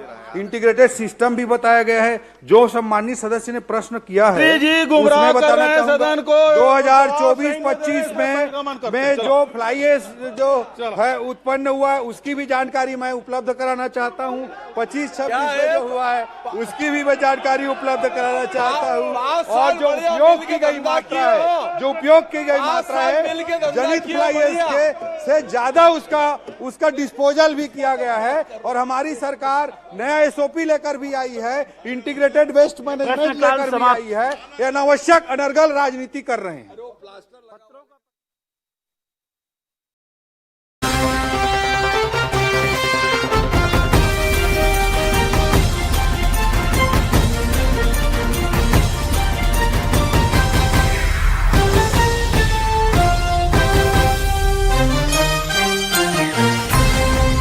अब एक्चुअल की ओर होने की कोशिश कर रहे हैं। माननीय सभापति महोदय, माननीय मंत्री जी से मैंने पूछा था कि औद्योगिक फसल प्रणाली कृषकों के लिए और आधारित प्रदर्शनी फसल नई किस्म हाइब्रिड प्रमाणित बीजों का वितरण एवं पोषक तत्व, इस विषय पे माननीय मंत्री जी से मैं जानना चाहूँगा आपके माध्यम से कि हाइब्रिड क्या किसानों को और प्रदर्शनी हेतु नई फसल किस्म का लोगों को दिया जाए, क्योंकि 900 किसानों ने प्रशिक्षण प्राप्त किया और इससे किसानों को लाभ क्या मिला, इसे बताने का कष्ट करें।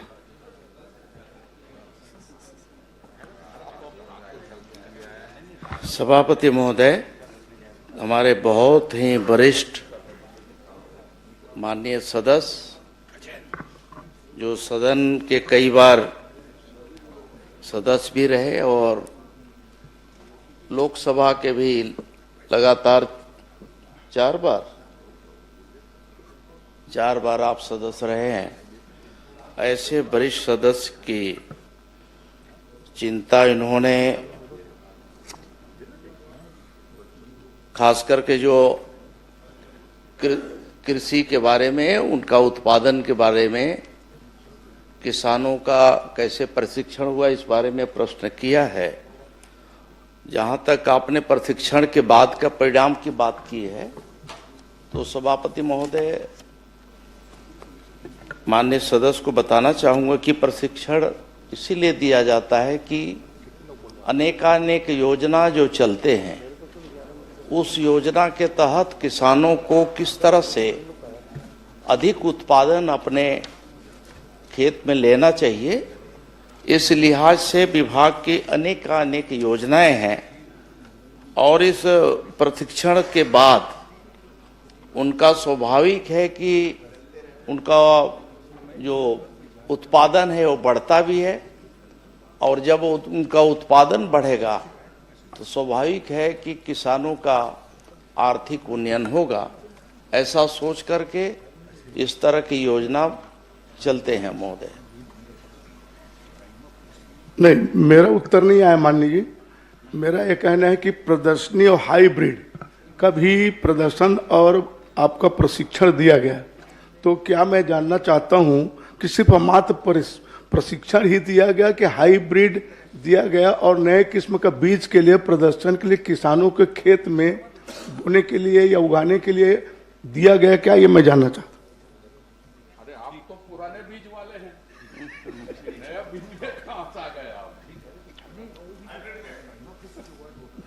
अध्यक्ष महोदय, इसमें मैंने बताया कि कृषि विभाग की अनेक योजना चलते, उस योजना के तहत जो प्रशिक्षण दिए जाते हैं, आत्मा योजना है, बीज ग्राम योजना है, राष्ट्रीय खाद्य सुरक्षा पोषण है, दलहन का है कि दलहन के खेती को हमें कैसे बढ़ावा देना है, खाद्य सुरक्षा की दृष्टि से जो हमारे यहाँ मिशन चावल की जो योजना है, और रेन फेड एरिया डेवलपमेंट के लिए जो हमारे यहाँ प्रशिक्षण चलता है कि इन क्षेत्रों में कैसे हम बढ़ावा दे सकें, उनका उत्पादन कैसे बढ़ाया जा सके। तो एक तरह से हमारे यहाँ जो आधार बीज होते हैं उसी से हमारे जो उत्पादन कैसे हम अधिक बढ़ा सकते हैं, कैसे ले सकते हैं, इसी का हम लोग प्रशिक्षण विभाग के द्वारा देते हैं। देते हैं कि नहीं, प्रदर्शन होती है हर समय, किसानों को बीज दिया जाता है निःशुल्क, उन बातों को मेरे बताने कष्ट करें। दूसरा, यह प्रशिक्षण देने वाले अधिकारी कौन कौन थे, कितने अधिकारी प्रशिक्षण दिए, ये बताने कष्ट करें, किन किन पद वाले।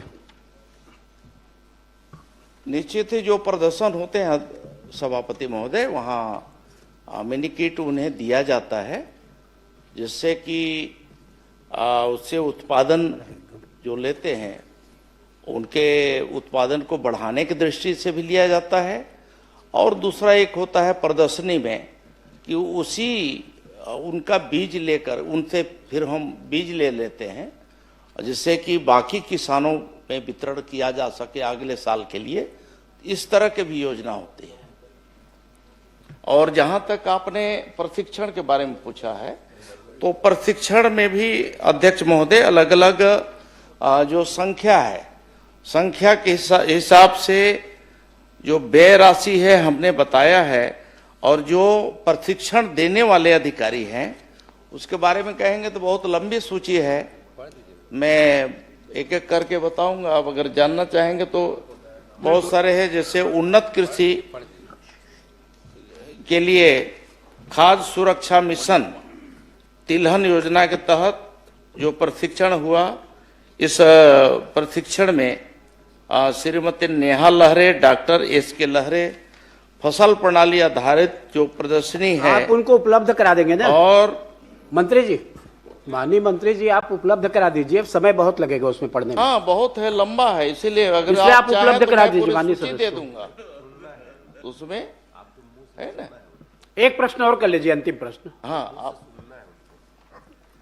क्या ये प्रशिक्षण के बाद और लोगों को प्रदर्शनी में बीज देने के बाद खाद भी दिया जाता है निःशुल्क, उसका मूल्यांकन किया जाता है? क्या मूल्यांकन के बाद किसी अधिकारी के द्वारा किया जाता है कि बस बीज दे दिए चल दिए, लोगों को कितना फिर उसको लाभ मिला, ये बताने कष्ट करेंगे। सभापति महोदय, एक ये संख्या बहुत बड़ी होती है, इसलिए मिनीकेट जितना वितरण करते हैं, जो नाम नीचे से चयनित होकर के एक तरह से आता है किसानों को, उसको जब हम देते हैं तो ये अपेक्षा से देते हैं कि इसका सही उपयोग करेगा, और अधिकांश किसान जो है उसका सही उपयोग करते हैं। ये बात सही है कि जिनको हम देते हैं उनका 100% हम उनका मूल्यांकन हम नहीं कर पाते हैं। इस तरह की अभी हमारे यहाँ कोई प्रणाली अभी नहीं विकसित हुई है। फिर भी आपके जो इस ओर आपने ध्यान दिलाया है, अगर कोई शिकायत हो, किसी प्रकार की कोई और बात हो तो आप बताइए, सुझाव दीजिएगा, तो निश्चित ही हम उसे जमीनी स्तर पे उसे लागू करेंगे। श्री कुंवर सिंह निषाद। माननीय सभापति महोदय, मैं माननीय आदिम जाति विकास मंत्री से ये सवाल कर रहा हूँ कि घुमंतु पशु के संरक्षण और रख रखाव पर कौन कौन सी योजना सरकार संचालित करत है, और वर्तमान में पूरा प्रदेश में पशु की संख्या कतका है? उत्तर में मैं करीब करीब सभी जानकारी दिया हूं। जहां तक आपने संख्या के बारे में बात किया है, तो संख्या भी इसमें हमने बताया है कि कुल घुमंतु पशुओं की कुल संख्या 1,84,993 है, और जिलेवार भी विवरण उसमें दिया हुआ है। परिशिष्ट को आप निकालेंगे तो मिलेगा। माननीय सभापति महोदय, मैं माननीय मंत्री जी से यही बात करूं कि घुमंतु पशु के संरक्षण और रख रखाव पर पशुधन विभाग द्वारा का योजना चलत है, और रहे की व्यवस्था कौन प्रकार से सरकार करे?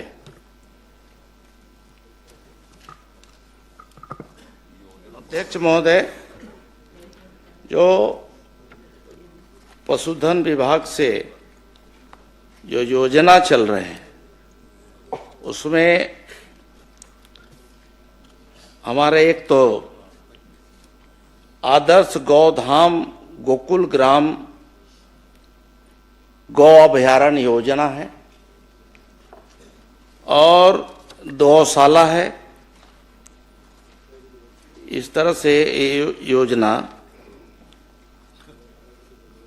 अभी प्रदेश में चल रहे हैं। अध्यक्ष महोदय, नहीं, मैं संख्या पूछा था माननीय सभापति महोदय, कतका कन गोधाम योजना के माध्यम से संचालित होते, और कतका पशु के रख रखाव वो योजना के माध्यम से वो गोधान में चलत है?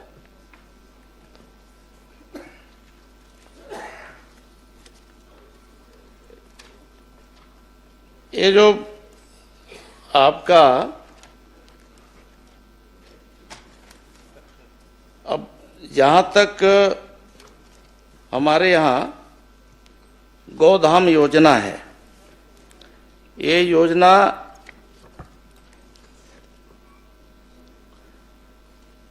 ये 6/8/2025 से संचालित है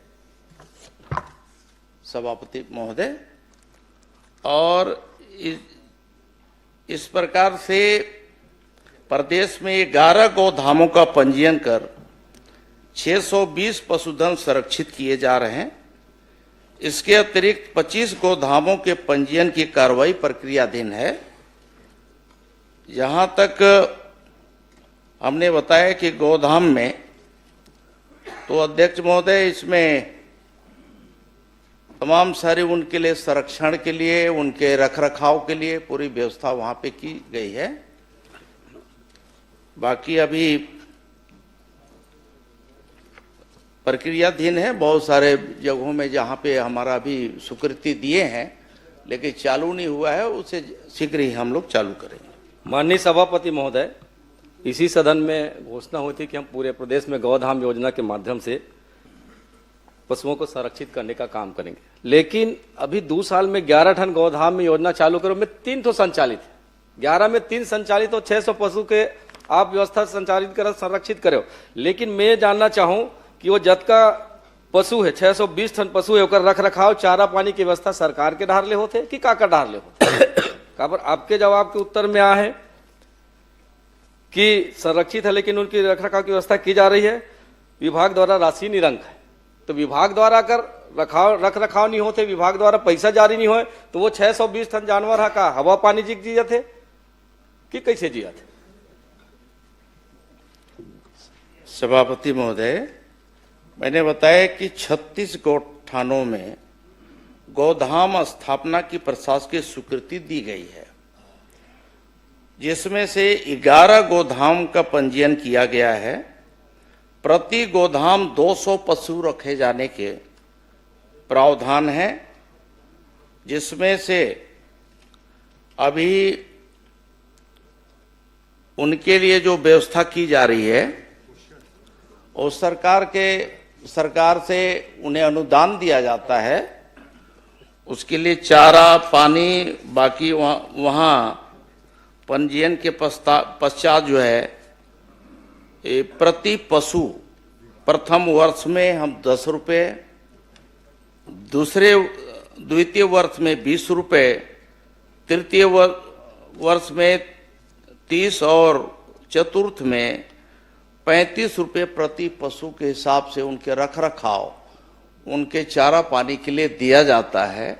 मैं ऐसा मानता हूं कि जब ये राशि उनको दिया जाता है, संबंधित जो पंजीकृत जो संस्थाएं हैं उनके जिम्मे लगाया जाता है, तो इसका सही सदुपयोग करते हैं। तो इसलिए ये कहना कि वहाँ पे अव्यवस्था है, चारा पानी नहीं मिल रहा है, तो मैं इसे कृपा करके इसे ऐसा ना कहें। नहीं माननीय सभापति महोदय, ये आपके विभाग का जवाब है कि स्वीकृत राशि निरंक है, तो ये कैसे टाइप के हुए थे आप समझ सकते हो, आपके विभाग के अधिकारी मन समझ सकते, लेकिन मैं कहना चाहूँ कि जब 1,84,993 घुमंत पशु में थे 620 आप संरक्षित करत हो, बाकी मन की स्थिति का हुई ये बात के बात। लेकिन आज गौ माता के नाम से जिन सरकार छत्तीसगढ़ में और केंद्र में बने हैं, मैं तो बस आपके माध्यम से सभापति निवेदन करत हूँ कि आज सदन में घोषणा हो जाए कि गौ माता राष्ट्र माता घोषित कर दिया जाए। जब बदका बड़े बड़े बात करथन और कर व्यवस्था के काम नहीं कर सकथन, तो इसे कोई मतलब नहीं है। और साथ ही मैं एक बात और कह रहा हूँ कि पशु के जतका आवारा पशु है, जेकर कारण आज लगातार सड़क दुर्घटना बहुतायत मात्रा में, मैं अपन विधानसभा में अगर लगातार देखूं तो रोज एक न एक दुर्घटना होते रहते, लेकिन आपके माध्यम से ये जानकारी मिलेगी कोई दुर्घटना नहीं होते, नहीं कोई फसल नुकसान होते, जबकि आवारा जानवर के कारण आग पूरा जतका उन्हारी सियारी छत्तीसगढ़ में होते, लाखड़ी बोई बंद हो गए, राहर बोई बंद हो गए, उड़ीद बोई बंद हो गए, सब बंद हो गए। तो एकर पर अगर कोई व्यवस्था करन तो आने वाला समय में भी किसान मन ला कम से कम अपन जिन उन्हारी के फसल ले सके, ऐसे कुछ व्यवस्था सरकार की तरफ से हो सकते का? देखिए निश्चित ही मैंने बताया कि देखिए 36 हमारे जो गोठान हैं, उन गोठानों में ही हम वहाँ पशुओं को रखने का पूरा व्यवस्था कर रहे हैं। वहाँ पे समुचित व्यवस्था करेंगे, चारा पानी से लेकर के बाकी का। तो इसलिए सिर्फ आरोप लगा देने से नहीं होता, बल्कि वहाँ हम अच्छी व्यवस्था कर रहे हैं। हमारा जो गौधाम योजना आया है, इस गौधाम योजना के माध्यम से प्रदेश में जितने भी घुमंतु या फिर दुर्घटनाग्रस्त जितने भी पशु हैं, उसकी रख रखाव, उनके स्वास्थ्य की चिंता, उनके चारे की चिंता, खाने की चिंता, ये सब हम वहाँ बेहतर करने की दिशा में हम आगे काम कर रहे हैं। अध्यक्ष माननीय सभापति महोदय, मैं आपके माध्यम से माननीय मंत्री जी से पूछना चाहता हूँ, जिन 11 टन आप गोधाम के बात करें, 11 टन गोधाम कहाँ कहाँ स्वीकृत हुए और जिन 3 टन संचालित है ते कहाँ कहाँ संचालित होते, अतकल बता दो। देखिए, जहां तक गोधाम संचालन हो रहा है उसमें तखतपुर जिला बिलासपुर के गोधाम लखासार, इसी प्रकार से बिलासपुर में है गोधाम ओखर मस्तूरी ब्लॉक में, गोधाम केवतरा विकासखंड साजा बेमेतरा, इस प्रकार से यहाँ ये गोधाम संचालित हैं। और इसके अलावे जो हमारे बताए कि पंजीकृत जो हमारे गौशाला हैं, उसे भी इसका हम दर्जा दे करके वहाँ काम कर रहे हैं, जिसमें कि बालोद जिले का 4 है, बालोद है, गुरूर है, डोंडी है, लोहारा है। गोधाम में 1 प्रस्तावित है डोंडी, और इसी प्रकार से बाकी जो 11 आपने जानकारी मांगा है, 11 का सूची भी है। हम कहिए तो हम पूरे हम पढ़ देते हैं। जी जी।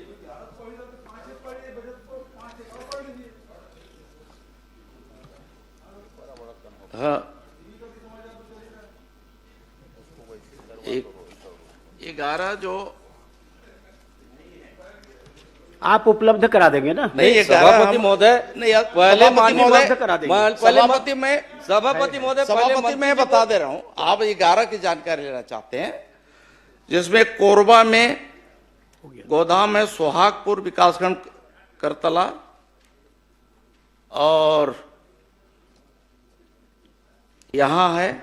दूसरा में सरायडी है, ग्राम पंचायत कोरबा, और तीसरा है महोरा में पौड़ी उपरोड़ा, चौथा है लखासार, क्या है तखतपुर, प्रश्न? पांचवा में ओखर। सूची तो वैसे उपलब्ध करा देंगे, अंतिम प्रश्न कर लीजिए ना, जो आप चाहते हो पूछ लीजिए।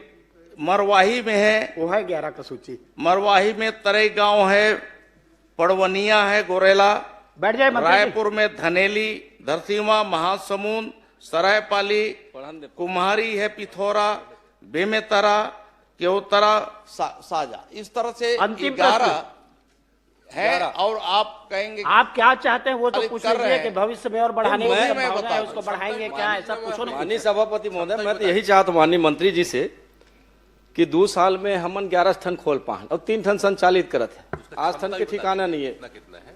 मैं तो ये कहना चाहूँ, पूर्व के सरकार के द्वारा जिन गोठान योजना संचालित होती है, लगभग सब गांव में, राजनीति से परे सवाल कर माननीय सभापति महोदय, कि सब गांव इंफ्रास्ट्रक्चर बने तैयार है, सरकार के पैसा लगे है।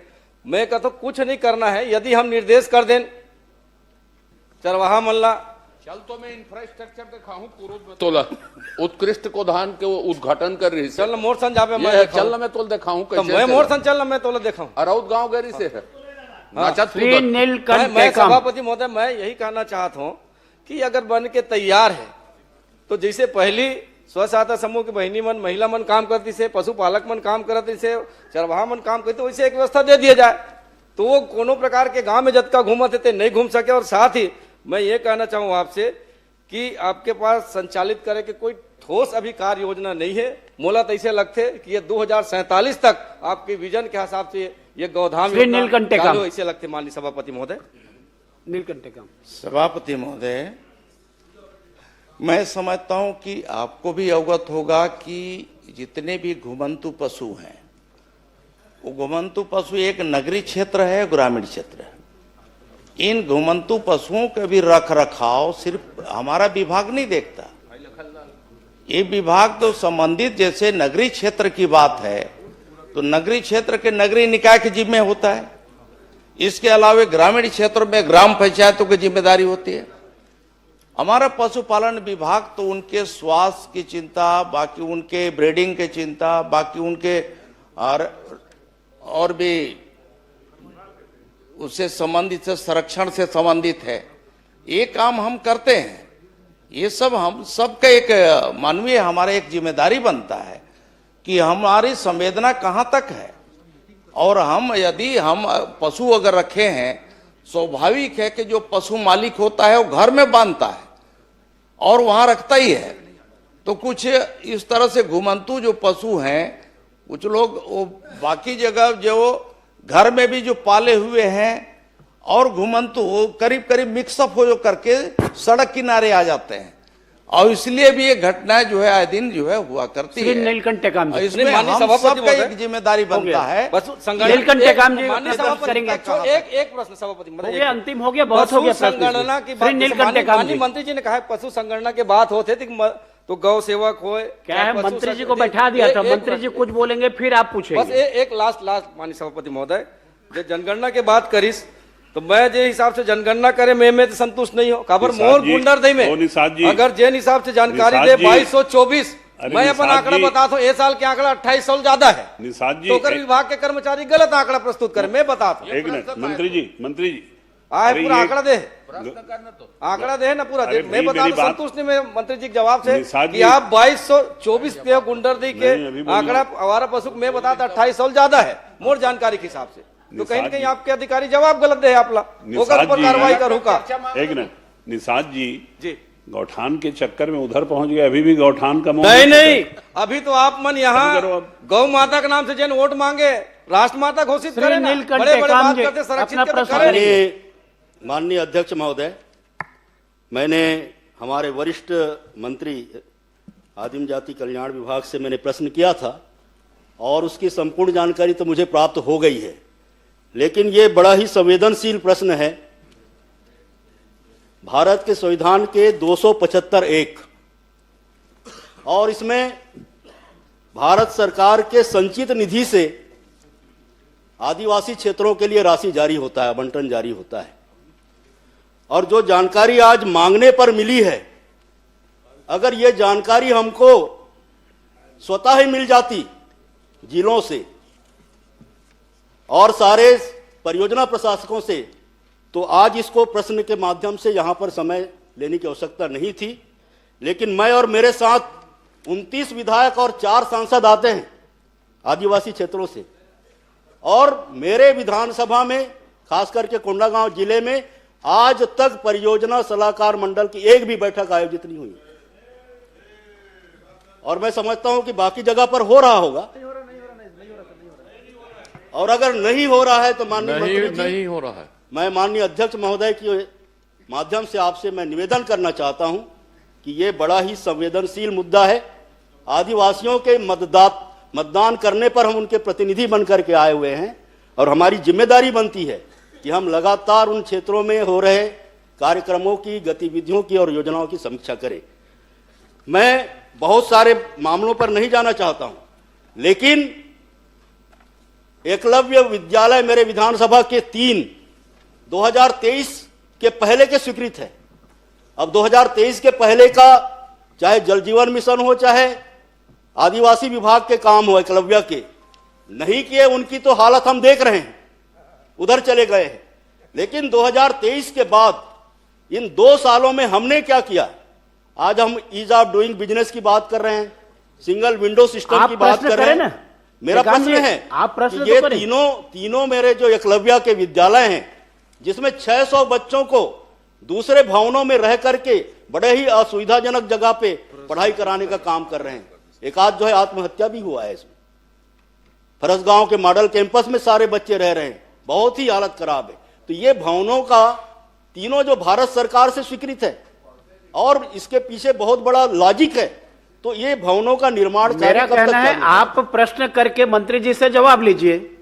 ये भवन का निर्माण कार्य कब तक प्रारंभ हो जाएगा? बस मैं ये अप्रारंभ कामों में की सूची में से है, तो मेरा प्रश्न है कि ये काम कब तक चालू हो जाएंगे?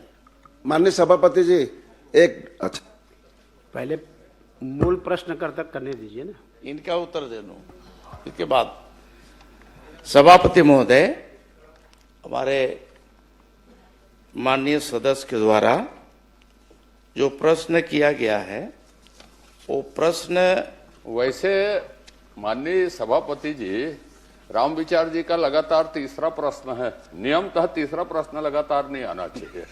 आपको संरक्षण दीजिए। सीनियर मंत्री है, सीनियर मंत्री है, अनुभवी मंत्री है, जवाबदार मंत्री है। आप चिंता मत करें अजय जी, नहीं सीनियर मंत्री है, जवाबदार मंत्री है। आपकी प्रिंटिंग में भी लगातार 3 प्रश्न नहीं आना चाहिए, दूसरी सलाह निकलनी चाहिए। चल, मैं सभापति महोदय, माननीय सदस्य की जो चिंता है, और इस चिंता से मैं निश्चित ही विभाग को अवगत कराऊंगा, और इसमें अभी तक क्यों नहीं हुआ इसको मैं दिखवाता हूं, और आपके सम्मान का पूरा हम ध्यान रखेंगे। आपको इस तरह से, और सदन के बाकी सदस्यों को भी जो परियोजना सलाहकार में जो हमारे अध्यक्ष बने हैं, उनकी अध्यक्षता में हमारे परियोजना सलाहकार की बैठकें निश्चित तौर पे साल में 2 बार कम से कम तो होना ही चाहिए, लेकिन नहीं हुई है उसको हम देखेंगे। बाकी सदन के भी, बाकी सदस्य की भी चिंता है। जहां तक आपने प्रश्न किया है, तो इस प्रश्न में सिर्फ जो अगर प्रश्न को देखा जाए तो आवंटन के बारे में आपने पूछा 2023-24 से 24-25 तक, साथ ही साथ आपने प्रश्न किया कि कितने स्वीकृत जो कार्य थे, कितना प्रारंभ है, कितना अप्रारंभ है, कितना पूर्ण है, अपूर्ण है, उसकी पूरा विस्तृत जानकारी हमने दिया है। जहां तक आपने अपूर्ण की जानकारी है उसमें भी हमने बताया है कि इसमें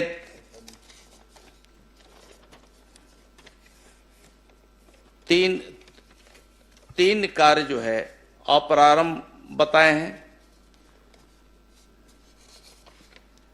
और 29 में से 23 कार्य पूर्ण हुए हैं।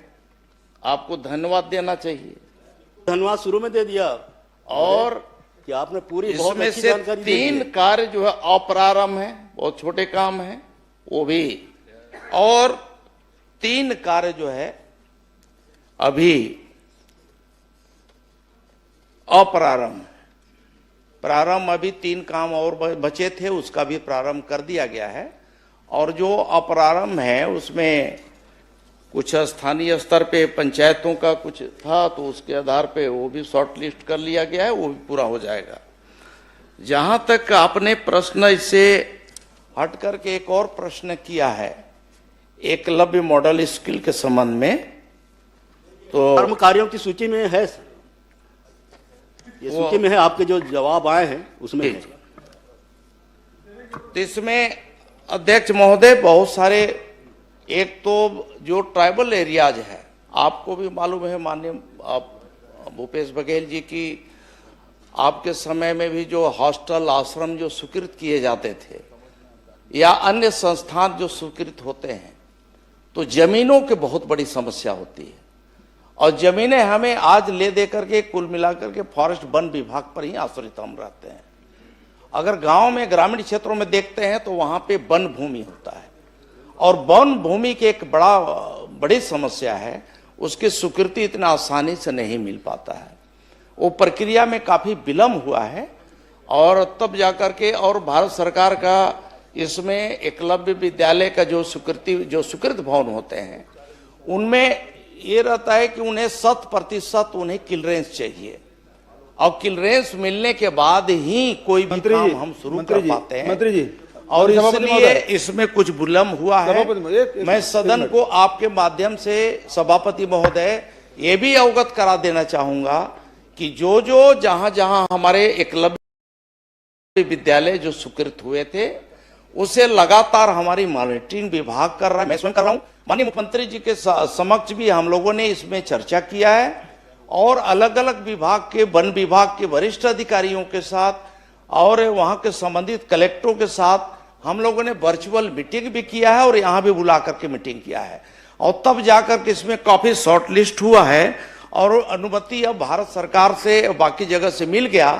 टेंडर की प्रक्रिया में काफी विलंब हुआ है। टेंडर के लिए भी हमने भारत सरकार के जो एजेंसियां हैं, बहुत सारे राष्ट्रीय स्तर की जो एजेंसियां हैं, उनको हमने हायर किया है, उनको हमने दिया है कि आप जैसा भी है डीपीआर आप बनाएंगे, बाकी चीज आप बनाएंगे, क्योंकि ये बड़े काम है, कहीं ऐसा न हो इसमें शिकायत हो। इसलिए उनकी एजेंसियां की प्रक्रिया है, उस प्रक्रिया के तहत टेंडरिंग प्रक्रिया उन्होंने पूरा किया है, और टेंडर प्रोसेस अब पूरा करने के बाद अब फाइनल हो गया है, और निश्चित ही इसमें अब गति पकड़ लेगा, बहुत जल्दी उसका शुरुआत हो रहा है। माननीय सभापति महोदय, इसी से संबंधित प्रश्न है। एक मिनट। मेरा केवल सुझाव है मंत्री जी, इसमें कोई प्रश्न नहीं है, क्योंकि सरकार ने खासकर अनुसूचित क्षेत्रों में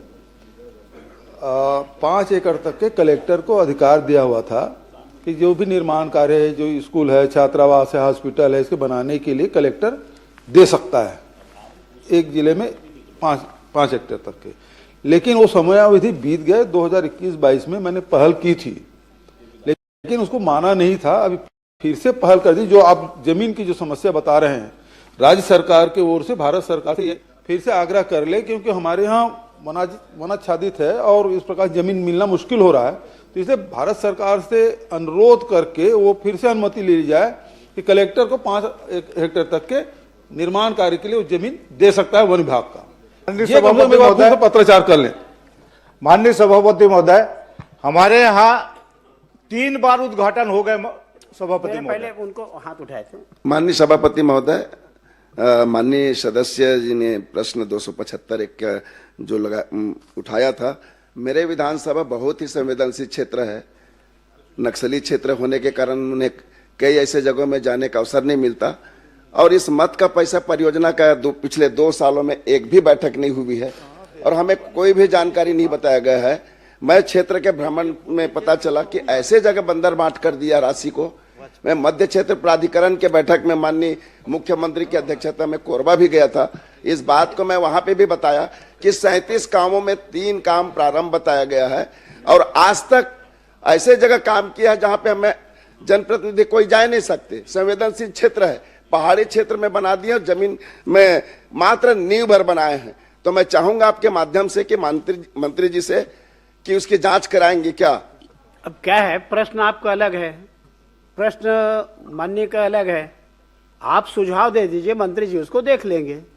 माननीय सभापति महोदय, ट्राइबल मैं तो सभापति महोदय आपके माध्यम से पूरे सदन के माननीय सदस्यों से यही आग्रह करूंगा कि देखिए, इस तरह की जो भी संस्था किसी भी विभाग का कोई भी स्वीकृत अगर होता है या कोई भी योजना स्वीकृत होती है तो हम सब का दायित्व बनता है कि हम उसके लिए जगह कैसे भी हो, जैसे भी हो, हम लोग को प्राथमिकता के आधार पे तय करके दिलाना चाहिए।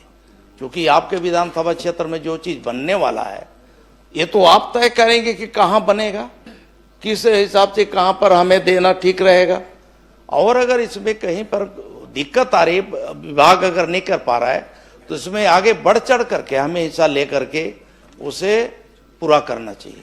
श्रीमती संगीता सिन्हा, माननीय सभापति आप लोग लिख करके दे दीजिए। इसी में 1 लाख का ही मामला है, क्वेश्चन करेंगे ना, मामला है, प्रश्न इसी में सभापति महोदय, इसी में 1 लाख स्कूल का ही मामला है।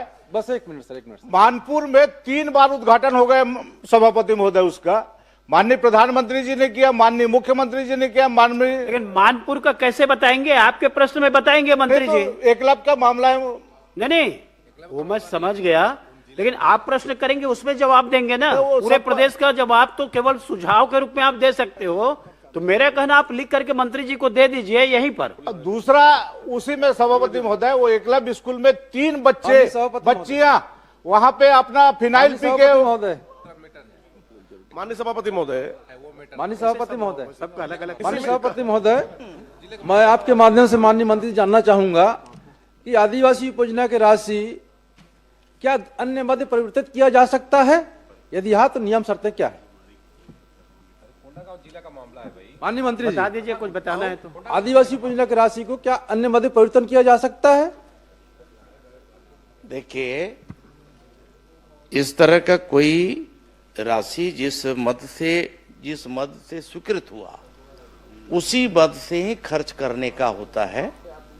फिर भी अगर किसी, मान लीजिए कि अतिरिक्त कमरे का स्वीकृत हुआ, अतिरिक्त कमरा वहां बन गया है, तो परियोजना वहां का प्रशासनिक अधिकारियों का ये जिम्मेदारी बनता है कि उसको परिवर्तन करा के वो भी यहाँ मुख्यालय की अनुमति से वो ले करके कहीं दूसरे यहाँ भी उसका उपयोग किया जा सकता है। श्रीमती संगीता सिन्हा, माननीय सभापति, छोटा सा इसी में से मेरा प्रश्न भी है। माननीय सभापति, माननीय मंत्री जी से मैं जानना चाहता हूं कि परियोजना सलाहकार मंडल का गठन कब हुआ, अगर हुआ है तो कौन कौन अध्यक्ष है पूरे उसमें? अब आप प्रश्न करेंगे तो जवाब आएगा। अब सभापति महोदय, वो परियोजना सलाहकार मंडल का जो गठन हुआ है, अब उसका प्रश्न तो नहीं है, लेकिन आपने किया है तो मैं अवगत करा दूंगा भाई। श्रीमती संगीता सिन्हा, आप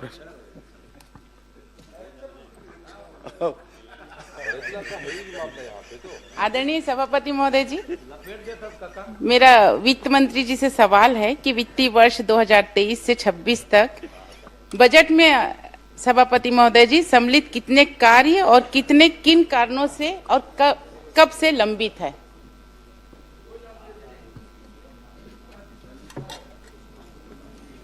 माननीय सभापति महोदय, जो माननीय सदस्य का जो प्रश्न है उसमें मैं बताना चाहूंगा कि कोई भी कार्य वित्त विभाग में लंबित नहीं है।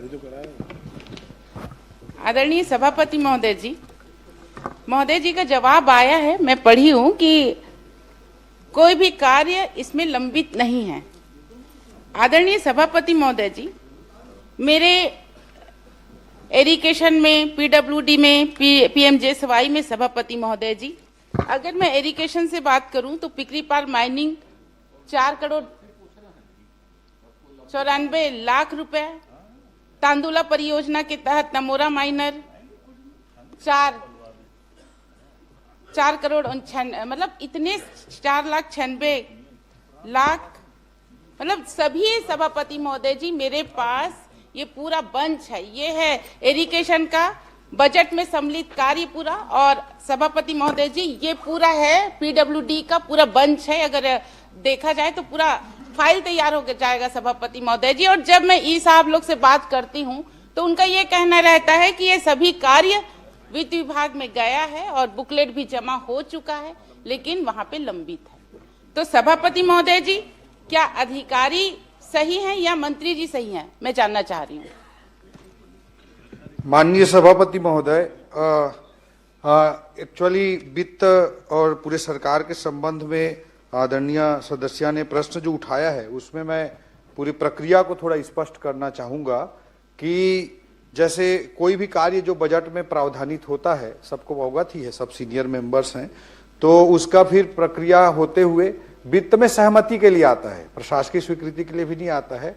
आदरणीय पूर्व मुख्यमंत्री जी भी वित्त विभाग देख चुके हैं, आदरणीय अमर अग्रवाल जी भी देख चुके हैं, तो वहां पे सहमति के लिए आता है। जो वित्तीय स्वीकृति है, वित्तीय सहमति है और जो प्रशासकीय स्वीकृति जारी हुआ है माननीय सदस्य जी के विधानसभा संजारी बालोद में 2023-24 में 155 कार्य 66 करोड़ रुपए के, 2024-25 में 580 कार्य 152 करोड़ रुपए के, 2025-26 में 595 कार्य 51 करोड़ रुपए के प्रशासकीय स्वीकृति जारी हो चुके हैं। और जो हमारी सरकार की स्पष्ट मंशा है कि ज्यादा से ज्यादा कार्यों की प्रशासकीय स्वीकृति हो, वित्तीय सहमति हो, इसके लिए हमने बहुत सारे वित्तीय रिफॉर्म भी अपनी सरकार के आने के बाद माननीय मुख्यमंत्री जी के नेतृत्व में हमने किया है। वह भी मैं आपके माध्यम से सदन को अवगत कराना चाहूंगा कि जैसे बजट में नवीन मद की जो परिभाषा थी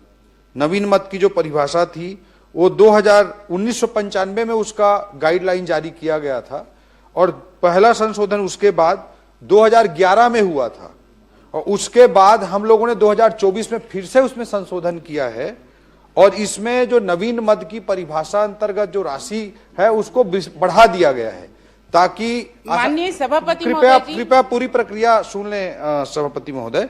बढ़ा दिया गया है 50 लाख से बढ़ाकर 1 करोड़ रुपए निर्माण कार्य। ये उत्तर में है, मैंने पढ़ लिया है। नहीं, ये उत्तर में नहीं है सभापति महोदय, और आपके अलावा पूरे सदन को जानना जरूरी है। 1 करोड़ रुपए जो निर्माण कार्य उसमें 2 करोड़ रुपए मशीन उपकरण जो 50 लाख से बढ़ाकर 1 करोड़ रुपया किया गया है। इसी तरह से जो प्रशासकीय स्वीकृति दिया जाता था उसकी सीमा को 3 करोड़ से बढ़ाकर 5 करोड़ कर दिया गया है 2024 में, जो उसके पहले 2012 में था, जो 2012 में था उसको बढ़ा करके 5 करोड़ कर दिया गया है। तो मैं आपके माध्यम से सदन को अवगत कराना चाहूंगा कि पूरी सरकार की मंशा है कि ज्यादा से ज्यादा कार्यों की प्रशासकीय स्वीकृति हो, इसलिए ये वित्तीय रिफॉर्म 2012 के बाद 2024 में, 2011 के बाद 2024 में किए गए हैं, तो ज्यादा से ज्यादा हो ये है। दूसरा चीज मैं कहना चाहूंगा, माननीय सदस्य का जो बिंदु है कि बजट वो जो लिस्ट या उनका पूरी जो उनकी सूची है उसके बारे में बताना चाहूंगा कि बजट में जो प्रावधान होता है वो वर्षों से चला रहा है, चाहे भारतीय जनता पार्टी की सरकार हो चाहे कांग्रेस की सरकार हो, वो जो वित्तीय प्रावधान होता है उससे बहुत ज्यादा होता है। जैसे मैं उदाहरण के तौर पे बताना चाहूंगा 2023-24 में 302 करोड़ का नवीन मद में प्रावधान था, 302 करोड़ का प्रावधान था, जबकि नवीन मद में कार्य 14,257 करोड़ रुपए के शामिल थे। इसी तरह 2025-26 में या 24-25 में 452 के अगेंस्ट में 16,532 के, 25-26 में 734 करोड़ के अगेंस्ट में 19,000 करोड़ के। तो ये बजट में जो रहता है प्रावधान वो बहुत ज्यादा रहता है। तो उसके अनुरूप सिंचाई विभाग हो या पीडब्ल्यूडी विभाग हो, सभी में तो सरकार प्राथमिकता अनुसार उसमें प्रशासकीय स्वीकृति जारी करती है। जो विभाग प्राथमिकता तय करता है उसके अनुरूप वित्तीय सहमति के लिए आता है और उसमें प्रशासकीय स्वीकृति फिर विभाग द्वारा जारी की जाती है। तो पूरे प्रदेश की प्रक्रिया बता दी जी, वित्त विभाग की प्रक्रिया बता दी, लेकिन इनको तो जरूरत बालोद में है भाई जी। बालोद की स्वीकृति तो बताओ। आप 300 की जगह 14,000 करोड़ कर दिए, लेकिन बालोद में तो जीरो है। यहाँ कितना दे रहे हो ये बताओ।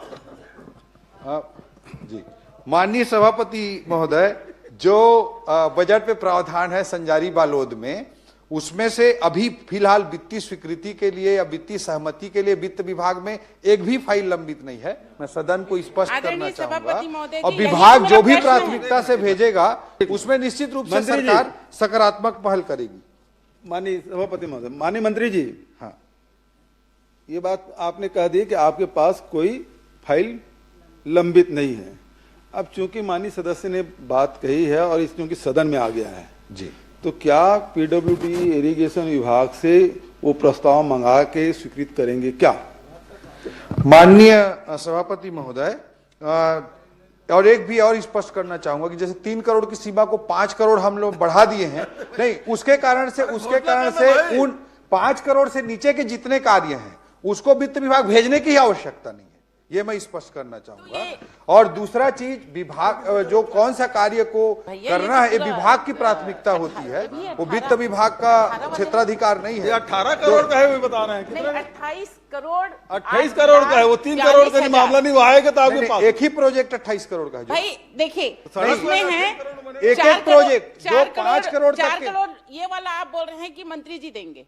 हाँ, 5 करोड़ से नीचे के जितने कार्य तो मंत्री जी भी तो नहीं दिए हैं। उनके लिए वित्तीय सहमति के लिए आवश्यकता नहीं है। आप बोल रहे हैं उसके लिए वित्तीय समिति की जरूरत नहीं है जी। आपका 18 करोड़ 18 लाख जी, ये तो आप दे सकते हैं। नहीं, उसको विभाग की प्राथमिकता है, आदरणीय विभाग तय सभापति करेगा महोदय जो जी, कार्य तो जरूरी है कि जाऊंगा नहीं। सभापति अगर महोदय वित्तीय जी, विभाग मैं तय इतने करेगा सारे तो निश्चित रूप से इतने सकारात्मक सारे विचार सब सरकार चीज को करेगी। लेके मैं वित्त मंत्री के पास जाऊं कि मंत्री के पास जाऊं, आप ही बता दीजिए। वो अमूमन आप सीनियर विधायक हैं। सभापति महोदय, चूंकि सदन में आ गया है और वित्त मंत्री जी उदार हैं, उदारता थोड़ा बरतिए।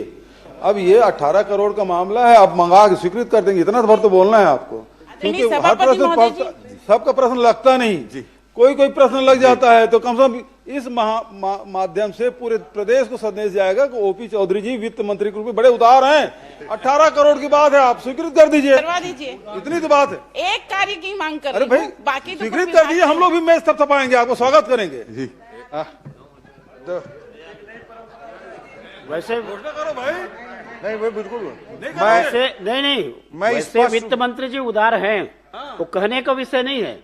वित्त मंत्री जी उदार हैं और इसलिए बजट में आप देखे हैं कि बहुत घोषणा कर दीजिए जी।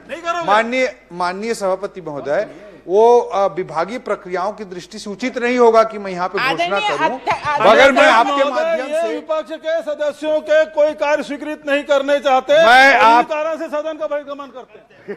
मैं आपको बताना चाहूंगा सभापति महोदय, आगे सुशांत शुक्ला सकारात्मक सभापति महोदय, माननीय सभापति महोदय, बीजापुर में, सुकमा में 100 करोड़ के एजुकेशन सिटी हम स्वीकृत कर रहे हैं। सुशांत शुक्ला जगरगुंडा क्षेत्र सुकमा अंतर्गत आता है, जहां हमारा विधायक नहीं है, वहां 100 करोड़ का हम एजुकेशन सिटी बजट में लेकर के आए हैं। कैसे बोल सकते हैं कि विपक्ष पे हम स्वीकृत नहीं कर रहे हैं?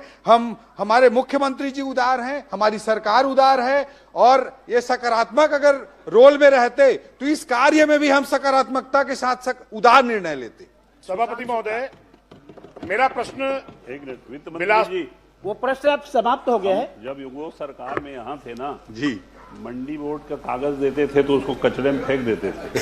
आप टेंशन सुशांत शुक्ला जी प्रश्न करें। सभापति महोदय, करिए जैसा मेरा प्रश्न बिलासपुर जिले में कॉलोनाइजर द्वारा नियमित आवासीय कॉलोनी ऑब्लिक व्यावसायिक परिसर के संबंध में था। जवाब माननीय मंत्री जी ने दिया है। जिसका पूरक प्रश्न मैं पूछने जा रहा हूं कि प्रपत्र क्रमांक 1 के सरल क्रमांक के 16, सरल क्रमांक 15, सरल क्रमांक 24, सरल क्रमांक 26, सरल क्रमांक 28, सरल क्रमांक 65, सरल क्रमांक 73, सरल क्रमांक 77, 99, 100, 103 में एक ही बिल्डर द्वारा या उसी बिल्डर एक अलग अलग संस्थान बनाकर एक ही व्यक्ति द्वारा लगातार टाउनशिप एक्ट, एक सारे लेआउट एक ही बिल्डर द्वारा कुछ समय के अंतराल में 22-23 यानी पूर्ववर्ती सरकार के कार्यकाल में छत्तीसगढ़ नगर एवं ग्राम निवेश की एकीकृत उप योजना, जिसे हम टाउनशिप एक्ट कहते हैं, जो 8 हेक्टेयर के ऊपर लागू होती है, सीधा सीधा उल्लंघन किया गया है। यह कॉलोनी एक ही बिल्डर द्वारा लगभग 100 एकड़ के आसपास निर्मित कर ली गई है, जिसमें मूलभूत सुविधाओं की कमी है, पूर्ण नहीं किए गए, और विभाग के अधिकारियों के मिलीभगत करते हुए तत्कालीन समय में टुकड़ों में अलग अलग तौर पर पास कराकर नियमों का सीधा उल्लंघन किया गया है। और जो सबसे महत्वपूर्ण विषय यह है कि जो ईडब्ल्यूएस की पात्रता होती है लेआउट के लिए, उसमें कोटवारी जमीन यानी सेवा भूमि को ईडब्ल्यूएस की जमीन दिखाकर ये लेआउट पास कराए गए हैं। मैं आपके माध्यम से माननीय मंत्री जी से पूछना चाहता हूं कि क्या ऐसे लेआउट को स्थगित करते हुए परीक्षण कराकर इनकी बिक्री पर रोक लगाएंगे ताकि आम जन ठगे ना जाए? माननीय सभापति महोदय, सम्मानीय सदस्य का जो सवाल है वो काफी महत्वपूर्ण है और इस संबंध में मैं आपके माध्यम से सदन को और सम्मानीय सदस्य को अवगत कराना चाहूंगा कि इस विषय पर एक जांच समिति का ऑलरेडी गठन किया गया है। पहले उन्होंने शिकायत की थी विभागीय रूप से, तो उस पर ऑलरेडी जांच समिति का गठन किया गया है। अनुविभागीय अधिकारी भी उसमें सम्मिलित हैं, टाउन कंट्री प्लानिंग के अधिकारी भी उसमें सम्मिलित हैं और नगर निगम के भी अधिकारी सम्मिलित हैं। तो जांच की कार्रवाई चल रही है और कोई भी गलत हुआ होगा तो उस पर निश्चित रूप से कार्रवाई की जाएगी। सभापति महोदय, मेरा दूसरा प्रश्न जो था व्यावसायिक परिसर पर है। सरकंडा में खसरा नंबर 546/1, 547/1, 577/1 जो पूर्व में 26/10/1998 संयुक्त संचालक नगर ग्राम निवेश बिलासपुर द्वारा आवासीय समूह भवन हेतु लेआउट पास किया गया। सभी भूखंड बेचने के बाद संबंधित व्यावसायिक संस्थान द्वारा उसको पुनः जिस विक्रेता को बेचा गया था उससे फिर क्रय किया गया और 7/3/2023 को उसमें से कुछ भाग को पुनः क्रय करते हुए अनुमोदित लेआउट में दर्शित मार्ग / सड़क हेतु आरक्षित रकबे को पुनः खुली भूमि बताते हुए नवीन भवन अनुज्ञा आयुक्त नगर पालिक निगम बिलासपुर के समक्ष प्रस्तुत की गई और बिना नगर और ग्राम निवेश की विकास अनुज्ञा लिए बगैर सीधा नगर निगम से अनुज्ञा प्राप्त कर ली गई। उक्त भूमि का व्यापारीकरण आवासीय होने के बावजूद भी वाणिज्यिक भवन के रूप में अनुज्ञा अधिकारियों के मिलीभगत से जारी हुई। मैं प्रश्न कर रहा हूं, क्या उक्त अनुज्ञा को स्थगित कर भू संपदा विनायक प्राधिकरण रेरा को उक्त रजिस्ट्रेशन को स्थगित करते हुए संबंधित लेआउट को स्थगित करते हुए क्या रोक लगाएंगे इसकी बिक्री पर? माननीय सभापति महोदय, जो प्रश्न आया है, ये प्रश्न 2023-24 से 4 फरवरी 2026 तक के पूरे प्रकरणों की जानकारी माननीय सदस्य ने मांगी थी। ये जो प्रकरण बता रहे हैं उससे पहले का है, इसलिए इस जानकारी में वो नहीं आया है। सम्मानीय सदस्य मुझे संबंधित प्रकरण से संबंधित दस्तावेज उपलब्ध करा देंगे और मैं आपको आश्वस्त करता हूं कि विभागीय रूप से हम उसमें निश्चित रूप से एक जांच समिति गठित कर देंगे और जो भी कार्रवाई होगी वो नियमानुसार वैधानिक कार्रवाई सुनिश्चित करेंगे। सभापति महोदय, मेरे पास शिकायत की कॉपी है। वो बोल रहे हैं कि आप मैं आपसे आग्रह कर रहा हूं, मेरे पास डॉक्यूमेंट दे दे तो पूरे डॉक्यूमेंट आप दे देंगे। मेरे पास कॉपी है दस्तावेजी तौर पर। अगर आप कहें तो शिकायत इस दिनांक जो बताई गई है, वर्णित दिनांक है, उसके पूर्व की है और वो बकायदा रजिस्टर्ड डाक से और आधिकारिक तौर पर मिलकर दी गई। अधिकारियों ने इस विषय को सदन में मंत्री जी को छिपाया है। क्या संबंधित अधिकारियों के विरुद्ध कोई कार्रवाई करेंगे? मैं उनको उपलब्ध करा दूंगा दस्तावेज। माननीय सभापति महोदय, जो प्रश्न आया है, ये जो इस बीच के जो लेआउट पास हुए हैं 2023-24 से 26 तक के, इसकी जानकारी सूची इसमें बनी है इस प्रश्न के उत्तर में, मगर मैं सम्मानीय सदस्य को पूर्णतः आश्वस्त करना चाहता हूं इसके पहले का लेआउट पास हुआ मामला है तो वो मुझे दस्तावेज उपलब्ध करा दें। मैं निश्चित रूप से इस पे जांच समिति भी विभागीय रूप से गठित कर श्री उमेश लूंगा पटेल। और उस पे हम निश्चित रूप सभापति से महोदय, 2 मिनट। कार्रवाई करेंगे। सभापति मेरा विषय पूरा नहीं। आप उपलब्ध करा दो ना, मैं उपलब्ध उपलब्ध कराने के करा बाद में दूंगा। मंत्री जी आपको आश्वस्त कर रहे हैं, कार्रवाई के लिए बोल रहे हैं, तो भवन आप उपलब्ध अनुज्ञा- करा दीजिए उसको। जो भवन अनुज्ञा दी गई व्यवसायिक तौर पर, नगर निगम ने बगैर अभिमत मांगा फर्जी तरीके से, और अभिमत तारीख है 30/5/2023। मेरे पास अनुमति की कॉपी है, और ये माननीय मंत्री जी उल्लेखित कर रहे हैं कि उनके पास वो दस्तावेज अधिकारी ने उपलब्ध नहीं कराए हैं। माननीय सभापति महोदय, सम्मानीय सदस्य को मैं ये बताना चाह रहा हूं कि जो प्राइमरी लेआउट जो पास हुआ है वो 2023-24 के पहले का है, इसलिए इस लिस्ट में सम्मिलित नहीं हुआ है। उस डेट के तकनीकी फेर में ना मुझे जाना है ना उनको जाना चाहिए।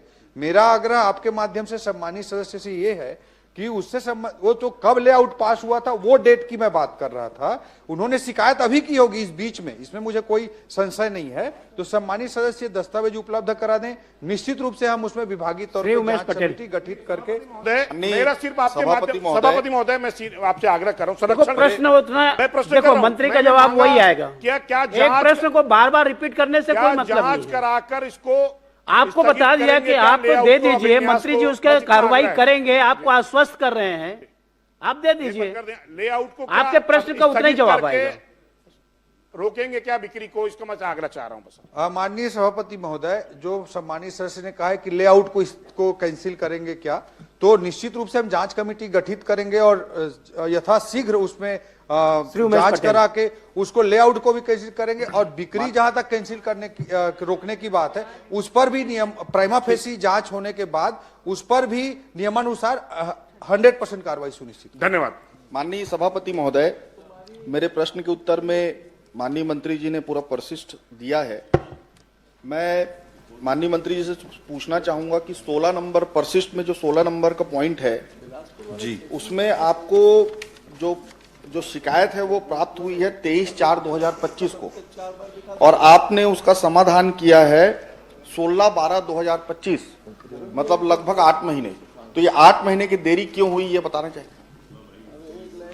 माननीय सभापति महोदय, सम्माननीय सदस्य ने जो फ्लाई ऐश संबंधी प्रश्न किया माननीय सदस्य उमेश जी ने, उस पर उन्होंने 16 नंबर, इसमें टोटल जो केस हैं वो 49 केस हैं, और इनमें जो उन्होंने 16 नंबर के विषय पर प्रश्न किया है उस पर मैं आपके माध्यम से अवगत कराना चाहूंगा कि उद्योग द्वारा क्षतिपूर्ति राशि 6,90,000 जमा करते हुए फ्लाई ऐश का संतुलीकरण कर ये बिछाने का कार्य किया गया। मतलब उस शिकायत पे कार्रवाई की गई है। उन्होंने कहा है कि 8 महीने बाद हुई है, लेकिन ये मैं अवगत कराना चाहूंगा कि कार्रवाई हुई और 6,90,000 रुपए का पेनाल्टी भी हुआ। माननीय सभापति महोदय, ये इसकी शिकायत हुई थी 22/3/2025, इन्होंने उत्तर में दिया है 22/4/2025 को, और इसका समाधान हुआ है 16/12/2025।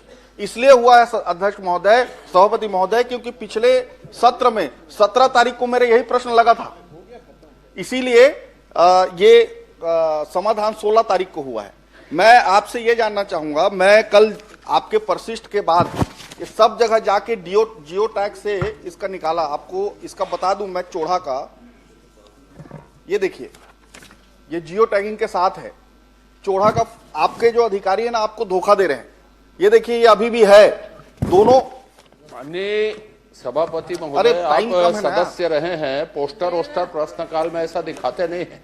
आप बोल रहे हैं वो पर्याप्त है। ठीक है, मैं बता देता हूं। मंत्री रहे, मैं जियो टैग करके उसको दिखाया कल, दोनों 3-4 जगह का, चाहे बोतलदा हो, चाहे चोड़ा हो, चाहे बानी पाथर हो, अभी भी फ्लाई ऐश वैसी को वैसी पड़े हैं। आपके अधिकारी आपको गलत जवाब दे रहे हैं, क्या उनके ऊपर कार्रवाई करेंगे? माननीय सभापति महोदय, मैं आपको अवगत कराना चाहूंगा कि जो पिछले सरकार के समय में कार्रवाई होती थी उससे 10 टाइम्स ज्यादा कार्रवाई ट्रांसपोर्टिंग के मामले में हो रही है। मैं आपके माध्यम से सदन में दस्तावेज भी प्रस्तुत कर सकता हूं। बताना भी चाहूंगा कि जो माननीय सभापति महोदय, मेरा बहुत स्पेसिफिक प्रश्न है। मैं सभापति महोदय का और माननीय बोतलदा का सभापति महोदय, आप मुझे 2021-22 में इनकी सरकार के समय में एक भी कार्रवाई नहीं हुई, जीरो कार्रवाई हुई है। 2022-23 में जीरो कार्रवाई हुई है। 2023-24 में 9 लाख का पेनाल्टी हुआ है। वर्ष 2024-25 में 21,30,000 का हुआ है। समय बर्बाद करने का समय है। मैं इसके बाद अवगत कराना चाहूंगा। मेरा पॉइंटेड प्रश्न को उत्तर दे दें। मैं माननीय सभापति महोदय, मैं परिस्थिति बता रहा था, चाहे वो फ्लाई एश डंपिंग का मामला हो, चाहे ट्रांसपोर्टिंग का मामला हो। सम्मानित सदस्य उमेश जी ने जो विषय मुझे बताए हैं, उससे मैं निश्चित रूप से उनसे सारे विषय ले लूंगा, जानकारी ले लूंगा, और कहीं पर भी कोई कमी होगी कार्रवाई के संबंध में, उसमें कार्रवाई विभाग द्वारा सुनिश्चित की जाएगी। पर्यावरण विभाग के अधिकारी कोई काम नहीं कर रहे हैं सभापति महोदय। वहां फ्लाई एश डंप रोड पे हो रहा है लगातार, और इसकी शिकायत मेरे द्वारा खुद कई बार किया जा चुका है। उसके बाद भी विधानसभा प्रश्न लगने के बाद वो जाके उसका निराकरण करने का कोशिश कर रहे हैं, और आपको आज भी जवाब गलत दिए हैं मंत्री जी, आपको गलत जवाब दिए हैं। ये मैं इससे आगे पूछना चाहूंगा कि आज के मैं इसका पहले बताना चाहूंगा माननीय सभापति महोदय, जो मंत्री जी जवाब दे रहे थे 21-22 में जीरो, 22-23 में जीरो, और भैया लॉकडाउन तो आप लगा कर रखे थे केंद्र से। 21-22 से 22-23 तक पूरा लॉकडाउन नहीं था। लॉकडाउन आदरणीय मुख्यमंत्री भूपेश बघेल जी बहुत अच्छे तरह से अवगत थे कि वो लॉकडाउन कब से कब तक लगा था। 23 मार्च 2020 की तारीख, 23 मार्च 2020 की तारीख, कुछ महीनों तक लॉकडाउन था। 24 महीने तक आपने जीरो कार्रवाई की। और आपकी सरकार थी, अरे आपकी सरकार थी, आपके मंत्री थे, आपके कार्रवाई क्यों नहीं कर दी एक बार भी? समय कम, तब तो मिली भगत चल रहे थे वहाँ। माननीय सभापति महोदय, ये भी मैं बताना चाहूंगा। अभी मेरा प्रश्न ये है कि आज के दिन में कितने lakh metric ton fly ash Raigarh जिले में उत्पादन हो रहा है, और इसके कितना % आज निराकरण हो रहा है? माननीय सभापति महोदय, मैं ये भी बताना चाहूंगा कि एक मॉडल एसओपी भी जारी किया गया है हमारी सरकार आने के बाद। इंटीग्रेटेड सिस्टम भी बताया गया है। जो सम्मानित सदस्य ने प्रश्न किया है, उसमें बताना चाहूंगा 2024-25 में जो फ्लाई एश जो है उत्पन्न हुआ है, उसकी भी जानकारी मैं उपलब्ध कराना चाहता हूं। 25-26 में जो हुआ है उसकी भी मैं जानकारी उपलब्ध कराना चाहता हूं। और जो उपयोग की गई मात्रा है, जनित फ्लाई एश के से ज्यादा उसका डिस्पोजल भी किया गया है। और हमारी सरकार नया एसओपी लेकर भी आई है, इंटीग्रेटेड वेस्ट मैनेजमेंट लेकर भी आई है। ये अनावश्यक अनर्गल राजनीति कर रहे हैं।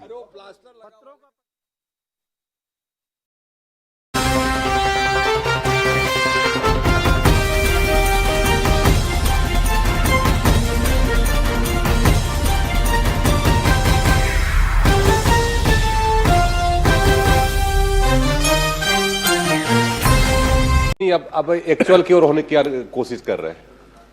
माननीय सभापति महोदय, माननीय मंत्री जी से मैंने पूछा था कि औद्योगिक फसल प्रणाली कृषकों के लिए और आधारित प्रदर्शनी फसल नई किस्म हाइब्रिड प्रमाणित बीजों का वितरण एवं पोषक तत्व, इस विषय पे माननीय मंत्री जी से मैं जानना चाहूँगा आपके माध्यम से कि हाइब्रिड क्या किसानों को और प्रदर्शनी हेतु नई फसल किस्म का लोगों को दिया जाए, क्योंकि 900 किसानों ने प्रशिक्षण प्राप्त किया और इससे किसानों को लाभ क्या मिला, इसे बताने का कष्ट करें।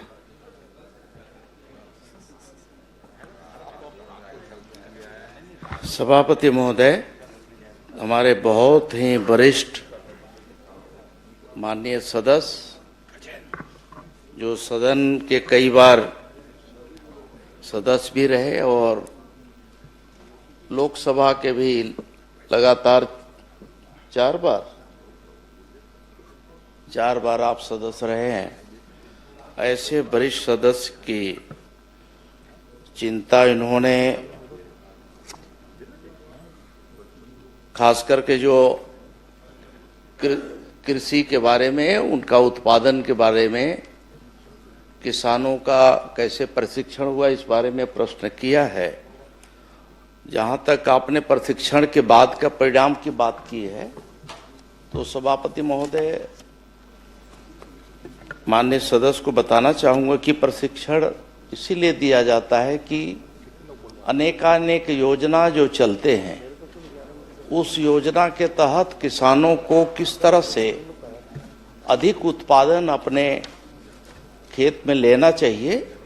इस लिहाज से विभाग की अनेक योजनाएं हैं और इस प्रशिक्षण के बाद उनका स्वाभाविक है कि उनका जो उत्पादन है वो बढ़ता भी है, और जब उनका उत्पादन बढ़ेगा तो स्वाभाविक है कि किसानों का आर्थिक उन्नयन होगा।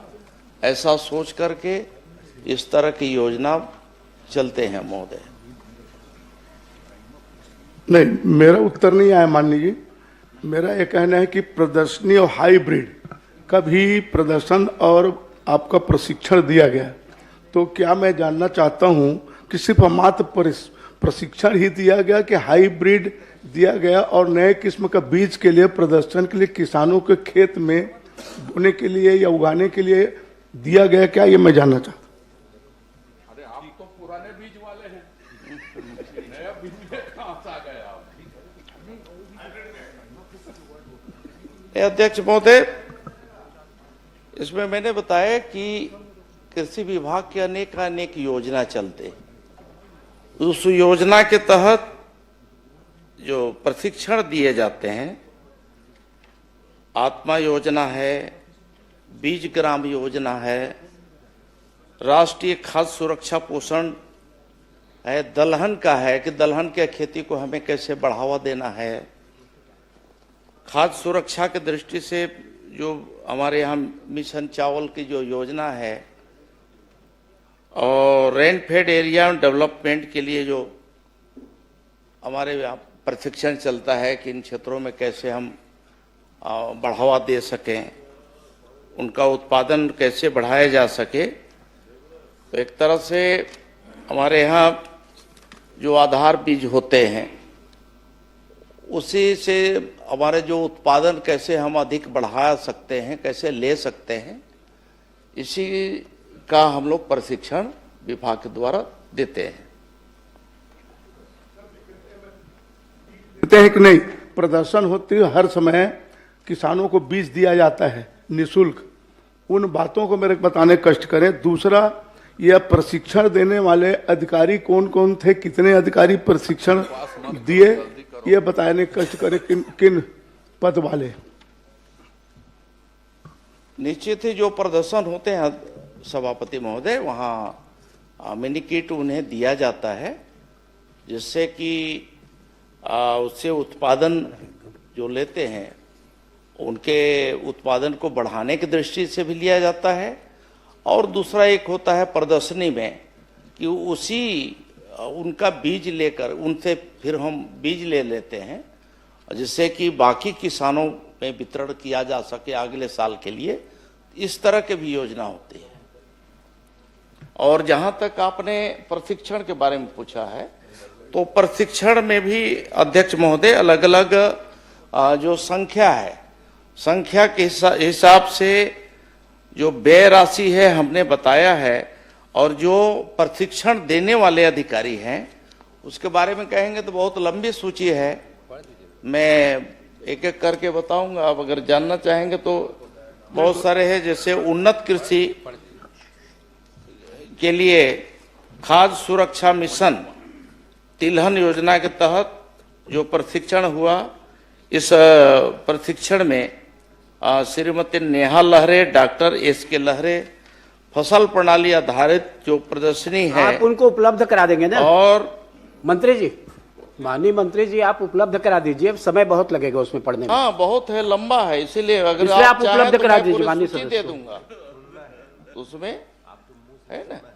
एक प्रश्न और कर लीजिए, अंतिम प्रश्न। हाँ, आप क्या ये प्रशिक्षण के बाद और लोगों को प्रदर्शनी में बीज देने के बाद खाद भी दिया जाता है निःशुल्क, उसका मूल्यांकन किया जाता है? क्या मूल्यांकन के बाद किसी अधिकारी के द्वारा किया जाता है कि बस बीज दे दिए चल दिए, लोगों को कितना फिर उसको लाभ मिला, ये बताने कष्ट करेंगे।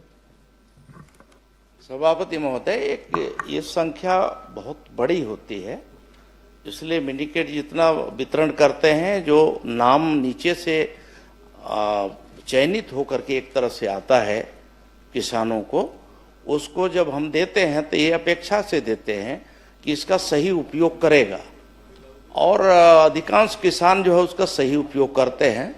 ये बात सही है कि जिनको हम देते हैं उनका 100% हम उनका मूल्यांकन हम नहीं कर पाते हैं। इस तरह की अभी हमारे यहाँ कोई प्रणाली अभी नहीं विकसित हुई है। फिर भी आपके जो इस ओर आपने ध्यान दिलाया है, अगर कोई शिकायत हो, किसी प्रकार की कोई और बात हो तो आप बताइए, सुझाव दीजिएगा, तो निश्चित ही हम उसे जमीनी स्तर पे उसे लागू करेंगे। श्री कुंवर सिंह निषाद। माननीय सभापति महोदय, मैं माननीय आदिम जाति विकास मंत्री से ये सवाल कर रहा हूँ कि घुमंतु पशु के संरक्षण और रख रखाव पर कौन कौन सी योजना सरकार संचालित करत है, और वर्तमान में पूरा प्रदेश में पशु की संख्या कतका है? उत्तर में मैं करीब करीब सभी जानकारी दिया हूं। जहां तक आपने संख्या के बारे में बात किया है, तो संख्या भी इसमें हमने बताया है कि कुल घुमंतु पशुओं की कुल संख्या 1,84,993 है, और जिलेवार भी विवरण उसमें दिया हुआ है। परिशिष्ट को आप निकालेंगे तो मिलेगा। माननीय सभापति महोदय, मैं माननीय मंत्री जी से यही बात करूं कि घुमंतु पशु के संरक्षण और रख रखाव पर पशुधन विभाग द्वारा का योजना चलत है, और कर रहे की व्यवस्था कौन प्रकार से सरकार करे?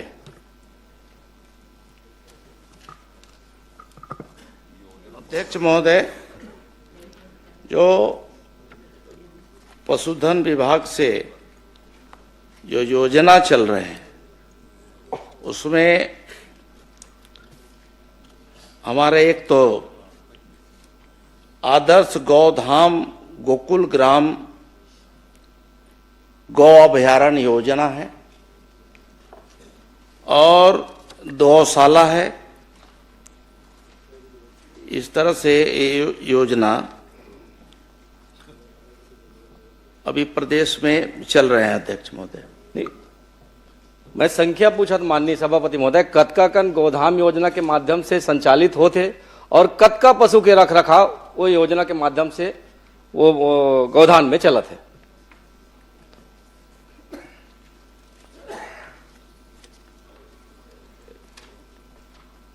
ये जो आपका अब जहां तक हमारे यहाँ गौधाम योजना है, ये योजना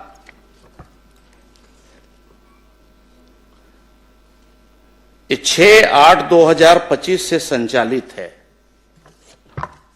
सभापति महोदय, और इस प्रकार से प्रदेश में 11 गौधामों का पंजीयन कर 620 पशुधन संरक्षित किए जा रहे हैं। इसके अतिरिक्त 25 गौधामों के पंजीयन की कार्रवाई प्रक्रियाधीन है। जहां तक हमने बताया कि गौधाम में, तो अध्यक्ष महोदय इसमें तमाम सारी उनके लिए संरक्षण के लिए, उनके रखरखाव के लिए पूरी व्यवस्था वहां पे की गई है। बाकी अभी प्रक्रियाधीन है। बहुत सारे जगहों में जहां पे हमारा अभी स्वीकृति दिए हैं लेकिन चालू नहीं हुआ है, उसे शीघ्र ही हम लोग चालू करेंगे। माननीय सभापति महोदय, इसी सदन में घोषणा हुई थी कि हम पूरे प्रदेश में गौधाम योजना के माध्यम से पशुओं को संरक्षित करने का काम करेंगे, लेकिन अभी 2 साल में 11 टन गौधाम में योजना चालू करो, में 3 तो संचालित है, 11 में 3 संचालित और 600 पशु के आप व्यवस्था संचालित करो, संरक्षित करो। लेकिन मैं जानना चाहूं कि वो जत का पशु है 620 टन पशु है, ओकर रख रखाव चारा पानी की व्यवस्था सरकार के ढार ले होते कि का ढार ले होते? काबर आपके जवाब के उत्तर में आ है कि संरक्षित है लेकिन उनकी रख रखाव की व्यवस्था की जा रही है, विभाग द्वारा राशि निरंक है। तो विभाग द्वारा अगर रख रखाव नहीं होते, विभाग द्वारा पैसा जारी नहीं हो, तो वो 620 टन जानवर है का हवा पानी जिया थे कि कैसे जिया थे? सभापति महोदय, मैंने बताया कि 36 गौठानों में गौधाम स्थापना की प्रशासकीय स्वीकृति दी गई है, जिसमें से 11 गोधाम का पंजीयन किया गया है। प्रति गोधाम 200 पशु रखे जाने के प्रावधान है, जिसमें से अभी उनके लिए जो व्यवस्था की जा रही है और सरकार से उन्हें अनुदान दिया जाता है, उसके लिए चारा पानी, बाकी वहाँ पंजीयन के पश्चात जो है प्रति पशु प्रथम वर्ष में हम 10 रुपये, द्वितीय वर्ष में 20 रुपये, तृतीय वर्ष में 30 और चतुर्थ में 35 रुपये प्रति पशु के हिसाब से उनके रख रखाव, उनके चारा पानी के लिए दिया जाता है। मैं ऐसा मानता हूं कि जब ये राशि उनको दिया जाता है, संबंधित जो पंजीकृत जो संस्थाएं हैं उनके जिम्मे लगाया जाता है, तो इसका सही सदुपयोग करते हैं। तो इसलिए ये कहना कि वहाँ पे अव्यवस्था है, चारा पानी नहीं मिल रहा है, तो मैं इसे कृपा करके इसे ऐसा ना कहें। नहीं माननीय सभापति महोदय, ये आपके विभाग का जवाब है कि स्वीकृत राशि निरंक है, तो ये कैसे टाइप के हुए थे आप समझ सकते हो, आपके विभाग के अधिकारी मन समझ सकते, लेकिन मैं कहना चाहूँ कि जब 1,84,993 घुमंत पशु में थे 120 आप संरक्षित करत हो, बाकी मन की स्थिति का हुई ये बात के बात। लेकिन आज गौ माता के नाम से जिन सरकार छत्तीसगढ़ में और केंद्र में बने हैं, मैं तो बस आपके माध्यम से सभापति निवेदन करत हूँ कि आज सदन में घोषणा हो जाए कि गौ माता राष्ट्र माता घोषित कर दिया जाए। जब बदका बड़े बड़े बात करथन और कर व्यवस्था के काम नहीं कर सकथन, तो इसे कोई मतलब नहीं है। और साथ ही मैं एक बात और कह रहा हूँ कि पशु के जतका आवारा पशु है, जेकर कारण आज लगातार सड़क दुर्घटना बहुतायत मात्रा में, मैं अपन विधानसभा में अगर लगातार देखूं तो रोज एक न एक दुर्घटना होते रहते, लेकिन आपके माध्यम से ये जानकारी मिलेगी कोई दुर्घटना नहीं होते, नहीं कोई फसल नुकसान होते, जबकि आवारा जानवर के कारण आग पूरा जतका उन्हारी सियारी छत्तीसगढ़ में होते, लाखड़ी बोई बंद हो गए, राहर बोई बंद हो गए, उड़ीद बोई बंद हो गए, सब बंद हो गए। तो एकर पर अगर कोई व्यवस्था करन तो आने वाला समय में भी किसान मन ला कम से कम अपन जिन उन्हारी के फसल ले सके, ऐसे कुछ व्यवस्था सरकार की तरफ से हो सकते का? देखिए निश्चित ही मैंने बताया कि देखिए 36 हमारे जो गोठान हैं, उन गोठानों में ही हम वहाँ पशुओं को रखने का पूरा व्यवस्था कर रहे हैं। वहाँ पे समुचित व्यवस्था करेंगे, चारा पानी से लेकर के बाकी का। तो इसलिए सिर्फ आरोप लगा देने से नहीं होता, बल्कि वहाँ हम अच्छी व्यवस्था कर रहे हैं।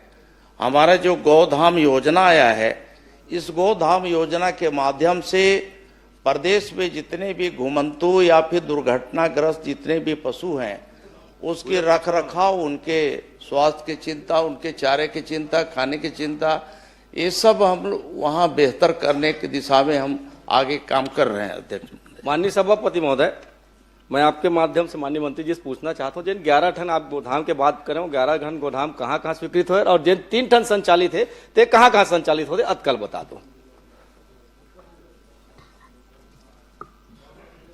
देखिए, जहां तक गोधाम संचालन हो रहा है उसमें तखतपुर जिला बिलासपुर के गोधाम लखासार,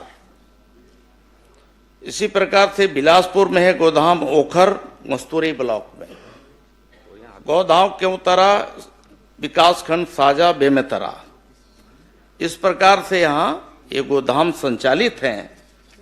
और इसके अलावे जो हमारे बताए कि पंजीकृत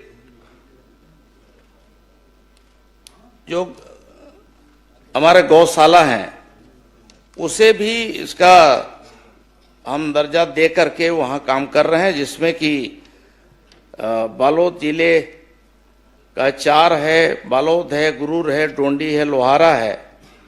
गोधाम में एक प्रस्तावित है डोंडी, और इसी प्रकार से बाकी जो 11 आपने जानकारी मांगा है, 11 का सूची भी है, हम कहिए तो हम पूरे हम पढ़ देते हैं। जी जी।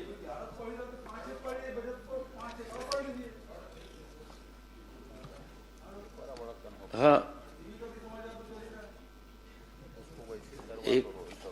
11 जो आप उपलब्ध करा देंगे ना? नहीं, सभापति महोदय, नहीं, पहले माननीय उपलब्ध करा देंगे। सभापति में सभापति मैं बता दे रहा हूं, आप 11 की जानकारी लेना चाहते हैं, जिसमें कोरबा में गोदाम है, सुहागपुर विकासखंड करतला, और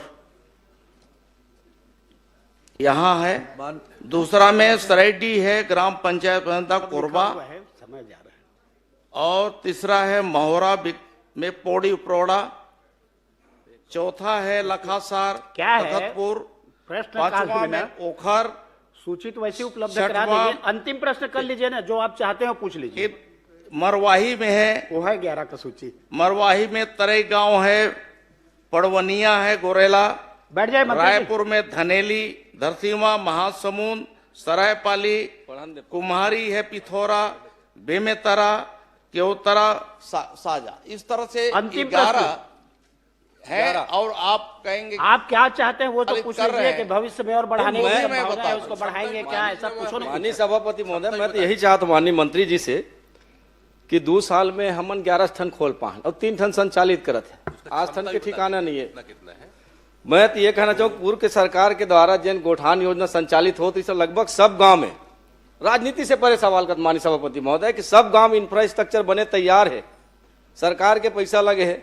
मैं कहता हूँ कुछ नहीं करना है, यदि हम निर्देश कर दें चरवाहा मल्ला, चल तो मैं इंफ्रास्ट्रक्चर दिखाऊं पूर्व में तोला उत्कृष्ट गोदान के वो उद्घाटन कर रही चल मोर सन जाबे मैं है, दिखाऊं। चल मैं तोल दिखाऊं तो मैं मोर सन चल मैं तोला दिखाऊं। अराउत गांव गरी से है श्री नीलकंठ मैं टेकम। सभापति महोदय, मैं यही कहना चाहता हूँ कि अगर बन के तैयार है तो जैसे पहली स्व सहायता समूह की बहनी मन, महिला मन काम करती से, पशुपालक मन काम करती से, चरवाहा मन काम करते, वैसे एक व्यवस्था दे दिया जाए तो वो कोनो प्रकार के गांव में जतका घूमते थे नहीं घूम सके। और साथ ही मैं ये कहना चाहूँ आपसे कि आपके पास संचालित करे के कोई ठोस अभी कार्य योजना नहीं है। मोला तो ऐसे लगते कि ये 2047 तक आपके विजन के हिसाब से ये गोधाम श्री नीलकंठ टेकम। चालू ऐसे लगते माननीय सभापति महोदय। नीलकंठ टेकम। सभापति महोदय, मैं समझता हूं कि आपको भी अवगत होगा कि जितने भी घुमंतु पशु हैं, वो घुमंतु पशु एक नगरीय क्षेत्र है, ग्रामीण क्षेत्र है। इन घुमंतु पशुओं का भी रख रखाव सिर्फ हमारा विभाग नहीं देखता, ये विभाग तो संबंधित, जैसे नगरीय क्षेत्र की बात है तो नगरीय क्षेत्र के नगरीय निकाय के जिम्मे होता है, इसके अलावा ग्रामीण क्षेत्र में ग्राम पंचायतों की जिम्मेदारी होती है। हमारा पशुपालन विभाग तो उनके स्वास्थ्य की चिंता, बाकी उनके ब्रीडिंग की चिंता, बाकी उनके और भी उससे संबंधित से संरक्षण से संबंधित है, ये काम हम करते हैं। ये सब हम सबका एक मानवीय हमारा एक जिम्मेदारी बनता है कि हमारी संवेदना कहाँ तक है, और हम यदि हम पशु अगर रखे हैं, स्वाभाविक है कि जो पशु मालिक होता है वो घर में बांधता है और वहां रखता ही है। तो कुछ इस तरह से घुमंतु जो पशु हैं, कुछ लोग वो बाकी जगह जो घर में भी जो पाले हुए हैं और घुमंतु करीब करीब मिक्सअप हो जो करके सड़क किनारे आ जाते हैं, और इसलिए भी ये घटनाएं जो है आए दिन जो है हुआ करती है। नीलकंठ टेकम जी, इसमें हम सबका एक जिम्मेदारी बनता है। नीलकंठ टेकम जी करेंगे। एक प्रश्न सभापति हो गया, अंतिम हो गया, बहुत हो गया। संगणना की बात माननीय मंत्री जी ने कहा पशु संगणना की बात होते तो गौ सेवक हो क्या है, मंत्री जी को बैठा दिया था, मंत्री जी कुछ बोलेंगे फिर आप पूछेंगे। बस एक लास्ट माननीय सभापति महोदय, जो जनगणना की बात करीस तो मैं जे हिसाब से जनगणना करे मैं तो संतुष्ट नहीं हो। खबर मोर गुंडर दई में अगर जेन हिसाब से जानकारी दे 2224, मैं अपन आंकड़ा बताता हूँ, ये साल के आंकड़ा 2800 ज्यादा है, तो कर विभाग के कर्मचारी गलत आंकड़ा प्रस्तुत करे। मैं बताता हूँ, एक मिनट मंत्री जी आए पूरा आंकड़ा दे, आंकड़ा दे ना पूरा दे। मैं बता दूं संतुष्ट नहीं मैं मंत्री जी के जवाब से कि आप 2224 पे गुंडर दी के आंकड़ा आवारा पशु मैं बताता 2800 ज्यादा है मोर जानकारी के हिसाब से। तो कहीं न कहीं आपके अधिकारी जवाब गलत दे आपला होगा उस पर कार्रवाई करूँ का। एक मिनट, निषाद जी गौठान के चक्कर में उधर पहुंच गए, अभी भी गौठान का नहीं, अभी तो आप मन यहाँ गौ माता के नाम से जन वोट मांगे राष्ट्र माता घोषित करें ना, बड़े बड़े बात करते संरक्षित करें। माननीय अध्यक्ष महोदय, मैंने हमारे वरिष्ठ मंत्री आदिम जाति कल्याण विभाग से मैंने प्रश्न किया था और उसकी संपूर्ण जानकारी तो मुझे प्राप्त हो गई है, लेकिन ये बड़ा ही संवेदनशील प्रश्न है। भारत के संविधान के 275(1) और इसमें भारत सरकार के संचित निधि से आदिवासी क्षेत्रों के लिए राशि जारी होता है, आवंटन जारी होता है। और जो जानकारी आज मांगने पर मिली है, अगर ये जानकारी हमको स्वतः ही मिल जाती जिलों से और सारे परियोजना प्रशासकों से, तो आज इसको प्रश्न के माध्यम से यहां पर समय लेने की आवश्यकता नहीं थी। लेकिन मैं और मेरे साथ 29 विधायक और 4 सांसद आते हैं आदिवासी क्षेत्रों से, और मेरे विधानसभा में खास करके कोंडागांव जिले में आज तक परियोजना सलाहकार मंडल की एक भी बैठक आयोजित नहीं हुई। और मैं समझता हूं कि बाकी जगह पर हो रहा होगा, और अगर नहीं हो रहा है तो माननीय मंत्री जी, नहीं हो रहा है। मैं माननीय अध्यक्ष महोदय के माध्यम से आपसे मैं निवेदन करना चाहता हूं कि ये बड़ा ही संवेदनशील मुद्दा है।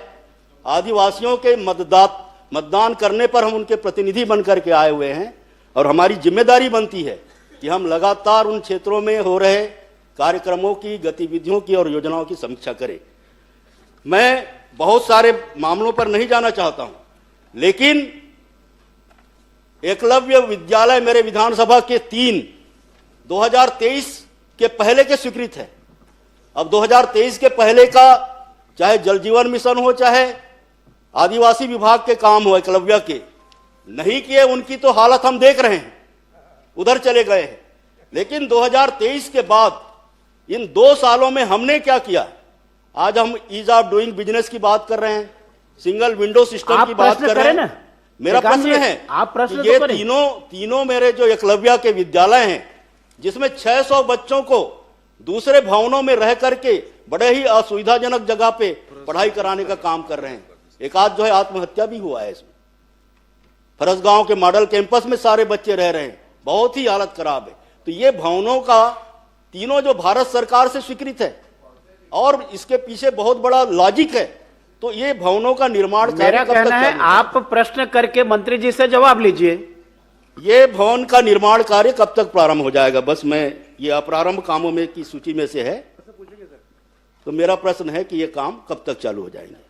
माननीय सभापति जी, एक अच्छा पहले मूल प्रश्न करने दीजिए ना, इनका उत्तर दे दूं, इसके बाद सभापति महोदय, हमारे माननीय सदस्य के द्वारा जो प्रश्न किया गया है, वो प्रश्न वैसे माननीय सभापति जी, राम विचार जी का लगातार तीसरा प्रश्न है। नियमतः तीसरा प्रश्न लगातार नहीं आना चाहिए। आपको संरक्षण दीजिए। सीनियर मंत्री है, सीनियर मंत्री है, अनुभवी मंत्री है, जवाबदार मंत्री है। आप चिंता मत करें अजय जी। नहीं, सीनियर मंत्री है, जवाबदार मंत्री। आपकी प्रिंटिंग में भी लगातार 3 प्रश्न नहीं आना चाहिए, दूसरी सलाह निकलनी चाहिए।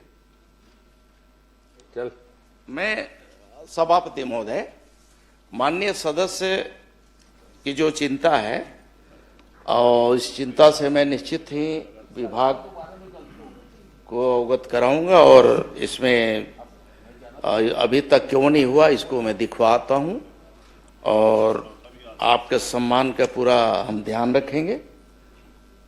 आपको इस तरह से, और सदन के बाकी सदस्यों को भी, जो परियोजना सलाहकार में जो हमारे अध्यक्ष बने हैं, उनकी अध्यक्षता में हमारे परियोजना सलाहकार की बैठकें निश्चित तौर पे साल में 2 बार कम से कम तो होना ही चाहिए, लेकिन नहीं हुई है, उसको हम देखेंगे। बाकी सदन के भी, बाकी सदस्य की भी चिंता है। जहां तक आपने प्रश्न किया है, तो इस प्रश्न में सिर्फ जो अगर प्रश्न को देखा जाए तो आवंटन के बारे में आपने पूछा 2023-24 से 24-25 तक। साथ ही साथ आपने प्रश्न किया कि कितने स्वीकृत जो कार्य थे, कितना प्रारंभ है, कितना अप्रारंभ है, कितना पूर्ण है, अपूर्ण है, उसकी पूरा विस्तृत जानकारी हमने दिया है। जहां तक आपने अपूर्ण की जानकारी है उसमें भी हमने बताया है कि इसमें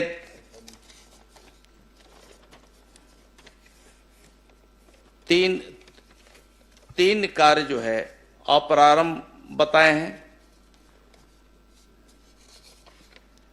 और 29 में से 23 कार्य पूर्ण हुए हैं।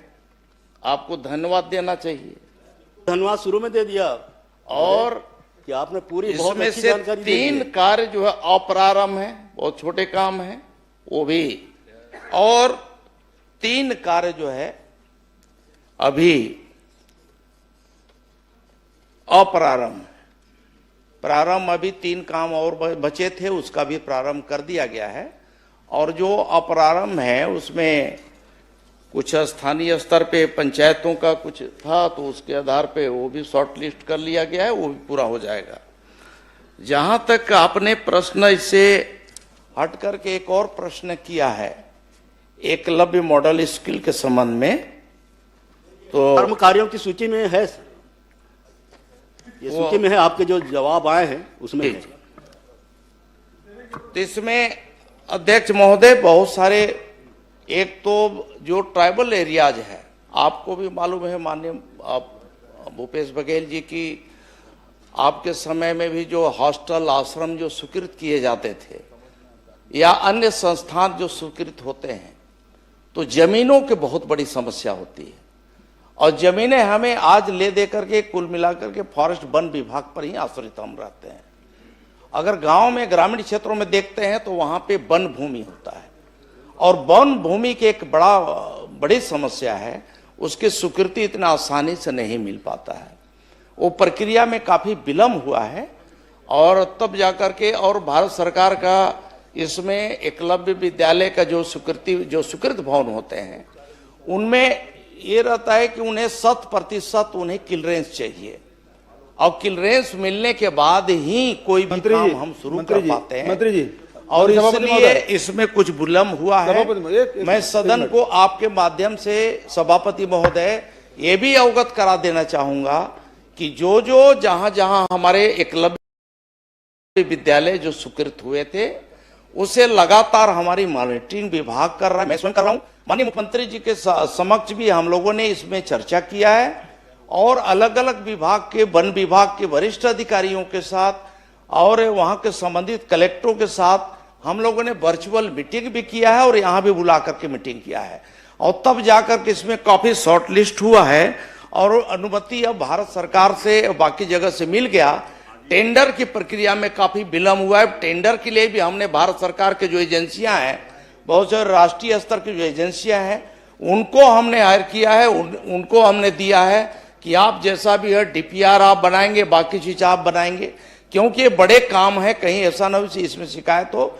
इसलिए उनकी एजेंसियां की प्रक्रिया है, उस प्रक्रिया के तहत टेंडरिंग प्रक्रिया उन्होंने पूरा किया है, और टेंडर प्रोसेस अब पूरा करने के बाद अब फाइनल हो गया है, और निश्चित ही इसमें अब गति पकड़ लेगा, बहुत जल्दी उसका शुरुआत हो रहा है। माननीय सभापति महोदय, इसी से संबंधित प्रश्न है। एक मिनट।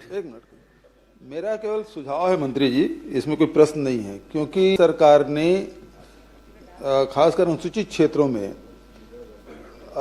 5 एकड़ तक के कलेक्टर को अधिकार दिया हुआ था कि जो भी निर्माण कार्य है, जो स्कूल है, छात्रावास है, हॉस्पिटल है, इसके बनाने के लिए कलेक्टर दे सकता है एक जिले में 5 हेक्टेयर तक के। लेकिन वो समयावधि बीत गए। 2021-22 में मैंने पहल की थी, लेकिन उसको माना नहीं था। अभी फिर से पहल कर दी। जो आप जमीन की जो समस्या बता रहे हैं, राज्य सरकार की ओर से भारत सरकार से फिर से आग्रह कर ले, क्योंकि हमारे यहाँ वनाच्छादित है और इस प्रकार जमीन मिलना मुश्किल हो रहा है। तो इसलिए भारत सरकार से अनुरोध करके वो फिर से अनुमति ले ली जाए कि कलेक्टर को 5 हेक्टेयर तक के निर्माण कार्य के लिए वो जमीन दे सकता है वन विभाग का। माननीय ये सभापति मतलब महोदय, आप पत्राचार कर लें।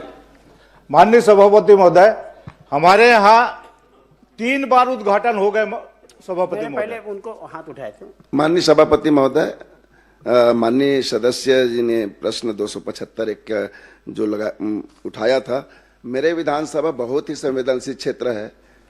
नक्सली क्षेत्र होने के कारण उन्हें कई ऐसे जगहों में जाने का अवसर नहीं मिलता और इस मत का पैसा परियोजना का पिछले 2 सालों में एक भी बैठक नहीं हुई है और हमें कोई भी जानकारी नहीं बताया गया है। मैं क्षेत्र के भ्रमण में पता चला कि ऐसे जगह बंदर बांट कर दिया राशि को। मैं मध्य क्षेत्र प्राधिकरण के बैठक में माननीय मुख्यमंत्री की अध्यक्षता में कोरबा भी गया था। इस बात को मैं वहां पे भी बताया कि 37 कामों में 3 काम प्रारंभ बताया गया है और आज तक ऐसे जगह काम किया है जहां पे हमें जनप्रतिनिधि कोई जा नहीं सकते। संवेदनशील क्षेत्र है, पहाड़ी क्षेत्र में बना दिया और जमीन में मात्र नींव भर बनाए हैं। तो मैं चाहूंगा आपके माध्यम से कि मंत्री जी से कि उसकी जांच कराएंगे क्या। अब क्या है, प्रश्न आपका अलग है, प्रश्न माननीय का अलग है। आप सुझाव दे दीजिए, मंत्री जी उसको देख लेंगे। माननीय सभापति महोदय, ट्राइबल मैं तो सभापति महोदय आपके माध्यम से पूरे सदन के माननीय सदस्यों से यही आग्रह करूंगा कि देखिए, इस तरह की जो भी संस्था किसी भी विभाग का कोई भी स्वीकृत अगर होता है या कोई भी योजना स्वीकृत होती है तो हम सब का दायित्व बनता है कि हम उसके लिए जगह कैसे भी हो, जैसे भी हो, हम लोग को प्राथमिकता के आधार पे तय करके दिलाना चाहिए। क्योंकि आपके विधानसभा क्षेत्र में जो चीज बनने वाला है ये तो आप तय करेंगे कि कहाँ बनेगा, किस हिसाब से कहाँ पर हमें देना ठीक रहेगा। और अगर इसमें कहीं पर दिक्कत आ रही, विभाग अगर नहीं कर पा रहा है तो इसमें आगे बढ़ चढ़ करके हमें हिस्सा लेकर के उसे पूरा करना चाहिए। श्रीमती संगीता सिन्हा, माननीय सभापति आप लोग लिख करके दे दीजिए। इसी में 1 लाख का ही मामला है, क्वेश्चन करेंगे ना, का ही मामला है, प्रश्न इसी में सभापति महोदय, इसी में 1 लाख स्कूल का ही मामला है। बस 1 मिनट सर, 1 मिनट। मानपुर में 3 बार उद्घाटन हो गए सभापति महोदय। उसका माननीय प्रधानमंत्री जी ने किया, माननीय मुख्यमंत्री जी ने किया, माननीय। लेकिन मानपुर का कैसे बताएंगे? आपके प्रश्न में बताएंगे मंत्री जी। 1 लाख का मामला है। नहीं, वो मैं समझ गया, लेकिन आप प्रश्न करेंगे उसमें जवाब देंगे ना। पूरे प्रदेश का जवाब तो केवल सुझाव के रूप में आप दे सकते हो। तो मेरा कहना, आप लिख करके मंत्री जी को दे दीजिए यहीं पर। दूसरा उसी में सभापति महोदय, वो एकलव्य स्कूल में 3 बच्चियां वहां पे अपना फिनाइल पी के। माननीय सभापति महोदय, माननीय सभापति महोदय, सबका अलग अलग। माननीय सभापति महोदय, मैं आपके माध्यम से माननीय मंत्री जानना चाहूंगा कि आदिवासी उपयोजना की राशि क्या अन्य मद परिवर्तित किया जा सकता है? यदि हाँ तो नियम शर्तें क्या है? माननीय मंत्री बता दीजिए, कुछ बताना है तो। आदिवासी उपयोजना की राशि को क्या अन्य मद परिवर्तन किया जा सकता है? देखिए, इस तरह का कोई राशि जिस मद से स्वीकृत हुआ उसी मद से ही खर्च करने का होता है। फिर भी अगर किसी, मान लीजिए कि अतिरिक्त कमरे का स्वीकृत हुआ, अतिरिक्त कमरा वहां बन गया है, तो परियोजना वहां का प्रशासनिक अधिकारियों का ये जिम्मेदारी बनता है कि उसको परिवर्तन करा के वो भी यहाँ मुख्यालय की अनुमति से वो ले करके कहीं दूसरे यहाँ भी उसका उपयोग किया जा सकता है। श्रीमती संगीता सिन्हा, माननीय सभापति महोदय, छोटा सा इसी में से मेरा प्रश्न भी है। माननीय सभापति, माननीय मंत्री जी से मैं जानना चाहता हूं कि परियोजना सलाहकार मंडल का गठन कब हुआ, अगर हुआ है तो कौन कौन अध्यक्ष है पूरे उसमें? अब आप प्रश्न करेंगे तो जवाब आएगा। अब सभापति महोदय, वो परियोजना सलाहकार मंडल का जो गठन हुआ है, अब उसका प्रश्न तो नहीं है, लेकिन आपने किया है तो मैं अवगत करा दूंगा भाई। श्रीमती संगीता सिन्हा,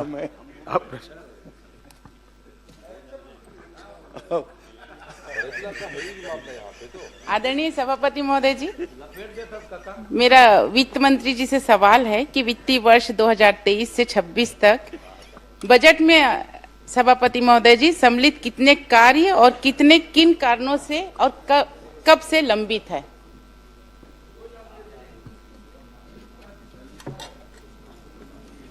माननीय सभापति महोदय, जो माननीय सदस्य का जो प्रश्न है उसमें मैं बताना चाहूंगा कि कोई भी कार्य वित्त विभाग में लंबित नहीं है। आदरणीय सभापति महोदय जी का जवाब आया है, मैं पढ़ी हूं कि कोई भी कार्य इसमें लंबित नहीं है। आदरणीय सभापति महोदय जी, मेरे एरिगेशन में, पीडब्ल्यूडी में, पीएमजेएसवाई में सभापति महोदय जी, अगर मैं एरिगेशन से बात करूं तो पिकरीपार माइनिंग 4,94,00,000 रुपए, तांदुला परियोजना के तहत नमोरा माइनर 4 करोड़ मतलब इतने 4,96,00,000, मतलब सभी सभापति महोदय जी मेरे पास ये पूरा बंच है। ये है एरिगेशन का बजट में सम्मिलित कार्य पूरा, और सभापति महोदय जी ये पूरा है पीडब्ल्यूडी का पूरा बंच है। अगर देखा जाए तो पूरा फाइल तैयार होकर जाएगा सभापति महोदय जी। और जब मैं ई साहब लोग से बात करती हूँ तो उनका ये कहना रहता है कि ये सभी कार्य वित्त विभाग में गया है और बुकलेट भी जमा हो चुका है, लेकिन वहां पे लंबित है। तो सभापति महोदय जी, क्या अधिकारी सही हैं या मंत्री जी सही हैं, मैं जानना चाह रही हूँ। माननीय सभापति महोदय, एक्चुअली वित्त और पूरे सरकार के संबंध में आदरणीय सदस्य ने प्रश्न जो उठाया है उसमें मैं पूरी प्रक्रिया को थोड़ा स्पष्ट करना चाहूंगा कि जैसे कोई भी कार्य जो बजट में प्रावधानित होता है, सबको अवगत ही है, सब सीनियर मेंबर्स हैं, तो उसका फिर प्रक्रिया होते हुए वित्त में सहमति के लिए आता है, प्रशासकीय स्वीकृति के लिए भी नहीं आता है। आदरणीय पूर्व मुख्यमंत्री जी भी वित्त विभाग देख चुके हैं, आदरणीय अमर अग्रवाल जी भी देख चुके हैं, तो वहां पे सहमति के लिए आता है। जो वित्तीय स्वीकृति है, वित्तीय सहमति है और जो प्रशासकीय स्वीकृति जारी हुआ है माननीय सदस्य जी के विधानसभा संजारी बालोद में 2023-24 में 155 कार्य 66 करोड़ रुपए के, 2024-25 में 580 कार्य 152 करोड़ रुपए के, 2025-26 में 595 कार्य 51 करोड़ रुपए के प्रशासकीय स्वीकृति जारी हो चुके हैं। और जो हमारी सरकार की स्पष्ट मंशा है कि ज्यादा से ज्यादा कार्यों की प्रशासकीय स्वीकृति हो, वित्तीय सहमति हो, इसके लिए हमने बहुत सारे वित्तीय रिफॉर्म भी अपनी सरकार के आने के बाद माननीय मुख्यमंत्री जी के नेतृत्व में हमने किया है। वह भी मैं आपके माध्यम से सदन को अवगत कराना चाहूंगा कि जैसे बजट में नवीन मद की जो परिभाषा थी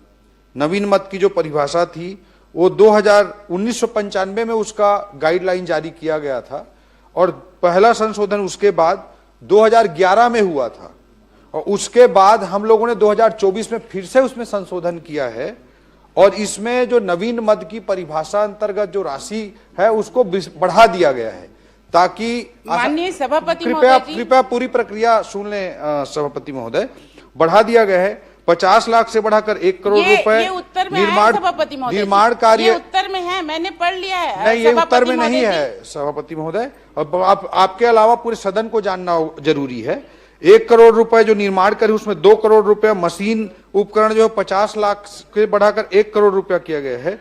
इसी तरह से जो प्रशासकीय स्वीकृति दिया जाता था उसकी सीमा को 3 करोड़ से बढ़ाकर 5 करोड़ कर दिया गया है 2024 में, जो उसके पहले 2012 में था, जो 2012 में था उसको बढ़ा करके 5 करोड़ कर दिया गया है। तो मैं आपके माध्यम से सदन को अवगत कराना चाहूंगा कि पूरी सरकार की मंशा है कि ज्यादा से ज्यादा कार्यों की प्रशासकीय स्वीकृति हो, इसलिए ये वित्तीय रिफॉर्म 2012 के बाद 2024 में, 2011 के बाद 2024 में किए गए हैं, तो ज्यादा से ज्यादा हो ये है। दूसरा चीज मैं कहना चाहूंगा, माननीय सदस्य का जो बिंदु है कि बजट वो जो लिस्ट या उनका पूरी जो उनकी सूची है उसके बारे में बताना चाहूंगा कि बजट में जो प्रावधान होता है वो वर्षों से चला रहा है, चाहे भारतीय जनता पार्टी की सरकार हो चाहे कांग्रेस की सरकार हो, वो जो वित्तीय प्रावधान होता है उससे बहुत ज्यादा होता है। जैसे मैं उदाहरण के तौर पे बताना चाहूंगा 2023-24 में 302 करोड़ का नवीन मद में प्रावधान था, 302 करोड़ का प्रावधान था, जबकि नवीन मद में कार्य 14,257 करोड़ रुपए के शामिल थे। इसी तरह 2025-26 में या 24-25 में 452 के अगेंस्ट में 16,532 के, 25-26 में 734 करोड़ के अगेंस्ट में 19,000 करोड़ के। तो ये बजट में जो रहता है प्रावधान वो बहुत ज्यादा रहता है, तो उसके अनुरूप सिंचाई विभाग हो या पीडब्ल्यूडी विभाग हो, सभी में तो सरकार प्राथमिकता अनुसार उसमें प्रशासकीय स्वीकृति जारी करती है। जो विभाग प्राथमिकता तय करता है उसके अनुरूप वित्तीय सहमति के लिए आता है और उसमें प्रशासकीय स्वीकृति फिर विभाग द्वारा जारी की जाती है।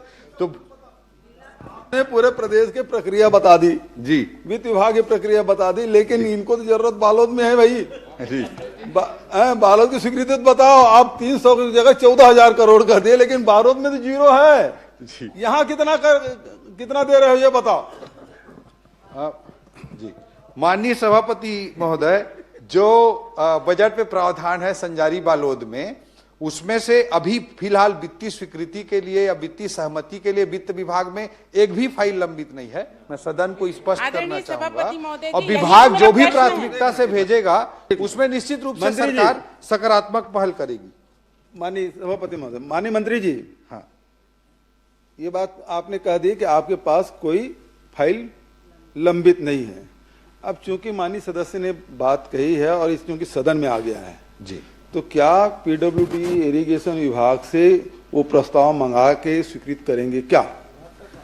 माननीय सभापति महोदय, और एक भी और स्पष्ट करना चाहूंगा कि जैसे 3 करोड़ की सीमा को 5 करोड़ हम लोग बढ़ा दिए हैं, नहीं, उसके कारण से उन 5 करोड़ से नीचे के जितने कार्य हैं उसको वित्त विभाग भेजने की आवश्यकता नहीं है, ये मैं स्पष्ट करना चाहूंगा। और दूसरा चीज, विभाग जो कौन सा कार्य को करना है, ये विभाग की प्राथमिकता होती है, वो वित्त विभाग का क्षेत्राधिकार नहीं है। 18 करोड़ का है, वो बता रहे हैं कितने? 28 करोड़ 28 करोड़ का है, वो 3 करोड़ का मामला नहीं, वो आएगा तो आपके पास। एक ही प्रोजेक्ट 28 करोड़ का है भाई, देखिए उसमें है एक प्रोजेक्ट जो 5 करोड़ 4 करोड़, ये वाला आप बोल रहे हैं कि मंत्री जी देंगे। हाँ, 5 करोड़ से नीचे के जितने कार्य तो मंत्री जी भी तो नहीं दिए हैं, उनके लिए वित्तीय सहमति के लिए आवश्यकता नहीं है। आप बोल रहे हैं उसके लिए वित्तीय समिति की जरूरत नहीं है जी। आपका 18 करोड़ 18 लाख जी, ये तो आप दे सकते हैं। नहीं, उसको विभाग की प्राथमिकता है, आदरणीय विभाग तय सभापति करेगा महोदय जो जी, कार्य तो जरूरी है कि नहीं। सभापति अगर महोदय वित्तीय जी, विभाग मैं तय इतने करेगा सारे तो निश्चित रूप से इतने सकारात्मक सारे विचार सब सरकार चीज को करेगी। लेके मैं वित्त मंत्री के पास जाऊं कि मंत्री के पास जाऊं, आप ही बता दीजिए। वो अमूमन आप सीनियर विधायक हैं। सभापति महोदय, चूंकि सदन में आ गया है और वित्त मंत्री जी उदार हैं, उदारता थोड़ा बरतिए। अब ये 18 करोड़ का मामला है, आप मंगा के स्वीकृत कर देंगे, इतना भर तो बोलना है आपको, क्योंकि हर प्रश्न सबका प्रश्न लगता नहीं, कोई प्रश्न लग जाता है, तो कम से कम इस माध्यम से पूरे प्रदेश को संदेश जाएगा कि ओपी चौधरी जी वित्त मंत्री के रूप में बड़े उदार हैं। 18 करोड़ की बात है, आप स्वीकृत कर दीजिए, करवा दीजिए, इतनी तो बात है। एक कार्य की मांग कर अरे भाई, बाकी स्वीकृत कर दीजिए, हम लोग भी मेज थपथपाएंगे, आपको स्वागत करेंगे जी। वैसे घोषणा करो भाई। नहीं, वो बिल्कुल नहीं, वैसे वित्त मंत्री जी उदार हैं, तो कहने का विषय नहीं है, वित्त मंत्री जी उदार हैं, और इसलिए बजट में आप देखे हैं कि बहुत घोषणा कर दीजिए जी। माननीय सभापति महोदय, वो विभागीय प्रक्रियाओं की दृष्टि से उचित नहीं होगा कि मैं यहाँ पे घोषणा करूं, मगर मैं आपके माध्यम से विपक्ष के सदस्यों के कोई कार्य स्वीकृत नहीं करने चाहते, कारण से सदन का बहिर्गमन करते हैं। मैं आपको बताना चाहूंगा सभापति महोदय, आगे सुशांत शुक्ला सकारात्मक सभापति महोदय, माननीय सभापति महोदय, बीजापुर में, सुकमा में 100 करोड़ के एजुकेशन सिटी हम स्वीकृत कर रहे हैं। सुशांत शुक्ला, जगरगुंडा क्षेत्र सुकमा अंतर्गत आता है, जहां हमारा विधायक नहीं है, वहां 100 करोड़ का हम एजुकेशन सिटी बजट में लेकर के आए हैं। कैसे बोल सकते हैं कि विपक्ष पे हम स्वीकृत नहीं कर रहे हैं? हमारे मुख्यमंत्री जी उदार हैं, हमारी सरकार उदार है, और ये सकारात्मक अगर रोल में रहते तो इस कार्य में भी हम सकारात्मकता के साथ उदार निर्णय लेते। सभापति महोदय, मेरा प्रश्न वित्त मंत्री जी, वो प्रश्न अब समाप्त हो गया है। जब वो सरकार में यहाँ थे ना जी, मंडी बोर्ड का कागज देते थे तो उसको कचरे में फेंक देते थे। आप टेंशन सुशांत शुक्ला जी प्रश्न करें। सभापति महोदय, करिए जैसा मेरा प्रश्न बिलासपुर जिले में कॉलोनाइजर द्वारा नियमित आवासीय कॉलोनी ऑब्लिक व्यावसायिक परिसर के संबंध में था। जवाब माननीय मंत्री जी ने दिया है, जिसका पूरक प्रश्न मैं पूछने जा रहा हूं कि प्रपत्र क्रमांक 1 के सरल क्रमांक के 16, सरल क्रमांक 15, सरल क्रमांक 24, सरल क्रमांक 26, सरल क्रमांक 28, सरल क्रमांक 65, सरल क्रमांक 73, सरल क्रमांक 77, 99, 100, 103 में एक ही बिल्डर द्वारा या उसी बिल्डर एक अलग अलग संस्थान बनाकर एक ही व्यक्ति द्वारा लगातार टाउनशिप एक्ट, एक सारे लेआउट एक ही बिल्डर द्वारा कुछ समय के अंतराल में 22-23 यानी पूर्ववर्ती सरकार के कार्यकाल में छत्तीसगढ़ नगर एवं ग्राम निवेश की एकीकृत उप योजना, जिसे हम टाउनशिप एक्ट कहते हैं, जो 8 हेक्टेयर के ऊपर लागू होती है, सीधा सीधा उल्लंघन किया गया है। यह कॉलोनी एक ही बिल्डर द्वारा लगभग 100 एकड़ के आसपास निर्मित कर ली गई है, जिसमें मूलभूत सुविधाओं की कमी है, पूर्ण नहीं किए गए, और विभाग के अधिकारियों के मिलीभगत करते हुए तत्कालीन समय में टुकड़ों में अलग अलग तौर पर पास कराकर नियमों का सीधा उल्लंघन किया गया है। और जो सबसे महत्वपूर्ण विषय यह है कि जो ईडब्ल्यूएस की पात्रता होती है लेआउट के लिए, उसमें कोटवारी जमीन यानी सेवा भूमि को ईडब्ल्यूएस की जमीन दिखाकर ये लेआउट पास कराए गए हैं। मैं आपके माध्यम से माननीय मंत्री जी से पूछना चाहता हूं कि क्या ऐसे लेआउट को स्थगित करते हुए परीक्षण कराकर इनकी बिक्री पर रोक लगाएंगे ताकि आम जन ठगे ना जाए? माननीय सभापति महोदय, सम्मानीय सदस्य का जो सवाल है वो काफी महत्वपूर्ण है और इस संबंध में मैं आपके माध्यम से सदन को और सम्मानीय सदस्य को अवगत कराना चाहूंगा कि इस विषय पर एक जांच समिति का ऑलरेडी गठन किया गया है। पहले उन्होंने शिकायत की थी विभागीय रूप से, तो उस पर ऑलरेडी जांच समिति का गठन किया गया है। अनुविभागीय अधिकारी भी उसमें सम्मिलित हैं, टाउन कंट्री प्लानिंग के अधिकारी भी उसमें सम्मिलित हैं और नगर निगम के भी अधिकारी सम्मिलित हैं। तो जांच की कार्रवाई चल रही है और कोई भी गलत हुआ होगा तो उस पर निश्चित रूप से कार्रवाई की जाएगी। सभापति महोदय, मेरा दूसरा प्रश्न जो था व्यावसायिक परिसर पर है। सरकंडा में खसरा नंबर 546/1, 547/1, 577/1 जो पूर्व में 26/10/1998 संयुक्त संचालक नगर ग्राम निवेश बिलासपुर द्वारा आवासीय समूह भवन हेतु लेआउट पास किया गया। सभी भूखंड बेचने के बाद संबंधित व्यावसायिक संस्थान द्वारा उसको पुनः जिस विक्रेता को बेचा गया था उससे फिर क्रय किया गया और 7/3/2023 को उसमें से कुछ भाग को पुनः क्रय करते हुए अनुमोदित लेआउट में दर्शित मार्ग / सड़क हेतु आरक्षित रकबे को पुनः खुली भूमि बताते हुए नवीन भवन अनुज्ञा आयुक्त नगर पालिक निगम बिलासपुर के समक्ष प्रस्तुत की गई और बिना नगर ग्राम निवेश की विकास अनुज्ञा लिए बगैर सीधा नगर निगम से अनुज्ञा प्राप्त कर ली गई। उक्त भूमि का व्यापारीकरण आवासीय होने के बावजूद भी वाणिज्यिक भवन के रूप में अनुज्ञा अधिकारियों के मिलीभगत से जारी हुई। मैं प्रश्न कर रहा हूं, क्या उक्त अनुज्ञा को स्थगित कर भू संपदा विनायक प्राधिकरण रेरा को उक्त रजिस्ट्रेशन को स्थगित करते हुए संबंधित लेआउट को स्थगित करते हुए क्या रोक लगाएंगे इसकी बिक्री पर? माननीय सभापति महोदय, जिस प्रश्न आया है, ये प्रश्न 2023-24 से 4 फरवरी 2026 तक के पूरे प्रकरणों की जानकारी माननीय सदस्य ने मांगी थी। ये जो प्रकरण बता रहे हैं उससे पहले का है, इसलिए इस जानकारी में वो नहीं आया है। सम्मानीय सदस्य मुझे संबंधित प्रकरण से संबंधित दस्तावेज उपलब्ध करा देंगे और मैं आपको आश्वस्त करता हूं कि विभागीय रूप से हम उसमें निश्चित रूप से एक जांच समिति गठित कर देंगे और जो भी कार्रवाई होगी वो नियमानुसार वैधानिक कार्रवाई सुनिश्चित करेंगे। सभापति महोदय, मेरे पास शिकायत की कॉपी है। वो बोल रहे हैं कि आप मैं आपसे आग्रह कर रहा हूं, मेरे पास डॉक्यूमेंट दे दे तो पूरे डॉक्यूमेंट आप दे देंगे। माध्यम से मेरे पास कॉपी है दस्तावेजी तौर पर। अगर आप कहें तो शिकायत इस दिनांक जो बताई गई है, वर्णित दिनांक है, उसके पूर्व की है और वो बकायदा रजिस्टर्ड डाक से और आधिकारिक तौर पर मिलकर दी गई। अधिकारियों ने इस विषय को सदन में मंत्री जी को छिपाया है। क्या संबंधित अधिकारियों के विरुद्ध कोई कार्रवाई करेंगे? मैं उनको उपलब्ध करा दूंगा दस्तावेज। माननीय सभापति महोदय, जो प्रश्न आया है, ये जो इस बीच के जो लेआउट पास हुए हैं 2023-24 से 26 तक के, इसकी जानकारी सूची इसमें बनी है इस प्रश्न के उत्तर में, मगर मैं सम्मानीय सदस्य को पूर्णतः आश्वस्त करना चाहता हूं इसके पहले का लेआउट पास हुआ मामला है तो वो मुझे दस्तावेज उपलब्ध करा दें। मैं निश्चित रूप से इस पे जांच समिति भी विभागीय रूप से गठित कर लूंगा और उस पे हम निश्चित रूप से कार्रवाई करेंगे। सभापति मेरा विषय पूरा नहीं, आप उपलब्ध करा दो ना। उपलब्ध कराने के बाद में मंत्री जी आपको आश्वस्त कर रहे हैं, कार्रवाई के लिए बोल रहे हैं, तो आप उपलब्ध करा दीजिए उसको। जो भवन अनुज्ञा दी गई व्यावसायिक तौर पर, नगर निगम ने बगैर अभिमत मांगा फर्जी तरीके से और अभी मत तारीख है 30/5/2023। मेरे पास अनुमति की कॉपी है और ये माननीय मंत्री जी उल्लेखित कर रहे हैं कि उनके पास वो दस्तावेज अधिकारी ने उपलब्ध नहीं कराए। माननीय सभापति महोदय, सम्मानीय सदस्य को मैं ये बताना चाह रहा हूं कि जो प्राइमरी लेआउट जो पास हुआ है वो 2023-24 के पहले का है, इसलिए इस लिस्ट में सम्मिलित नहीं हुआ है। उस डेट के तकनीकी फेर में ना मुझे जाना है ना उनको जाना चाहिए। मेरा आग्रह आपके माध्यम से सम्मानीय सदस्य से ये है कि उससे वो तो कब लेआउट पास हुआ था वो डेट की मैं बात कर रहा था। उन्होंने शिकायत अभी की होगी इस बीच में, इसमें मुझे कोई संशय नहीं है। तो सम्मानीय सदस्य दस्तावेज उपलब्ध करा दें, निश्चित रूप से हम उसमें विभागीय तौर पर जांच कमेटी गठित करके। मेरा सिर्फ आपके सभापति महोदय मैं आपसे आग्रह कर रहा हूँ, संरक्षण प्रश्न उतना देखो, मंत्री का जवाब वही आएगा। क्या एक प्रश्न को बार बार रिपीट करने से कोई मतलब नहीं है। कराकर इसको आपको बता दिया कि आप दे दीजिए, मंत्री जी उसका कार्रवाई करेंगे, आपको आश्वस्त कर रहे हैं, आप दे दीजिए। लेआउट को आपके प्रश्न का उतना ही जवाब आएगा। रोकेंगे क्या बिक्री को, इसका मैं आग्रह चाह रहा हूं बस।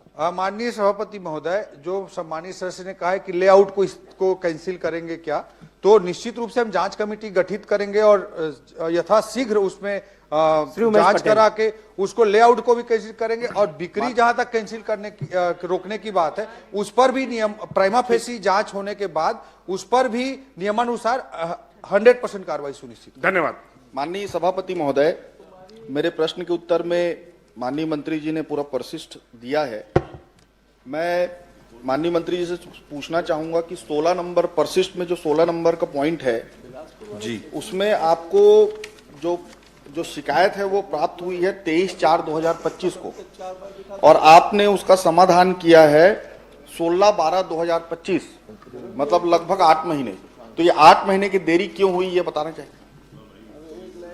माननीय सभापति महोदय, सम्मानीय सदस्य ने जो फ्लाई ऐश संबंधी प्रश्न किया माननीय सदस्य उमेश जी ने, उस पर उन्होंने 16 नंबर, इसमें टोटल जो केस हैं वो 49 केस हैं और इनमें जो उन्होंने 16 नंबर के विषय पर प्रश्न किया है उस पर मैं आपके माध्यम से अवगत कराना चाहूंगा कि उद्योग द्वारा क्षतिपूर्ति राशि 6,90,000 जमा करते हुए फ्लाई ऐश का संतुलीकरण कर ये बिछाने का कार्य किया गया। मतलब उस शिकायत पे कार्रवाई की गई है। उन्होंने कहा है कि 8 महीने बाद हुई है, लेकिन ये मैं अवगत करना चाहूंगा कि कार्रवाई हुई और 6,90,000 रुपए का पेनाल्टी भी हुआ। माननीय सभापति महोदय, ये इसकी शिकायत हुई थी 22/3/2025, इन्होंने उत्तर में दिया है 22/4/2025 को और इसका समाधान हुआ है 16/12/2025। इसलिए हुआ है अध्यक्ष महोदय, सभापति महोदय, क्योंकि पिछले सत्र में 17 तारीख को मेरे यही प्रश्न लगा था, इसीलिए ये समाधान 16 तारीख को हुआ है। मैं आपसे ये जानना चाहूंगा, मैं कल आपके परिशिष्ट के बाद ये सब जगह जाके जियो टैग से इसका निकाला, आपको इसका बता दूं मैं चोड़ा का, ये देखिए ये जियो टैगिंग के साथ है चोड़ा का। आपके जो अधिकारी है ना आपको धोखा दे रहे हैं। ये देखिए ये अभी भी है दोनों। माननीय सभापति महोदय, आप सदस्य रहे हैं, पोस्टर वोस्टर प्रश्नकाल में ऐसा दिखाते नहीं है। आप बोल रहे हैं वो पर्याप्त है। ठीक है, मैं बता देता हूं। मंत्री रहे, मैं जियो टैग करके उसको दिखाया कल, दोनों 3-4 जगह का, चाहे बोतलदा हो, चाहे चोड़ा हो, चाहे बानी पाथर हो, अभी भी फ्लाई ऐश वैसी को वैसी पड़े हैं। आपके अधिकारी आपको गलत जवाब दे रहे हैं, क्या उनके ऊपर कार्रवाई करेंगे? माननीय सभापति महोदय, मैं आपको अवगत कराना चाहूंगा कि जो पिछले सरकार के समय में कार्रवाई होती थी उससे 10 टाइम्स ज्यादा कार्रवाई ट्रांसपोर्टिंग के मामले में हो रही है।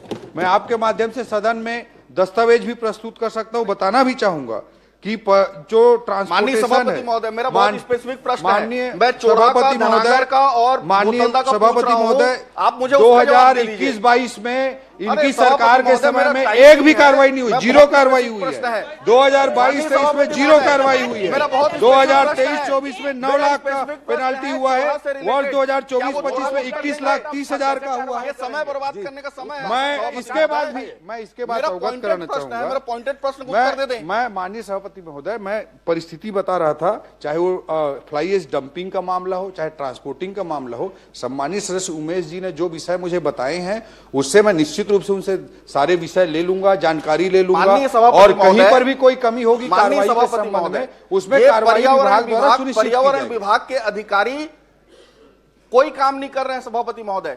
वहां फ्लाई एश डंप रोड पे हो रहा है लगातार, और इसकी शिकायत मेरे द्वारा खुद कई बार किया जा चुका है। उसके बाद भी विधानसभा प्रश्न लगने के बाद वो जाके उसका निराकरण करने का कोशिश कर रहे हैं, और आपको आज भी जवाब गलत दिए हैं मंत्री जी, आपको गलत जवाब दिए हैं। ये मैं इससे आगे पूछना चाहूंगा कि आज के मैं इसका पहले बताना चाहूंगा माननीय सभापति महोदय, जो माननीय मंत्री जी जवाब दे रहे थे 21-22 में 0, 22-23 में 0, और भैया लॉकडाउन तो आप लगा कर रखे थे केंद्र से। 21-22 से 22-23 तक पूरा लॉकडाउन नहीं था। लॉकडाउन आदरणीय मंत्री जी वो बोतल आदरणीय मुख्यमंत्री भूपेश बघेल जी बहुत अच्छे तरह से अवगत थे कि वो लॉकडाउन कब से कब तक लगा था। सभापति महोदय, 23 मार्च 2020 की तारीख, इस सदन का 23 मार्च 2020 की तारीख, कुछ महीनों तक लॉकडाउन था।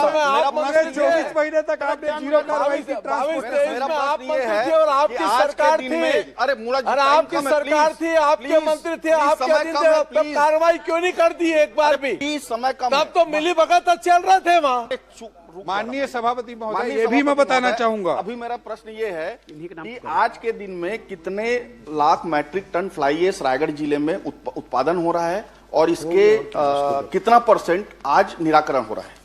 माननीय सभापति महोदय, मैं ये भी बताना चाहूंगा कि एक मॉडल एसओपी भी जारी किया गया है हमारी सरकार आने के बाद, इंटीग्रेटेड सिस्टम भी बताया गया है। जो सम्मानित सदस्य ने प्रश्न किया है उसमें बताना चाहूंगा 2024-25 में जो फ्लाई एश जो है उत्पन्न हुआ है उसकी भी जानकारी मैं उपलब्ध कराना चाहता हूं। 25-26 में जो हुआ है उसकी भी मैं जानकारी उपलब्ध कराना चाहता हूं। और जो उपयोग की गई मात्रा है, जनित फ्लाई एश के से ज्यादा उसका डिस्पोजल भी किया गया है। और हमारी सरकार नया एसओपी लेकर भी आई है, इंटीग्रेटेड वेस्ट मैनेजमेंट लेकर भी आई है। ये अनावश्यक अनर्गल राजनीति कर रहे हैं।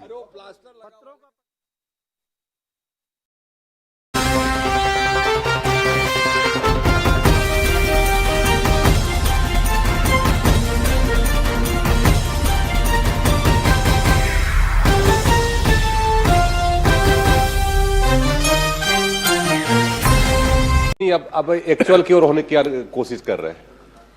माननीय सभापति महोदय, माननीय मंत्री जी से मैंने पूछा था कि औद्योगिक फसल प्रणाली कृषकों के लिए और आधारित प्रदर्शनी फसल नई किस्म हाइब्रिड प्रमाणित बीजों का वितरण एवं पोषक तत्व, इस विषय पे माननीय मंत्री जी से मैं जानना चाहूँगा आपके माध्यम से कि हाइब्रिड क्या किसानों को और प्रदर्शनी हेतु नई फसल किस्म का लोगों को दिया जाए, क्योंकि 900 किसानों ने प्रशिक्षण प्राप्त किया और इससे किसानों को लाभ क्या मिला, इसे बताने का कष्ट करें।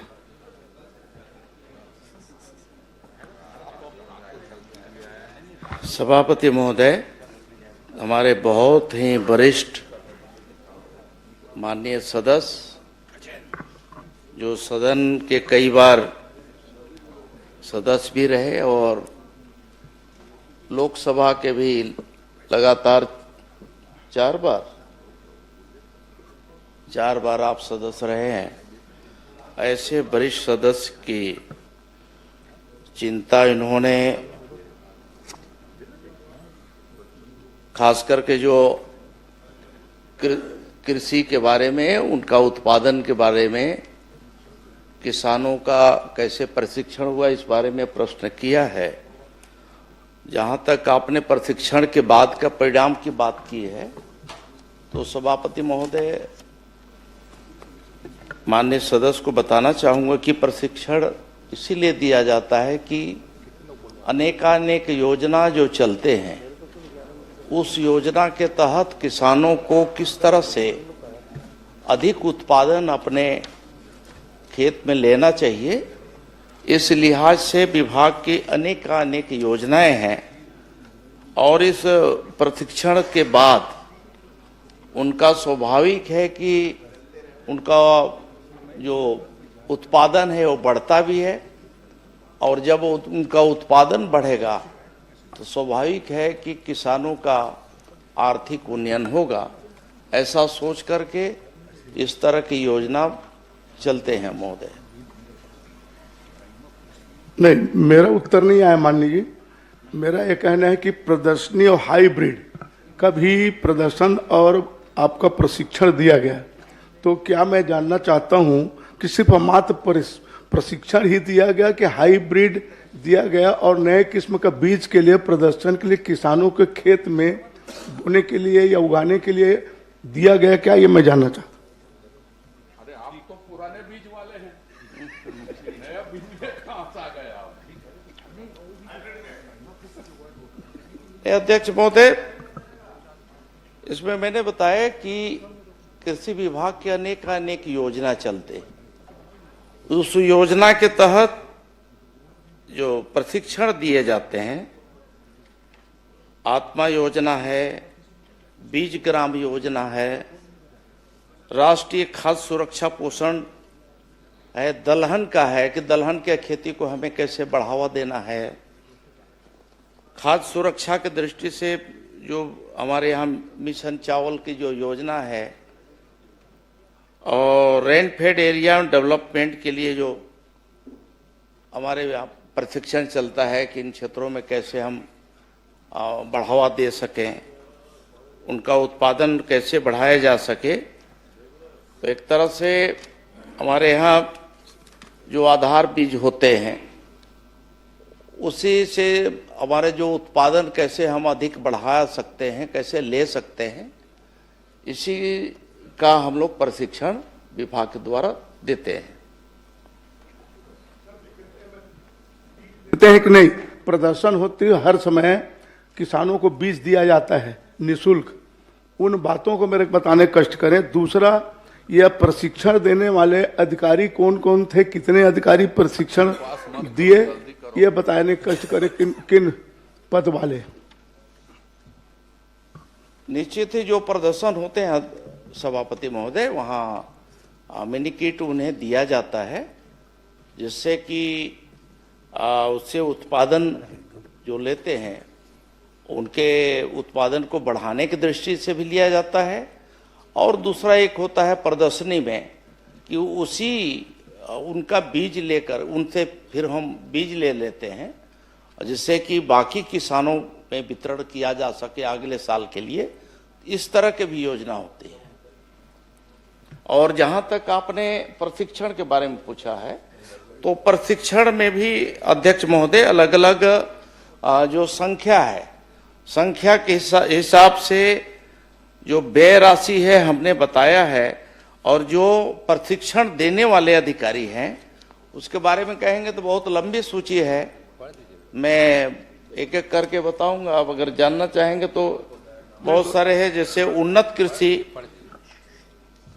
के लिए खाद्य सुरक्षा मिशन तिलहन योजना के तहत जो प्रशिक्षण हुआ, इस प्रशिक्षण में श्रीमती नेहा लहरे, डॉक्टर एस.के. लहरे, फसल प्रणाली आधारित जो प्रदर्शनी है आप उनको उपलब्ध करा देंगे ना। और मंत्री जी, माननीय मंत्री जी, आप उपलब्ध करा दीजिए, समय बहुत लगेगा उसमें पढ़ने में। हाँ, बहुत है, लंबा है, इसीलिए अगर आप उपलब्ध तो करा दीजिए माननीय सूची सदस्य दे दूंगा, तो उसमें है ना। एक प्रश्न और कर लीजिए, अंतिम प्रश्न। हाँ, आप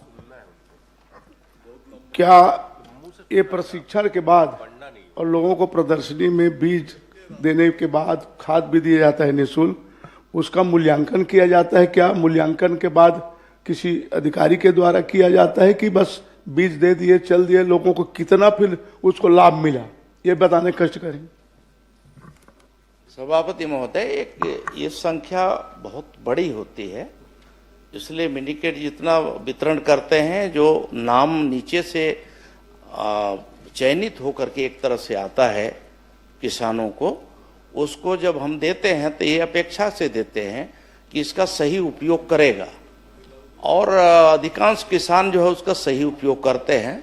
ये बात सही है कि जिनको हम देते हैं उनका 100% हम उनका मूल्यांकन हम नहीं कर पाते हैं। इस तरह की अभी हमारे यहाँ कोई प्रणाली अभी नहीं विकसित हुई है। फिर भी आपके जो इस ओर आपने ध्यान दिलाया है, अगर कोई शिकायत हो, किसी प्रकार की कोई और बात हो तो आप बताइए, सुझाव दीजिएगा, तो निश्चित ही हम उसे जमीनी स्तर पे उसे लागू करेंगे। श्री कुंवर सिंह निषाद। माननीय सभापति महोदय, मैं माननीय आदिम जाति विकास मंत्री से ये सवाल कर रहा हूँ कि घुमंतु पशु के संरक्षण और रख रखाव पर कौन कौन सी योजना सरकार संचालित करत है और वर्तमान में पूरा प्रदेश में पशु की संख्या कतका है? उत्तर में मैं करीब करीब सभी जानकारी दिया हूं। जहां तक आपने संख्या के बारे में बात किया है, तो संख्या भी इसमें हमने बताया है कि कुल घुमंतु पशुओं की कुल संख्या 1,84,993 है और जिलेवार भी विवरण उसमें दिया हुआ है। परिशिष्ट को आप निकालेंगे तो मिलेगा। माननीय सभापति महोदय, मैं माननीय मंत्री जी से यही बात करूं कि घुमंतु पशु के संरक्षण और रख रखाव पर पशुधन विभाग द्वारा का योजना चलत है और कर रहे की व्यवस्था कौन प्रकार से सरकार करे?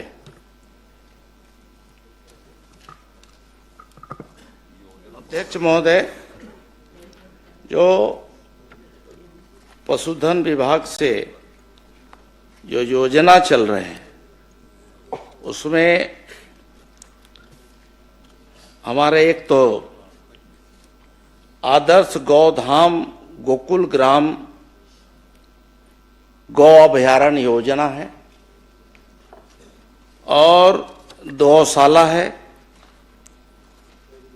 इस तरह से ये योजना अभी प्रदेश में चल रहे हैं। अध्यक्ष महोदय, नहीं, मैं संख्या पूछा था माननीय सभापति महोदय, कतका कन गोधाम योजना के माध्यम से संचालित होते और कतका पशु के रख रखाव वो योजना के माध्यम से वो गौधान में चलत है?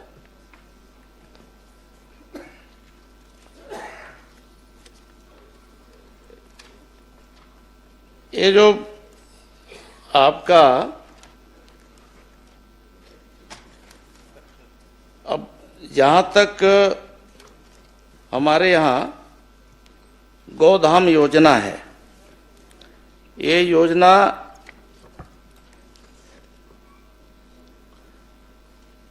ये 6/8/2025 से संचालित है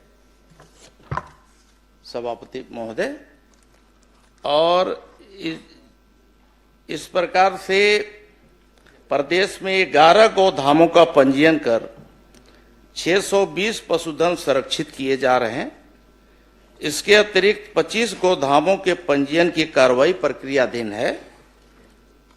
जहां तक हमने बताया कि गौधाम में, तो अध्यक्ष महोदय इसमें तमाम सारे उनके लिए संरक्षण के लिए, उनके रखरखाव के लिए पूरी व्यवस्था वहां पे की गई है।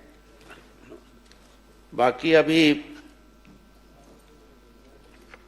प्रक्रियाधीन है। बहुत सारे जगहों में जहां पे हमारा अभी स्वीकृति दिए हैं लेकिन चालू नहीं हुआ है, उसे शीघ्र ही हम लोग चालू करेंगे।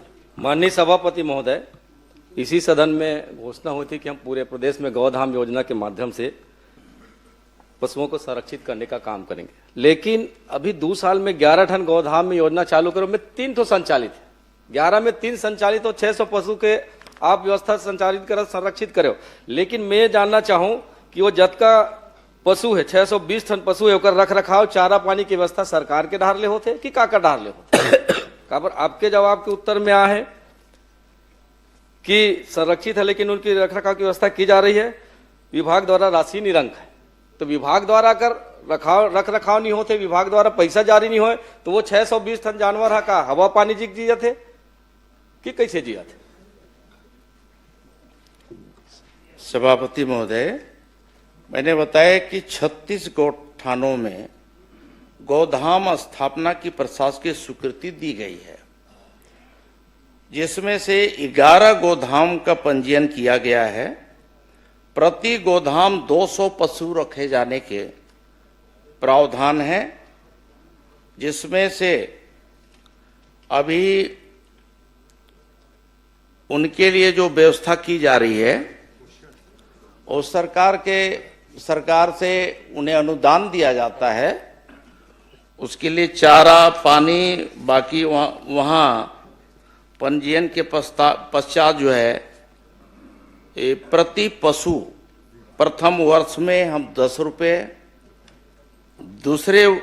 द्वितीय वर्ष में 20 रुपये, तृतीय वर्ष में 30 और चतुर्थ में 35 रुपये प्रति पशु के हिसाब से उनके रख रखाव, उनके चारा पानी के लिए दिया जाता है। मैं ऐसा मानता हूं कि जब ये राशि उनको दिया जाता है, संबंधित जो पंजीकृत जो संस्थाएं हैं उनके जिम्मे लगाया जाता है, तो इसका सही सदुपयोग करते हैं। तो इसलिए ये कहना कि वहाँ पे अव्यवस्था है, चारा पानी नहीं मिल रहा है, तो मैं इसे कृपा करके इसे ऐसा ना कहें। नहीं माननीय सभापति महोदय, ये आपके विभाग का जवाब है कि स्वीकृत राशि निरंक है, तो ये कैसे टाइप के हुए थे आप समझ सकते हो, आपके विभाग के अधिकारी मन समझ सकते, लेकिन मैं कहना चाहूँ कि जब 1,84,993 घुमंत पशु में थे 120 आप संरक्षित करत हो, बाकी मन की स्थिति का हुई ये बात के बात। लेकिन आज गौ माता के नाम से जिन सरकार छत्तीसगढ़ में और केंद्र में बने हैं, मैं तो बस आपके माध्यम से सभापति निवेदन करत हूँ कि आज सदन में घोषणा हो जाए कि गौ माता राष्ट्र माता घोषित कर दिया जाए। जब बदका बड़े बड़े बात करथन और व्यवस्था के काम नहीं कर सकथन तो इसे कोई मतलब नहीं है। और साथ ही मैं एक बात और कह रहा हूँ कि पशु के जतका आवारा पशु है, जेकर कारण आज लगातार सड़क दुर्घटना बहुतायत मात्रा में, मैं अपन विधानसभा में अगर लगातार देखूं तो रोज एक न एक दुर्घटना होते रहते, लेकिन आपके माध्यम से ये जानकारी मिलेगी कोई दुर्घटना नहीं होते, नहीं कोई फसल नुकसान होते, जबकि आवारा जानवर के कारण आग पूरा जतका उन्हारी सियारी छत्तीसगढ़ में होते, लाखड़ी बोई बंद हो गए, राहर बोई बंद हो गए, उड़ीद बोई बंद हो गए, सब बंद हो गए। तो एकर पर अगर कोई व्यवस्था करन तो आने वाला समय में भी किसान मन ला कम से कम अपन जिन उन्हारी के फसल ले सके, ऐसे कुछ व्यवस्था सरकार की तरफ से हो सकते का? देखिए निश्चित ही मैंने बताया कि देखिए 36 हमारे जो गोठान हैं, उन गोठानों में ही हम वहाँ पशुओं को रखने का पूरा व्यवस्था कर रहे हैं। वहाँ पे समुचित व्यवस्था करेंगे, चारा पानी से लेकर के बाकी का। तो इसलिए सिर्फ आरोप लगा देने से नहीं होता, बल्कि वहाँ हम अच्छी व्यवस्था कर रहे हैं। हमारा जो गौधाम योजना आया है, इस गौधाम योजना के माध्यम से प्रदेश में जितने भी घुमंतु या फिर दुर्घटनाग्रस्त जितने भी पशु हैं, उसके रख रखाव, उनके स्वास्थ्य की चिंता, उनके चारे की चिंता, खाने की चिंता, ये सब हम वहाँ बेहतर करने की दिशा में हम आगे काम कर रहे हैं। अध्यक्ष माननीय सभापति महोदय, मैं आपके माध्यम से माननीय मंत्री जी से पूछना चाहता हूँ, जिन 11 टन आप गोधाम के बात करें, 11 टन गोधाम कहाँ कहाँ स्वीकृत हुए और जिन 3 टन संचालित है ते कहाँ कहाँ संचालित होते, अतकल बता दो। देखिए जहां तक गोधाम संचालन हो रहा है उसमें तखतपुर जिला बिलासपुर के गोधाम लखासार, इसी प्रकार से बिलासपुर में है गोधाम ओखर मस्तूरी ब्लॉक में, गोधाम केवतरा विकासखंड साजा बेमेतरा, इस प्रकार से यहाँ ये गोधाम संचालित हैं। और इसके अलावे जो हमारे बताए कि पंजीकृत जो हमारे गौशाला हैं, उसे भी इसका हम दर्जा दे करके वहाँ काम कर रहे हैं, जिसमें कि बालोद जिले का 4 है, बालोद है, गुरूर है, डोंडी है, लोहारा है। गोधाम में एक प्रस्तावित है डोंडी, और इसी प्रकार से बाकी जो 11 आपने जानकारी मांगा है, 11 का सूची भी है, हम कहिए तो हम पूरे हम पढ़ देते हैं। जी जी।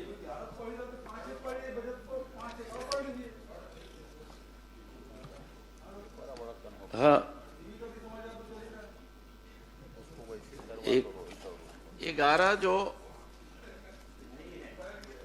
आप उपलब्ध करा देंगे ना? नहीं, सभापति महोदय नहीं, पहले माननीय उपलब्ध करा देंगे। सभापति महोदय सभापति मैं बता दे रहा हूं, आप 11 की जानकारी लेना चाहते हैं, जिसमें कोरबा में गोदाम है, सुहागपुर विकासखंड करतला, और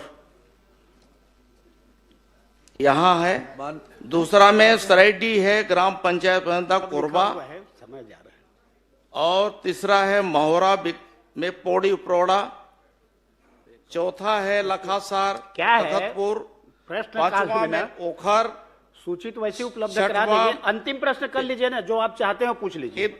मरवाही में है, वो है 11 का सूची। मरवाही में तरई गांव है, पड़वनिया है, गोरेला, बैठ जाए मंत्री जी। रायपुर में धनेली, धरसीवा, महासमुंद, सरायपाली, कुम्हारी है, पिथौरा, बेमेतरा, केवतरा, साजा, इस तरह से अंतिम 11 है। और आप कहेंगे आप क्या चाहते हैं वो तो अरे पूछ कर रहे लीजिए हैं। कि भविष्य में और बढ़ाने की मैं संभावना बता है, रहा उसको हूं। बढ़ाएंगे क्या, ऐसा पूछो ना। माननीय सभापति महोदय, मैं तो यही चाहता हूँ माननीय मंत्री जी से कि 2 साल में हमन 11 ठन खोल पाए और 3 ठन संचालित करत है, आज ठन के ठिकाना नहीं है। मैं तो ये कहना चाहूँ, पूर्व के सरकार के द्वारा जिन गोठान योजना संचालित होती है लगभग सब गांव में, राजनीति से परे सवाल कर माननीय सभापति महोदय कि सब गांव इंफ्रास्ट्रक्चर बने तैयार है, सरकार के पैसा लगे है। मैं कहता हूँ कुछ नहीं करना है, यदि हम निर्देश कर दें चरवाहा मल्ला चल तो मैं इंफ्रास्ट्रक्चर दिखाऊं पूर्व में तोला उत्कृष्ट गोदान के वो उद्घाटन कर रही चल मोर सन जाबे मैं चल मैं तोल दिखाऊं तो मैं मोर सन चल मैं तोला दिखाऊं अराउत गांव गरी से है।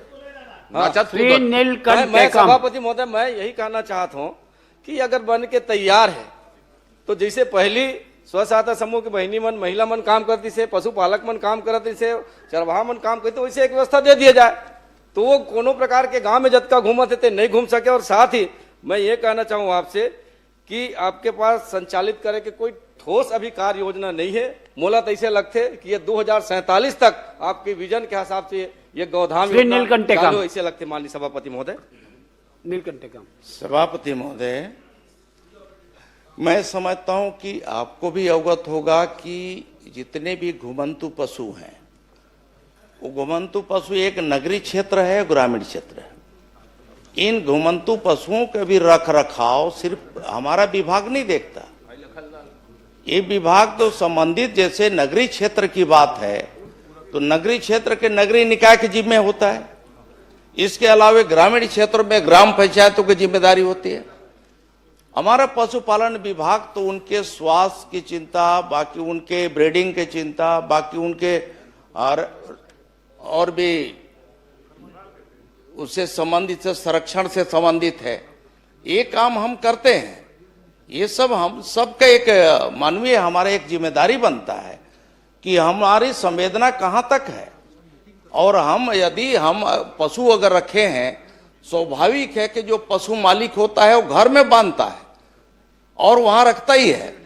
तो कुछ इस तरह से घुमंतु जो पशु हैं, कुछ लोग वो बाकी जगह जो घर में भी जो पाले हुए हैं और घुमंतु करीब करीब मिक्सअप हो जो करके सड़क किनारे आ जाते हैं, और इसलिए भी ये घटनाएं जो है आए दिन जो है हुआ करती है। नीलकंठे काम इसमें हम सबका एक जिम्मेदारी बनता है। नीलकंठे काम जी करेंगे। एक प्रश्न सभापति अंतिम हो गया, बहुत हो गया। संगणना की बात माननीय मंत्री जी ने कहा पशु संगणना की बात होते तो गौ सेवक हो क्या है, मंत्री जी को बैठा दिया था, मंत्री जी कुछ बोलेंगे फिर आप पूछेंगे। बस एक लास्ट माननीय सभापति महोदय, जब जनगणना की बात करीस तो मैं जे हिसाब से जनगणना करे मैं तो संतुष्ट नहीं हो। खबर मोर गुंडर दई में अगर जेन हिसाब से जानकारी दे 2224, मैं अपन आंकड़ा बता दो, इस साल के आंकड़ा 2800 ज्यादा है, तो कर विभाग के कर्मचारी गलत आंकड़ा प्रस्तुत करे। मैं बता दो एक मिनट मंत्री जी आए पूरा आंकड़ा दे, आंकड़ा दे ना पूरा दे। मैं बता दूं संतुष्ट नहीं मैं मंत्री जी के जवाब से कि आप 2224 के गुंडरदी के आंकड़ा आवारा पशु मैं बताता 2800 ज्यादा है मोर जानकारी के हिसाब से। तो कहीं न कहीं आपके अधिकारी जवाब गलत दे आपला, होकर ऊपर कार्रवाई करूँ का। एक मिनट निषाद जी गौठान के चक्कर में उधर पहुंच गए, अभी भी गौठान का नहीं, अभी तो आप मन यहाँ गौ माता के नाम से जन वोट मांगे राष्ट्र माता घोषित करें ना, बड़े बड़े बात करते संरक्षित। माननीय अध्यक्ष महोदय, मैंने हमारे वरिष्ठ मंत्री आदिम जाति कल्याण विभाग से मैंने प्रश्न किया था और उसकी संपूर्ण जानकारी तो मुझे प्राप्त हो गई है, लेकिन ये बड़ा ही संवेदनशील प्रश्न है। भारत के संविधान के 275(1) और इसमें भारत सरकार के संचित निधि से आदिवासी क्षेत्रों के लिए राशि जारी होता है, आवंटन जारी होता है। और जो जानकारी आज मांगने पर मिली है, अगर ये जानकारी हमको स्वतः ही मिल जाती जिलों से और सारे परियोजना प्रशासकों से, तो आज इसको प्रश्न के माध्यम से यहां पर समय लेने की आवश्यकता नहीं थी। लेकिन मैं और मेरे साथ 29 विधायक और 4 सांसद आते हैं आदिवासी क्षेत्रों से, और मेरे विधानसभा में खास करके कोंडागांव जिले में आज तक परियोजना सलाहकार मंडल की एक भी बैठक आयोजित नहीं हुई। और मैं समझता हूं कि बाकी जगह पर हो रहा होगा, और अगर नहीं हो रहा है तो माननीय मंत्री जी, नहीं हो रहा है। मैं माननीय अध्यक्ष महोदय के माध्यम से आपसे मैं निवेदन करना चाहता हूं कि ये बड़ा ही संवेदनशील मुद्दा है। आदिवासियों के मतदान करने पर हम उनके प्रतिनिधि बनकर के आए हुए हैं, और हमारी जिम्मेदारी बनती है कि हम लगातार उन क्षेत्रों में हो रहे कार्यक्रमों की, गतिविधियों की और योजनाओं की समीक्षा करें। मैं बहुत सारे मामलों पर नहीं जाना चाहता हूं, लेकिन एकलव्य विद्यालय मेरे विधानसभा के 3 2023 के पहले के स्वीकृत है। अब 2023 के पहले का चाहे जल जीवन मिशन हो, चाहे आदिवासी विभाग के काम हो, एकलव्य के नहीं किए, उनकी तो हालत हम देख रहे हैं, उधर चले गए हैं। लेकिन 2023 के बाद इन 2 सालों में हमने क्या किया? आज हम ईज ऑफ डूइंग बिजनेस की बात कर रहे हैं, सिंगल विंडो सिस्टम की बात कर रहे हैं। मेरा प्रश्न है, आप प्रश्न ये तो करें। तीनों मेरे जो एकलव्य के विद्यालय हैं, जिसमें 600 बच्चों को दूसरे भवनों में रह करके बड़े ही असुविधाजनक जगह पे पढ़ाई कराने का काम कर रहे हैं। एक आध जो है आत्महत्या भी हुआ है इसमें। फरसगांव के मॉडल कैंपस में सारे बच्चे रह रहे हैं, बहुत ही हालत खराब है। तो ये भवनों का तीनों जो भारत सरकार से स्वीकृत है, और इसके पीछे बहुत बड़ा लॉजिक है। तो ये भवनों का निर्माण मेरा कहना है आप प्रश्न करके मंत्री जी से जवाब लीजिए। ये भवन का निर्माण कार्य कब तक प्रारंभ हो जाएगा? बस मैं ये अप्रारंभ कामों में की सूची में से है, तो मेरा प्रश्न है कि ये काम कब तक चालू हो जाएंगे? माननीय सभापति जी, एक अच्छा पहले मूल प्रश्न करने दीजिए ना, इनका उत्तर दे दूं, इसके बाद सभापति महोदय, हमारे माननीय सदस्य के द्वारा जो प्रश्न किया गया है, वो प्रश्न वैसे माननीय सभापति जी, राम विचार जी का लगातार तीसरा प्रश्न है। नियमतः तीसरा प्रश्न लगातार नहीं आना चाहिए। आपको संरक्षण दीजिए। सीनियर मंत्री है, सीनियर मंत्री है, अनुभवी मंत्री है, जवाबदार मंत्री है। आप चिंता मत करें चाची, नहीं सीनियर मंत्री है, जवाबदार मंत्री। आपकी प्रिंटिंग में भी लगातार 3 प्रश्न नहीं आना चाहिए, दूसरी सलाह निकलनी चाहिए। चल, मैं सभापति महोदय, माननीय सदस्य की जो चिंता है, और इस चिंता से मैं निश्चित ही विभाग को अवगत कराऊंगा, और इसमें अभी तक क्यों नहीं हुआ इसको मैं दिखवाता हूं, और आपके सम्मान का पूरा हम ध्यान रखेंगे। आपको इस तरह से, और सदन के बाकी सदस्यों को भी, जो परियोजना सलाहकार में जो हमारे अध्यक्ष बने हैं, उनकी अध्यक्षता में हमारे परियोजना सलाहकार की बैठकें निश्चित तौर पे साल में 2 बार कम से कम तो होना ही चाहिए, लेकिन नहीं हुई है उसको हम देखेंगे। बाकी सदन के भी, बाकी सदस्य की भी चिंता है। जहां तक आपने प्रश्न किया है, तो इस प्रश्न में सिर्फ जो अगर प्रश्न को देखा जाए तो आवंटन के बारे में आपने पूछा 2023-24 से 24-25 तक, साथ ही साथ आपने प्रश्न किया कि कितने स्वीकृत जो कार्य थे, कितना प्रारंभ है, कितना अप्रारंभ है, कितना पूर्ण है, अपूर्ण है, उसकी पूरा विस्तृत जानकारी हमने दिया है। जहां तक आपने अपूर्ण की जानकारी है उसमें भी हमने बताया है कि इसमें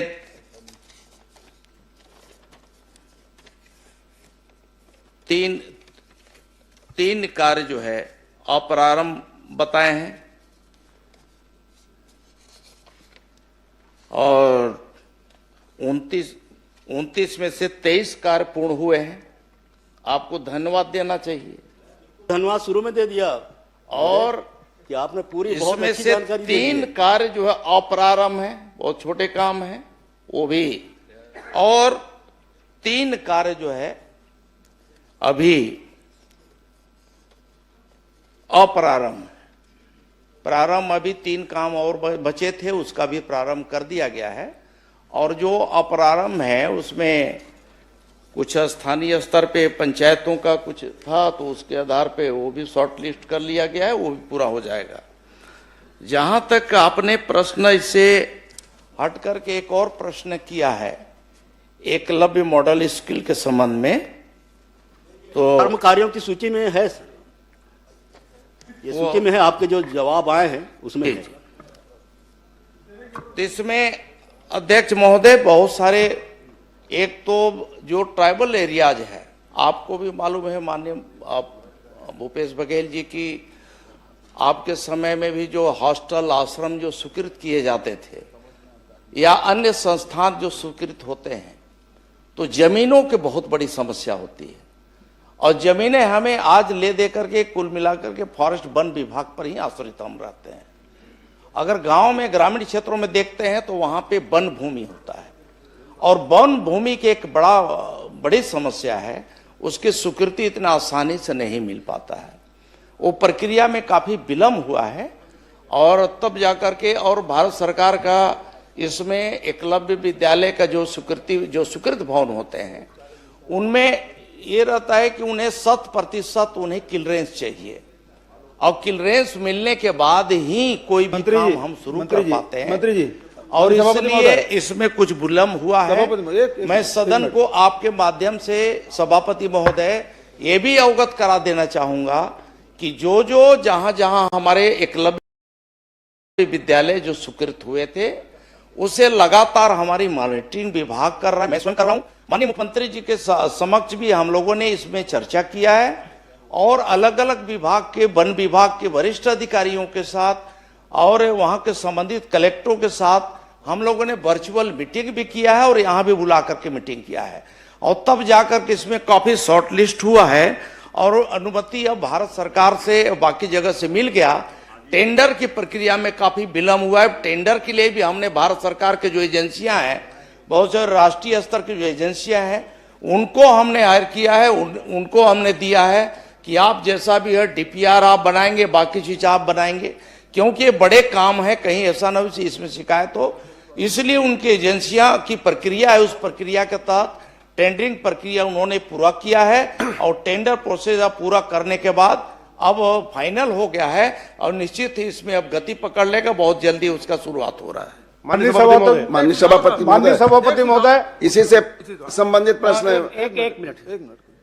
मेरा केवल सुझाव है मंत्री जी, इसमें कोई प्रश्न नहीं है, क्योंकि सरकार ने खासकर अनुसूचित क्षेत्रों में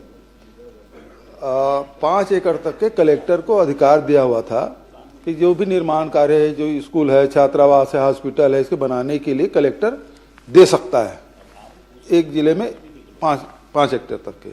लेकिन वो समयावधि बीत गए। 2021-22 में मैंने पहल की थी, लेकिन उसको माना नहीं था। अभी फिर से पहल कर दी। जो आप जमीन की जो समस्या बता रहे हैं, राज्य सरकार की ओर से भारत सरकार से फिर से आग्रह कर ले, क्योंकि हमारे यहाँ वनाच्छादित है और इस प्रकार जमीन मिलना मुश्किल हो रहा है। तो इसे भारत सरकार से अनुरोध करके वो फिर से अनुमति ले ली जाए कि कलेक्टर को 5 हेक्टेयर तक के निर्माण कार्य के लिए वो जमीन दे सकता है वन विभाग का। पत्राचार कर लें। माननीय सभापति महोदय, हमारे यहाँ 3 बार उद्घाटन हो गए। सभापति पहले उनको हाथ उठाए थे। माननीय सभापति महोदय, माननीय सदस्य जी ने प्रश्न 275 एक जो उठाया था। मेरे विधानसभा बहुत ही संवेदनशील क्षेत्र है। नक्सली क्षेत्र होने के कारण उन्हें कई ऐसे जगहों में जाने का अवसर नहीं मिलता। और इस मद का पैसा परियोजना का पिछले 2 सालों में एक भी बैठक नहीं हुई है और हमें कोई भी जानकारी नहीं बताया गया है। मैं क्षेत्र के भ्रमण में पता चला कि ऐसे जगह बंदर बांट कर दिया राशि को। मैं मध्य क्षेत्र प्राधिकरण के बैठक में माननीय मुख्यमंत्री की अध्यक्षता में कोरबा भी गया था। इस बात को मैं वहां पे भी बताया कि 37 कामों में 3 काम प्रारंभ बताया गया है और आज तक ऐसे जगह काम किया है जहां पे हमें जनप्रतिनिधि कोई जा नहीं सकते। संवेदनशील क्षेत्र है, पहाड़ी क्षेत्र में बना दिया और जमीन में मात्र नींव भर बनाए हैं। तो मैं चाहूंगा आपके माध्यम से कि मंत्री जी से कि उसकी जांच कराएंगे क्या। अब क्या है, प्रश्न आपका अलग है, प्रश्न माननीय का अलग है। आप सुझाव दे दीजिए, मंत्री जी उसको देख लेंगे। माननीय सभापति महोदय, ट्राइबल मैं तो सभापति महोदय आपके माध्यम से पूरे सदन के माननीय सदस्यों से यही आग्रह करूंगा कि देखिए, इस तरह की जो भी संस्था किसी भी विभाग का कोई भी स्वीकृत अगर होता है या कोई भी योजना स्वीकृत होती है तो हम सब का दायित्व बनता है कि हम उसके लिए जगह कैसे भी हो, जैसे भी हो, हम लोग को प्राथमिकता के आधार पे तय करके दिलाना चाहिए। क्योंकि आपके विधानसभा क्षेत्र में जो चीज बनने वाला है ये तो आप तय करेंगे कि कहाँ बनेगा, किस हिसाब से कहाँ पर हमें देना ठीक रहेगा। और अगर इसमें कहीं पर दिक्कत आ रही, विभाग अगर नहीं कर पा रहा है तो इसमें आगे बढ़ चढ़ करके हमें हिस्सा लेकर के उसे पूरा करना चाहिए। श्रीमती संगीता सिन्हा, माननीय आप लोग लिख करके दे दीजिए। इसी में 1 लाख का ही मामला है, क्वेश्चन करेंगे ना, मामला है, प्रश्न इसी में सभापति महोदय, इसी में 1 लाख स्कूल का ही मामला है। बस 1 मिनट सर, 1 मिनट। मानपुर में 3 बार उद्घाटन हो गए सभापति महोदय, उसका माननीय प्रधानमंत्री जी ने किया, माननीय मुख्यमंत्री जी ने किया, माननीय। लेकिन मानपुर का कैसे बताएंगे, आपके प्रश्न में बताएंगे मंत्री जी। 1 लाख का मामला है। नहीं, वो मैं समझ गया, लेकिन आप प्रश्न करेंगे उसमें जवाब देंगे ना। पूरे प्रदेश का जवाब तो केवल सुझाव के रूप में आप दे सकते हो। तो मेरा कहना आप लिख करके मंत्री जी को दे दीजिए यहीं पर। दूसरा उसी में सभापति महोदय, वो एकलव्य स्कूल में 3 बच्चियां वहां पे अपना फिनाइल पी के। माननीय सभापति महोदय, माननीय सभापति महोदय, सबका अलग अलग। माननीय सभापति महोदय, मैं आपके माध्यम से माननीय मंत्री जानना चाहूंगा कि आदिवासी उपयोजना की राशि क्या अन्य मद परिवर्तित किया जा सकता है? यदि हाँ तो नियम शर्तें क्या है? जिला का मामला है भाई। माननीय मंत्री बता दीजिए, कुछ बताना है तो। आदिवासी उपयोजना की राशि को क्या अन्य मद परिवर्तन किया जा सकता है? देखिए, इस तरह का कोई राशि जिस मद से स्वीकृत हुआ उसी मद से ही खर्च करने का होता है।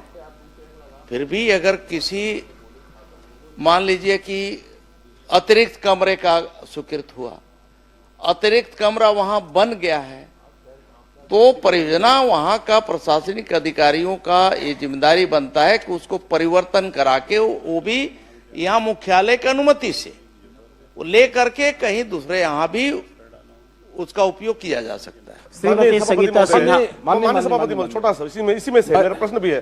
माननीय सभापति, माननीय मंत्री जी से मैं जानना चाहता हूं कि परियोजना सलाहकार मंडल का गठन कब हुआ, अगर हुआ है तो कौन कौन अध्यक्ष है पूरे उसमें? अब आप प्रश्न करेंगे तो जवाब आएगा। अब सभापति महोदय, वो परियोजना सलाहकार मंडल का जो गठन हुआ है, अब उसका प्रश्न तो नहीं है, लेकिन आपने किया है तो मैं अवगत करा दूंगा भाई। श्रीमती संगीता सिन्हा,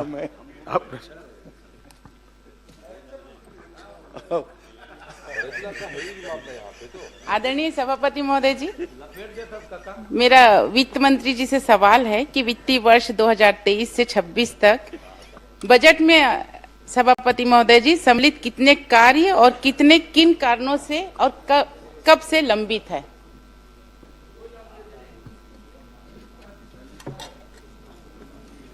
माननीय सभापति महोदय, जो माननीय सदस्य का जो प्रश्न है उसमें मैं बताना चाहूंगा कि कोई भी कार्य वित्त विभाग में लंबित नहीं है। आदरणीय सभापति महोदय जी का जवाब आया है, मैं पढ़ी हूं कि कोई भी कार्य इसमें लंबित नहीं है। आदरणीय सभापति महोदय जी, मेरे एरिगेशन में, पीडब्ल्यूडी में, पीएमजेएसवाई में सभापति महोदय जी, अगर मैं एरिगेशन से बात करूं तो पिकरीपाल माइनिंग 4,94,00,000 रुपए। तांदुला परियोजना के तहत नमोरा माइनर 4 करोड़ मतलब इतने 4,96,00,000।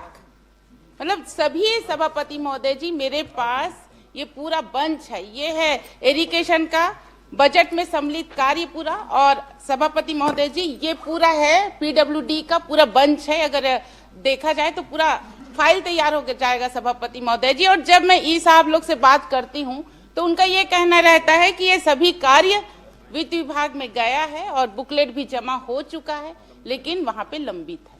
तो सभापति महोदय जी, क्या अधिकारी सही हैं या मंत्री जी सही हैं, मैं जानना चाह रही हूँ। माननीय सभापति महोदय, एक्चुअली वित्त और पूरे सरकार के संबंध में आदरणीय सदस्य ने प्रश्न जो उठाया है उसमें मैं पूरी प्रक्रिया को थोड़ा स्पष्ट करना चाहूंगा कि जैसे कोई भी कार्य जो बजट में प्रावधानित होता है, सबको अवगत ही है, सब सीनियर मेंबर्स हैं, तो उसका फिर प्रक्रिया होते हुए वित्त में सहमति के लिए आता है, प्रशासकीय स्वीकृति के लिए भी नहीं आता है।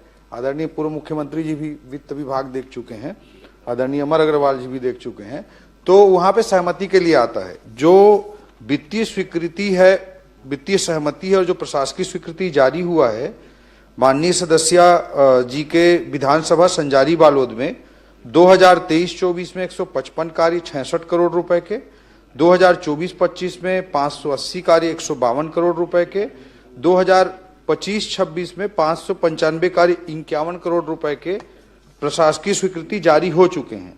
और जो हमारी सरकार की स्पष्ट मंशा है कि ज्यादा से ज्यादा कार्यों की प्रशासकीय स्वीकृति हो, वित्तीय सहमति हो, इसके लिए हमने बहुत सारे वित्तीय रिफॉर्म भी अपनी सरकार के आने के बाद माननीय मुख्यमंत्री जी के नेतृत्व में हमने किया है। वह भी मैं आपके माध्यम से सदन को अवगत कराना चाहूंगा कि जैसे बजट में नवीन मद की जो परिभाषा थी वो 1995 में उसका गाइडलाइन जारी किया गया था और पहला संशोधन उसके बाद 2011 में हुआ था और उसके बाद हम लोगों ने 2024 में फिर से उसमें संशोधन किया है और इसमें जो नवीन मद की परिभाषा अंतर्गत जो राशि है उसको बढ़ा दिया गया है ताकि माननीय सभापति कृपया पूरी प्रक्रिया सुन लें सभापति महोदय। बढ़ा दिया गया है 50 लाख से बढ़ाकर 1 करोड़ रुपए निर्माण कार्य उत्तर में है, मैंने पढ़ लिया है। नहीं, ये उत्तर में नहीं है सभापति महोदय। अब आपके अलावा पूरे सदन को जानना जरूरी है। 1 करोड़ रुपए जो निर्माण कार्य उसमें 2 करोड़ रुपए मशीन उपकरण जो 50 लाख से बढ़ाकर 1 करोड़ रुपया किया गया है। इसी तरह से जो प्रशासकीय स्वीकृति दिया जाता था उसकी सीमा को 3 करोड़ से बढ़ाकर 5 करोड़ कर दिया गया है 2024 में, जो उसके पहले 2012 में था, जो 2012 में था उसको बढ़ा करके 5 करोड़ कर दिया गया है। तो मैं आपके माध्यम से सदन को अवगत कराना चाहूंगा कि पूरी सरकार की मंशा है कि ज्यादा से ज्यादा कार्यों की प्रशासकीय स्वीकृति हो, इसलिए ये वित्तीय रिफॉर्म 2012 के बाद 2024 में, 2011 के बाद 2024 में किए गए हैं, तो ज्यादा से ज्यादा हो ये है। दूसरा चीज मैं कहना चाहूंगा माननीय सदस्य का जो बिंदु है कि बजट वो जो लिस्ट या उनका पूरी जो उनकी सूची है उसके बारे में बताना चाहूंगा कि बजट में जो प्रावधान होता है वो वर्षों से चला रहा है, चाहे भारतीय जनता पार्टी की सरकार हो चाहे कांग्रेस की सरकार हो, वो जो वित्तीय प्रावधान होता है उससे बहुत ज्यादा होता है। जैसे मैं उदाहरण के तौर पे बताना चाहूंगा 2023-24 में 302 करोड़ का नवीन मद में प्रावधान था, 302 करोड़ का प्रावधान था, जबकि नवीन मद में कार्य 14,257 करोड़ रुपए के शामिल थे। इसी तरह 2025-26 में या 24-25 में 452 के अगेंस्ट में 16,532 के, 25-26 में 734 करोड़ के अगेंस्ट में 19,000 करोड़ के। तो ये बजट में जो रहता है प्रावधान वो बहुत ज्यादा रहता है, तो उसके अनुरूप सिंचाई विभाग हो या पीडब्ल्यूडी विभाग हो, सभी में तो सरकार प्राथमिकता अनुसार उसमें प्रशासकीय स्वीकृति जारी करती है। जो विभाग प्राथमिकता तय करता है उसके अनुरूप वित्तीय सहमति के लिए आता है और उसमें प्रशासकीय स्वीकृति फिर विभाग द्वारा जारी की जाती है। तो पूरे प्रदेश की प्रक्रिया बता दी जी, वित्त विभाग की प्रक्रिया बता दी, लेकिन इनको तो जरूरत बालोद में है भाई जी। बालोद की स्वीकृति बताओ। आप 300 की जगह 14,000 करोड़ कर दिए, लेकिन बालोद में तो जीरो है। यहाँ कितना दे रहे हो ये बताओ। जी, माननीय सभापति महोदय, जो बजट पे प्रावधान है संजारी बालोद में, उसमें से अभी फिलहाल वित्तीय स्वीकृति के लिए या वित्तीय सहमति के लिए वित्त विभाग में एक भी फाइल लंबित नहीं है। मैं सदन को स्पष्ट करना चाहूंगा, और विभाग जो भी प्राथमिकता से भेजेगा उसमें निश्चित रूप से सरकार सकारात्मक पहल करेगी। माननीय सभापति महोदय, माननीय मंत्री जी, हाँ, ये बात आपने कह दी कि आपके पास कोई फाइल लंबित नहीं है। अब चूंकि माननीय सदस्य ने बात कही है और इस चूंकि सदन में आ गया है जी, तो क्या पीडब्ल्यूडी इरिगेशन विभाग से वो प्रस्ताव मंगा के स्वीकृत करेंगे क्या? माननीय सभापति महोदय, और एक भी और स्पष्ट करना चाहूंगा कि जैसे 3 करोड़ की सीमा को 5 करोड़ हम लोग बढ़ा दिए हैं, नहीं, उसके कारण से उन 5 करोड़ से नीचे के जितने कार्य हैं उसको वित्त विभाग भेजने की आवश्यकता नहीं है, ये मैं स्पष्ट करना चाहूंगा। और दूसरा चीज, विभाग जो कौन सा कार्य को करना है, ये विभाग की प्राथमिकता होती है, वो वित्त विभाग का क्षेत्राधिकार नहीं है। 18 करोड़ का है, वो बता रहे हैं नहीं, 28 करोड़ 28 करोड़ का है, वो 3 करोड़ का मामला नहीं, वो आएगा तो आपके पास। एक ही प्रोजेक्ट 28 करोड़ का है भाई, देखिए उसमें है एक प्रोजेक्ट जो 5 करोड़ 4 करोड़, ये वाला आप बोल रहे हैं कि मंत्री जी देंगे। हाँ, 5 करोड़ से नीचे के जितने कार्य तो मंत्री जी भी तो नहीं दिए हैं, उनके लिए वित्तीय सहमति के लिए आवश्यकता नहीं है। आप बोल रहे हैं उसके लिए वित्तीय समिति की जरूरत नहीं है जी। आपका 18 करोड़ 18 लाख जी, ये तो आप दे सकते हैं। नहीं, उसको विभाग की प्राथमिकता है, आदरणीय विभाग तय सभापति करेगा महोदय जो जी, कार्य तो जरूरी है कि जाऊंगा नहीं। सभापति अगर महोदय वित्तीय जी, विभाग मैं तय इतने करेगा सारे तो निश्चित रूप से इतने सकारात्मक सारे विचार सब सरकार चीज को करेगी। लेके मैं वित्त मंत्री के पास जाऊं कि मंत्री के पास जाऊं, आप ही बता दीजिए। वो अमूमन आप सीनियर विधायक हैं। सभापति महोदय, चूंकि सदन में आ गया है और वित्त मंत्री जी उदार हैं, उदारता थोड़ा बरतिए। अब ये 18 करोड़ का मामला है, आप मंगा के स्वीकृत कर देंगे, इतना भर तो बोलना है आपको, क्योंकि हर प्रश्न सबका प्रश्न लगता नहीं, कोई प्रश्न लग जाता है, तो कम से कम इस माध्यम से पूरे प्रदेश को संदेश जाएगा कि ओपी चौधरी जी वित्त मंत्री के रूप में बड़े उदार हैं। 18 करोड़ की बात है, आप स्वीकृत कर दीजिए, करवा दीजिए, इतनी तो बात है। एक कार्य की मांग कर, अरे भाई, बाकी तो स्वीकृत कर दीजिए, हम लोग भी मेज थपथपाएंगे, आपको स्वागत करेंगे जी। वैसे करो भाई, नहीं, वो बिल्कुल नहीं, वैसे वित्त मंत्री जी उदार हैं, तो कहने का विषय नहीं है, वित्त मंत्री जी उदार हैं, और इसलिए बजट में आप देखे हैं कि बहुत घोषणा कर दीजिए जी। माननीय सभापति महोदय, वो विभागीय प्रक्रियाओं की दृष्टि से उचित नहीं होगा कि मैं यहाँ पे घोषणा करूं, मगर मैं आपके माध्यम से विपक्ष के सदस्यों के कोई कार्य स्वीकृत नहीं करने चाहते, मैं कारण से सदन का बहिर्गमन करते हैं। मैं आपको बताना चाहूंगा सभापति महोदय, आगे सुशांत शुक्ला सकारात्मक सभापति महोदय, माननीय सभापति महोदय,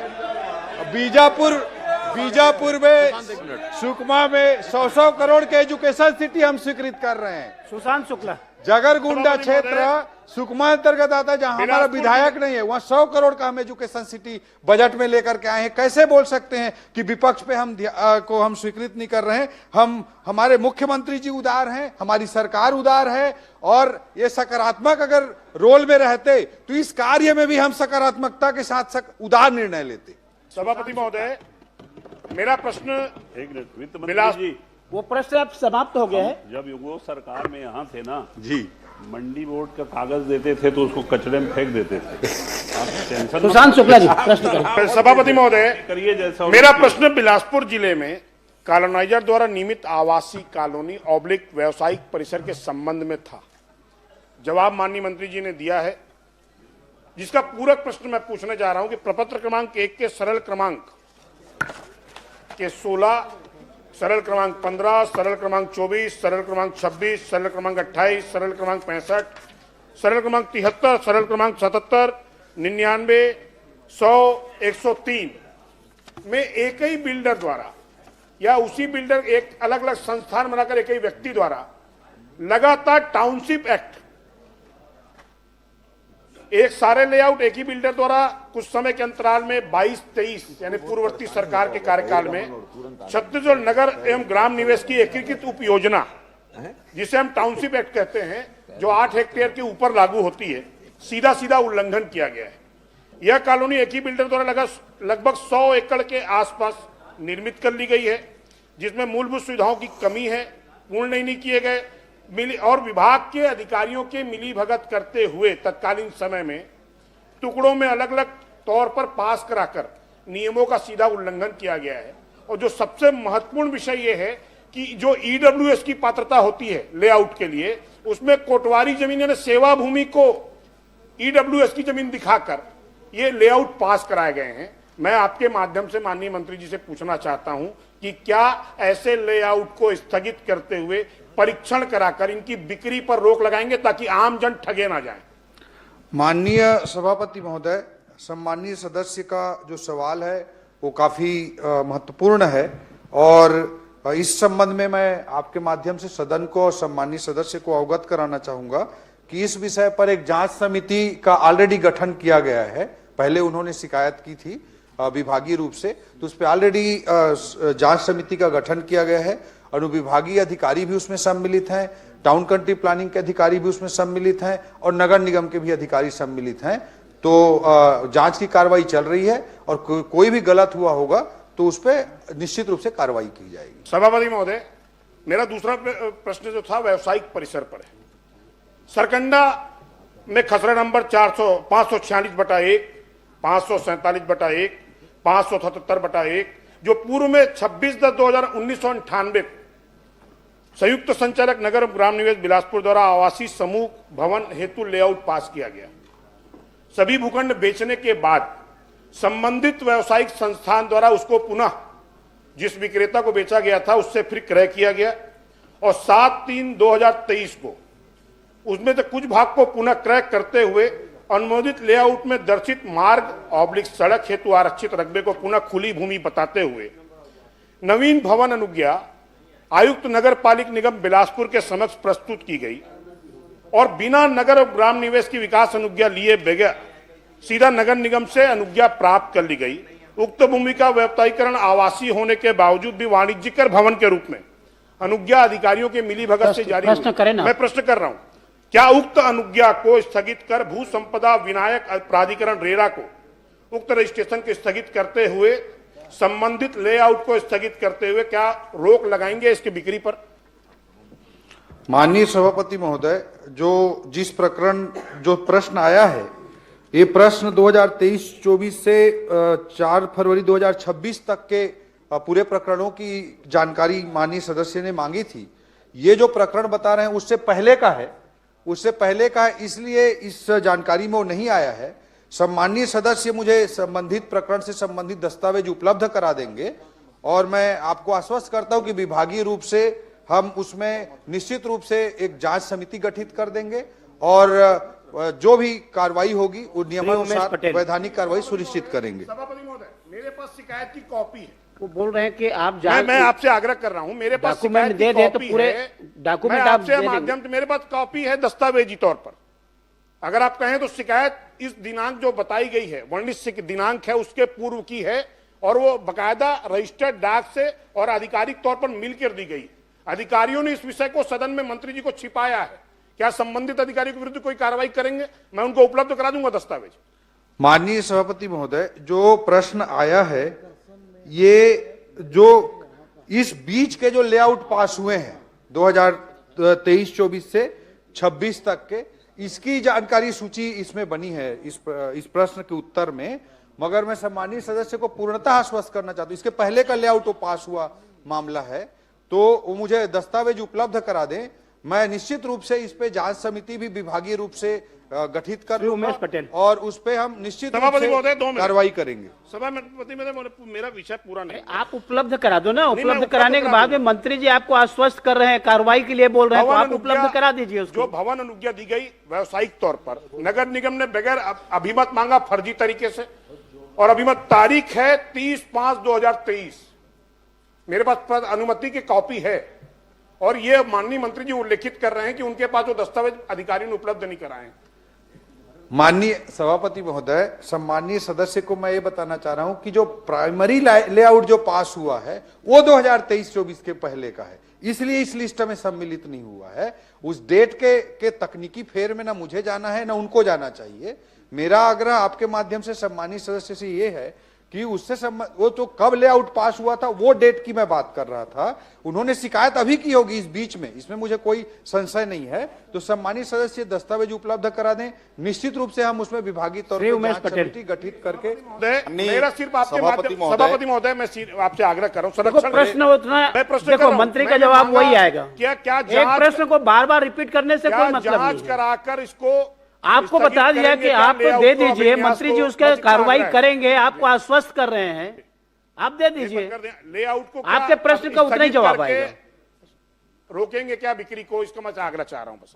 माननीय सभापति महोदय, जो सम्मानित सदस्य ने कहा है कि लेआउट को इसको कैंसिल करेंगे क्या, तो निश्चित रूप से हम जांच कमेटी गठित करेंगे और यथाशीघ्र उसमें जांच करा के उसको लेआउट को भी कैंसिल करेंगे। और बिक्री जहां तक कैंसिल करने की रोकने की बात है, उस पर भी नियम प्राइमा फेसी जांच होने के बाद उस पर भी नियमानुसार 100% कार्रवाई सुनिश्चित। धन्यवाद। माननीय सभापति महोदय, मेरे प्रश्न के उत्तर में माननीय मंत्री जी ने पूरा परिशिष्ट दिया है। मैं माननीय मंत्री जी से पूछना चाहूंगा कि 16 नंबर परिशिष्ट में जो 16 नंबर का पॉइंट है जी, उसमें आपको जो शिकायत है वो प्राप्त हुई है 23/4/2025 को, और आपने उसका समाधान किया है 16/12/2025, मतलब लगभग 8 महीने। तो ये 8 महीने की देरी क्यों हुई, ये बताना चाहिए। माननीय सभापति महोदय, सम्माननीय सदस्य ने जो फ्लाई ऐश संबंधी प्रश्न किया माननीय सदस्य उमेश जी ने, उस पर उन्होंने 16 नंबर, इसमें टोटल जो केस हैं वो 49 केस हैं, और इनमें जो उन्होंने 16 नंबर के विषय पर प्रश्न किया है उस पर मैं आपके माध्यम से अवगत कराना चाहूंगा कि उद्योग द्वारा क्षतिपूर्ति राशि 6,90,000 जमा करते हुए फ्लाई ऐश का संतुलीकरण कर ये बिछाने का कार्य किया गया। मतलब उस शिकायत पे कार्रवाई की गई है। उन्होंने कहा है कि 8 महीने बाद हुई है, लेकिन ये मैं अवगत कराना चाहूंगा कि कार्रवाई हुई और 6,90,000 रुपए का पेनाल्टी भी हुआ। माननीय सभापति महोदय, ये इसकी शिकायत हुई थी 22/3/2025, इन्होंने उत्तर में दिया है 22/4/2025 को, और इसका समाधान हुआ है 16/12/2025। इसलिए हुआ है अध्यक्ष महोदय, सभापति महोदय, क्योंकि पिछले सत्र में 17 तारीख को मेरे यही प्रश्न लगा था, इसीलिए ये समाधान 16 तारीख को हुआ है। मैं आपसे ये जानना चाहूंगा, मैं कल आपके परिशिष्ट के बाद ये सब जगह जाके जियो टैग से इसका निकाला, आपको इसका बता दूं मैं, चोड़ा का ये देखिए, ये जियो टैगिंग के साथ है। चोड़ा का आपके जो अधिकारी है ना, आपको धोखा दे रहे हैं। ये देखिए, ये अभी भी है दोनों। माननीय सभापति महोदय, आप सदस्य रहे हैं, पोस्टर वोस्टर प्रश्नकाल में ऐसा दिखाते नहीं है। आप बोल रहे हैं वो पर्याप्त है, ठीक है, मैं बता देता हूं। मंत्री रहे, मैं जियो टैग करके उसको दिखाया कल, दोनों 3-4 जगह का, चाहे बोतलदा हो, चाहे चोड़ा हो, चाहे बानी पाथर हो, अभी भी फ्लाई ऐश वैसी को वैसी पड़े हैं। आपके अधिकारी आपको गलत जवाब दे रहे हैं, क्या उनके ऊपर कार्रवाई करेंगे?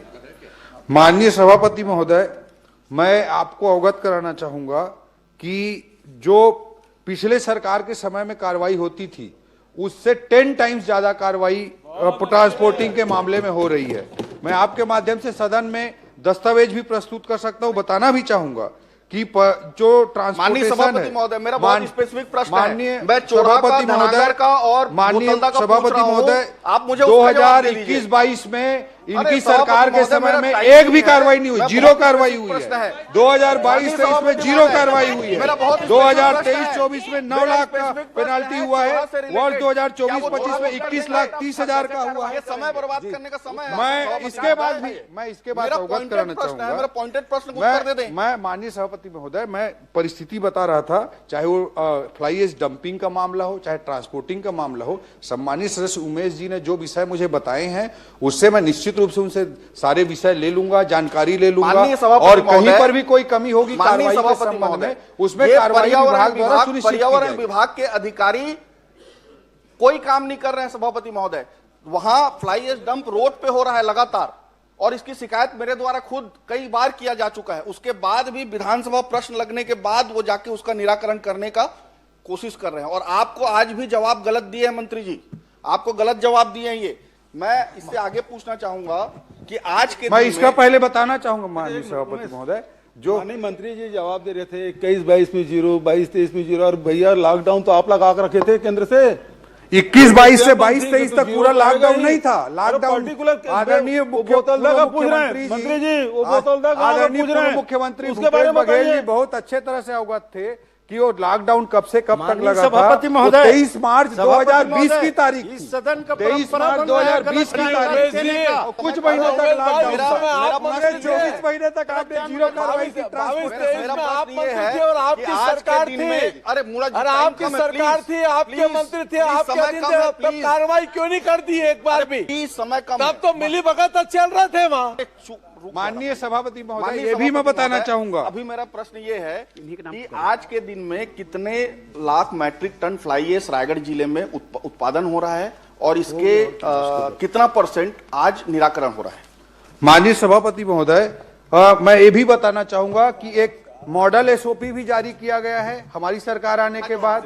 इंटीग्रेटेड सिस्टम भी बताया गया है। जो सम्मानित सदस्य ने प्रश्न किया है जी गुमराह उसमें कर बताना रहे हैं चाहूंगा, सदन को। 2024-25 में जो फ्लाई ऐश जो है उत्पन्न हुआ है उसकी भी जानकारी मैं उपलब्ध कराना चाहता हूँ। 25-26 में जो हुआ है उसकी भी मैं जानकारी उपलब्ध कराना चाहता हूँ। और जो उपयोग की गई मात्रा है, जो उपयोग की गई मात्रा है जनित फ्लाई ऐश के से ज्यादा उसका डिस्पोजल भी किया गया है। और हमारी सरकार नया एसओपी लेकर भी आई है, इंटीग्रेटेड वेस्ट मैनेजमेंट लेकर भी आई है। ये अनावश्यक अनर्गल राजनीति कर रहे हैं।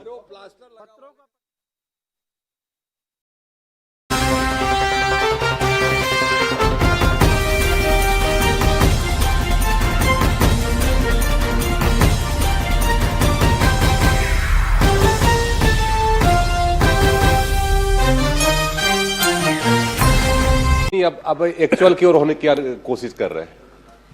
माननीय सभापति महोदय, माननीय मंत्री जी से मैंने पूछा था कि औद्योगिक फसल प्रणाली कृषकों के लिए और आधारित प्रदर्शनी फसल नई किस्म हाइब्रिड प्रमाणित बीजों का वितरण एवं पोषक तत्व, इस विषय पे माननीय मंत्री जी से मैं जानना चाहूंगा आपके माध्यम से कि हाइब्रिड क्या किसानों को और प्रदर्शनी हेतु नई फसल किस्म का लोगों को दिया जाए, क्योंकि 900 किसानों ने प्रशिक्षण प्राप्त किया और इससे किसानों को लाभ क्या मिला, इसे बताने का कष्ट करें।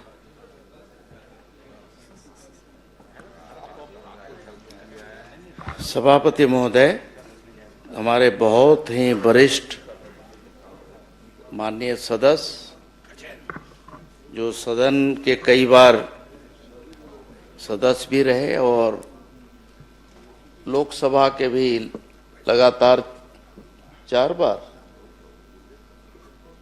बार आप सदस्य रहे हैं। ऐसे वरिष्ठ सदस्य की चिंता इन्होंने खास करके जो कृषि के बारे में, उनका उत्पादन के बारे में, किसानों का कैसे प्रशिक्षण हुआ इस बारे में प्रश्न किया है। जहां तक आपने प्रशिक्षण के बाद का परिणाम की बात की है, तो सभापति महोदय माननीय सदस्य को बताना चाहूंगा कि प्रशिक्षण इसीलिए दिया जाता है कि अनेकानेक योजना जो चलते हैं उस योजना के तहत किसानों को किस तरह से अधिक उत्पादन अपने खेत में लेना चाहिए, इस लिहाज से विभाग की अनेक योजनाएं हैं। और इस प्रशिक्षण के बाद उनका स्वाभाविक है कि उनका जो उत्पादन है वो बढ़ता भी है, और जब उनका उत्पादन बढ़ेगा तो स्वाभाविक है कि किसानों का आर्थिक उन्नयन होगा। ऐसा सोच करके इस तरह की योजना चलते हैं महोदय। नहीं, मेरा उत्तर नहीं आया माननीय जी। मेरा ये कहना है कि प्रदर्शनी और हाइब्रिड का भी प्रदर्शन और आपका प्रशिक्षण दिया गया, तो क्या मैं जानना चाहता हूं कि सिर्फ मात्र प्रशिक्षण ही दिया गया कि हाइब्रिड दिया गया और नए किस्म का बीज के लिए प्रदर्शन के लिए किसानों के खेत में बोने के लिए या उगाने के लिए दिया गया, क्या ये मैं जानना चाहता हूं। अरे आप तो पुराने बीज वाले हैं, नया बीज में कहां से आ गए आप? अध्यक्ष महोदय, इसमें मैंने बताया कि कृषि विभाग के अनेक योजना चलते, उस योजना के तहत जो प्रशिक्षण दिए जाते हैं, आत्मा योजना है, बीज ग्राम योजना है, राष्ट्रीय खाद्य सुरक्षा पोषण है, दलहन का है कि दलहन के खेती को हमें कैसे बढ़ावा देना है, खाद्य सुरक्षा की दृष्टि से जो हमारे यहाँ मिशन चावल की जो योजना है, और रेन फेड एरिया डेवलपमेंट के लिए जो हमारे यहाँ प्रशिक्षण चलता है कि इन क्षेत्रों में कैसे हम बढ़ावा दे सकें, उनका उत्पादन कैसे बढ़ाया जा सके। तो एक तरह से हमारे यहाँ जो आधार बीज होते हैं, उसी से हमारे जो उत्पादन कैसे हम अधिक बढ़ा सकते हैं, कैसे ले सकते हैं, इसी का हम लोग प्रशिक्षण विभाग के द्वारा देते हैं। देते हैं कि नहीं, प्रदर्शन होती है हर समय, किसानों को बीज दिया जाता है निःशुल्क, उन बातों को मेरे को बताने कष्ट करें। दूसरा, यह प्रशिक्षण देने वाले अधिकारी कौन कौन थे, कितने अधिकारी प्रशिक्षण दिए, ये बताने कष्ट करें, किन किन पद वाले। निश्चित ही जो प्रदर्शन होते हैं सभापति महोदय, वहाँ मिनी किट उन्हें दिया जाता है, जिससे कि उससे उत्पादन जो लेते हैं उनके उत्पादन को बढ़ाने की दृष्टि से भी लिया जाता है। और दूसरा एक होता है प्रदर्शनी में कि उसी उनका बीज लेकर उनसे फिर हम बीज ले लेते हैं, जिससे कि बाकी किसानों में वितरण किया जा सके अगले साल के लिए। इस तरह के भी योजना होती है।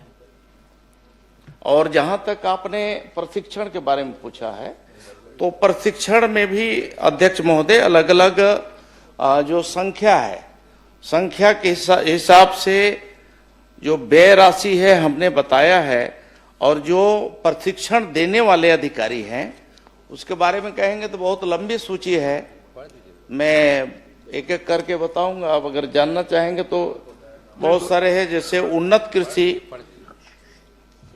के लिए खाद्य सुरक्षा मिशन तिलहन योजना के तहत जो प्रशिक्षण हुआ, इस प्रशिक्षण में श्रीमती नेहा लहरे, डॉक्टर एस.के. लहरे, फसल प्रणाली आधारित जो प्रदर्शनी है आप उनको उपलब्ध करा देंगे ना। और मंत्री जी, माननीय मंत्री जी, आप उपलब्ध करा दीजिए, समय बहुत लगेगा उसमें पढ़ने में। हाँ, बहुत है, लंबा है, इसीलिए अगर आप उपलब्ध करा दीजिए माननीय सूची सदस्य दे दूंगा, उसमें है ना। एक प्रश्न और कर लीजिए, अंतिम प्रश्न। हाँ, आप क्या ये प्रशिक्षण के बाद और लोगों को प्रदर्शनी में बीज देने के बाद खाद भी दिया जाता है निःशुल्क, उसका मूल्यांकन किया जाता है? क्या मूल्यांकन के बाद किसी अधिकारी के द्वारा किया जाता है कि बस बीज दे दिए चल दिए, लोगों को कितना फिर उसको लाभ मिला, ये बताने कष्ट करें।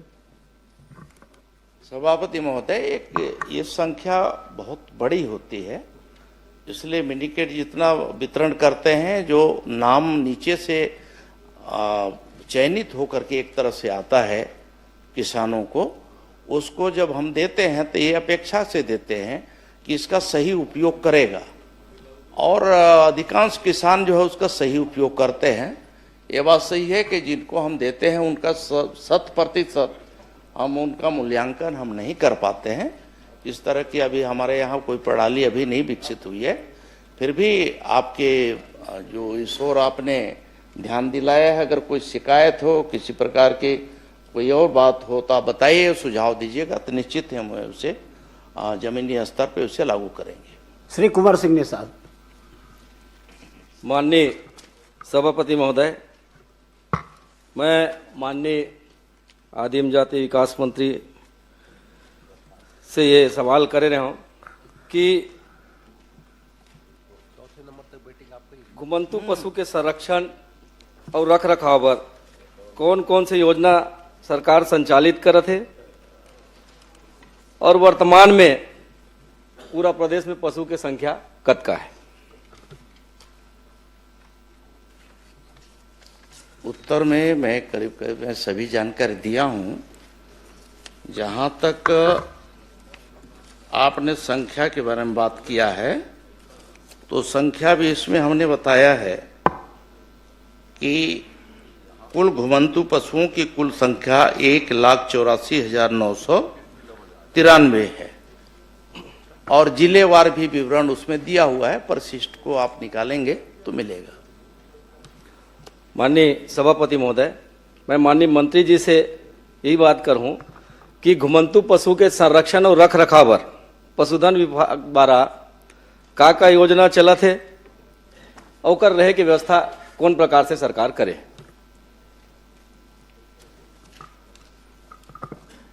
अध्यक्ष महोदय, जो पशुधन विभाग से जो योजना चल रहे हैं उसमें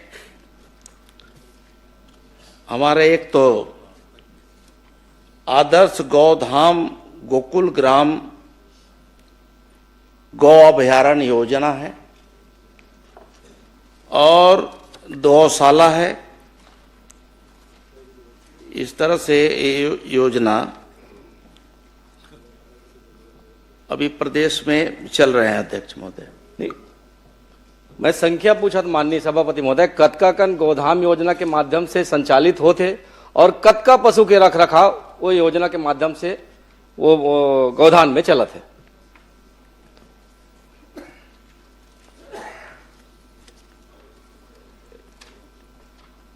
ये जो आपका अब जहां तक हमारे यहाँ गौधाम योजना है, ये योजना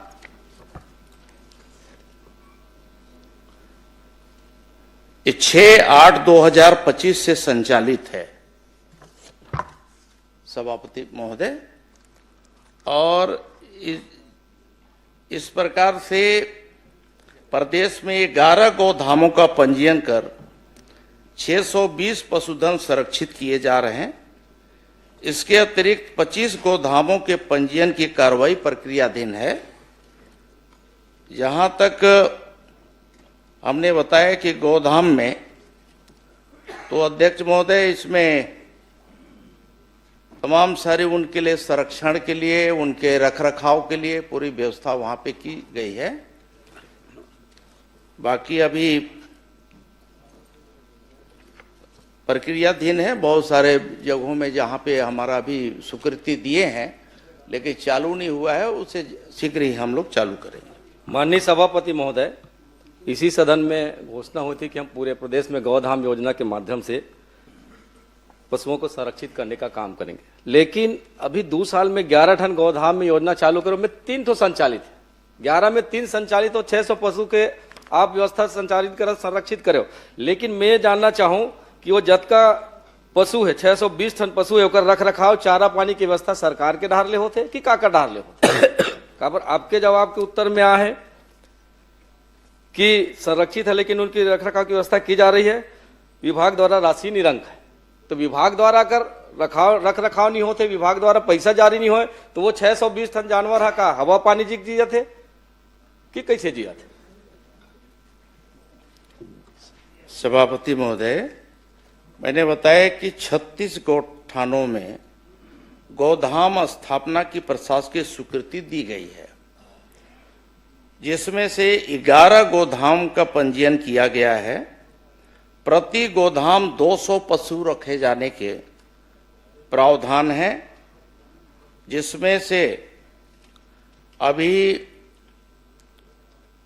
उनके लिए जो व्यवस्था की जा रही है और सरकार से उन्हें अनुदान दिया जाता है।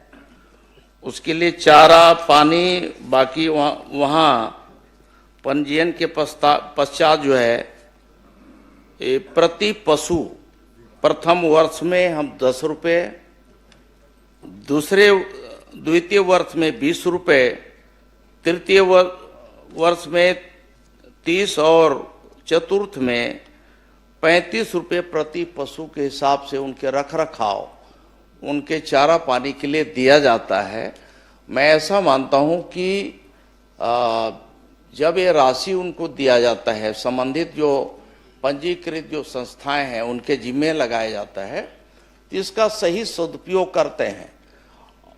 तो इसलिए ये कहना कि वहाँ पे अव्यवस्था है, चारा पानी नहीं मिल रहा है, तो मैं इसे कृपा करके इसे ऐसा न कहें। नहीं माननीय सभापति महोदय, ये आपके विभाग का जवाब है कि स्वीकृत राशि निरंक है, तो ये कैसे टाइप के हुए थे आप समझ सकते हो, आपके विभाग के अधिकारी मन समझ सकते। लेकिन मैं कहना चाहूं कि जब 1,84,993 घुमंत पशु में थे 620 आप संरक्षित करत हो, बाकी मन की स्थिति का हुई ये बात के बात। लेकिन आज गौ माता के नाम से जिन सरकार छत्तीसगढ़ में और केंद्र में बने हैं, मैं तो बस आपके माध्यम से सभापति में निवेदन करता हूं कि आज सदन में घोषणा हो जाए कि गौ माता राष्ट्र माता घोषित कर दिया जाए। जब बदका बड़े बड़े बात करथन और व्यवस्था के काम नहीं कर सकथन तो इसे कोई मतलब नहीं है। और साथ ही मैं एक बात और कह रहा हूं कि पशु के जतका आवारा पशु है, जेकर कारण आज लगातार सड़क दुर्घटना बहुतायत मात्रा में, मैं अपन विधानसभा में अगर लगातार देखूं तो रोज एक न एक दुर्घटना होते रहते।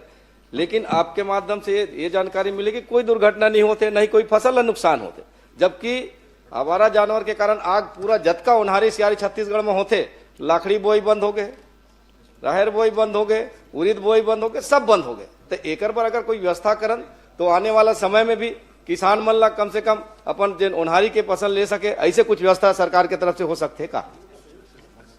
देखिए निश्चित ही मैंने बताया कि देखिए 36 हमारे जो गोठान हैं, उन गोठानों में ही हम वहाँ पशुओं को रखने का पूरा व्यवस्था कर रहे हैं। वहाँ पे समुचित व्यवस्था करेंगे, चारा पानी से लेकर के बाकी का। तो इसलिए सिर्फ आरोप लगा देने से नहीं होता, बल्कि वहाँ हम अच्छी व्यवस्था कर रहे हैं। हमारा जो गौधाम योजना आया है, इस गौधाम योजना के माध्यम से प्रदेश में जितने भी घुमंतु या फिर दुर्घटनाग्रस्त जितने भी पशु हैं, उसके रख रखाव, उनके स्वास्थ्य की चिंता, उनके चारे की चिंता, खाने की चिंता, ये सब हम वहाँ बेहतर करने की दिशा में हम आगे काम कर रहे हैं। अध्यक्ष माननीय सभापति महोदय, मैं आपके माध्यम से माननीय मंत्री जी से पूछना चाहता हूँ, जिन 11 टन आप गोधाम के बात करें, 11 टन गोधाम कहाँ कहाँ स्वीकृत हुए और जिन 3 टन संचालित है ते कहाँ कहाँ संचालित होते, अतकल बता दो। देखिए जहां तक गोधाम संचालन हो रहा है उसमें तखतपुर जिला बिलासपुर के गोधाम लखासार, इसी प्रकार से बिलासपुर में है गोधाम ओखर मस्तूरी ब्लॉक में, गोधाम केवतरा विकासखंड साजा बेमेतरा। इस प्रकार से यहाँ ये गोधाम संचालित हैं। और इसके अलावे जो हमारे बताए कि पंजीकृत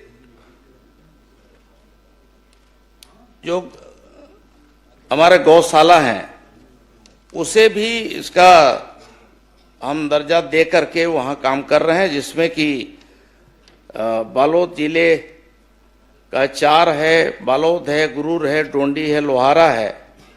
गोधाम में एक प्रस्तावित है डोंडी, और इसी प्रकार से बाकी जो 11 आपने जानकारी मांगा है, 11 का सूची भी है, हम कहिए तो हम पूरे हम पढ़ देते हैं। जी जी।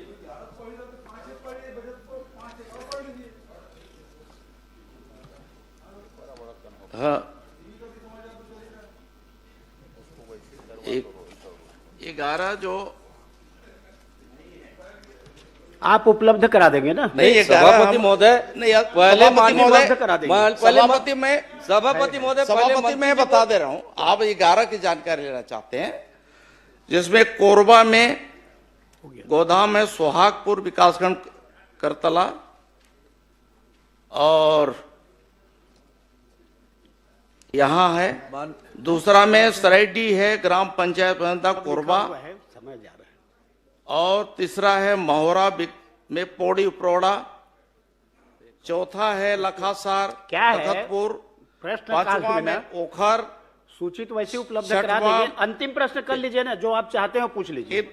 मरवाही में है, वो है 11 का सूची। मरवाही में तरई गांव है, पड़वनिया है, गोरेला, बैठ जाए मंत्री जी। रायपुर में धनेली, धरसीवा, महासमुंद, सरायपाली, कुम्हारी है, पिथौरा, बेमेतरा, केवतरा, साजा। इस तरह से अंतिम 11 है। और आप कहेंगे आप क्या चाहते हैं वो तो खाली पूछ कर रहे लीजिए कि हैं। भविष्य में और बढ़ाने की मैं संभावना है, उसको बढ़ाएंगे क्या, ऐसा पूछो ना। माननीय सभापति महोदय, मैं तो यही चाहता हूँ माननीय मंत्री जी से कि 2 साल में हमन 11 ठन खोल पाए और 3 ठन संचालित करत है, आज ठन के ठिकाना नहीं है।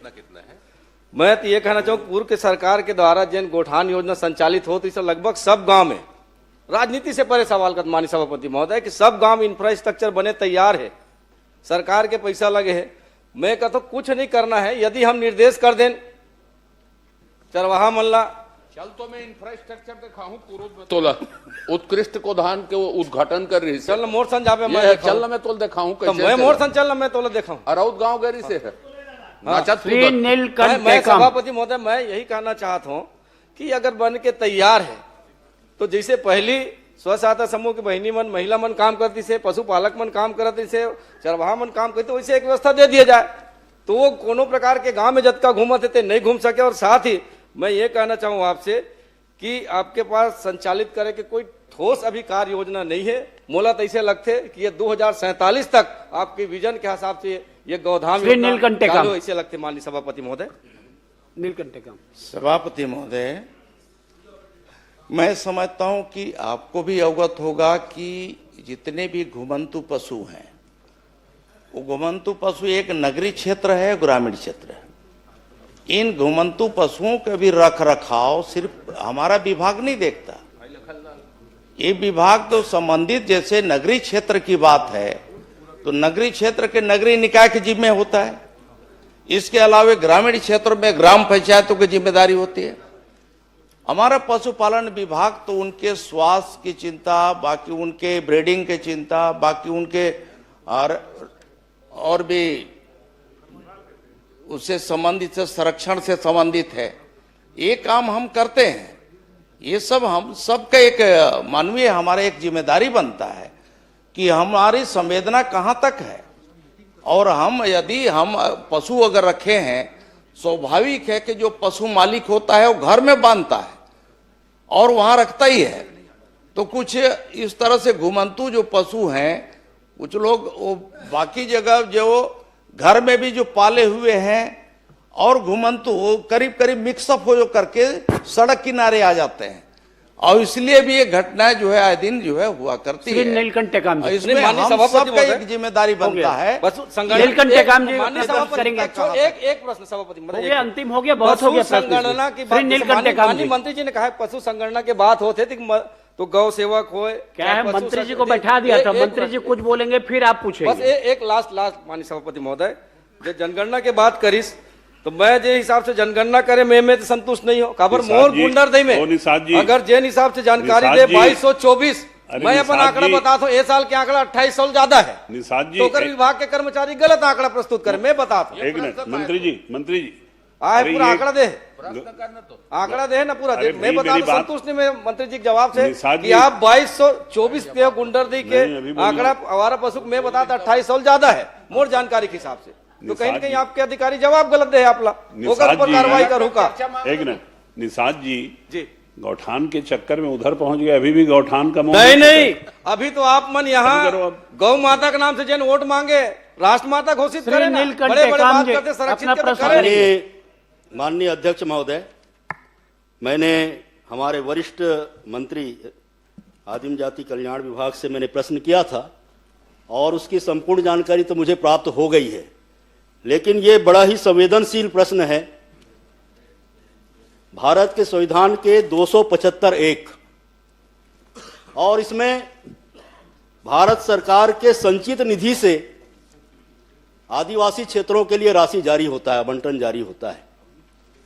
और जो जानकारी आज मांगने पर मिली है, अगर ये जानकारी हमको स्वतः ही मिल जाती जिलों से और सारे परियोजना प्रशासकों से तो आज इसको प्रश्न के माध्यम से यहाँ पर समय लेने की आवश्यकता नहीं थी, लेकिन मैं और मेरे साथ 29 विधायक और 4 सांसद आते हैं आदिवासी क्षेत्रों से, और मेरे विधानसभा में खास करके कोंडागांव जिले में आज तक परियोजना सलाहकार मंडल की एक भी बैठक आयोजित नहीं हुई। और मैं समझता हूं कि बाकी जगह पर हो रहा होगा, और अगर नहीं हो रहा है तो माननीय मंत्री जी, नहीं हो रहा है। मैं माननीय अध्यक्ष महोदय के माध्यम से आपसे मैं निवेदन करना चाहता हूं कि ये बड़ा ही संवेदनशील मुद्दा है। आदिवासियों के मतदान करने पर हम उनके प्रतिनिधि बनकर के आए हुए हैं, और हमारी जिम्मेदारी बनती है कि हम लगातार उन क्षेत्रों में हो रहे कार्यक्रमों की, गतिविधियों की और योजनाओं की समीक्षा करें। मैं बहुत सारे मामलों पर नहीं जाना चाहता हूं, लेकिन एकलव्य विद्यालय मेरे विधानसभा के 3 2023 के पहले के स्वीकृत है। अब 2023 के पहले का चाहे जल जीवन मिशन हो, चाहे आदिवासी विभाग के काम हो, एकलव्य के नहीं किए, उनकी तो हालत हम देख रहे हैं, उधर चले गए हैं।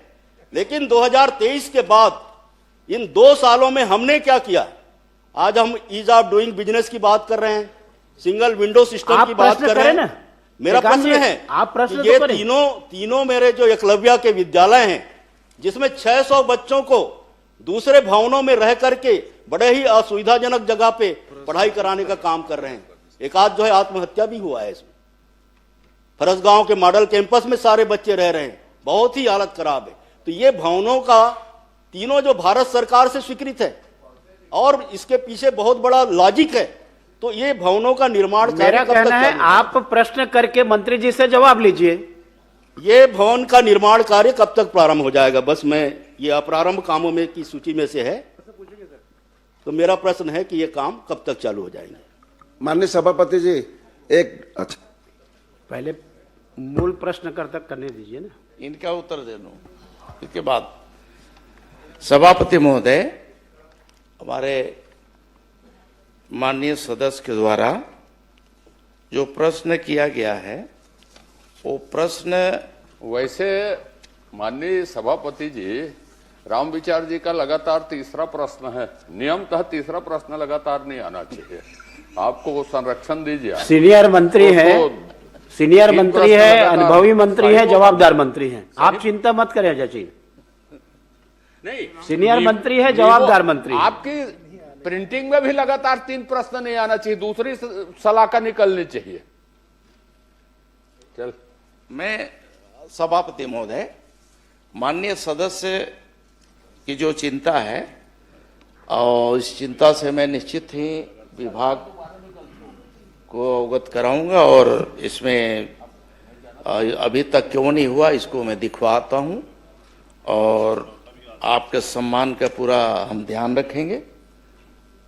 आपको इस तरह से, और सदन के बाकी सदस्यों को भी जो परियोजना सलाहकार में जो हमारे अध्यक्ष बने हैं, उनकी अध्यक्षता में हमारे परियोजना सलाहकार की बैठकें निश्चित तौर पे साल में 2 बार कम से कम तो होना ही चाहिए, लेकिन नहीं हुई है उसको हम देखेंगे। बाकी सदन के भी, बाकी सदस्य की भी चिंता है।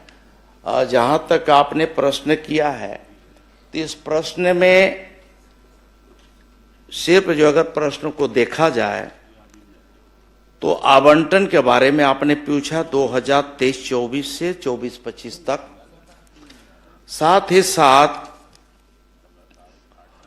आपने प्रश्न किया कि कितने स्वीकृत जो कार्य थे, कितना प्रारंभ है, कितना अप्रारंभ है, कितना पूर्ण है, अपूर्ण है, उसकी पूरा विस्तृत जानकारी हमने दिया है। जहां तक आपने अपूर्ण की जानकारी है, उसमें भी हमने बताया है कि इसमें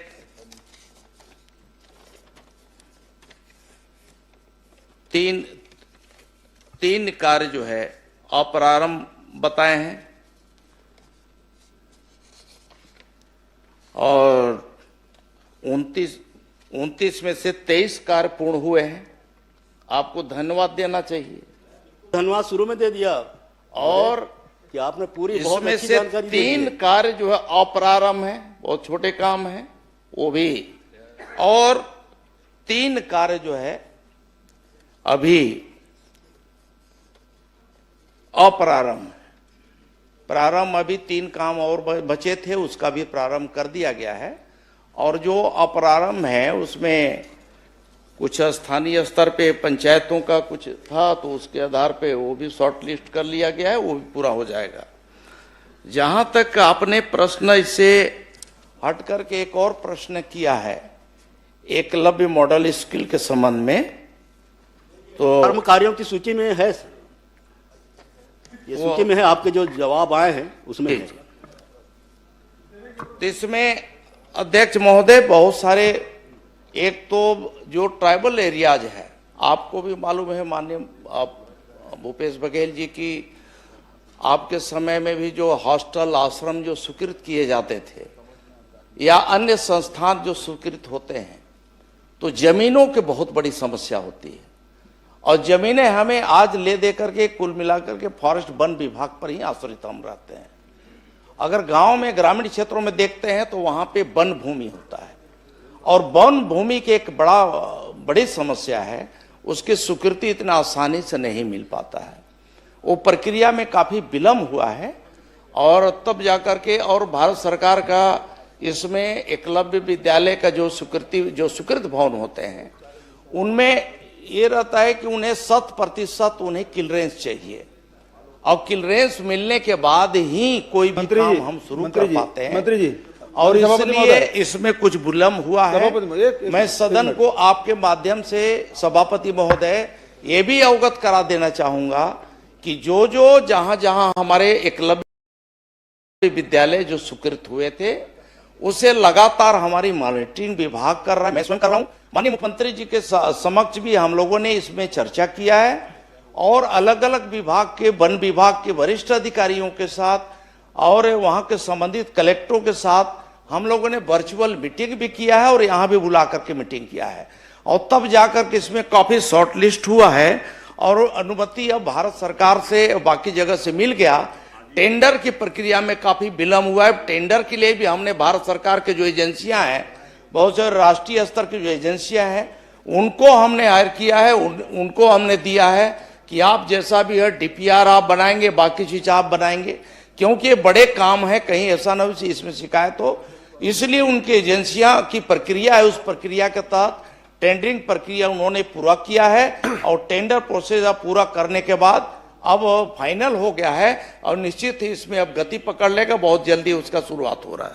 माननीय सभापति महोदय, इसी से संबंधित प्रश्न है। एक मिनट, मेरा केवल सुझाव है मंत्री जी, इसमें कोई प्रश्न नहीं है, क्योंकि सरकार ने खासकर अनुसूचित क्षेत्रों में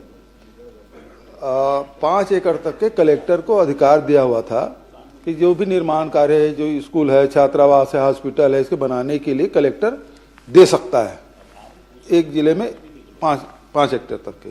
लेकिन वो समयावधि बीत गए। 2021-22 में मैंने पहल की थी, लेकिन उसको माना नहीं था। अभी फिर से पहल कर दी। जो आप जमीन की जो समस्या बता रहे हैं, राज्य सरकार की ओर से भारत सरकार से फिर से आग्रह कर ले, क्योंकि हमारे यहाँ वनाच्छादित है और इस प्रकार जमीन मिलना मुश्किल हो रहा है। तो इसलिए भारत सरकार से अनुरोध करके वो फिर से अनुमति ले ली जाए कि कलेक्टर को 5 हेक्टेयर तक के निर्माण कार्य के लिए वो जमीन दे सकता है वन विभाग का। पत्राचार कर लें। माननीय सभापति महोदय, हमारे यहाँ 3 बार उद्घाटन हो गए। सभापति महोदय, पहले उनको हाथ उठाए थे। माननीय सभापति महोदय, माननीय सदस्य जी ने प्रश्न 275 एक जो उठाया था। मेरे विधानसभा बहुत ही संवेदनशील क्षेत्र है। नक्सली क्षेत्र होने के कारण उन्हें कई ऐसे जगहों में जाने का अवसर नहीं मिलता, और इस मत का पैसा परियोजना का पिछले 2 सालों में एक भी बैठक नहीं हुई है, और हमें कोई भी जानकारी नहीं बताया गया है। मैं क्षेत्र के भ्रमण में पता चला कि ऐसे जगह बंदर बांट कर दिया राशि को। मैं मध्य क्षेत्र प्राधिकरण के बैठक में माननीय मुख्यमंत्री की अध्यक्षता में कोरबा भी गया था। इस बात को मैं वहां पे भी बताया कि 37 कामों में 3 काम प्रारंभ बताया गया है, और आज तक ऐसे जगह काम किया है जहां पे हमें जनप्रतिनिधि कोई जा नहीं सकते। संवेदनशील क्षेत्र है, पहाड़ी क्षेत्र में बना दिया, जमीन में मात्र नींव भर बनाए हैं। तो मैं चाहूंगा आपके माध्यम से कि मंत्री जी से कि उसकी जांच कराएंगे क्या? अब क्या है, प्रश्न आपका अलग है, प्रश्न माननीय का अलग है। आप सुझाव दे दीजिए, मंत्री जी उसको देख लेंगे। माननीय सभापति महोदय, ट्राइबल मैं तो सभापति महोदय आपके माध्यम से पूरे सदन के माननीय सदस्यों से यही आग्रह करूंगा कि देखिए, इस तरह की जो भी संस्था किसी भी विभाग का कोई भी स्वीकृत अगर होता है या कोई भी योजना स्वीकृत होती है, तो हम सब का दायित्व बनता है कि हम उसके लिए जगह कैसे भी हो, जैसे भी हो, हम लोग को प्राथमिकता के आधार पे तय करके दिलाना चाहिए। क्योंकि आपके विधानसभा क्षेत्र में जो चीज बनने वाला है, ये तो आप तय करेंगे कि कहाँ बनेगा, किस हिसाब से कहाँ पर हमें देना ठीक रहेगा। और अगर इसमें कहीं पर दिक्कत आ रही, विभाग अगर नहीं कर पा रहा है, तो इसमें आगे बढ़ चढ़ करके हमें हिस्सा लेकर के उसे पूरा करना चाहिए। श्रीमती संगीता सिन्हा, माननीय आप लोग लिख करके दे दीजिए। इसी में एक लाख कई मामला है, क्वेश्चन करेंगे ना, कई मामला है, प्रश्न इसी में सभापति महोदय, इसी में एक लाख स्कूल कई मामला है। बस एक मिनट सर, एक मिनट। मानपुर में 3 बार उद्घाटन हो गए सभापति महोदय, उसका माननीय प्रधानमंत्री जी ने किया, माननीय मुख्यमंत्री जी ने किया, माननीय। लेकिन मानपुर का कैसे बताएंगे? आपके प्रश्न में बताएंगे मंत्री जी। एक लाख का मामला है। नहीं, वो मैं समझ गया, लेकिन आप प्रश्न करेंगे उसमें जवाब देंगे ना। पूरे प्रदेश का जवाब तो केवल सुझाव के रूप में आप दे सकते हो। तो मेरा कहना, आप लिख करके मंत्री जी को दे दीजिए यहीं पर। दूसरा, उसी में सभापति महोदय, वो एकलव्य स्कूल में 3 बच्चियां वहां पे अपना फिनाइल पी के। माननीय सभापति महोदय, माननीय सभापति महोदय, सबका अलग अलग। माननीय सभापति महोदय, मैं आपके माध्यम से माननीय मंत्री जी जानना चाहूंगा कि आदिवासी उपयोजना की राशि क्या अन्य मद परिवर्तित किया जा सकता है? यदि हाँ, तो नियम शर्तें क्या है? माननीय मंत्री जी बता दीजिए, कुछ बताना है तो। आदिवासी उपयोजना की राशि को क्या अन्य मद परिवर्तन किया जा सकता है? देखिए, इस तरह का कोई राशि जिस मद से स्वीकृत हुआ, उसी मद से ही खर्च करने का होता है। फिर भी अगर किसी, मान लीजिए कि अतिरिक्त कमरे का स्वीकृत हुआ, अतिरिक्त कमरा वहां बन गया है, तो परियोजना वहां का प्रशासनिक अधिकारियों का ये जिम्मेदारी बनता है कि उसको परिवर्तन करा के, वो भी यहाँ मुख्यालय की अनुमति से वो ले करके कहीं दूसरे यहाँ भी उसका उपयोग किया जा सकता है। श्रीमती संगीता सिन्हा, माननीय सभापति महोदय, छोटा सा इसी में से मेरा प्रश्न भी है। माननीय सभापति, माननीय मंत्री जी से मैं जानना चाहता हूं कि परियोजना सलाहकार मंडल का गठन कब हुआ, अगर हुआ है तो कौन कौन अध्यक्ष है पूरे उसमें? अब आप प्रश्न करेंगे तो जवाब आएगा। अब सभापति महोदय, वो परियोजना सलाहकार मंडल का जो गठन हुआ है, अब उसका प्रश्न तो नहीं है, लेकिन आपने किया है तो मैं अवगत करा दूंगा भाई। श्रीमती संगीता सिन्हा, आप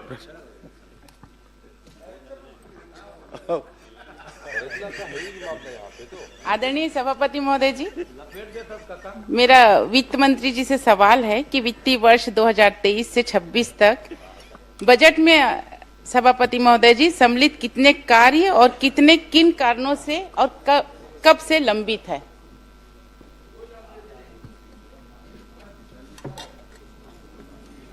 माननीय सभापति महोदय, जो माननीय सदस्य का जो प्रश्न है उसमें मैं बताना चाहूंगा कि कोई भी कार्य वित्त विभाग में लंबित नहीं है। आदरणीय सभापति महोदय जी का जवाब आया है, मैं पढ़ी हूं कि कोई भी कार्य इसमें लंबित नहीं है। आदरणीय सभापति महोदय जी, मेरे एरिगेशन में, पीडब्ल्यूडी में, पीएमजेएसवाई में सभापति महोदय जी, अगर मैं एरिगेशन से बात करूं तो पिकरीपार माइनिंग 4,94,00,000 रुपए, तांदुला परियोजना के तहत नमोरा माइनर 4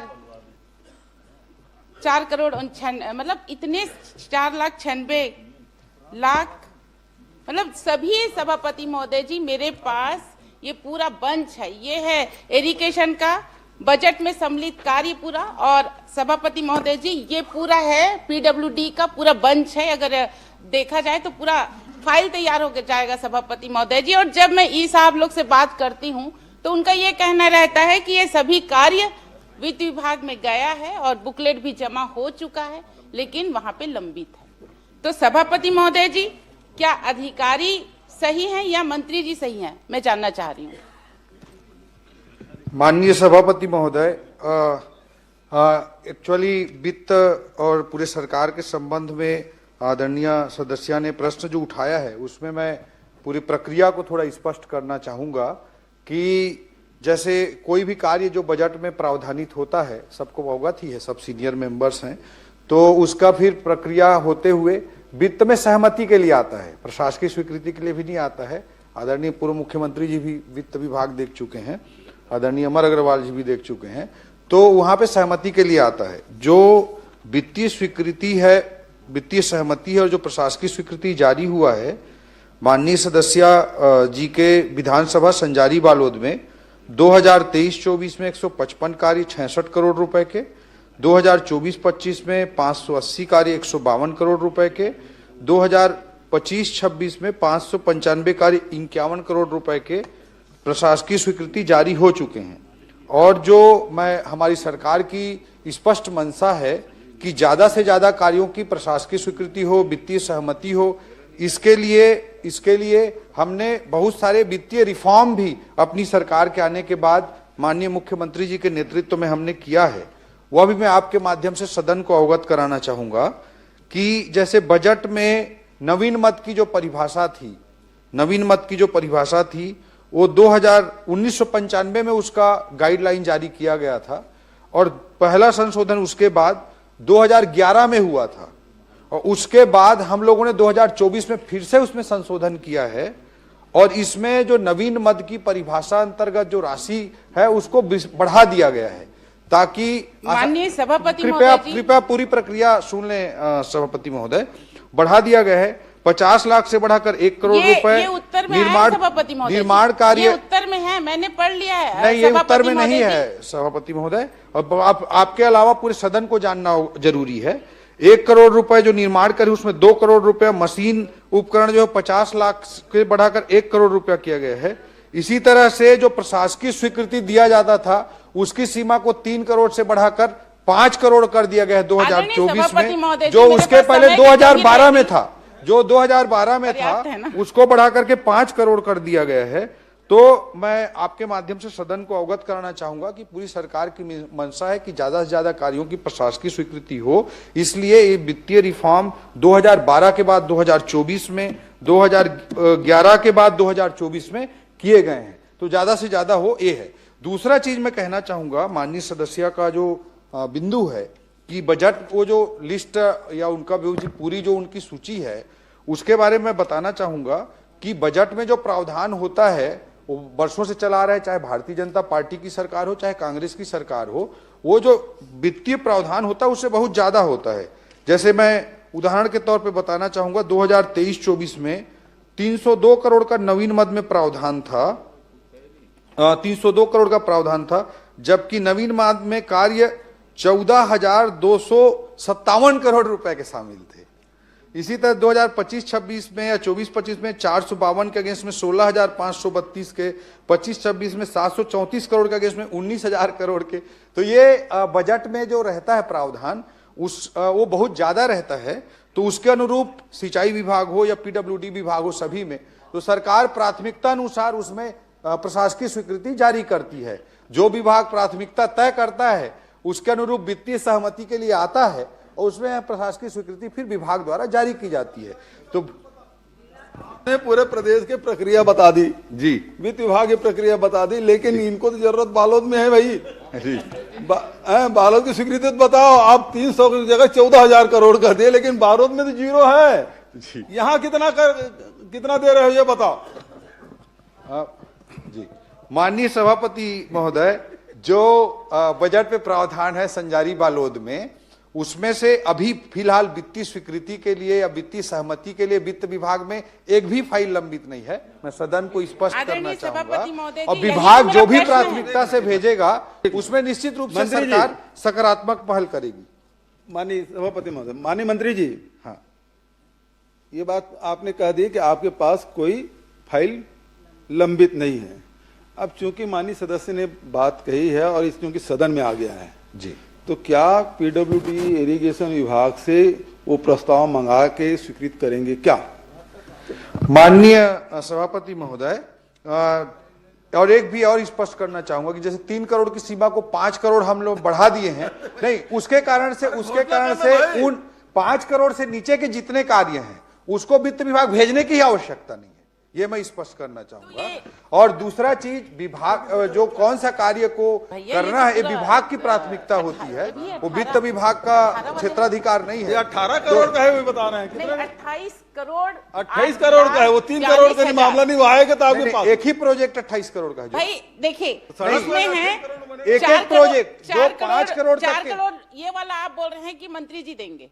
हाँ, 5 करोड़ से नीचे के जितने कार्य तो मंत्री जी भी तो नहीं दिए हैं, उनके लिए वित्तीय सहमति की आवश्यकता नहीं है। आप बोल रहे हैं उसके लिए वित्तीय समिति की जरूरत नहीं है जी। आपका 18 करोड़ 18 लाख जी, ये तो आप दे सकते हैं। नहीं, उसको विभाग की प्राथमिकता है, आदरणीय विभाग तय सभापति करेगा महोदय जो जी, कार्य तो जरूरी है कि जाऊंगा नहीं। सभापति अगर महोदय वित्तीय जी, विभाग मैं तय इतने करेगा सारे तो निश्चित प्रोजेक्ट, रूप से इतने सकारात्मक सारे विचार सब सरकार चीज को करेगी। लेके मैं वित्त मंत्री के पास जाऊं कि मंत्री के पास जाऊं, आप ही बता दीजिए। वो अमूमन आप सीनियर विधायक हैं। सभापति महोदय, चूंकि सदन में आ गया है और वित्त मंत्री जी उदार हैं, उदारता थोड़ा बरतिए।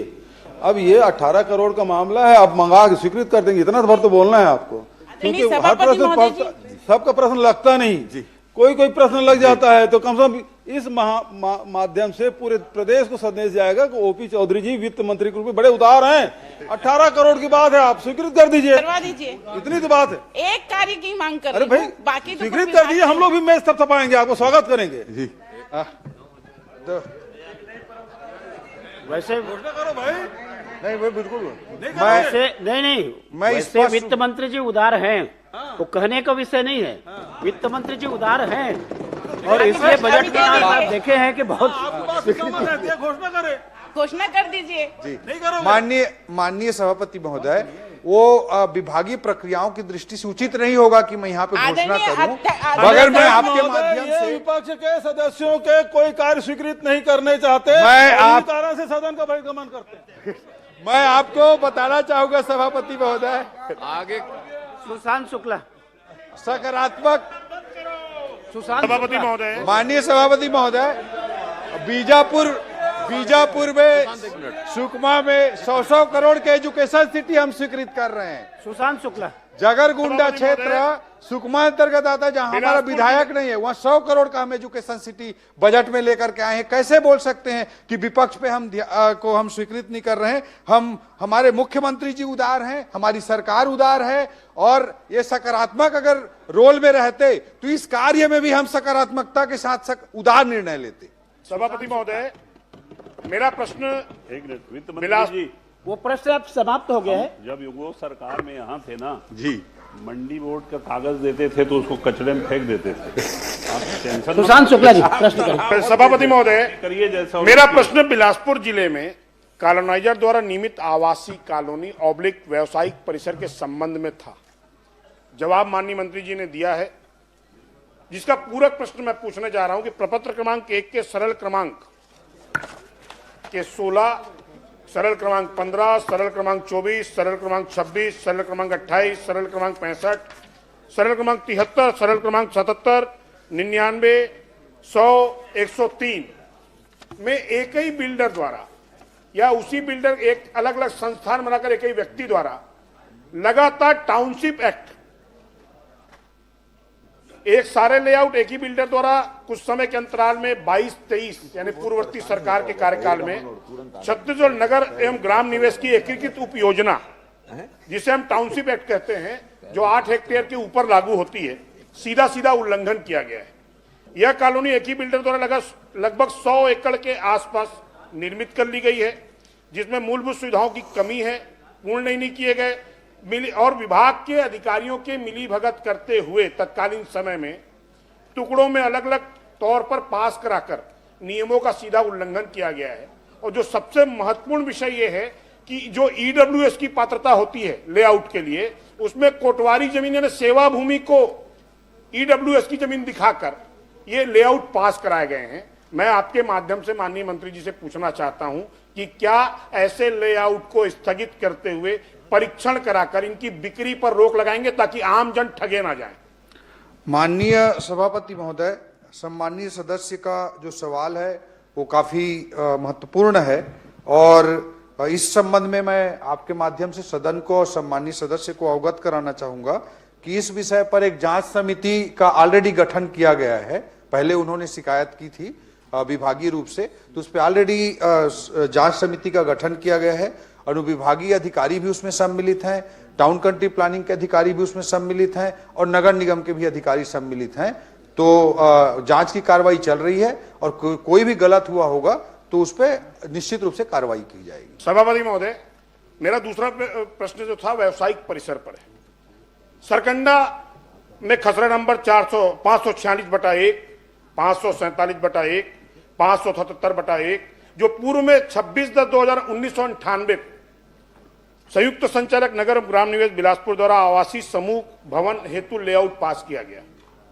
सभी भूखंड बेचने के बाद संबंधित व्यावसायिक संस्थान द्वारा उसको पुनः जिस विक्रेता को बेचा गया था उससे फिर क्रय किया गया और 7/3/2023 को उसमें से कुछ भाग को पुनः क्रय करते हुए अनुमोदित लेआउट में दर्शित मार्ग/ सड़क हेतु आरक्षित रकबे को पुनः खुली भूमि बताते हुए नवीन भवन अनुज्ञा आयुक्त नगर पालिक निगम बिलासपुर के समक्ष प्रस्तुत की गई और बिना नगर ग्राम निवेश की विकास अनुज्ञा लिए बगैर सीधा नगर निगम से अनुज्ञा प्राप्त कर ली गई। उक्त भूमि का व्यवसायीकरण आवासीय होने के बावजूद भी वाणिज्यिक भवन के रूप में अनुज्ञा अधिकारियों के मिलीभगत से जारी हुई। मैं प्रश्न कर रहा हूं, क्या उक्त अनुज्ञा को स्थगित कर भू संपदा विनायक प्राधिकरण रेरा को उक्त रजिस्ट्रेशन को स्थगित करते हुए संबंधित लेआउट को स्थगित करते हुए क्या रोक लगाएंगे इसकी बिक्री पर? माननीय सभापति महोदय, जो प्रश्न आया है ये प्रश्न 2023-24 से 4 फरवरी 2026 तक के पूरे प्रकरणों की जानकारी माननीय सदस्य ने मांगी थी। ये जो प्रकरण बता रहे हैं उससे पहले का है, इसलिए इस जानकारी में वो नहीं आया है। सम्मानीय सदस्य मुझे संबंधित प्रकरण से संबंधित दस्तावेज उपलब्ध करा देंगे और मैं आपको आश्वस्त करता हूं कि विभागीय रूप से हम उसमें निश्चित रूप से एक जांच समिति गठित कर देंगे और जो भी कार्रवाई होगी वो नियमानुसार वैधानिक कार्रवाई सुनिश्चित करेंगे। सभापति महोदय, मेरे पास शिकायत की कॉपी है। वो बोल रहे हैं कि आप मैं आपसे आग्रह कर रहा हूं, मेरे पास शिकायत की कॉपी है, डॉक्यूमेंट आपसे माध्यम से मेरे पास कॉपी है दस्तावेजी तौर पर। अगर आप कहें तो शिकायत इस दिनांक जो बताई गई है 19 दिनांक है उसके पूर्व की है और वो बकायदा रजिस्टर्ड डाक से और आधिकारिक तौर पर मिलकर दी गई। अधिकारियों ने इस विषय को सदन में मंत्री जी को छिपाया है। क्या संबंधित अधिकारियों के विरुद्ध कोई कार्रवाई करेंगे? मैं उनको उपलब्ध करा दूंगा दस्तावेज। माननीय सभापति महोदय, जो प्रश्न आया है ये जो इस बीच के जो लेआउट पास हुए हैं 2023-24 से 26 तक के, इसकी जानकारी सूची इसमें बनी है इस प्रश्न के उत्तर में। मगर मैं सम्मानीय सदस्य को पूर्णतः आश्वस्त करना चाहता हूं, इसके पहले का लेआउट वो पास हुआ मामला है तो वो मुझे दस्तावेज उपलब्ध करा दें। मैं निश्चित रूप से इस पे जांच समिति भी विभागीय रूप से गठित कर दूंगा और उस पे हम निश्चित रूप से कार्रवाई करेंगे। सभापति मेरा विषय पूरा नहीं, आप उपलब्ध करा दो ना। उपलब्ध कराने के बाद में मंत्री जी आपको आश्वस्त कर रहे हैं, कार्रवाई के लिए बोल रहे हैं, तो आप उपलब्ध करा दीजिए उसको। जो भवन अनुज्ञा दी गई व्यावसायिक तौर पर, नगर निगम ने बगैर अभिमत मांगा फर्जी तरीके से और अभिमत तारीख है 30/5/2023। मेरे पास अनुमति की कॉपी है और ये माननीय मंत्री जी उल्लेखित कर रहे हैं कि उनके पास वो दस्तावेज अधिकारी ने उपलब्ध नहीं कराए हैं। माननीय सभापति महोदय, सम्मानीय सदस्य को मैं ये बताना चाह रहा हूं कि जो प्राइमरी लेआउट जो पास हुआ है वो 2023-24 के पहले का है, इसलिए इस लिस्ट में सम्मिलित नहीं हुआ है। उस डेट के तकनीकी फेर में ना मुझे जाना है ना उनको जाना चाहिए। मेरा आग्रह आपके माध्यम से सम्मानीय सदस्य से ये है कि उससे वो तो कब लेआउट पास हुआ था वो डेट की मैं बात कर रहा था। उन्होंने शिकायत अभी की होगी इस बीच में, इसमें मुझे कोई संशय नहीं है। तो सम्मानित सदस्य दस्तावेज उपलब्ध करा दें, निश्चित रूप से हम उसमें विभागीय तौर पर जांच समिति गठित करके। मेरा सिर्फ आपके माध्यम सभापति महोदय मैं आपसे आग्रह कर रहा हूँ, प्रश्न उतना देखो मंत्री का जवाब वही आएगा। क्या एक प्रश्न को बार बार रिपीट करने से कोई मतलब नहीं। जांच कराकर इसको आपको बता दिया कि आप दे दीजिए, मंत्री जी उसके कार्रवाई करेंगे, आपको आश्वस्त कर रहे हैं, आप दे दीजिए। लेआउट को आपके प्रश्न का उतना ही जवाब आएगा। रोकेंगे क्या बिक्री को, इसका मैं आग्रह चाह रहा हूं बस। माननीय सभापति महोदय, जो सम्मानित सदस्य ने कहा है कि लेआउट को इसको कैंसिल करेंगे क्या, तो निश्चित रूप से हम जांच कमेटी गठित करेंगे और यथाशीघ्र उसमें जांच करा के उसको लेआउट को भी कैंसिल करेंगे। और बिक्री जहां तक कैंसिल करने की रोकने की बात है, उस पर भी नियम प्राइमा फेसी जांच होने के बाद उस पर भी नियमानुसार 100% कार्रवाई सुनिश्चित। धन्यवाद। माननीय सभापति महोदय, मेरे प्रश्न के उत्तर में माननीय मंत्री जी ने पूरा परिशिष्ट दिया है। मैं माननीय मंत्री जी से पूछना चाहूंगा कि 16 नंबर परिशिष्ट में जो 16 नंबर का पॉइंट है जी, उसमें आपको जो शिकायत है वो प्राप्त हुई है 23/4/2025 को, और आपने उसका समाधान किया है 16/12/2025, मतलब लगभग 8 महीने। तो ये 8 महीने की देरी क्यों हुई, ये बताना चाहिए। माननीय सभापति महोदय, सम्माननीय सदस्य ने जो फ्लाई ऐश संबंधी प्रश्न किया माननीय सदस्य उमेश जी ने, उस पर उन्होंने 16 नंबर, इसमें टोटल जो केस हैं वो 49 केस हैं, और इनमें जो उन्होंने 16 नंबर के विषय पर प्रश्न किया है उस पर मैं आपके माध्यम से अवगत कराना चाहूंगा कि उद्योग द्वारा क्षतिपूर्ति राशि 6,90,000 जमा करते हुए फ्लाई ऐश का संतुलीकरण कर ये बिछाने का कार्य किया गया। मतलब उस शिकायत पे कार्रवाई की गई है। उन्होंने कहा है कि 8 महीने बाद हुई है, लेकिन ये मैं अवगत कराना चाहूंगा कि कार्रवाई हुई और 6,90,000 रुपए का पेनाल्टी भी हुआ। माननीय सभापति महोदय, ये इसकी शिकायत हुई थी 22/3/2025, इन्होंने उत्तर में दिया है 22/4/2025 को, और इसका समाधान हुआ है 16/12/2025। इसलिए हुआ है अध्यक्ष महोदय, सभापति महोदय, क्योंकि पिछले सत्र में 17 तारीख को मेरे यही प्रश्न लगा था, इसीलिए ये समाधान 16 तारीख को हुआ है। मैं आपसे ये जानना चाहूंगा, मैं कल आपके परिशिष्ट के बाद ये सब जगह जाके जियो टैग से इसका निकाला, आपको इसका बता दूं मैं, चोड़ा का ये देखिए, ये जियो टैगिंग के साथ है चोड़ा का। आपके जो अधिकारी है ना, आपको धोखा दे रहे हैं। ये देखिए, ये अभी भी है दोनों। माननीय सभापति महोदय, आप सदस्य रहे हैं, पोस्टर वोस्टर प्रश्नकाल में ऐसा दिखाते नहीं है। आप बोल रहे हैं वो पर्याप्त है। ठीक है, मैं बता देता हूं। मंत्री रहे, मैं जियो टैग करके उसको दिखाया कल, दोनों 3-4 जगह का, चाहे बोतलदा हो, चाहे चोड़ा हो, चाहे बानी पाथर हो, अभी भी फ्लाई ऐश वैसी को वैसी पड़े हैं। आपके अधिकारी आपको गलत जवाब दे रहे हैं, क्या उनके ऊपर कार्रवाई करेंगे? माननीय सभापति महोदय, मैं आपको अवगत कराना चाहूंगा कि जो पिछले सरकार के समय में कार्रवाई होती थी उससे 10 टाइम्स ज्यादा कार्रवाई ट्रांसपोर्टिंग के मामले में हो रही है। मैं आपके माध्यम से सदन में दस्तावेज भी प्रस्तुत कर सकता हूं, बताना भी चाहूंगा कि जो माननीय सभापति महोदय, मेरा बहुत स्पेसिफिक प्रश्न है। मैं सभापति महोदय का और माननीय सभापति महोदय, आप मुझे 2021-22 में इनकी सरकार के समय में एक भी कार्रवाई नहीं हुई, 0 कार्रवाई हुई है। 2022-23 में 0 कार्रवाई हुई है। 2023-24 में 9 लाख का पेनाल्टी हुआ है। वर्ष 2024-25 में 21,30,000 का हुआ है। समय बर्बाद करने का समय है। मैं इसके बाद अवगत कराना चाहूंगा। मेरा पॉइंटेड प्रश्न को उत्तर दे दें। मैं माननीय सभापति महोदय, मैं परिस्थिति बता रहा था, चाहे वो फ्लाई ऐश डंपिंग का मामला हो, चाहे ट्रांसपोर्टिंग का मामला हो। सम्मानित सदस्य उमेश जी ने जो विषय मुझे बताए हैं उससे मैं निश्चित रूप से उनसे सारे विषय ले लूंगा, जानकारी ले लूंगा, और कहीं पर भी कोई कमी होगी कार्रवाई के संबंध में, उसमें कार्रवाई विभाग द्वारा सुनिश्चित की जाएगी। पर्यावरण विभाग के अधिकारी कोई काम नहीं कर रहे हैं सभापति महोदय। वहां फ्लाई ऐश डंप रोड पे हो रहा है लगातार, और इसकी शिकायत मेरे द्वारा खुद कई बार किया जा चुका है। उसके बाद भी विधानसभा प्रश्न लगने के बाद वो जाके उसका निराकरण करने का कोशिश कर रहे हैं, और आपको आज भी जवाब गलत दिए हैं मंत्री जी, आपको गलत जवाब दिए हैं। ये मैं इससे आगे पूछना चाहूंगा कि आज के मैं इसका पहले बताना चाहूंगा माननीय सभापति महोदय, जो माननीय मंत्री जी जवाब दे रहे थे 21-22 में 0, 22-23 में 0, और भैया लॉकडाउन तो आप लगा कर रखे थे केंद्र से। 21-22 से 22-23 तक पूरा लॉकडाउन नहीं था। लॉकडाउन आदरणीय मुख्यमंत्री, आदरणीय मुख्यमंत्री भूपेश बघेल जी बहुत अच्छे तरह से अवगत थे कि वो लॉकडाउन कब से कब तक लगा था। सभापति महोदय, 23 मार्च 2020 की तारीख, इस सदन का 23 परंपरा मार्च बन गया है 2020 की गलत तारीख, देने का। कुछ महीनों तक लॉकडाउन था।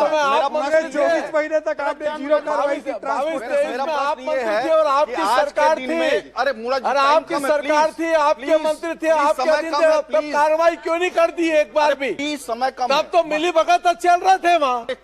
माननीय सभापति महोदय, ये भी मैं बताना चाहूंगा। अभी मेरा प्रश्न ये है कि आज के दिन में कितने lakh metric ton fly ash Raigarh जिले में उत्पादन हो रहा है और इसके कितना परसेंट आज निराकरण हो रहा है?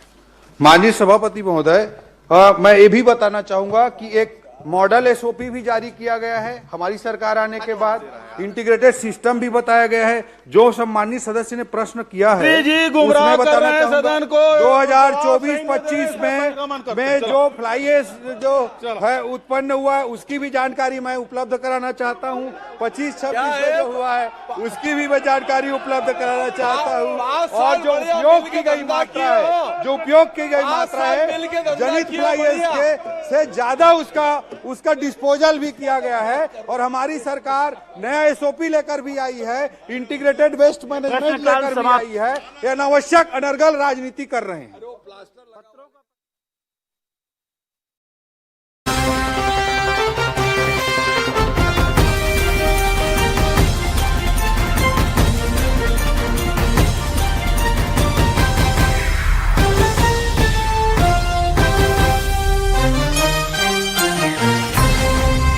अब एक्चुअल की ओर होने की कोशिश कर रहे हैं।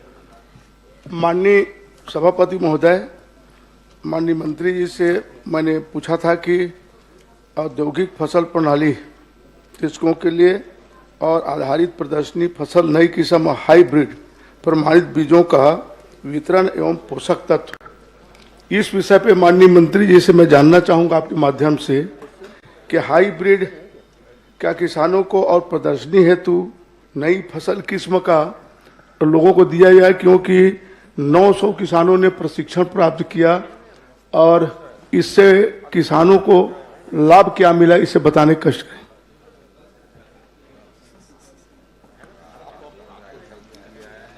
सभापति महोदय, हमारे बहुत ही वरिष्ठ माननीय सदस्य जो सदन के कई बार सदस्य भी रहे और लोकसभा के भी लगातार 4 बार आप सदस्य रहे हैं। ऐसे वरिष्ठ सदस्य की चिंता इन्होंने खास करके जो कृषि के बारे में, उनका उत्पादन के बारे में, किसानों का कैसे प्रशिक्षण हुआ इस बारे में प्रश्न किया है। जहां तक आपने प्रशिक्षण के बाद का परिणाम की बात की है, तो सभापति महोदय माननीय सदस्य को बताना चाहूंगा कि प्रशिक्षण इसीलिए दिया जाता है कि अनेकानेक योजना जो चलते हैं उस योजना के तहत किसानों को किस तरह से अधिक उत्पादन अपने खेत में लेना चाहिए, इस लिहाज से विभाग की अनेक योजनाएं हैं। और इस प्रशिक्षण के बाद उनका स्वाभाविक है कि उनका जो उत्पादन है वो बढ़ता भी है। और जब उनका उत्पादन बढ़ेगा तो स्वाभाविक है कि किसानों का आर्थिक उन्नयन होगा। ऐसा सोच करके इस तरह की योजना चलते हैं महोदय। नहीं, मेरा उत्तर नहीं आया माननीय जी। मेरा ये कहना है कि प्रदर्शनी और हाइब्रिड का भी प्रदर्शन और आपका प्रशिक्षण दिया गया, तो क्या मैं जानना चाहता हूं कि सिर्फ मात्र प्रशिक्षण ही दिया गया कि हाइब्रिड दिया गया और नए किस्म का बीज के लिए प्रदर्शन के लिए किसानों के खेत में बोने के लिए या उगाने के लिए दिया गया, क्या ये मैं जानना चाहता।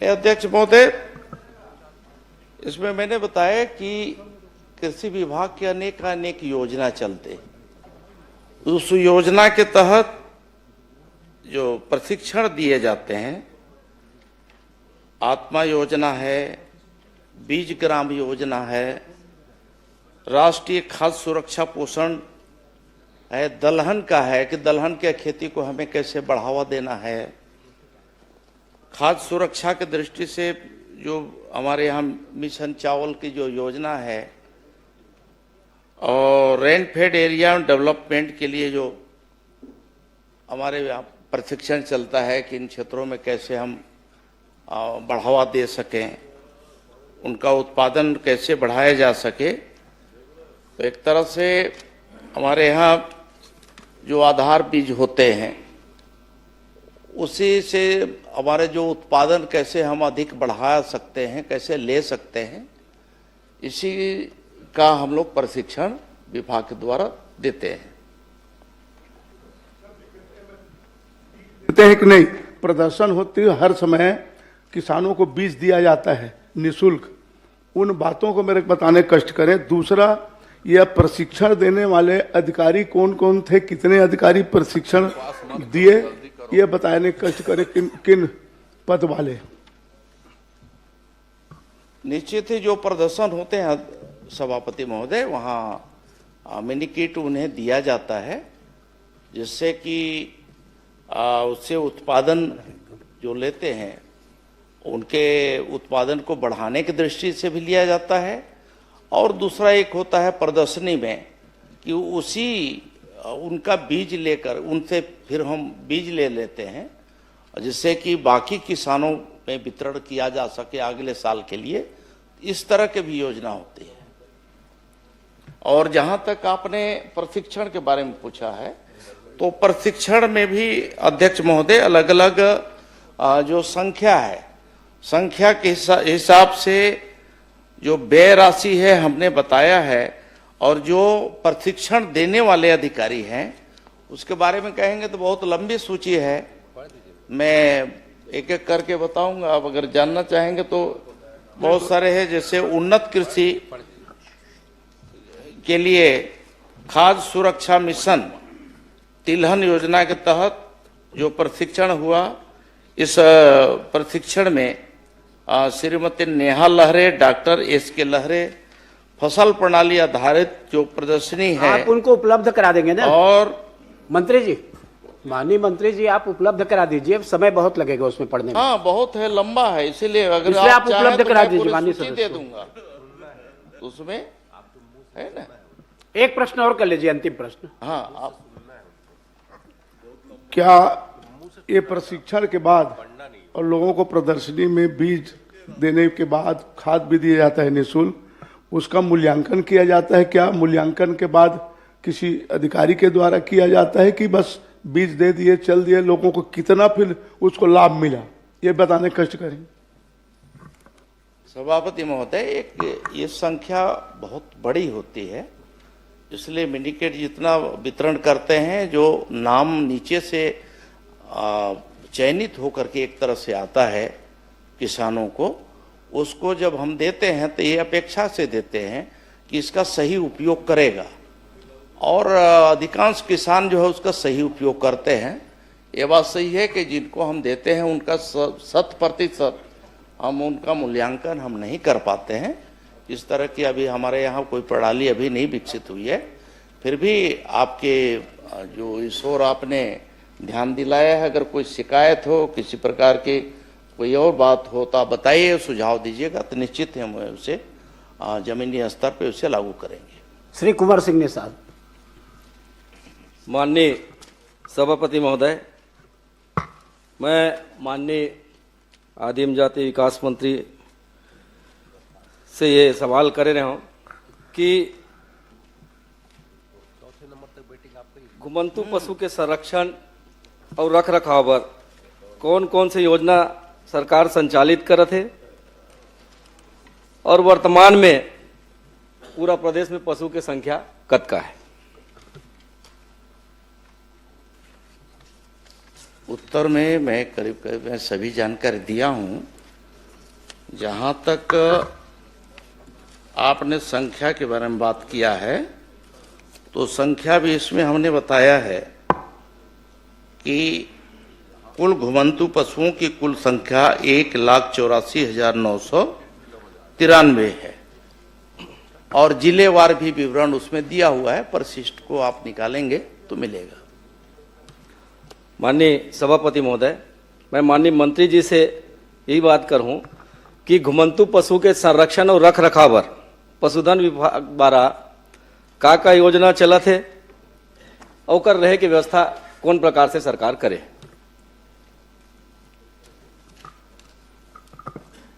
अध्यक्ष महोदय, जो पशुधन विभाग से जो योजना चल रहे हैं उसमें हमारे एक तो आदर्श गौधाम गोकुल ग्राम गौ अभयारण्य योजना है और गौशाला है। इस तरह से ये योजना अभी प्रदेश में चल रहे हैं। अध्यक्ष महोदय, नहीं, मैं संख्या पूछा था माननीय सभापति महोदय, कतका कन गोधाम योजना के माध्यम से संचालित होते और कतका पशु के रख रखाव वो योजना के माध्यम से वो गोधान में चलत है।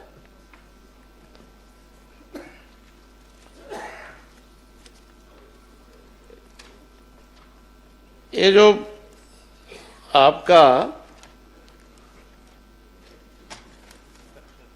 अब जहां तक हमारे यहाँ गौधाम योजना है, ये योजना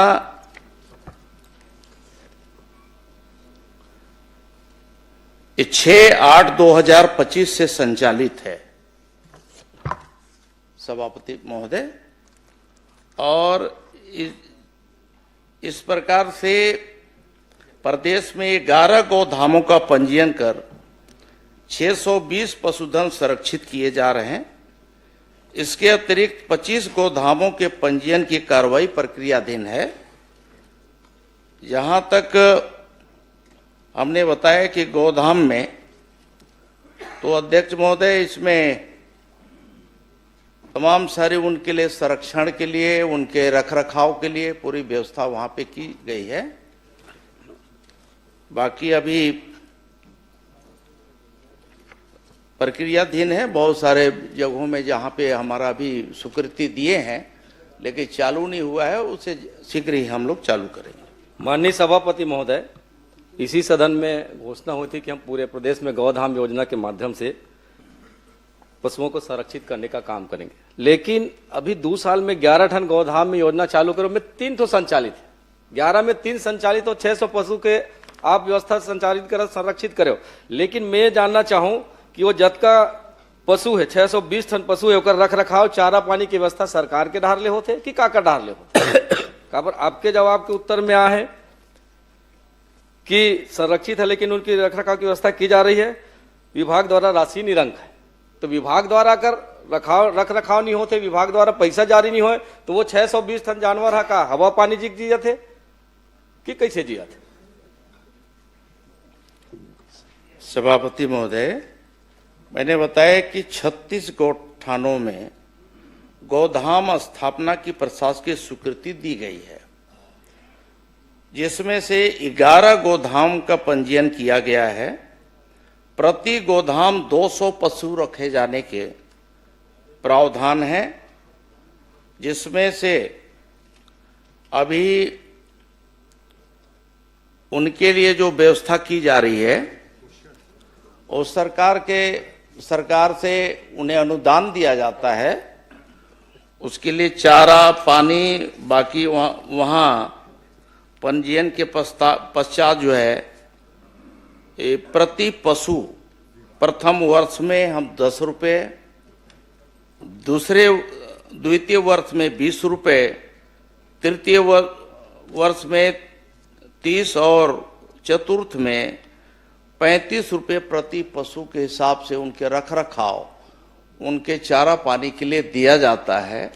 मैं ऐसा मानता हूं कि जब ये राशि उनको दिया जाता है, संबंधित जो पंजीकृत जो संस्थाएं हैं उनके जिम्मे लगाया जाता है, तो इसका सही सदुपयोग करते हैं तो इसलिए ये कहना कि वहाँ पे अव्यवस्था है, चारा पानी नहीं मिल रहा है, तो मैं इसे कृपा करके इसे ऐसा ना कहें। नहीं माननीय सभापति महोदय, ये आपके विभाग का जवाब है कि स्वीकृत राशि निरंक है, तो ये कैसे टाइप के हुए थे आप समझ सकते हो, आपके विभाग के अधिकारी मत समझ सकते। लेकिन मैं कहना चाहूँ कि जब 1,84,993 घुमंत पशु में थे 620 आप संरक्षित करत हो, बाकी मन की स्थिति का हुई ये बात के बात। लेकिन आज गौ माता के नाम से जिन सरकार छत्तीसगढ़ में और केंद्र में बने हैं, मैं तो बस आपके माध्यम से सभापति निवेदन करत हूँ कि आज सदन में घोषणा हो जाए कि गौ माता राष्ट्र माता घोषित कर दिया जाए। जब बदका बड़े बड़े बात करथन और कर व्यवस्था के काम नहीं कर सकथन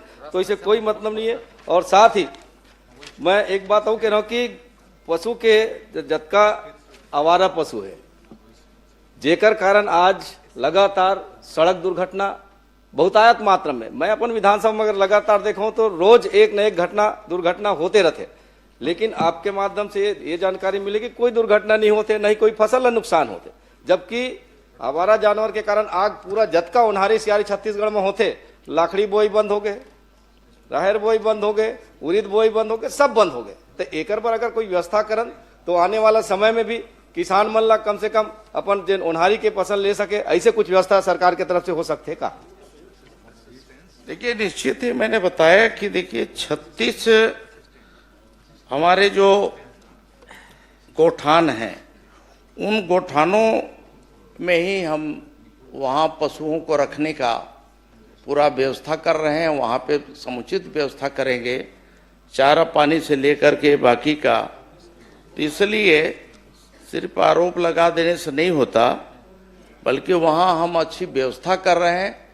हमारा जो गौधाम योजना आया है, इस गौधाम योजना के माध्यम से प्रदेश में जितने भी घुमंतु या फिर दुर्घटनाग्रस्त जितने भी पशु हैं, उसकी रख रखाव, उनके स्वास्थ्य की चिंता, उनके चारे की चिंता, खाने की चिंता, ये सब हम वहाँ बेहतर करने की दिशा में हम आगे काम कर रहे हैं। अध्यक्ष माननीय सभापति महोदय, मैं आपके माध्यम से माननीय मंत्री जी से पूछना चाहता हूँ, जिन 11 टन आप गोधाम के बात करें, 11 टन गोधाम कहाँ कहाँ स्वीकृत हुए और जिन 3 टन संचालित है ते कहाँ कहाँ संचालित होते, अतकल बता दो। देखिए जहां तक गोधाम संचालन हो रहा है उसमें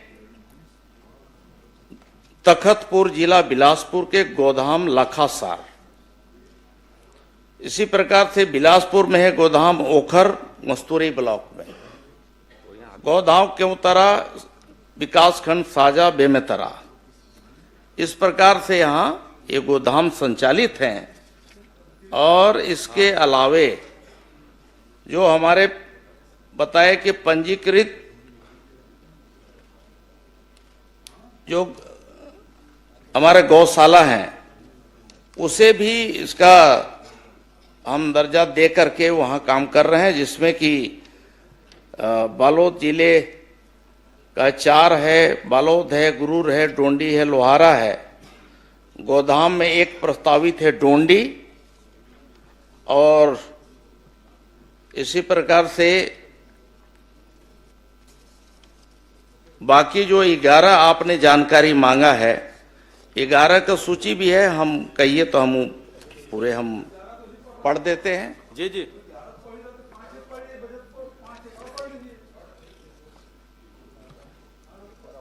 हाँ, 11 जो आप उपलब्ध करा देंगे ना? नहीं, सभापति महोदय, पहले सभापति सभापति मैं बता दे रहा हूं, आप 11 की जानकारी लेना चाहते हैं, जिसमें कोरबा में गोदाम है, सुहागपुर विकासखंड करतला, और यहाँ है दूसरा में सरायडी है, ग्राम पंचायत कोरबा, और तीसरा है महोरा में पौड़ी उपरोड़ा, चौथा है लखासार, क्या है तखतपुर, प्रश्न? 5वां में ओखर। सूची तो वैसे उपलब्ध करा देंगे, अंतिम प्रश्न कर लीजिए ना, जो आप चाहते हो पूछ लीजिए। मरवाही में है, वो है 11 का सूची। मरवाही में तरई गांव है, पड़वनिया है, गोरेला, बैठ जाए। रायपुर में धनेली, धरसीवा, महासमुंद, सरायपाली, कुम्हारी है, पिथौरा, बेमेतरा, केवतरा, साजा, इस तरह से अंतिम 11 है। और आप कहेंगे आप क्या चाहते हैं वो तो कर पूछ रहे लीजिए हैं। कि भविष्य में और बढ़ाने की मैं संभावना बता है, उसको बढ़ाएंगे क्या, ऐसा पूछो ना। माननीय सभापति महोदय, मैं तो यही चाहता हूँ माननीय मंत्री जी से कि 2 साल में हमन 11 ठन खोल पाए और 3 ठन संचालित करत है, आज ठन के ठिकाना नहीं है। मैं तो ये कहना चाहूँ पूर्व के सरकार के द्वारा जिन गोठान योजना संचालित होती है लगभग सब गांव में, राजनीति से परे सवाल कर माननीय सभापति महोदय कि सब गांव इंफ्रास्ट्रक्चर बने तैयार है, सरकार के पैसा लगे है। मैं कहता हूँ कुछ नहीं करना है, यदि हम निर्देश कर दें चरवाहा मल्ला चल तो मैं इंफ्रास्ट्रक्चर दिखाऊं पूर्व में तोला उत्कृष्ट को धान के वो उद्घाटन कर रही चल मोर सन जाबे मैं चल मैं तोल दिखाऊं तो मैं मोर सन चल मैं तोला दिखाऊं अराउत गांव गरी से है। मैं सभापति महोदय मैं यही कहना चाहता हूँ कि अगर बन के तैयार है तो जैसे पहली स्व सहायता समूह की बहनी मन महिला मन काम करती से, पशुपालक मन काम करती से, चरवाहा मन काम करते, वैसे एक व्यवस्था दे दिया जाए तो वो कोनो प्रकार के गांव में जतका घूमते थे नहीं घूम सके। और साथ ही मैं ये कहना चाहूँ आपसे कि आपके पास संचालित करे के कोई ठोस अभी कार्य योजना नहीं है। मोला तो ऐसे लगते कि ये 2047 तक आपके विजन के हिसाब से ये गौधाम ऐसे लगते माननीय सभापति महोदय। नीलकंठे काम सभापति महोदय, मैं समझता हूं कि आपको भी अवगत होगा कि जितने भी घुमंतु पशु हैं वो घुमंतु पशु एक नगरीय क्षेत्र है, ग्रामीण क्षेत्र है। इन घुमंतु पशुओं का भी रख रखाव सिर्फ हमारा विभाग नहीं देखता, ये विभाग तो संबंधित जैसे नगरीय क्षेत्र की बात है तो नगरीय क्षेत्र के नगरीय निकाय के जिम्मे होता है, इसके अलावा ग्रामीण क्षेत्र में ग्राम पंचायतों की जिम्मेदारी होती है। हमारा पशुपालन विभाग तो उनके स्वास्थ्य की चिंता, बाकी उनके ब्रीडिंग की चिंता, बाकी उनके और भी उससे संबंधित से संरक्षण से संबंधित है, ये काम हम करते हैं। ये सब हम सबका एक मानवीय हमारा एक जिम्मेदारी बनता है कि हमारी संवेदना कहाँ तक है। और हम यदि हम पशु अगर रखे हैं, स्वाभाविक है कि जो पशु मालिक होता है वो घर में बांधता है और वहां रखता ही है। तो कुछ इस तरह से घुमंतु जो पशु हैं, कुछ लोग वो बाकी जगह जो घर में भी जो पाले हुए हैं और घुमंतु करीब करीब मिक्सअप हो जो करके सड़क किनारे आ जाते हैं और इसलिए भी ये घटनाएं जो है आए दिन जो है हुआ करती है। नीलकंठे काम इसमें हम सबका एक जिम्मेदारी बनता है। नीलकंठे काम जी करेंगे। एक प्रश्न सभापति अंतिम हो गया, बहुत हो गया। संगणना की बात माननीय मंत्री जी ने कहा पशु संगणना की बात होते तो गौ सेवक हो क्या है, मंत्री जी को बैठा दिया था, मंत्री जी कुछ बोलेंगे फिर आप पूछेंगे। बस एक लास्ट माननीय सभापति महोदय, जब जनगणना की बात करीस तो मैं जे हिसाब से जनगणना करे मैं तो संतुष्ट नहीं हो। खबर मोर गुंडर दई में अगर जेन हिसाब से जानकारी दे 2224 मैं अपन आंकड़ा बताता हूँ, ये साल के आंकड़ा 2800 ज्यादा है। तो कर विभाग के कर्मचारी गलत आंकड़ा प्रस्तुत करे, मैं बताता हूँ। एक मिनट मंत्री जी आए पूरा आंकड़ा दे, आंकड़ा दे ना पूरा दे। मैं बता दूं संतुष्ट नहीं मैं मंत्री जी के जवाब से कि आप 2224 पे गुंडर दी के आंकड़ा आवारा पशु मैं बताता 2800 ज्यादा है मोर जानकारी के हिसाब से। तो कहीं न कहीं आपके अधिकारी जवाब गलत दे आपला, होकर पर कार्रवाई करूँ का। एक मिनट निषाद जी गौठान के चक्कर में उधर पहुंच गए, अभी भी गौठान का नहीं अभी तो आप मन यहाँ गौ माता के नाम से जन वोट मांगे राष्ट्र माता घोषित करें, बड़े बड़े बात करते संरक्षित। माननीय अध्यक्ष महोदय, मैंने हमारे वरिष्ठ मंत्री आदिम जाति कल्याण विभाग से मैंने प्रश्न किया था और उसकी संपूर्ण जानकारी तो मुझे प्राप्त हो गई है, लेकिन ये बड़ा ही संवेदनशील प्रश्न है। भारत के संविधान के 275(1) और इसमें भारत सरकार के संचित निधि से आदिवासी क्षेत्रों के लिए राशि जारी होता है, आवंटन जारी होता है। और जो जानकारी आज मांगने पर मिली है, अगर ये जानकारी हमको स्वतः ही मिल जाती जिलों से और सारे परियोजना प्रशासकों से, तो आज इसको प्रश्न के माध्यम से यहां पर समय लेने की आवश्यकता नहीं थी। लेकिन मैं और मेरे साथ 29 विधायक और 4 सांसद आते हैं आदिवासी क्षेत्रों से, और मेरे विधानसभा में खास करके कोंडागांव जिले में आज तक परियोजना सलाहकार मंडल की एक भी बैठक आयोजित नहीं हुई। और मैं समझता हूं कि बाकी जगह पर हो रहा होगा, और अगर नहीं हो रहा है तो माननीय मंत्री जी, नहीं हो रहा है। मैं माननीय अध्यक्ष महोदय के माध्यम से आपसे मैं निवेदन करना चाहता हूं कि ये बड़ा ही संवेदनशील मुद्दा है। आदिवासियों के मतदान करने पर हम उनके प्रतिनिधि बनकर के आए हुए हैं, और हमारी जिम्मेदारी बनती है कि हम लगातार उन क्षेत्रों में हो रहे कार्यक्रमों की, गतिविधियों की और योजनाओं की समीक्षा करें। मैं बहुत सारे मामलों पर नहीं जाना चाहता हूं, लेकिन एकलव्य विद्यालय मेरे विधानसभा के 3 2023 के पहले के स्वीकृत है। अब 2023 के पहले का चाहे जल जीवन मिशन हो, चाहे आदिवासी विभाग के काम हो, एकलव्य के नहीं किए, उनकी तो हालत हम देख रहे हैं, उधर चले गए हैं। लेकिन 2023 के बाद इन 2 सालों में हमने क्या किया? आज हम ईज ऑफ डूइंग बिजनेस की बात कर रहे हैं, सिंगल विंडो सिस्टम की बात कर रहे हैं। मेरा प्रश्न है, आप प्रश्न ये तो करें। तीनों मेरे जो एकलव्य के विद्यालय हैं, जिसमें 600 बच्चों को दूसरे भवनों में रह करके बड़े ही असुविधाजनक जगह पे पढ़ाई कराने का काम कर रहे हैं। एक आध जो है आत्महत्या भी हुआ है इसमें। फरसगांव के मॉडल कैंपस में सारे बच्चे रह रहे हैं, बहुत ही हालत खराब है। तो ये भवनों का तीनों जो भारत सरकार से स्वीकृत है, और इसके पीछे बहुत बड़ा लॉजिक है। तो ये भवनों का निर्माण मेरा कहना है आप प्रश्न करके मंत्री जी से जवाब लीजिए। ये भवन का निर्माण कार्य कब तक प्रारंभ हो जाएगा? बस मैं ये अप्रारंभ कामों में की सूची में से है, तो मेरा प्रश्न है कि ये काम कब तक चालू हो जाएंगे? माननीय सभापति जी, एक अच्छा पहले मूल प्रश्न करने दीजिए ना, इनका उत्तर दे दूं, इसके बाद सभापति महोदय, हमारे माननीय सदस्य के द्वारा जो प्रश्न किया गया है, वो प्रश्न वैसे माननीय सभापति जी, राम विचार जी का लगातार तीसरा प्रश्न है। नियमतः तीसरा प्रश्न लगातार नहीं आना चाहिए। आपको संरक्षण दीजिए। सीनियर मंत्री है, सीनियर मंत्री है, अनुभवी मंत्री है, जवाबदार मंत्री है। आप चिंता मत करें अजय जी।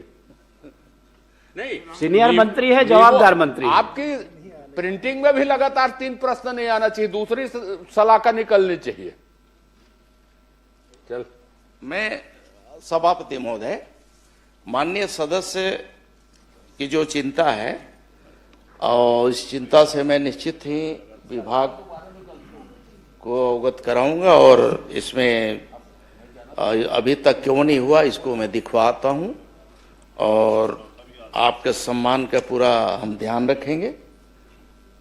आपको इस तरह से, और सदन के बाकी सदस्यों को भी, जो परियोजना सलाहकार में जो हमारे अध्यक्ष बने हैं, उनकी अध्यक्षता में हमारे परियोजना सलाहकार की बैठकें निश्चित तौर पे साल में 2 बार कम से कम तो होना ही चाहिए, लेकिन नहीं हुई है उसको हम देखेंगे। बाकी सदन के भी, बाकी सदस्य की भी चिंता है। जहां तक आपने प्रश्न किया है, तो इस प्रश्न में सिर्फ जो अगर प्रश्न को देखा जाए तो आवंटन के बारे में आपने पूछा 2023-24 से 24-25 तक, साथ ही साथ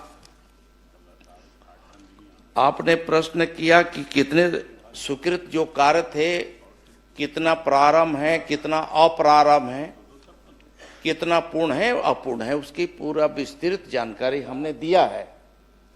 जहां तक आपने अपूर्ण की जानकारी है, उसमें भी हमने बताया है कि इसमें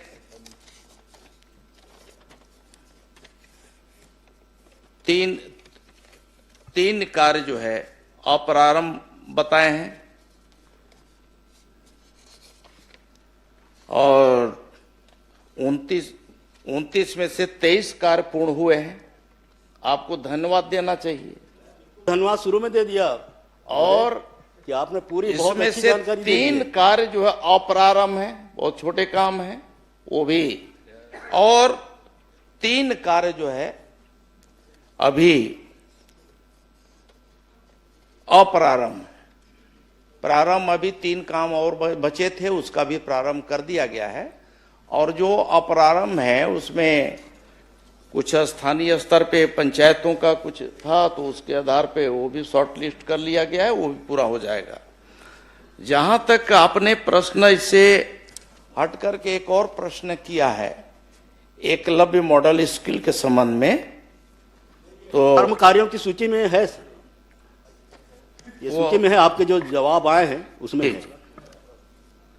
तो इसमें अध्यक्ष महोदय बहुत सारे, एक तो जो ट्राइबल एरियाज है, आपको भी मालूम है माननीय भूपेश बघेल जी की, आपके समय में भी जो हॉस्टल आश्रम जो स्वीकृत किए जाते थे या अन्य संस्थान जो स्वीकृत होते हैं, तो जमीनों की बहुत बड़ी समस्या होती है। और जमीनें हमें आज ले दे करके कुल मिलाकर के फॉरेस्ट वन विभाग पर ही आश्रित हम रहते हैं। अगर गांव में ग्रामीण क्षेत्रों में देखते हैं तो वहां पे वन भूमि होता है, और वन भूमि की एक बड़ी समस्या है, उसकी स्वीकृति इतना आसानी से नहीं मिल पाता है। वो प्रक्रिया में काफी विलंब हुआ है, और तब जाकर के, और भारत सरकार का इसमें एकलव्य विद्यालय का जो स्वीकृत भवन होते हैं उनमें ये रहता है कि उन्हें 100% उन्हें क्लियरेंस चाहिए, और क्लियरेंस मिलने के बाद ही कोई भी काम हम शुरू कर पाते हैं। मंत्री जी, और इसलिए इसमें कुछ विलंब हुआ है। मैं सदन को आपके माध्यम से सभापति महोदय ये भी अवगत करा देना चाहूंगा कि जो जहां जहां हमारे एकलव्य विद्यालय जो स्वीकृत हुए थे उसे लगातार हमारी मॉनिटरिंग विभाग कर रहा है, मैं स्वयं कर रहा हूं। माननीय मुख्यमंत्री जी के समक्ष भी हम लोगों ने इसमें चर्चा किया है, और अलग अलग विभाग के, वन विभाग के वरिष्ठ अधिकारियों के साथ और वहां के संबंधित कलेक्टरों के साथ हम लोगों ने वर्चुअल मीटिंग भी किया है, और यहाँ भी बुला करके मीटिंग किया है, और तब जाकर के इसमें काफी शॉर्ट लिस्ट हुआ है, और अनुमति अब भारत सरकार से बाकी जगह से मिल गया। टेंडर की प्रक्रिया में काफी विलंब हुआ है। टेंडर के लिए भी हमने भारत सरकार के जो एजेंसियां हैं, बहुत सारे राष्ट्रीय स्तर की जो एजेंसियां हैं, उनको हमने हायर किया है, उनको हमने दिया है कि आप जैसा भी है डीपीआर आप बनाएंगे, बाकी चीज आप बनाएंगे, क्योंकि ये बड़े काम है, कहीं ऐसा न हो इसमें शिकायत हो। इसलिए उनकी एजेंसियां की प्रक्रिया है, उस प्रक्रिया के तहत टेंडरिंग प्रक्रिया उन्होंने पूरा किया है, और टेंडर प्रोसेस अब पूरा करने के बाद अब फाइनल हो गया है, और निश्चित ही इसमें अब गति पकड़ लेगा, बहुत जल्दी उसका शुरुआत हो रहा है। माननीय सभापति महोदय, इसी से संबंधित प्रश्न है। एक मिनट। मेरा केवल सुझाव है मंत्री जी, इसमें कोई प्रश्न नहीं है, क्योंकि सरकार ने खासकर अनुसूचित क्षेत्रों में 5 एकड़ तक के कलेक्टर को अधिकार दिया हुआ था कि जो भी निर्माण कार्य है, जो स्कूल है, छात्रावास है, हॉस्पिटल है, इसके बनाने के लिए कलेक्टर दे सकता है एक जिले में 5 हेक्टेयर तक के। लेकिन वो समयावधि बीत गए। 2021-22 में मैंने पहल की थी, लेकिन उसको माना नहीं था। अभी फिर से पहल कर दी। जो आप जमीन की जो समस्या बता रहे हैं, राज्य सरकार की ओर से भारत सरकार से फिर से आग्रह कर ले, क्योंकि हमारे यहाँ वनाच्छादित है और इस प्रकार जमीन मिलना मुश्किल हो रहा है। तो इसलिए भारत सरकार से अनुरोध करके वो फिर से अनुमति ले ली जाए कि कलेक्टर को 5 हेक्टेयर तक के निर्माण कार्य के लिए वो जमीन दे सकता है वन विभाग का। पत्राचार कर लें। माननीय सभापति महोदय, हमारे यहाँ 3 बार उद्घाटन हो गए सभापति महोदय। पहले उनको हाथ उठाए थे। माननीय सभापति महोदय, माननीय सदस्य जी ने प्रश्न 275 एक जो उठाया था। मेरे विधानसभा बहुत ही संवेदनशील क्षेत्र है। नक्सली क्षेत्र होने के कारण उन्हें कई ऐसे जगहों में जाने का अवसर नहीं मिलता, और इस मत का पैसा परियोजना का पिछले 2 सालों में एक भी बैठक नहीं हुई है, और हमें कोई भी जानकारी नहीं बताया गया है। मैं क्षेत्र के भ्रमण में पता चला कि ऐसे जगह बंदर बांट कर दिया राशि को। मैं मध्य क्षेत्र प्राधिकरण के बैठक में माननीय मुख्यमंत्री की अध्यक्षता में कोरबा भी गया था। इस बात को मैं वहां पे भी बताया कि 37 कामों में 3 काम प्रारंभ बताया गया है, और आज तक ऐसे जगह काम किया है जहां पे हमें जनप्रतिनिधि कोई जा नहीं सकते। संवेदनशील क्षेत्र है, पहाड़ी क्षेत्र में बना दिया, जमीन में मात्र नींव भर बनाए हैं। तो मैं चाहूंगा आपके माध्यम से कि मंत्री जी से कि उसकी जांच कराएंगे क्या। अब क्या है, प्रश्न आपका अलग है, प्रश्न माननीय का अलग है। आप सुझाव दे दीजिए, मंत्री जी उसको देख लेंगे। माननीय सभापति महोदय, ट्राइबल, मैं तो सभापति महोदय आपके माध्यम से पूरे सदन के माननीय सदस्यों से यही आग्रह करूंगा कि देखिए, इस तरह की जो भी संस्था, किसी भी विभाग का कोई भी स्वीकृत अगर होता है या कोई भी योजना स्वीकृत होती है, तो हम सब का दायित्व बनता है कि हम उसके लिए जगह कैसे भी हो, जैसे भी हो, हम लोग को प्राथमिकता के आधार पे तय करके दिलाना चाहिए। क्योंकि आपके विधानसभा क्षेत्र में जो चीज बनने वाला है, ये तो आप तय करेंगे कि कहाँ बनेगा, किस हिसाब से कहाँ पर हमें देना ठीक रहेगा। और अगर इसमें कहीं पर दिक्कत आ रही, विभाग अगर नहीं कर पा रहा है, तो इसमें आगे बढ़ चढ़ करके हमें हिस्सा लेकर के उसे पूरा करना चाहिए।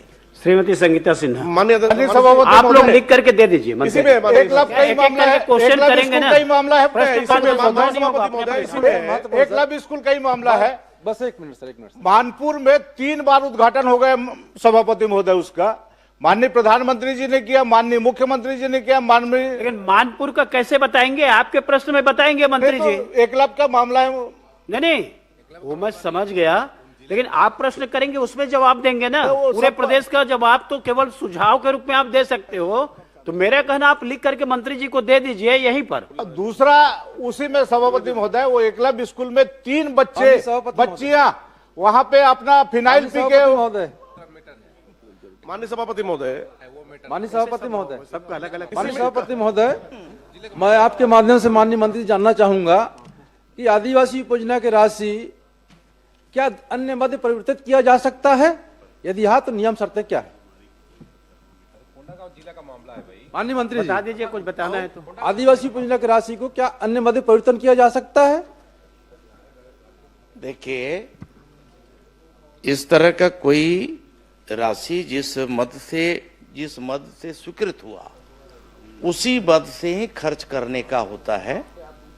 फिर भी अगर किसी, मान लीजिए कि अतिरिक्त कमरे का स्वीकृत हुआ, अतिरिक्त कमरा वहां बन गया है, तो परियोजना वहां का प्रशासनिक अधिकारियों का ये जिम्मेदारी बनता है कि उसको परिवर्तन करा के, वो भी यहाँ मुख्यालय की अनुमति से वो ले करके कहीं दूसरे यहाँ भी उसका उपयोग किया जा सकता है। श्रीमती संगीता सिन्हा, माननीय सभापति, छोटा सा इसी में से मेरा प्रश्न भी है।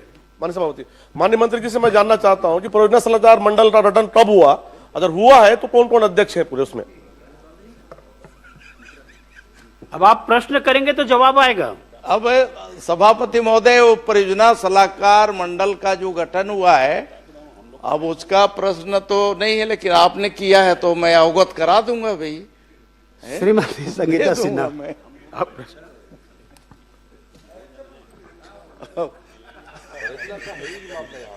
आदरणीय सभापति महोदय जी, मेरा वित्त मंत्री जी से सवाल है कि वित्तीय वर्ष 2023 से 26 तक बजट में सभापति महोदय जी सम्मिलित कितने कार्य और कितने किन कारणों से और कब से लंबित है?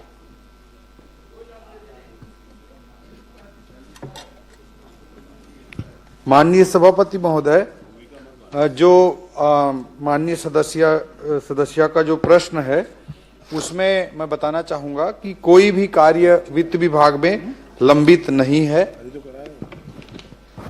आदरणीय सभापति महोदय जी का जवाब आया है, मैं पढ़ी हूं कि कोई भी कार्य इसमें लंबित नहीं है।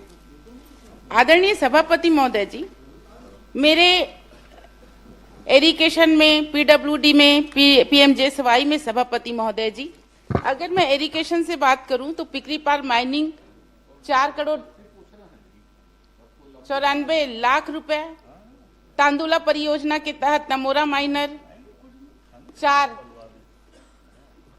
करोड़ 99, मतलब इतने 4,96,00,000, मतलब सभी सभापति महोदय जी मेरे पास ये पूरा बंच है। ये है एरिगेशन का बजट में सम्मिलित कार्य पूरा, और सभापति महोदय जी ये पूरा है पीडब्ल्यूडी का पूरा बंच है। अगर देखा जाए तो पूरा फाइल तैयार होकर जाएगा सभापति महोदय जी। और जब मैं ई साहब लोग से बात करती हूँ तो उनका ये कहना रहता है कि ये सभी कार्य वित्त विभाग में गया है और बुकलेट भी जमा हो चुका है, लेकिन वहां पे लंबित है। तो सभापति महोदय जी, क्या अधिकारी सही हैं या मंत्री जी सही हैं, मैं जानना चाह रही हूँ।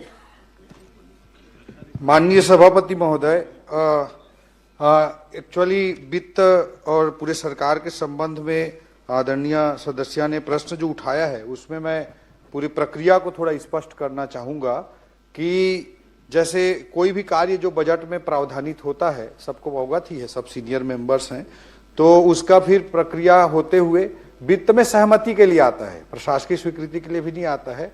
आदरणीय पूर्व मुख्यमंत्री जी भी वित्त विभाग देख चुके हैं, आदरणीय अमर अग्रवाल जी भी देख चुके हैं, तो वहां पे सहमति के लिए आता है। जो वित्तीय स्वीकृति है, वित्तीय सहमति है और जो प्रशासकीय स्वीकृति जारी हुआ है माननीय सदस्य जी के विधानसभा संजारी बालोद में 2023-24 में 155 कार्य 66 करोड़ रुपए के, 2024-25 में 580 कार्य 152 करोड़ रुपए के, 2025-26 में 595 कार्य 51 करोड़ रुपए के प्रशासकीय स्वीकृति जारी हो चुके हैं।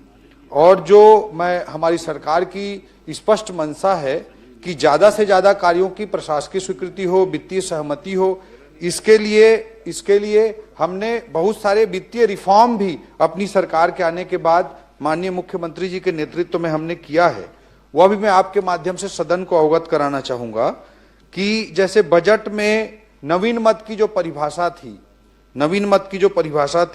वो 1995 में उसका गाइडलाइन जारी किया गया था और पहला संशोधन उसके बाद 2011 में हुआ था और उसके बाद हम लोगों ने 2024 में फिर से उसमें संशोधन किया है और इसमें जो नवीन मद की परिभाषा अंतर्गत जो राशि है उसको बढ़ा दिया गया है ताकि माननीय सभापति कृपया पूरी प्रक्रिया सुन लें सभापति महोदय।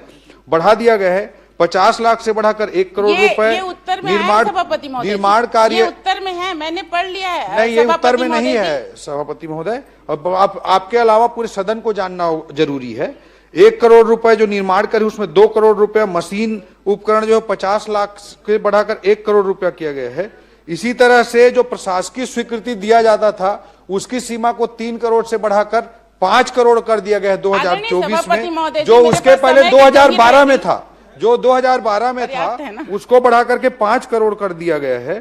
तो मैं आपके माध्यम से सदन को अवगत कराना चाहूंगा कि पूरी सरकार की मंशा है कि ज्यादा से ज्यादा कार्यों की प्रशासकीय स्वीकृति हो, इसलिए ये वित्तीय रिफॉर्म 2012 के बाद 2024 में, 2011 के बाद 2024 में किए गए हैं, तो ज्यादा से ज्यादा हो ये है। दूसरा चीज मैं कहना चाहूंगा, माननीय सदस्य का जो बिंदु है कि बजट वो जो लिस्ट या उनका पूरी जो उनकी सूची है उसके बारे में बताना चाहूंगा कि बजट में जो प्रावधान होता है वो वर्षों से चला रहा है, चाहे भारतीय जनता पार्टी की सरकार हो चाहे कांग्रेस की सरकार हो, वो जो वित्तीय प्रावधान होता है उससे बहुत ज्यादा होता है। जैसे मैं उदाहरण के तौर पे बताना चाहूंगा 2023-24 में 302 करोड़ का नवीन मद में प्रावधान था, 302 करोड़ का प्रावधान था, जबकि नवीन मद में कार्य 14,257 करोड़ रुपए के शामिल थे। इसी तरह 2025-26 में या 24-25 में 452 के अगेंस्ट में 16,532 के, 25-26 में 734 करोड़ के अगेंस्ट में 19,000 करोड़ के। तो ये बजट में जो रहता है प्रावधान वो बहुत ज्यादा रहता है। तो उसके अनुरूप सिंचाई विभाग हो या पीडब्ल्यूडी विभाग हो, सभी में तो सरकार प्राथमिकता अनुसार उसमें प्रशासकीय स्वीकृति जारी करती है। जो विभाग प्राथमिकता तय करता है उसके अनुरूप वित्तीय सहमति के लिए आता है और उसमें प्रशासकीय स्वीकृति फिर विभाग द्वारा जारी की जाती है। तो पूरे प्रदेश की प्रक्रिया बता दी जी, वित्त विभाग की प्रक्रिया बता दी, लेकिन इनको तो जरूरत बालोद में है भाई। बालोद की स्वीकृति बताओ। आप 300 की जगह 14,000 करोड़ कर दिए, लेकिन बालोद में तो 0 है। यहाँ कितना दे रहे हो ये बताओ जी। माननीय सभापति महोदय, जो बजट पे प्रावधान है संजारी बालोद में, उसमें से अभी फिलहाल वित्तीय स्वीकृति के लिए या वित्तीय सहमति के लिए वित्त विभाग में एक भी फाइल लंबित नहीं है। मैं सदन को स्पष्ट करना चाहूंगा और विभाग जो भी प्राथमिकता से भेजेगा उसमें निश्चित रूप से सरकार सकारात्मक पहल करेगी। माननीय सभापति महोदय, माननीय मंत्री जी, हाँ, ये बात आपने कह दी कि आपके पास कोई फाइल लंबित नहीं है। अब चूंकि माननीय सदस्य ने बात कही है और इस चूंकि सदन में आ गया है जी, तो क्या पीडब्ल्यूडी इरिगेशन विभाग से वो प्रस्ताव मंगा के स्वीकृत करेंगे क्या? माननीय सभापति महोदय, और एक भी और स्पष्ट करना चाहूंगा कि जैसे 3 करोड़ की सीमा को 5 करोड़ हम लोग बढ़ा दिए हैं, नहीं उसके कारण से उन 5 करोड़ से नीचे के जितने कार्य हैं उसको वित्त विभाग भेजने की आवश्यकता नहीं है, ये मैं स्पष्ट करना चाहूंगा। और दूसरा चीज, विभाग जो कौन सा कार्य को करना है ये विभाग की प्राथमिकता होती है, वो वित्त विभाग का क्षेत्राधिकार नहीं है। 18 करोड़ का है, वो बता रहे हैं कितना? 28 करोड़ 28 करोड़ का है, वो 3 करोड़ का मामला नहीं, वो आएगा तो आपके पास। एक ही प्रोजेक्ट 28 करोड़ का है भाई देखिए, उसमें है एक प्रोजेक्ट जो 5 करोड़ 4 करोड़ ये वाला आप बोल रहे हैं कि मंत्री जी देंगे। हाँ, 5 करोड़ से नीचे के जितने कार्य तो मंत्री जी भी तो नहीं दिए हैं, उनके लिए वित्तीय सहमति के लिए आवश्यकता नहीं है। आप बोल रहे हैं उसके लिए वित्तीय समिति की जरूरत नहीं है जी। आपका 18 करोड़ 18 लाख जी, ये तो आप दे सकते हैं। नहीं, उसको विभाग की प्राथमिकता है, आदरणीय विभाग तय सभापति करेगा महोदय जो जी, कार्य तो जरूरी है कि जाऊंगा नहीं। सभापति अगर महोदय वित्तीय जी, विभाग मैं तय इतने करेगा सारे तो निश्चित रूप से इतने सकारात्मक सारे विचार सब सरकार चीज को करेगी। लेके मैं वित्त मंत्री के पास जाऊं कि मंत्री के पास जाऊं, आप ही बता दीजिए। वो अमूमन आप सीनियर विधायक हैं, सभापति महोदय, चूंकि सदन में आ गया है और वित्त मंत्री जी उदार हैं, उदारता थोड़ा बरतिए। अब ये 18 करोड़ का मामला है, आप मंगा के स्वीकृत कर देंगे, इतना भर तो बोलना है आपको, क्योंकि हर प्रश्न सबका प्रश्न लगता नहीं, कोई प्रश्न लग जाता है, तो कम से कम इस माध्यम से पूरे प्रदेश को संदेश जाएगा कि ओपी चौधरी जी वित्त मंत्री के रूप में बड़े उदार हैं। 18 करोड़ की बात है, आप स्वीकृत कर दीजिए, करवा दीजिए, इतनी तो बात है। एक कार्य की मांग कर अरे भाई बाकी तो स्वीकृत कर दीजिए, हम लोग भी मेज थपथपाएंगे, आपको स्वागत करेंगे जी। वैसे घोषणा करो भाई। नहीं, वो बिल्कुल मैं वैसे वित्त मंत्री जी उदार हैं, तो कहने का विषय नहीं है, वित्त मंत्री जी उदार हैं और इसलिए बजट में आप देखे हैं कि बहुत घोषणा कर दीजिए जी। माननीय सभापति महोदय, वो विभागीय प्रक्रियाओं की दृष्टि से उचित नहीं होगा कि मैं यहाँ पे घोषणा करूं, मगर मैं आपके माध्यम से विपक्ष के सदस्यों के कोई कार्य स्वीकृत नहीं करने चाहते, मैं आप कारण से सदन का बहिर्गमन करते हैं। मैं आपको बताना चाहूंगा सभापति महोदय, आगे सुशांत शुक्ला सकारात्मक सभापति महोदय, माननीय सभापति महोदय, बीजापुर में सुकमा में 100 करोड़ के एजुकेशन सिटी हम स्वीकृत कर रहे हैं। सुशांत शुक्ला जगरगुंडा क्षेत्र सुकमा अंतर्गत आता है, जहां हमारा विधायक नहीं है, वहां 100 करोड़ का हम एजुकेशन सिटी बजट में लेकर के आए हैं। कैसे बोल सकते हैं कि विपक्ष पे हम स्वीकृत नहीं कर रहे हैं? हमारे मुख्यमंत्री जी उदार हैं, हमारी सरकार उदार है, और ये सकारात्मक अगर रोल में रहते तो इस कार्य में भी हम सकारात्मकता के साथ उदार निर्णय लेते। सभापति महोदय, मेरा प्रश्न एक मिनट, वित्त मंत्री जी, वो प्रश्न अब समाप्त हो गया है। जब वो सरकार में यहाँ थे ना जी, मंडी बोर्ड का कागज देते थे तो उसको कचरे में फेंक देते थे। आप टेंशन सुशांत शुक्ला जी प्रश्न करें। सभापति महोदय, करिए जैसा मेरा प्रश्न बिलासपुर जिले में कॉलोनाइजर द्वारा नियमित आवासीय कॉलोनी ऑब्लिक व्यवसायिक परिसर के संबंध में था। जवाब माननीय मंत्री जी ने दिया है, जिसका पूरक प्रश्न मैं पूछने जा रहा हूं कि प्रपत्र क्रमांक 1 के सरल क्रमांक के 16, सरल क्रमांक 15, सरल क्रमांक 24, सरल क्रमांक 26, सरल क्रमांक 28, सरल क्रमांक 65, सरल क्रमांक 73, सरल क्रमांक 77, 99, 100, 103 में एक ही बिल्डर द्वारा या उसी बिल्डर एक अलग अलग संस्थान बनाकर एक ही व्यक्ति द्वारा लगातार टाउनशिप एक्ट, एक सारे लेआउट एक ही बिल्डर द्वारा कुछ समय के अंतराल में 22-23 यानी पूर्ववर्ती सरकार के कार्यकाल में छत्तीसगढ़ नगर एवं ग्राम निवेश की एकीकृत उप योजना, जिसे हम टाउनशिप एक्ट कहते हैं, जो 8 हेक्टेयर के ऊपर लागू होती है, सीधा उल्लंघन किया गया है।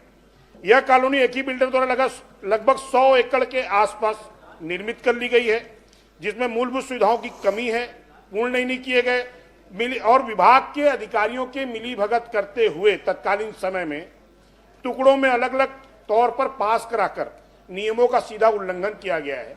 और जो सबसे महत्वपूर्ण विषय यह है कि जो ईडब्ल्यूएस की पात्रता होती है लेआउट के लिए, उसमें कोटवारी जमीन यानी सेवा भूमि को ईडब्ल्यूएस की जमीन दिखाकर ये लेआउट पास कराए गए हैं। मैं आपके माध्यम से माननीय मंत्री जी से पूछना चाहता हूं कि क्या ऐसे लेआउट को स्थगित करते हुए परीक्षण कराकर इनकी बिक्री पर रोक लगाएंगे ताकि आम जन ठगे ना जाए? माननीय सभापति महोदय, सम्मानीय सदस्य का जो सवाल है वो काफी महत्वपूर्ण है, और इस संबंध में मैं आपके माध्यम से सदन को और सम्मानीय सदस्य को अवगत कराना चाहूंगा कि इस विषय पर एक जांच समिति का ऑलरेडी गठन किया गया है। पहले उन्होंने शिकायत की थी विभागीय रूप से, तो उस पर ऑलरेडी जांच समिति का गठन किया गया है। अनुविभागीय अधिकारी भी उसमें सम्मिलित हैं, टाउन कंट्री प्लानिंग के अधिकारी भी उसमें सम्मिलित हैं और नगर निगम के भी अधिकारी सम्मिलित हैं। तो जांच की कार्रवाई चल रही है और कोई भी गलत हुआ होगा तो उस पर निश्चित रूप से कार्रवाई की जाएगी। सभापति महोदय, मेरा दूसरा प्रश्न जो था व्यावसायिक परिसर पर है। सरकंडा में खसरा नंबर 546/1, 547/1, 577/1 जो पूर्व में 26/10/1998 संयुक्त संचालक नगर ग्राम निवेश बिलासपुर द्वारा आवासीय समूह भवन हेतु लेआउट पास किया गया।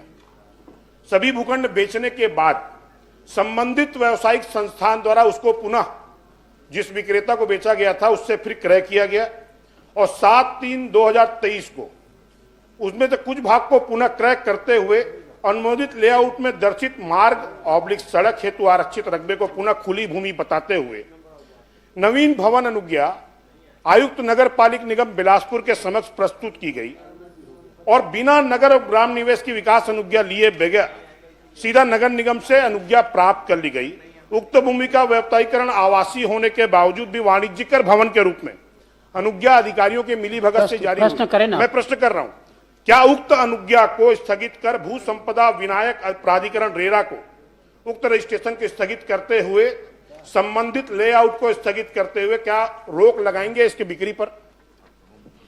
माननीय सभापति महोदय, जिस प्रश्न आया है, ये प्रश्न 2023-24 से 4 फरवरी 2026 तक के पूरे प्रकरणों की जानकारी माननीय सदस्य ने मांगी थी।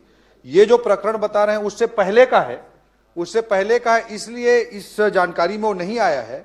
सम्मानीय सदस्य मुझे संबंधित प्रकरण से संबंधित दस्तावेज उपलब्ध करा देंगे और मैं आपको आश्वस्त करता हूं कि विभागीय रूप से हम उसमें निश्चित रूप से एक जांच समिति गठित कर देंगे और जो भी कार्रवाई होगी वो नियमानुसार वैधानिक कार्रवाई सुनिश्चित करेंगे। सभापति महोदय, मेरे पास शिकायत की कॉपी है। वो बोल रहे हैं कि आप मैं आपसे आग्रह कर रहा हूं, मेरे पास शिकायत की कॉपी पूरे डॉक्यूमेंट आप आपसे माध्यम से मेरे पास कॉपी है दस्तावेजी तौर पर। अगर आप कहें तो शिकायत इस दिनांक जो बताई गई है, वर्णित दिनांक है, उसके पूर्व की है और वो बकायदा रजिस्टर्ड डाक से और आधिकारिक तौर पर मिलकर दी गई। अधिकारियों ने इस विषय को सदन में मंत्री जी को छिपाया है। क्या संबंधित अधिकारियों के विरुद्ध कोई कार्रवाई करेंगे? मैं उनको उपलब्ध करा दूंगा दस्तावेज। माननीय सभापति महोदय, जो प्रश्न आया है, ये जो इस बीच के जो लेआउट पास हुए हैं 2023-24 से 26 तक के, इसकी जानकारी सूची इसमें बनी है इस प्रश्न के उत्तर में, मगर मैं सम्मानीय सदस्य को पूर्णतः आश्वस्त करना चाहता हूं इसके पहले का लेआउट पास हुआ मामला है तो वो मुझे दस्तावेज उपलब्ध करा दें। मैं निश्चित रूप से इस पे जांच समिति भी विभागीय रूप से गठित कर लूंगा और उस पे हम निश्चित रूप से कार्रवाई करेंगे। सभापति मेरा विषय पूरा नहीं, आप उपलब्ध करा दो ना। उपलब्ध कराने के बाद में मंत्री जी आपको आश्वस्त कर रहे हैं, कार्रवाई के लिए बोल रहे हैं, तो आप उपलब्ध करा दीजिए उसको। जो भवन अनुज्ञा दी गई व्यावसायिक तौर पर, नगर निगम ने बगैर अभिमत मांगा फर्जी तरीके से और अभिमत तारीख है 30/5/2023। मेरे पास अनुमति की कॉपी है और ये माननीय मंत्री जी उल्लेखित कर रहे हैं कि उनके पास वो दस्तावेज अधिकारियों ने उपलब्ध नहीं कराए। माननीय सभापति महोदय, सम्मानीय सदस्य को मैं ये बताना चाह रहा हूं कि जो प्राइमरी लेआउट जो पास हुआ है वो 2023-24 के पहले का है, इसलिए इस लिस्ट में सम्मिलित नहीं हुआ है। उस डेट के तकनीकी फेर में ना मुझे जाना है ना उनको जाना चाहिए। मेरा आग्रह आपके माध्यम से सम्मानीय सदस्य से ये है कि उससे वो तो कब लेआउट पास हुआ था वो डेट की मैं बात कर रहा था। उन्होंने शिकायत अभी की होगी इस बीच में, इसमें मुझे कोई संशय नहीं है। तो सम्मानीय सदस्य दस्तावेज उपलब्ध करा दें, निश्चित रूप से हम उसमें विभागीय तौर पर जांच समिति गठित करके। मेरा सिर्फ आपके सभापति महोदय मैं आपसे आग्रह कर रहा हूँ, संरक्षण प्रश्न उतना देखो, मंत्री का जवाब वही आएगा। क्या एक प्रश्न को बार बार रिपीट करने से कोई मतलब नहीं। जांच कराकर इसको आपको बता दिया कि आप दे दीजिए, मंत्री जी उसका कार्रवाई करेंगे, आपको आश्वस्त कर रहे हैं, आप दे दीजिए। लेआउट को आपके प्रश्न का उतना ही जवाब आएगा। रोकेंगे क्या बिक्री को, इसका मैं आग्रह चाह रहा हूं बस। माननीय सभापति महोदय, जो सम्मानीय सदस्य ने कहा है कि लेआउट को इसको कैंसिल करेंगे क्या, तो निश्चित रूप से हम जांच कमेटी गठित करेंगे और यथाशीघ्र उसमें जांच करा के उसको लेआउट को भी कैंसिल करेंगे और बिक्री जहां तक कैंसिल करने की रोकने की बात है उस पर भी नियम प्राइमा फेसी जांच होने के बाद उस पर भी नियमानुसार 100% कार्रवाई सुनिश्चित। धन्यवाद। माननीय सभापति महोदय, मेरे प्रश्न के उत्तर में माननीय मंत्री जी ने पूरा परिशिष्ट दिया है। मैं माननीय मंत्री जी से पूछना चाहूंगा कि 16 नंबर परिशिष्ट में जो 16 नंबर का पॉइंट है जी, उसमें आपको जो शिकायत है वो प्राप्त हुई है 23/4/2025 को और आपने उसका समाधान किया है 16/12/2025, मतलब लगभग 8 महीने। तो ये 8 महीने की देरी क्यों हुई, ये बताना चाहिए। माननीय सभापति महोदय, सम्माननीय सदस्य ने जो फ्लाई ऐश संबंधी प्रश्न किया माननीय सदस्य उमेश जी ने, उस पर उन्होंने 16 नंबर, इसमें टोटल जो केस हैं वो 49 केस हैं और इनमें जो उन्होंने 16 नंबर के विषय पर प्रश्न किया है उस पर मैं आपके माध्यम से अवगत कराना चाहूंगा कि उद्योग द्वारा क्षतिपूर्ति राशि 6,90,000 जमा करते हुए फ्लाई ऐश का संतुलीकरण कर ये बिछाने का कार्य किया गया। मतलब उस शिकायत पे कार्रवाई की गई है। उन्होंने कहा है कि 8 महीने बाद हुई है, लेकिन ये मैं अवगत कराना चाहूंगा कि कार्रवाई हुई और 6,90,000 रुपए का पेनाल्टी भी हुआ। माननीय सभापति महोदय, ये इसकी शिकायत हुई थी 22/3/2025, इन्होंने उत्तर में दिया है 22/4/2025 को और इसका समाधान हुआ है 16/12/2025। इसलिए हुआ है अध्यक्ष महोदय, सभापति महोदय, क्योंकि पिछले सत्र में 17 तारीख को मेरे यही प्रश्न लगा था, इसीलिए ये समाधान 16 तारीख को हुआ है। मैं आपसे ये जानना चाहूंगा, मैं कल आपके परिशिष्ट के बाद ये सब जगह जाके जियो टैग से इसका निकाला, आपको इसका बता दूं मैं चोड़ा का, ये देखिए ये जियो टैगिंग के साथ है चोड़ा का। आपके जो अधिकारी है ना आपको धोखा दे रहे हैं। ये देखिए ये अभी भी है दोनों। माननीय सभापति महोदय, आप सदस्य रहे हैं, पोस्टर वोस्टर प्रश्नकाल में ऐसा दिखाते नहीं है। आप बोल रहे हैं वो पर्याप्त है। ठीक है, मैं बता देता हूं। मंत्री रहे, मैं जियो टैग करके उसको दिखाया कल, दोनों 3-4 जगह का, चाहे बोतलदा हो, चाहे चोड़ा हो, चाहे बानी पाथर हो, अभी भी फ्लाई ऐश वैसी को वैसी पड़े हैं। आपके अधिकारी आपको गलत जवाब दे रहे हैं, क्या उनके ऊपर कार्रवाई करेंगे? माननीय सभापति महोदय, मैं आपको अवगत कराना चाहूंगा कि जो पिछले सरकार के समय में कार्रवाई होती थी उससे 10 टाइम्स ज्यादा कार्रवाई ट्रांसपोर्टिंग के मामले में हो रही है। मैं आपके माध्यम से सदन में दस्तावेज भी प्रस्तुत कर सकता हूं। बताना भी चाहूंगा कि जो माननीय सभापति महोदय, मेरा बहुत स्पेसिफिक प्रश्न है। मैं सभापति महोदय का और माननीय सभापति महोदय, आप मुझे 2021-22 में इनकी सरकार के समय में एक भी कार्रवाई नहीं हुई, 0 कार्रवाई हुई है। 2022-23 में 0 कार्रवाई हुई है। 2023-24 में 9 लाख का पेनाल्टी हुआ है। वर्ष 2024-25 में 21,30,000 का हुआ है। समय बर्बाद करने का समय है। मैं इसके बाद अवगत कराना चाहूंगा। मेरा पॉइंटेड प्रश्न को उत्तर दे दें। मैं माननीय सभापति महोदय, मैं परिस्थिति बता रहा था, चाहे वो फ्लाई ऐश डंपिंग का मामला हो, चाहे ट्रांसपोर्टिंग का मामला हो। सम्मानित सदस्य उमेश जी ने जो विषय मुझे बताए हैं उससे मैं निश्चित रूप से उनसे सारे विषय ले लूंगा, जानकारी ले लूंगा और कहीं पर भी कोई कमी होगी कार्रवाई के संबंध में उसमें कार्रवाई विभाग द्वारा सुनिश्चित की जाएगी। पर्यावरण विभाग के अधिकारी कोई काम नहीं कर रहे हैं सभापति महोदय। वहां फ्लाई ऐश डंप रोड पे हो रहा है लगातार और इसकी शिकायत मेरे द्वारा खुद कई बार किया जा चुका है। उसके बाद भी विधानसभा प्रश्न लगने के बाद वो जाके उसका निराकरण करने का कोशिश कर रहे हैं और आपको आज भी जवाब गलत दिए हैं मंत्री जी, आपको गलत जवाब दिए हैं। ये मैं इससे आगे पूछना चाहूंगा कि आज के मैं इसका पहले बताना चाहूंगा माननीय सभापति महोदय, जो मंत्री जी जवाब दे रहे थे 21-22 में 0, 22-23 में 0 और भैया लॉकडाउन तो आप लगा कर रखे थे केंद्र से। 21-22 से 22-23 तक पूरा लॉकडाउन नहीं था। लॉकडाउन आदरणीय मुख्यमंत्री जी, आदरणीय मुख्यमंत्री भूपेश बघेल जी बहुत अच्छे तरह से अवगत थे कि वो लॉकडाउन कब से कब तक लगा था। सभापति महोदय, 23 मार्च 2020 की तारीख, इस सदन का 23 परंपरा मार्च बन रहा है 2020 की गलत तारीख, देने का। कुछ महीने तक लॉकडाउन था। मेरा पूरे 24 महीने तक आपने जीरो कार्रवाई की ट्रांसपोर्ट। मेरा प्रश्न ये है और आपकी सरकार थी, अरे मूला जी, आपकी सरकार थी, आपके मंत्री थे, आपके अधीन थे, तब कार्रवाई क्यों नहीं कर दी एक बार भी? समय कम तब तो मिली भगत चल रहे थे वहाँ। माननीय सभापति महोदय, ये भी मैं बताना चाहूंगा। अभी मेरा प्रश्न ये है कि आज के दिन में कितने lakh metric ton fly ash Raigarh जिले में उत्पादन हो रहा है और इसके कितना % आज निराकरण हो रहा है?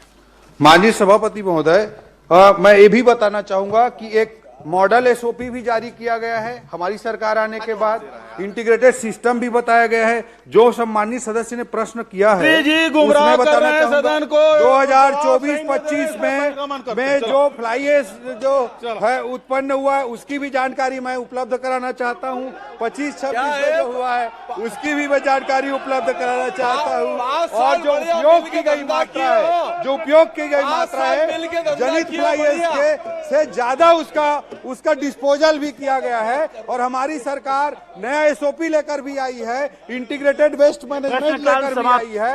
ये अनावश्यक अनर्गल राजनीति कर रहे हैं।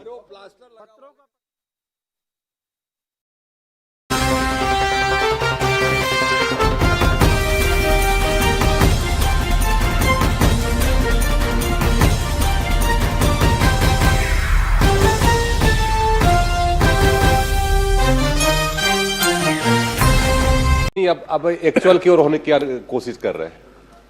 माननीय सभापति महोदय, माननीय मंत्री जी से मैंने पूछा था कि औद्योगिक फसल प्रणाली कृषकों के लिए और आधारित प्रदर्शनी फसल नई किस्म हाइब्रिड प्रमाणित बीजों का वितरण एवं पोषक तत्व, इस विषय पे माननीय मंत्री जी से मैं जानना चाहूँगा आपके माध्यम से कि हाइब्रिड क्या किसानों को और प्रदर्शनी हेतु नई फसल किस्म का लोगों को दिया जाए, क्योंकि 900 किसानों ने प्रशिक्षण प्राप्त किया और इससे किसानों को लाभ क्या मिला इसे बताने का कष्ट करें।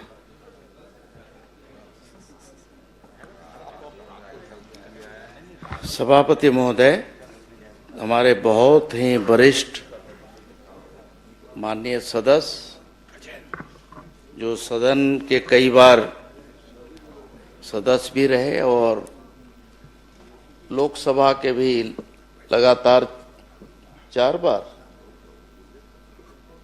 बार आप सदस्य रहे हैं। ऐसे वरिष्ठ सदस्य की चिंता इन्होंने खास करके जो कृषि के बारे में, उनका उत्पादन के बारे में, किसानों का कैसे प्रशिक्षण हुआ इस बारे में प्रश्न किया है। जहां तक आपने प्रशिक्षण के बाद का परिणाम की बात की है, तो सभापति महोदय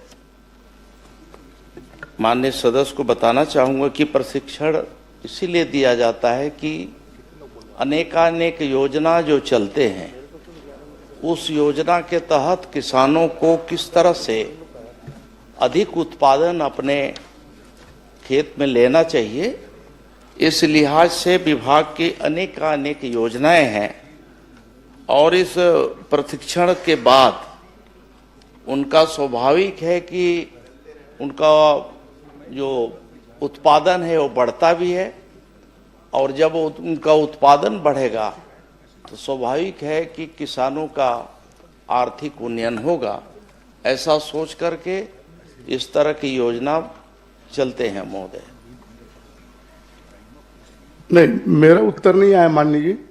मेरा यह कहना है कि प्रदर्शनी और हाइब्रिड का भी प्रदर्शन और आपका प्रशिक्षण दिया गया, तो क्या मैं जानना चाहता हूं कि सिर्फ मात्र प्रशिक्षण ही दिया गया कि हाइब्रिड दिया गया और नए किस्म का बीज के लिए प्रदर्शन के लिए किसानों के खेत में बोने के लिए या उगाने के लिए दिया गया, क्या ये मैं जानना चाहता हूं।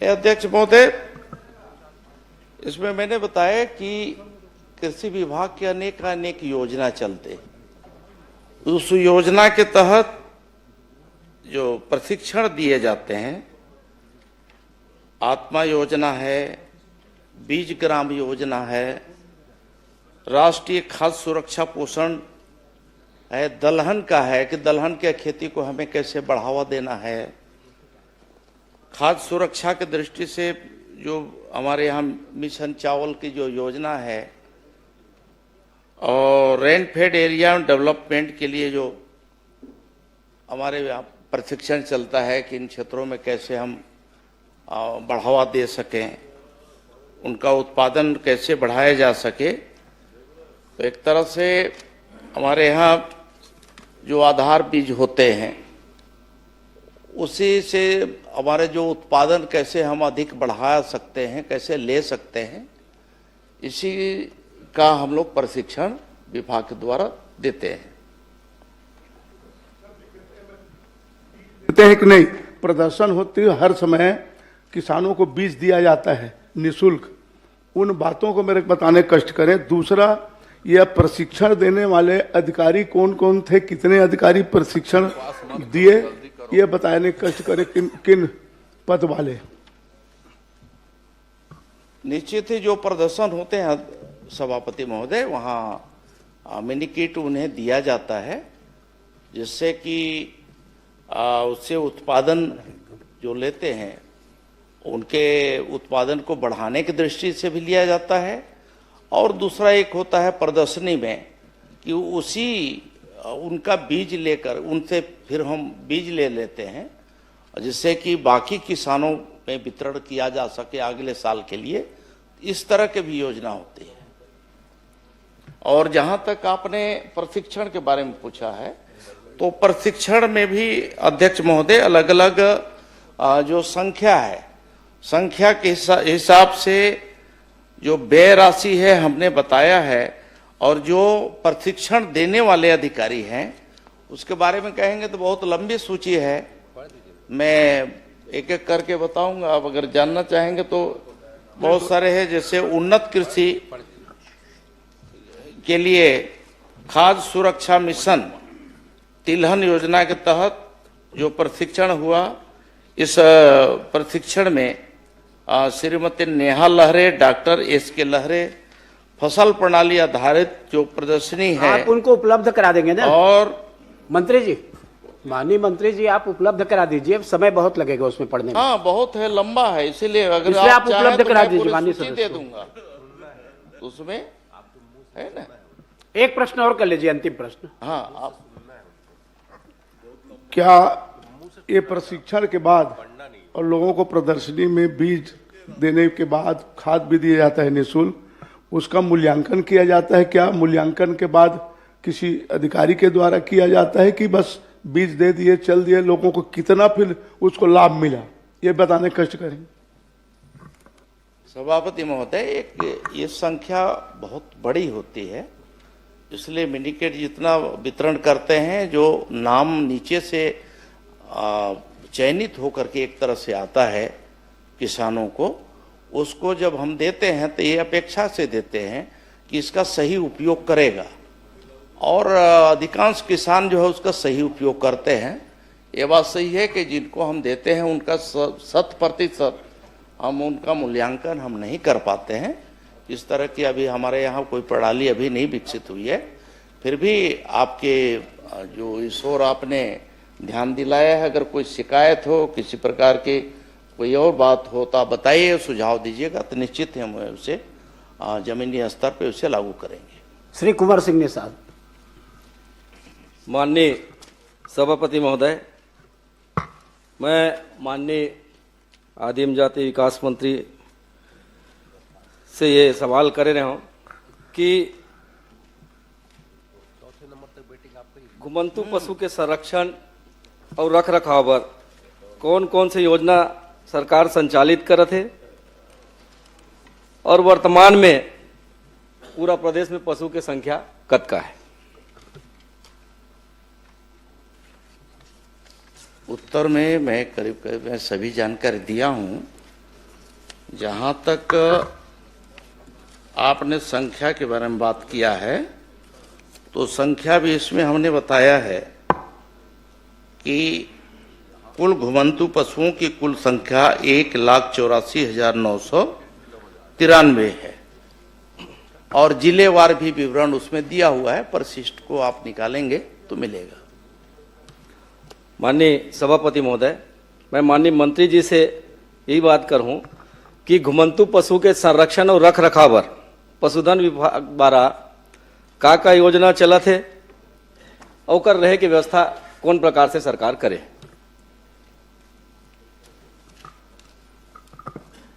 अध्यक्ष महोदय, जो पशुधन विभाग से जो योजना चल रहे हैं उसमें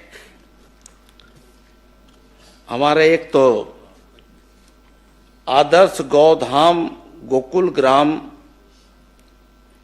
गौ अभयारण्य योजना है और गौशाला है।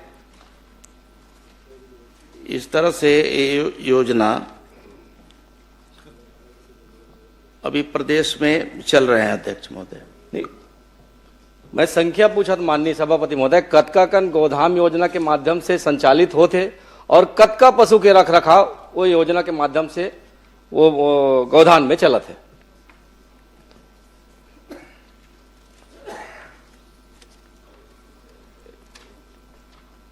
ये जो आपका अब जहां तक हमारे यहाँ गौधाम योजना है, ये योजना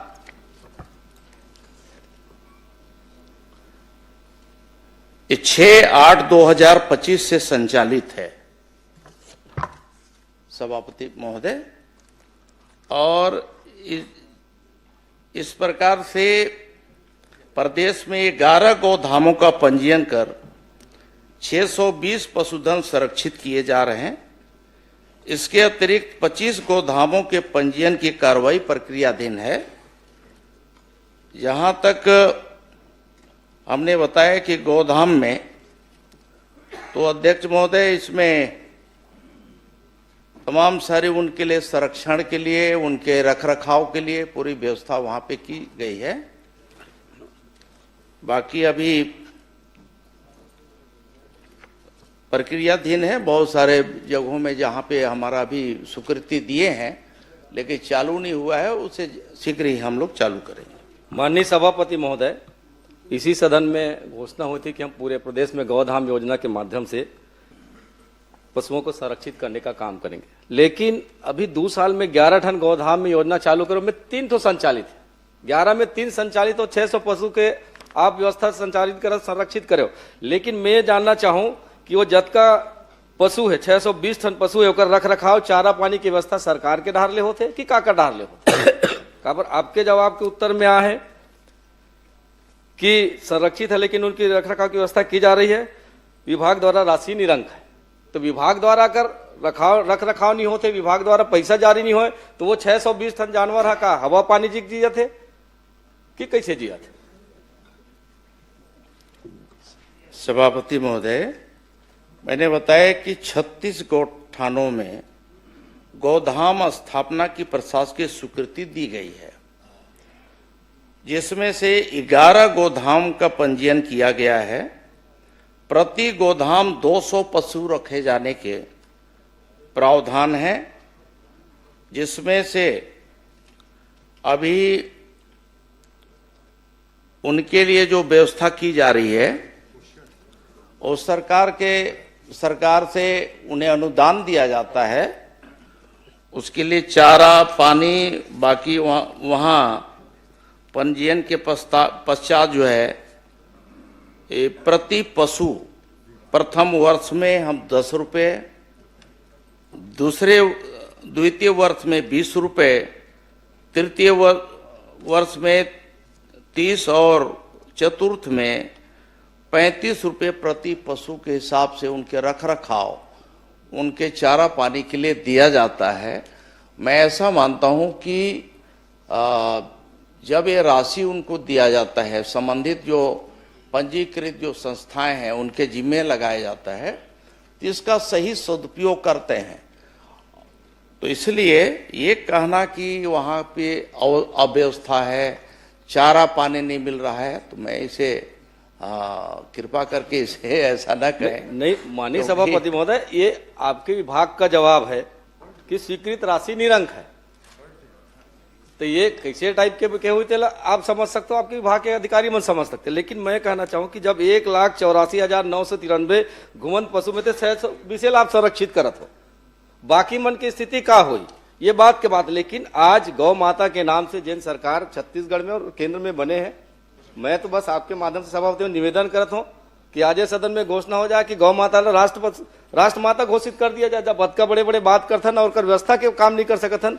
तो इसे कोई मतलब नहीं है। और साथ ही मैं एक बात और कह रहा हूँ कि पशु के जतका आवारा पशु है, जेकर कारण आज लगातार सड़क दुर्घटना बहुतायत मात्रा में, मैं अपन विधानसभा में अगर लगातार देखूं तो रोज एक न एक दुर्घटना होते रहते, लेकिन आपके माध्यम से ये जानकारी मिलेगी कोई दुर्घटना नहीं होते, नहीं कोई फसल नुकसान होते, जबकि आवारा जानवर के कारण आग पूरा जतका उन्हारी सियारी छत्तीसगढ़ में होते, लाखड़ी बोई बंद हो गए, राहर बोई बंद हो गए, उड़ीद बोई बंद हो गए, सब बंद हो गए। तो एकर पर अगर कोई व्यवस्था करन तो आने वाला समय में भी किसान मन ला कम से कम अपन जिन उन्हारी के फसल ले सके, ऐसे कुछ व्यवस्था सरकार की तरफ से हो सकते का? देखिए निश्चित ही मैंने बताया कि देखिए 36 हमारे जो गोठान हैं, उन गोठानों में ही हम वहाँ पशुओं को रखने का पूरा व्यवस्था कर रहे हैं। वहाँ पे समुचित व्यवस्था करेंगे, चारा पानी से लेकर के बाकी का। तो इसलिए सिर्फ आरोप लगा देने से नहीं होता, बल्कि वहाँ हम अच्छी व्यवस्था कर रहे हैं।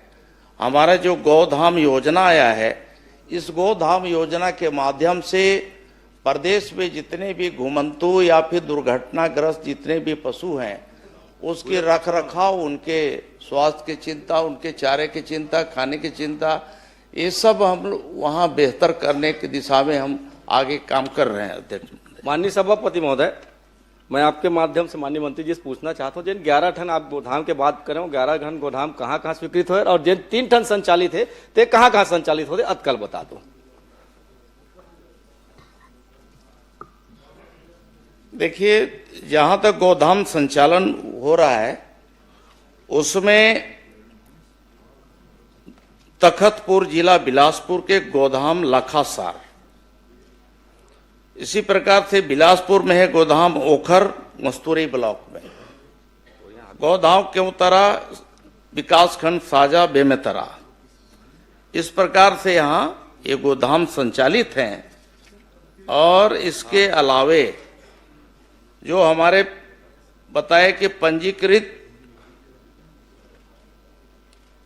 जो हमारे गौशाला हैं, उसे भी इसका हम दर्जा दे करके वहाँ काम कर रहे हैं, जिसमें कि बालोद जिले का 4 है, बालोद है, गुरूर है, डोंडी है, लोहारा है।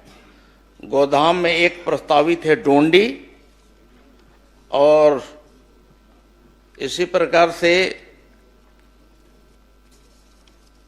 बाकी जो 11 आपने जानकारी मांगा है, 11 का सूची भी है, हम कहिए तो हम पूरे हम पढ़ देते हैं। जी जी।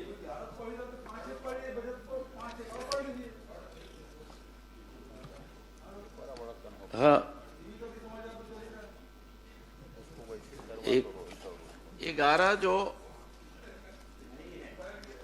आप उपलब्ध करा देंगे ना? नहीं, सभापति महोदय, पहले सभापति मैं बता दे रहा हूं, आप 11 की जानकारी लेना चाहते हैं, जिसमें कोरबा में गोदाम है, सोहागपुर विकासखंड करतला, और यहाँ है दूसरा में सरायडी है, ग्राम पंचायत कोरबा, और तीसरा है महोरा में पौड़ी उपरोड़ा, चौथा है लखासार क्या है तखतपुर, प्रश्न? 5वां में ओखर। सूची तो वैसे उपलब्ध करा दीजिए, अंतिम प्रश्न कर लीजिए ना, जो आप चाहते हो पूछ लीजिए।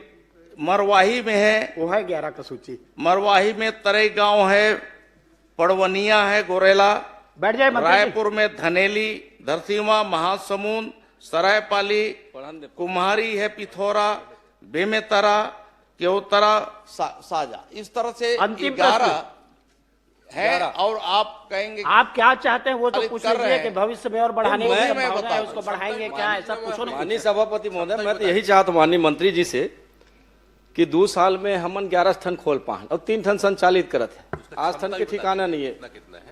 मैं तो ये कहना चाहूँ पूर्व के सरकार के द्वारा जिन गोठान योजना संचालित होती है लगभग सब गांव में, राजनीति से परे सवाल कर माननीय सभापति महोदय कि सब गांव इंफ्रास्ट्रक्चर बने तैयार है, सरकार के पैसा लगे है।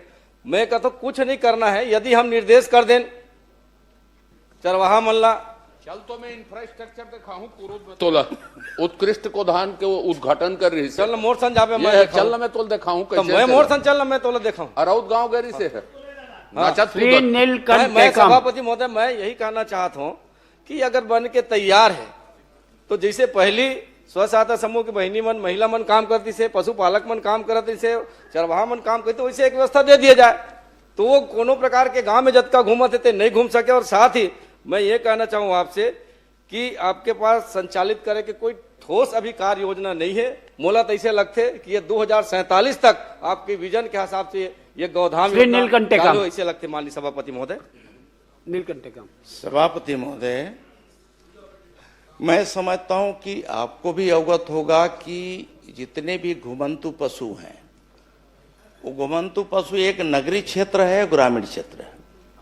इन घुमंतु पशुओं का भी रख रखाव सिर्फ हमारा विभाग नहीं देखता, ये विभाग तो संबंधित, जैसे नगरीय क्षेत्र की बात है तो नगरीय क्षेत्र के नगरीय निकाय के जिम्मे होता है, इसके अलावा ग्रामीण क्षेत्र में ग्राम पंचायतों की जिम्मेदारी होती है।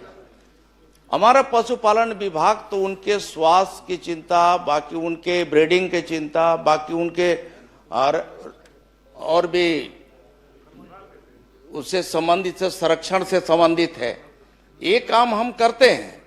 ये सब हम सबका एक मानवीय हमारा एक जिम्मेदारी बनता है कि हमारी संवेदना कहाँ तक है। और हम यदि हम पशु अगर रखे हैं, स्वाभाविक है कि जो पशु मालिक होता है वो घर में बांधता है और वहां रखता ही है।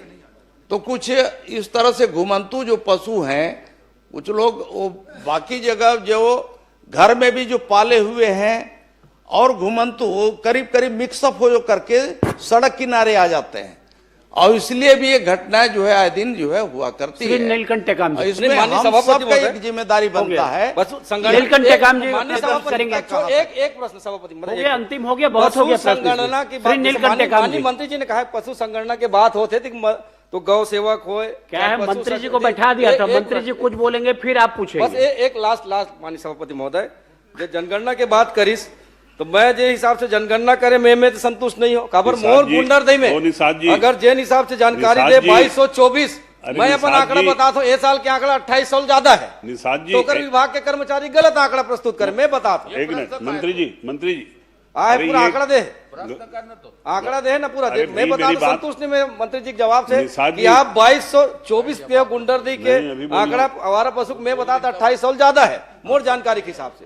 तो कहीं न कहीं आपके अधिकारी जवाब गलत दे आपला, होकर ऊपर कार्रवाई करूँ का। एक मिनट निषाद जी गौठान के चक्कर में उधर पहुंच गए, अभी भी गौठान का नहीं, अभी तो आप मन यहाँ गौ माता के नाम से जन वोट मांगे राष्ट्र माता घोषित करें ना, बड़े बड़े बात करते संरक्षित। माननीय अध्यक्ष महोदय, मैंने हमारे वरिष्ठ मंत्री आदिम जाति कल्याण विभाग से मैंने प्रश्न किया था और उसकी संपूर्ण जानकारी तो मुझे प्राप्त हो गई है, लेकिन ये बड़ा ही संवेदनशील प्रश्न है। भारत के संविधान के 275(1) और इसमें भारत सरकार के संचित निधि से आदिवासी क्षेत्रों के लिए राशि जारी होता है, आवंटन जारी होता है। और जो जानकारी आज मांगने पर मिली है, अगर ये जानकारी हमको स्वतः ही मिल जाती जिलों से और सारे परियोजना प्रशासकों से, तो आज इसको प्रश्न के माध्यम से यहां पर समय लेने की आवश्यकता नहीं थी। लेकिन मैं और मेरे साथ 29 विधायक और 4 सांसद आते हैं आदिवासी क्षेत्रों से, और मेरे विधानसभा में खास करके कोंडागांव जिले में आज तक परियोजना सलाहकार मंडल की एक भी बैठक आयोजित नहीं हुई। और मैं समझता हूं कि बाकी जगह पर हो रहा होगा, और अगर नहीं हो रहा है तो माननीय मंत्री जी, नहीं हो रहा है। मैं माननीय अध्यक्ष महोदय के माध्यम से आपसे मैं निवेदन करना चाहता हूं कि ये बड़ा ही संवेदनशील मुद्दा है। आदिवासियों के मतदान करने पर हम उनके प्रतिनिधि बनकर के आए हुए हैं, और हमारी जिम्मेदारी बनती है कि हम लगातार उन क्षेत्रों में हो रहे कार्यक्रमों की, गतिविधियों की और योजनाओं की समीक्षा करें। मैं बहुत सारे मामलों पर नहीं जाना चाहता हूं, लेकिन एकलव्य विद्यालय मेरे विधानसभा के 3 2023 के पहले के स्वीकृत है। अब 2023 के पहले का चाहे जल जीवन मिशन हो, चाहे आदिवासी विभाग के काम हो, एकलव्य के नहीं किए, उनकी तो हालत हम देख रहे हैं, उधर चले गए हैं। लेकिन 2023 के बाद इन 2 सालों में हमने क्या किया? आज हम ईज ऑफ डूइंग बिजनेस की बात कर रहे हैं, सिंगल विंडो सिस्टम की बात कर रहे हैं। मेरा प्रश्न है, आप प्रश्न ये तो करें। तीनों मेरे जो एकलव्य के विद्यालय हैं, जिसमें 600 बच्चों को दूसरे भवनों में रह करके बड़े ही असुविधाजनक जगह पे पढ़ाई कराने का काम कर रहे हैं। एक आध जो है आत्महत्या भी हुआ है इसमें। फरसगांव के मॉडल कैंपस में सारे बच्चे रह रहे हैं, बहुत ही हालत खराब है। तो ये भवनों का तीनों जो भारत सरकार से स्वीकृत है, और इसके पीछे बहुत बड़ा लॉजिक है। तो ये भवनों का निर्माण मेरा कहना है आप प्रश्न करके मंत्री जी से जवाब लीजिए। ये भवन का निर्माण कार्य कब तक प्रारंभ हो जाएगा? बस मैं ये अप्रारंभ कामों में की सूची में से है, तो मेरा प्रश्न है कि ये काम कब तक चालू हो जाएंगे? माननीय सभापति जी, एक अच्छा पहले मूल प्रश्न करने दीजिए ना, इनका उत्तर दे दूं, इसके बाद सभापति महोदय, हमारे माननीय सदस्य के द्वारा जो प्रश्न किया गया है, वो प्रश्न वैसे माननीय सभापति जी, राम विचार जी का लगातार तीसरा प्रश्न है। नियमतः तीसरा प्रश्न लगातार नहीं आना चाहिए। आपको संरक्षण दीजिए। सीनियर मंत्री है, सीनियर मंत्री है, अनुभवी मंत्री है, जवाबदार मंत्री है। आप चिंता मत करें अजय जी। नहीं, सीनियर मंत्री है, जवाबदार मंत्री। आपकी प्रिंटिंग में भी लगातार 3 प्रश्न नहीं आना चाहिए, दूसरी सलाका निकलनी चाहिए। चल, मैं सभापति महोदय, माननीय सदस्य की जो चिंता है, और इस चिंता से मैं निश्चित ही विभाग को अवगत कराऊंगा, और इसमें अभी तक क्यों नहीं हुआ इसको मैं दिखवाता हूं, और आपके सम्मान का पूरा हम ध्यान रखेंगे। आपको इस तरह से, और सदन के बाकी सदस्यों को भी, जो परियोजना सलाहकार में जो हमारे अध्यक्ष बने हैं, उनकी अध्यक्षता में हमारे परियोजना सलाहकार की बैठकें निश्चित तौर पे साल में 2 बार कम से कम तो होना ही चाहिए, लेकिन नहीं हुई है उसको हम देखेंगे। बाकी सदन के भी, बाकी सदस्य की भी चिंता है। जहां तक आपने प्रश्न किया है, तो इस प्रश्न में सिर्फ जो अगर प्रश्न को देखा जाए तो आवंटन के बारे में आपने पूछा 2023-24 से 24-25 तक, साथ ही साथ आपने प्रश्न किया कि कितने स्वीकृत जो कार्य थे, कितना प्रारंभ है, कितना अप्रारंभ है, कितना पूर्ण है, अपूर्ण है, उसकी पूरा विस्तृत जानकारी हमने दिया है। जहां तक आपने अपूर्ण की जानकारी है, उसमें भी हमने बताया है कि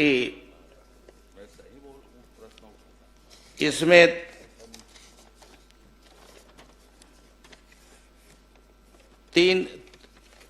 तीन कार्य जो है अप्रारंभ बताए हैं, और 29 में से 23 कार्य पूर्ण हुए हैं। आपको धन्यवाद देना चाहिए। धन्यवाद शुरू में दे दिया, और कि आपने पूरी बहुत इसमें अच्छी से जानकारी दी है। 3 कार्य जो है अप्रारंभ है, बहुत छोटे काम है वो भी, और 3 कार्य जो है अभी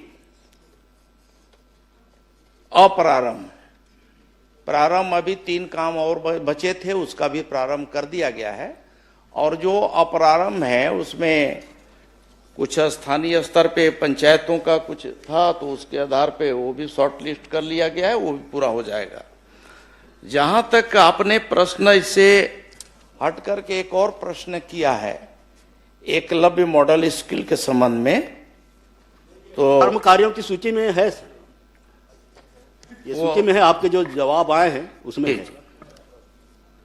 तो इसमें अध्यक्ष महोदय बहुत सारे, एक तो जो ट्राइबल एरियाज है, आपको भी मालूम है माननीय भूपेश बघेल जी की, आपके समय में भी जो हॉस्टल आश्रम जो स्वीकृत किए जाते थे या अन्य संस्थान जो स्वीकृत होते हैं, तो जमीनों की बहुत बड़ी समस्या होती है, और जमीनें हमें आज ले दे करके कुल मिलाकर के फॉरेस्ट वन विभाग पर ही आश्रित हम रहते हैं।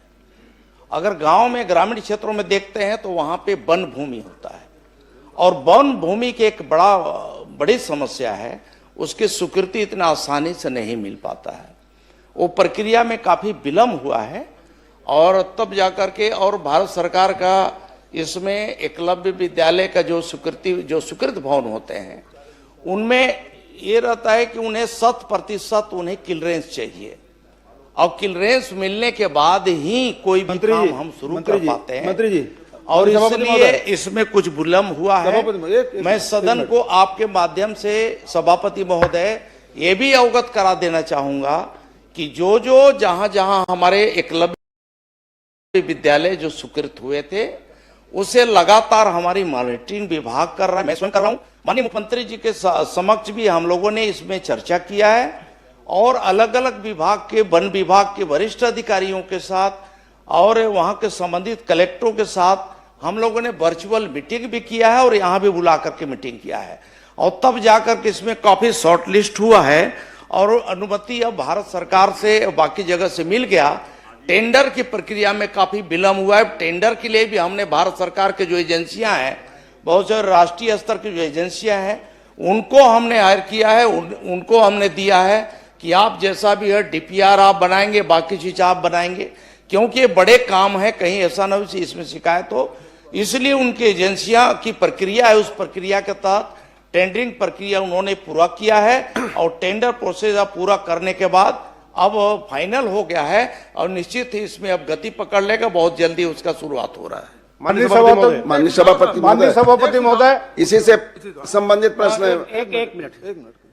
मेरा केवल सुझाव है मंत्री जी, इसमें कोई प्रश्न नहीं है, क्योंकि सरकार ने खासकर अनुसूचित क्षेत्रों में 5 एकड़ तक के कलेक्टर को अधिकार दिया हुआ था कि जो भी निर्माण कार्य है, जो स्कूल है, छात्रावास है, हॉस्पिटल है, इसके बनाने के लिए कलेक्टर दे सकता है एक जिले में 5 हेक्टेयर तक के। लेकिन वो समयावधि बीत गए। 2021-22 में मैंने पहल की थी, लेकिन उसको माना नहीं था। अभी फिर से पहल कर दी। जो आप जमीन की जो समस्या बता रहे हैं, राज्य सरकार की ओर से भारत सरकार से फिर से आग्रह कर ले, क्योंकि हमारे यहाँ वनाच्छादित है और इस प्रकार जमीन मिलना मुश्किल हो रहा है। तो इसलिए भारत सरकार से अनुरोध करके वो फिर से अनुमति ले ली जाए कि कलेक्टर को 5 हेक्टेयर तक के निर्माण कार्य के लिए वो जमीन दे सकता है वन विभाग का। पत्राचार कर लें। माननीय सभापति महोदय, हमारे यहाँ 3 बार उद्घाटन हो गए सभापति महोदय। पहले उनको हाथ उठाए थे। माननीय सभापति महोदय, माननीय सदस्य जी ने प्रश्न 275 एक जो उठाया था। मेरे विधानसभा बहुत ही संवेदनशील क्षेत्र है। नक्सली क्षेत्र होने के कारण उन्हें कई ऐसे जगहों में जाने का अवसर नहीं मिलता, और इस मत का पैसा परियोजना का पिछले 2 सालों में एक भी बैठक नहीं हुई है, और हमें कोई भी जानकारी नहीं बताया गया है। मैं क्षेत्र के भ्रमण में पता चला कि ऐसे जगह बंदर बांट कर दिया राशि को। मैं मध्य क्षेत्र प्राधिकरण के बैठक में माननीय मुख्यमंत्री की अध्यक्षता में कोरबा भी गया था। इस बात को मैं वहां पे भी बताया कि 37 कामों में 3 काम प्रारंभ बताया गया है, और आज तक ऐसे जगह काम किया है जहां पे हमें जनप्रतिनिधि कोई जा नहीं सकते। संवेदनशील क्षेत्र है, पहाड़ी क्षेत्र में बना दिया, जमीन में मात्र नींव भर बनाए हैं।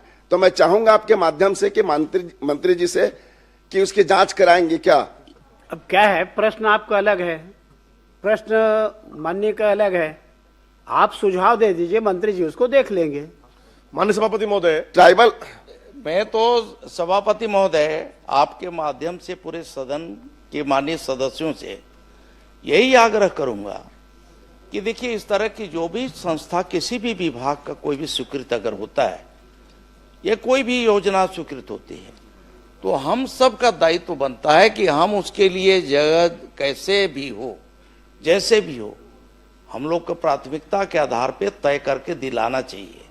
क्योंकि आपके विधानसभा क्षेत्र में जो चीज बनने वाला है, ये तो आप तय करेंगे कि कहाँ बनेगा, किस हिसाब से कहाँ पर हमें देना ठीक रहेगा। और अगर इसमें कहीं पर दिक्कत आ रही, विभाग अगर नहीं कर पा रहा है, तो इसमें आगे बढ़ चढ़ करके हमें हिस्सा लेकर के उसे पूरा करना चाहिए। श्रीमती संगीता सिन्हा, माननीय आप लोग लिख करके दे दीजिए। इसी में 1 लाख का ही मामला है, क्वेश्चन करेंगे ना, मामला है, प्रश्न इसी में सभापति महोदय, इसी में 1 लाख स्कूल का ही मामला है। बस एक मिनट सर, एक मिनट। मानपुर में 3 बार उद्घाटन हो गए सभापति महोदय, उसका माननीय प्रधानमंत्री जी ने किया, माननीय मुख्यमंत्री जी ने किया, माननीय। लेकिन मानपुर का कैसे बताएंगे? आपके प्रश्न में बताएंगे मंत्री जी। 1 लाख का मामला है। नहीं, वो मैं समझ गया, लेकिन आप प्रश्न करेंगे उसमें जवाब देंगे ना। पूरे प्रदेश का जवाब तो केवल सुझाव के रूप में आप दे सकते हो। तो मेरा कहना, आप लिख करके मंत्री जी को दे दीजिए यहीं पर। दूसरा, उसी में सभापति महोदय, वो एकलव्य स्कूल में 3 बच्चियां वहां पे अपना फिनाइल पी के। माननीय सभापति महोदय, माननीय सभापति महोदय, सबका अलग अलग। माननीय सभापति महोदय, मैं आपके माध्यम से माननीय मंत्री जानना चाहूंगा कि आदिवासी उपयोजना की राशि क्या अन्य मद परिवर्तित किया जा सकता है? यदि हाँ, तो नियम शर्तें क्या है? जिला का मामला है भाई। माननीय मंत्री बता दीजिए, कुछ बताना है तो। आदिवासी उपयोजना की राशि को क्या अन्य मद परिवर्तन किया जा सकता है? देखिए, इस तरह का कोई राशि जिस मद से स्वीकृत हुआ, उसी मद से ही खर्च करने का होता है। फिर भी अगर किसी, मान लीजिए कि अतिरिक्त कमरे का स्वीकृत हुआ, अतिरिक्त कमरा वहां बन गया है, तो परियोजना वहां का प्रशासनिक अधिकारियों का ये जिम्मेदारी बनता है कि उसको परिवर्तन करा के, वो भी यहाँ मुख्यालय की अनुमति से वो ले करके कहीं दूसरे यहाँ भी उसका उपयोग किया जा सकता है। श्रीमती संगीता सिन्हा, माननीय सभापति, छोटा सा इसी में से मेरा प्रश्न भी है। माननीय सभापति, माननीय मंत्री जी से मैं जानना चाहता हूं कि परियोजना सलाहकार मंडल का गठन कब हुआ, अगर हुआ है तो कौन कौन अध्यक्ष है पूरे उसमें? अब आप प्रश्न करेंगे तो जवाब आएगा। अब सभापति महोदय, वो परियोजना सलाहकार मंडल का जो गठन हुआ है, अब उसका प्रश्न तो नहीं है, लेकिन आपने किया है तो मैं अवगत करा दूंगा भाई। श्रीमती संगीता सिन्हा,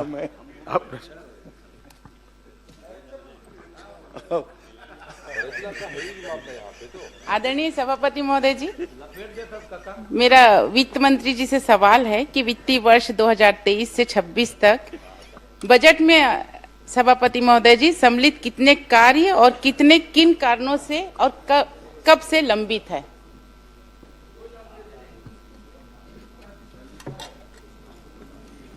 माननीय सभापति महोदय, जो माननीय सदस्य का जो प्रश्न है, उसमें मैं बताना चाहूंगा कि कोई भी कार्य वित्त विभाग में लंबित नहीं है।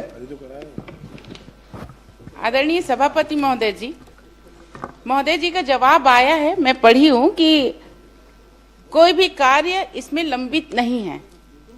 आदरणीय सभापति महोदय जी, मेरे एरिगेशन में, पीडब्ल्यूडी में, पीएमजेएसवाई में सभापति महोदय जी, अगर मैं एरिगेशन से बात करूं तो पिकरीपार माइनिंग 4 करोड़ 94 लाख रुपए, तांदुला परियोजना के तहत नमोरा माइनर 4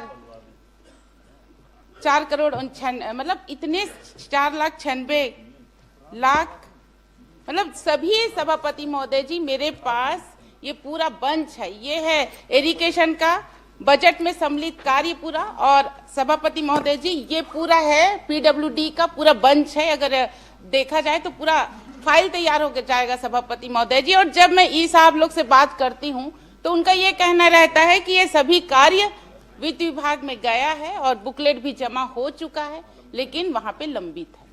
तो सभापति महोदय जी, क्या अधिकारी सही हैं या मंत्री जी सही हैं, मैं जानना चाह रही हूँ। माननीय सभापति महोदय, एक्चुअली वित्त और पूरे सरकार के संबंध में आदरणीय सदस्य ने प्रश्न जो उठाया है उसमें मैं पूरी प्रक्रिया को थोड़ा स्पष्ट करना चाहूंगा कि जैसे कोई भी कार्य जो बजट में प्रावधानित होता है, सबको अवगत ही है, सब सीनियर मेंबर्स हैं, तो उसका फिर प्रक्रिया होते हुए वित्त में सहमति के लिए आता है, प्रशासकीय स्वीकृति के लिए भी नहीं आता है। आदरणीय पूर्व मुख्यमंत्री जी भी वित्त विभाग देख चुके हैं, आदरणीय अमर अग्रवाल जी भी देख चुके हैं, तो वहां पे सहमति के लिए आता है। जो वित्तीय स्वीकृति है, वित्तीय सहमति है और जो प्रशासकीय स्वीकृति जारी हुआ है माननीय सदस्य जी के विधानसभा संजारी बालोद में 2023-24 में 155 कार्य 66 करोड़ रुपए के, 2024-25 में 580 कार्य 152 करोड़ रुपए के, 2025-26 में 595 कार्य 51 करोड़ रुपए के प्रशासकीय स्वीकृति जारी हो चुके हैं। और जो हमारी सरकार की स्पष्ट मंशा है कि ज्यादा से ज्यादा कार्यों की प्रशासकीय स्वीकृति हो, वित्तीय सहमति हो, इसके लिए हमने बहुत सारे वित्तीय रिफॉर्म भी अपनी सरकार के आने के बाद माननीय मुख्यमंत्री जी के नेतृत्व में हमने किया है। वह भी मैं आपके माध्यम से सदन को अवगत कराना चाहूंगा कि जैसे बजट में नवीन मद की जो परिभाषा थी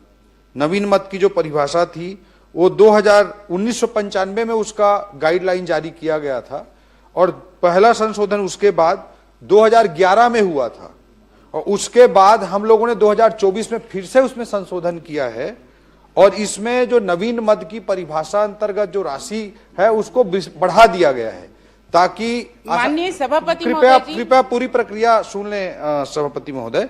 बढ़ा दिया गया है 50 लाख से बढ़ाकर 1 करोड़ रुपए। ये उत्तर में है सभापति महोदय, निर्माण कार्य ये उत्तर में है, मैंने पढ़ लिया है। नहीं, ये उत्तर में नहीं है सभापति महोदय।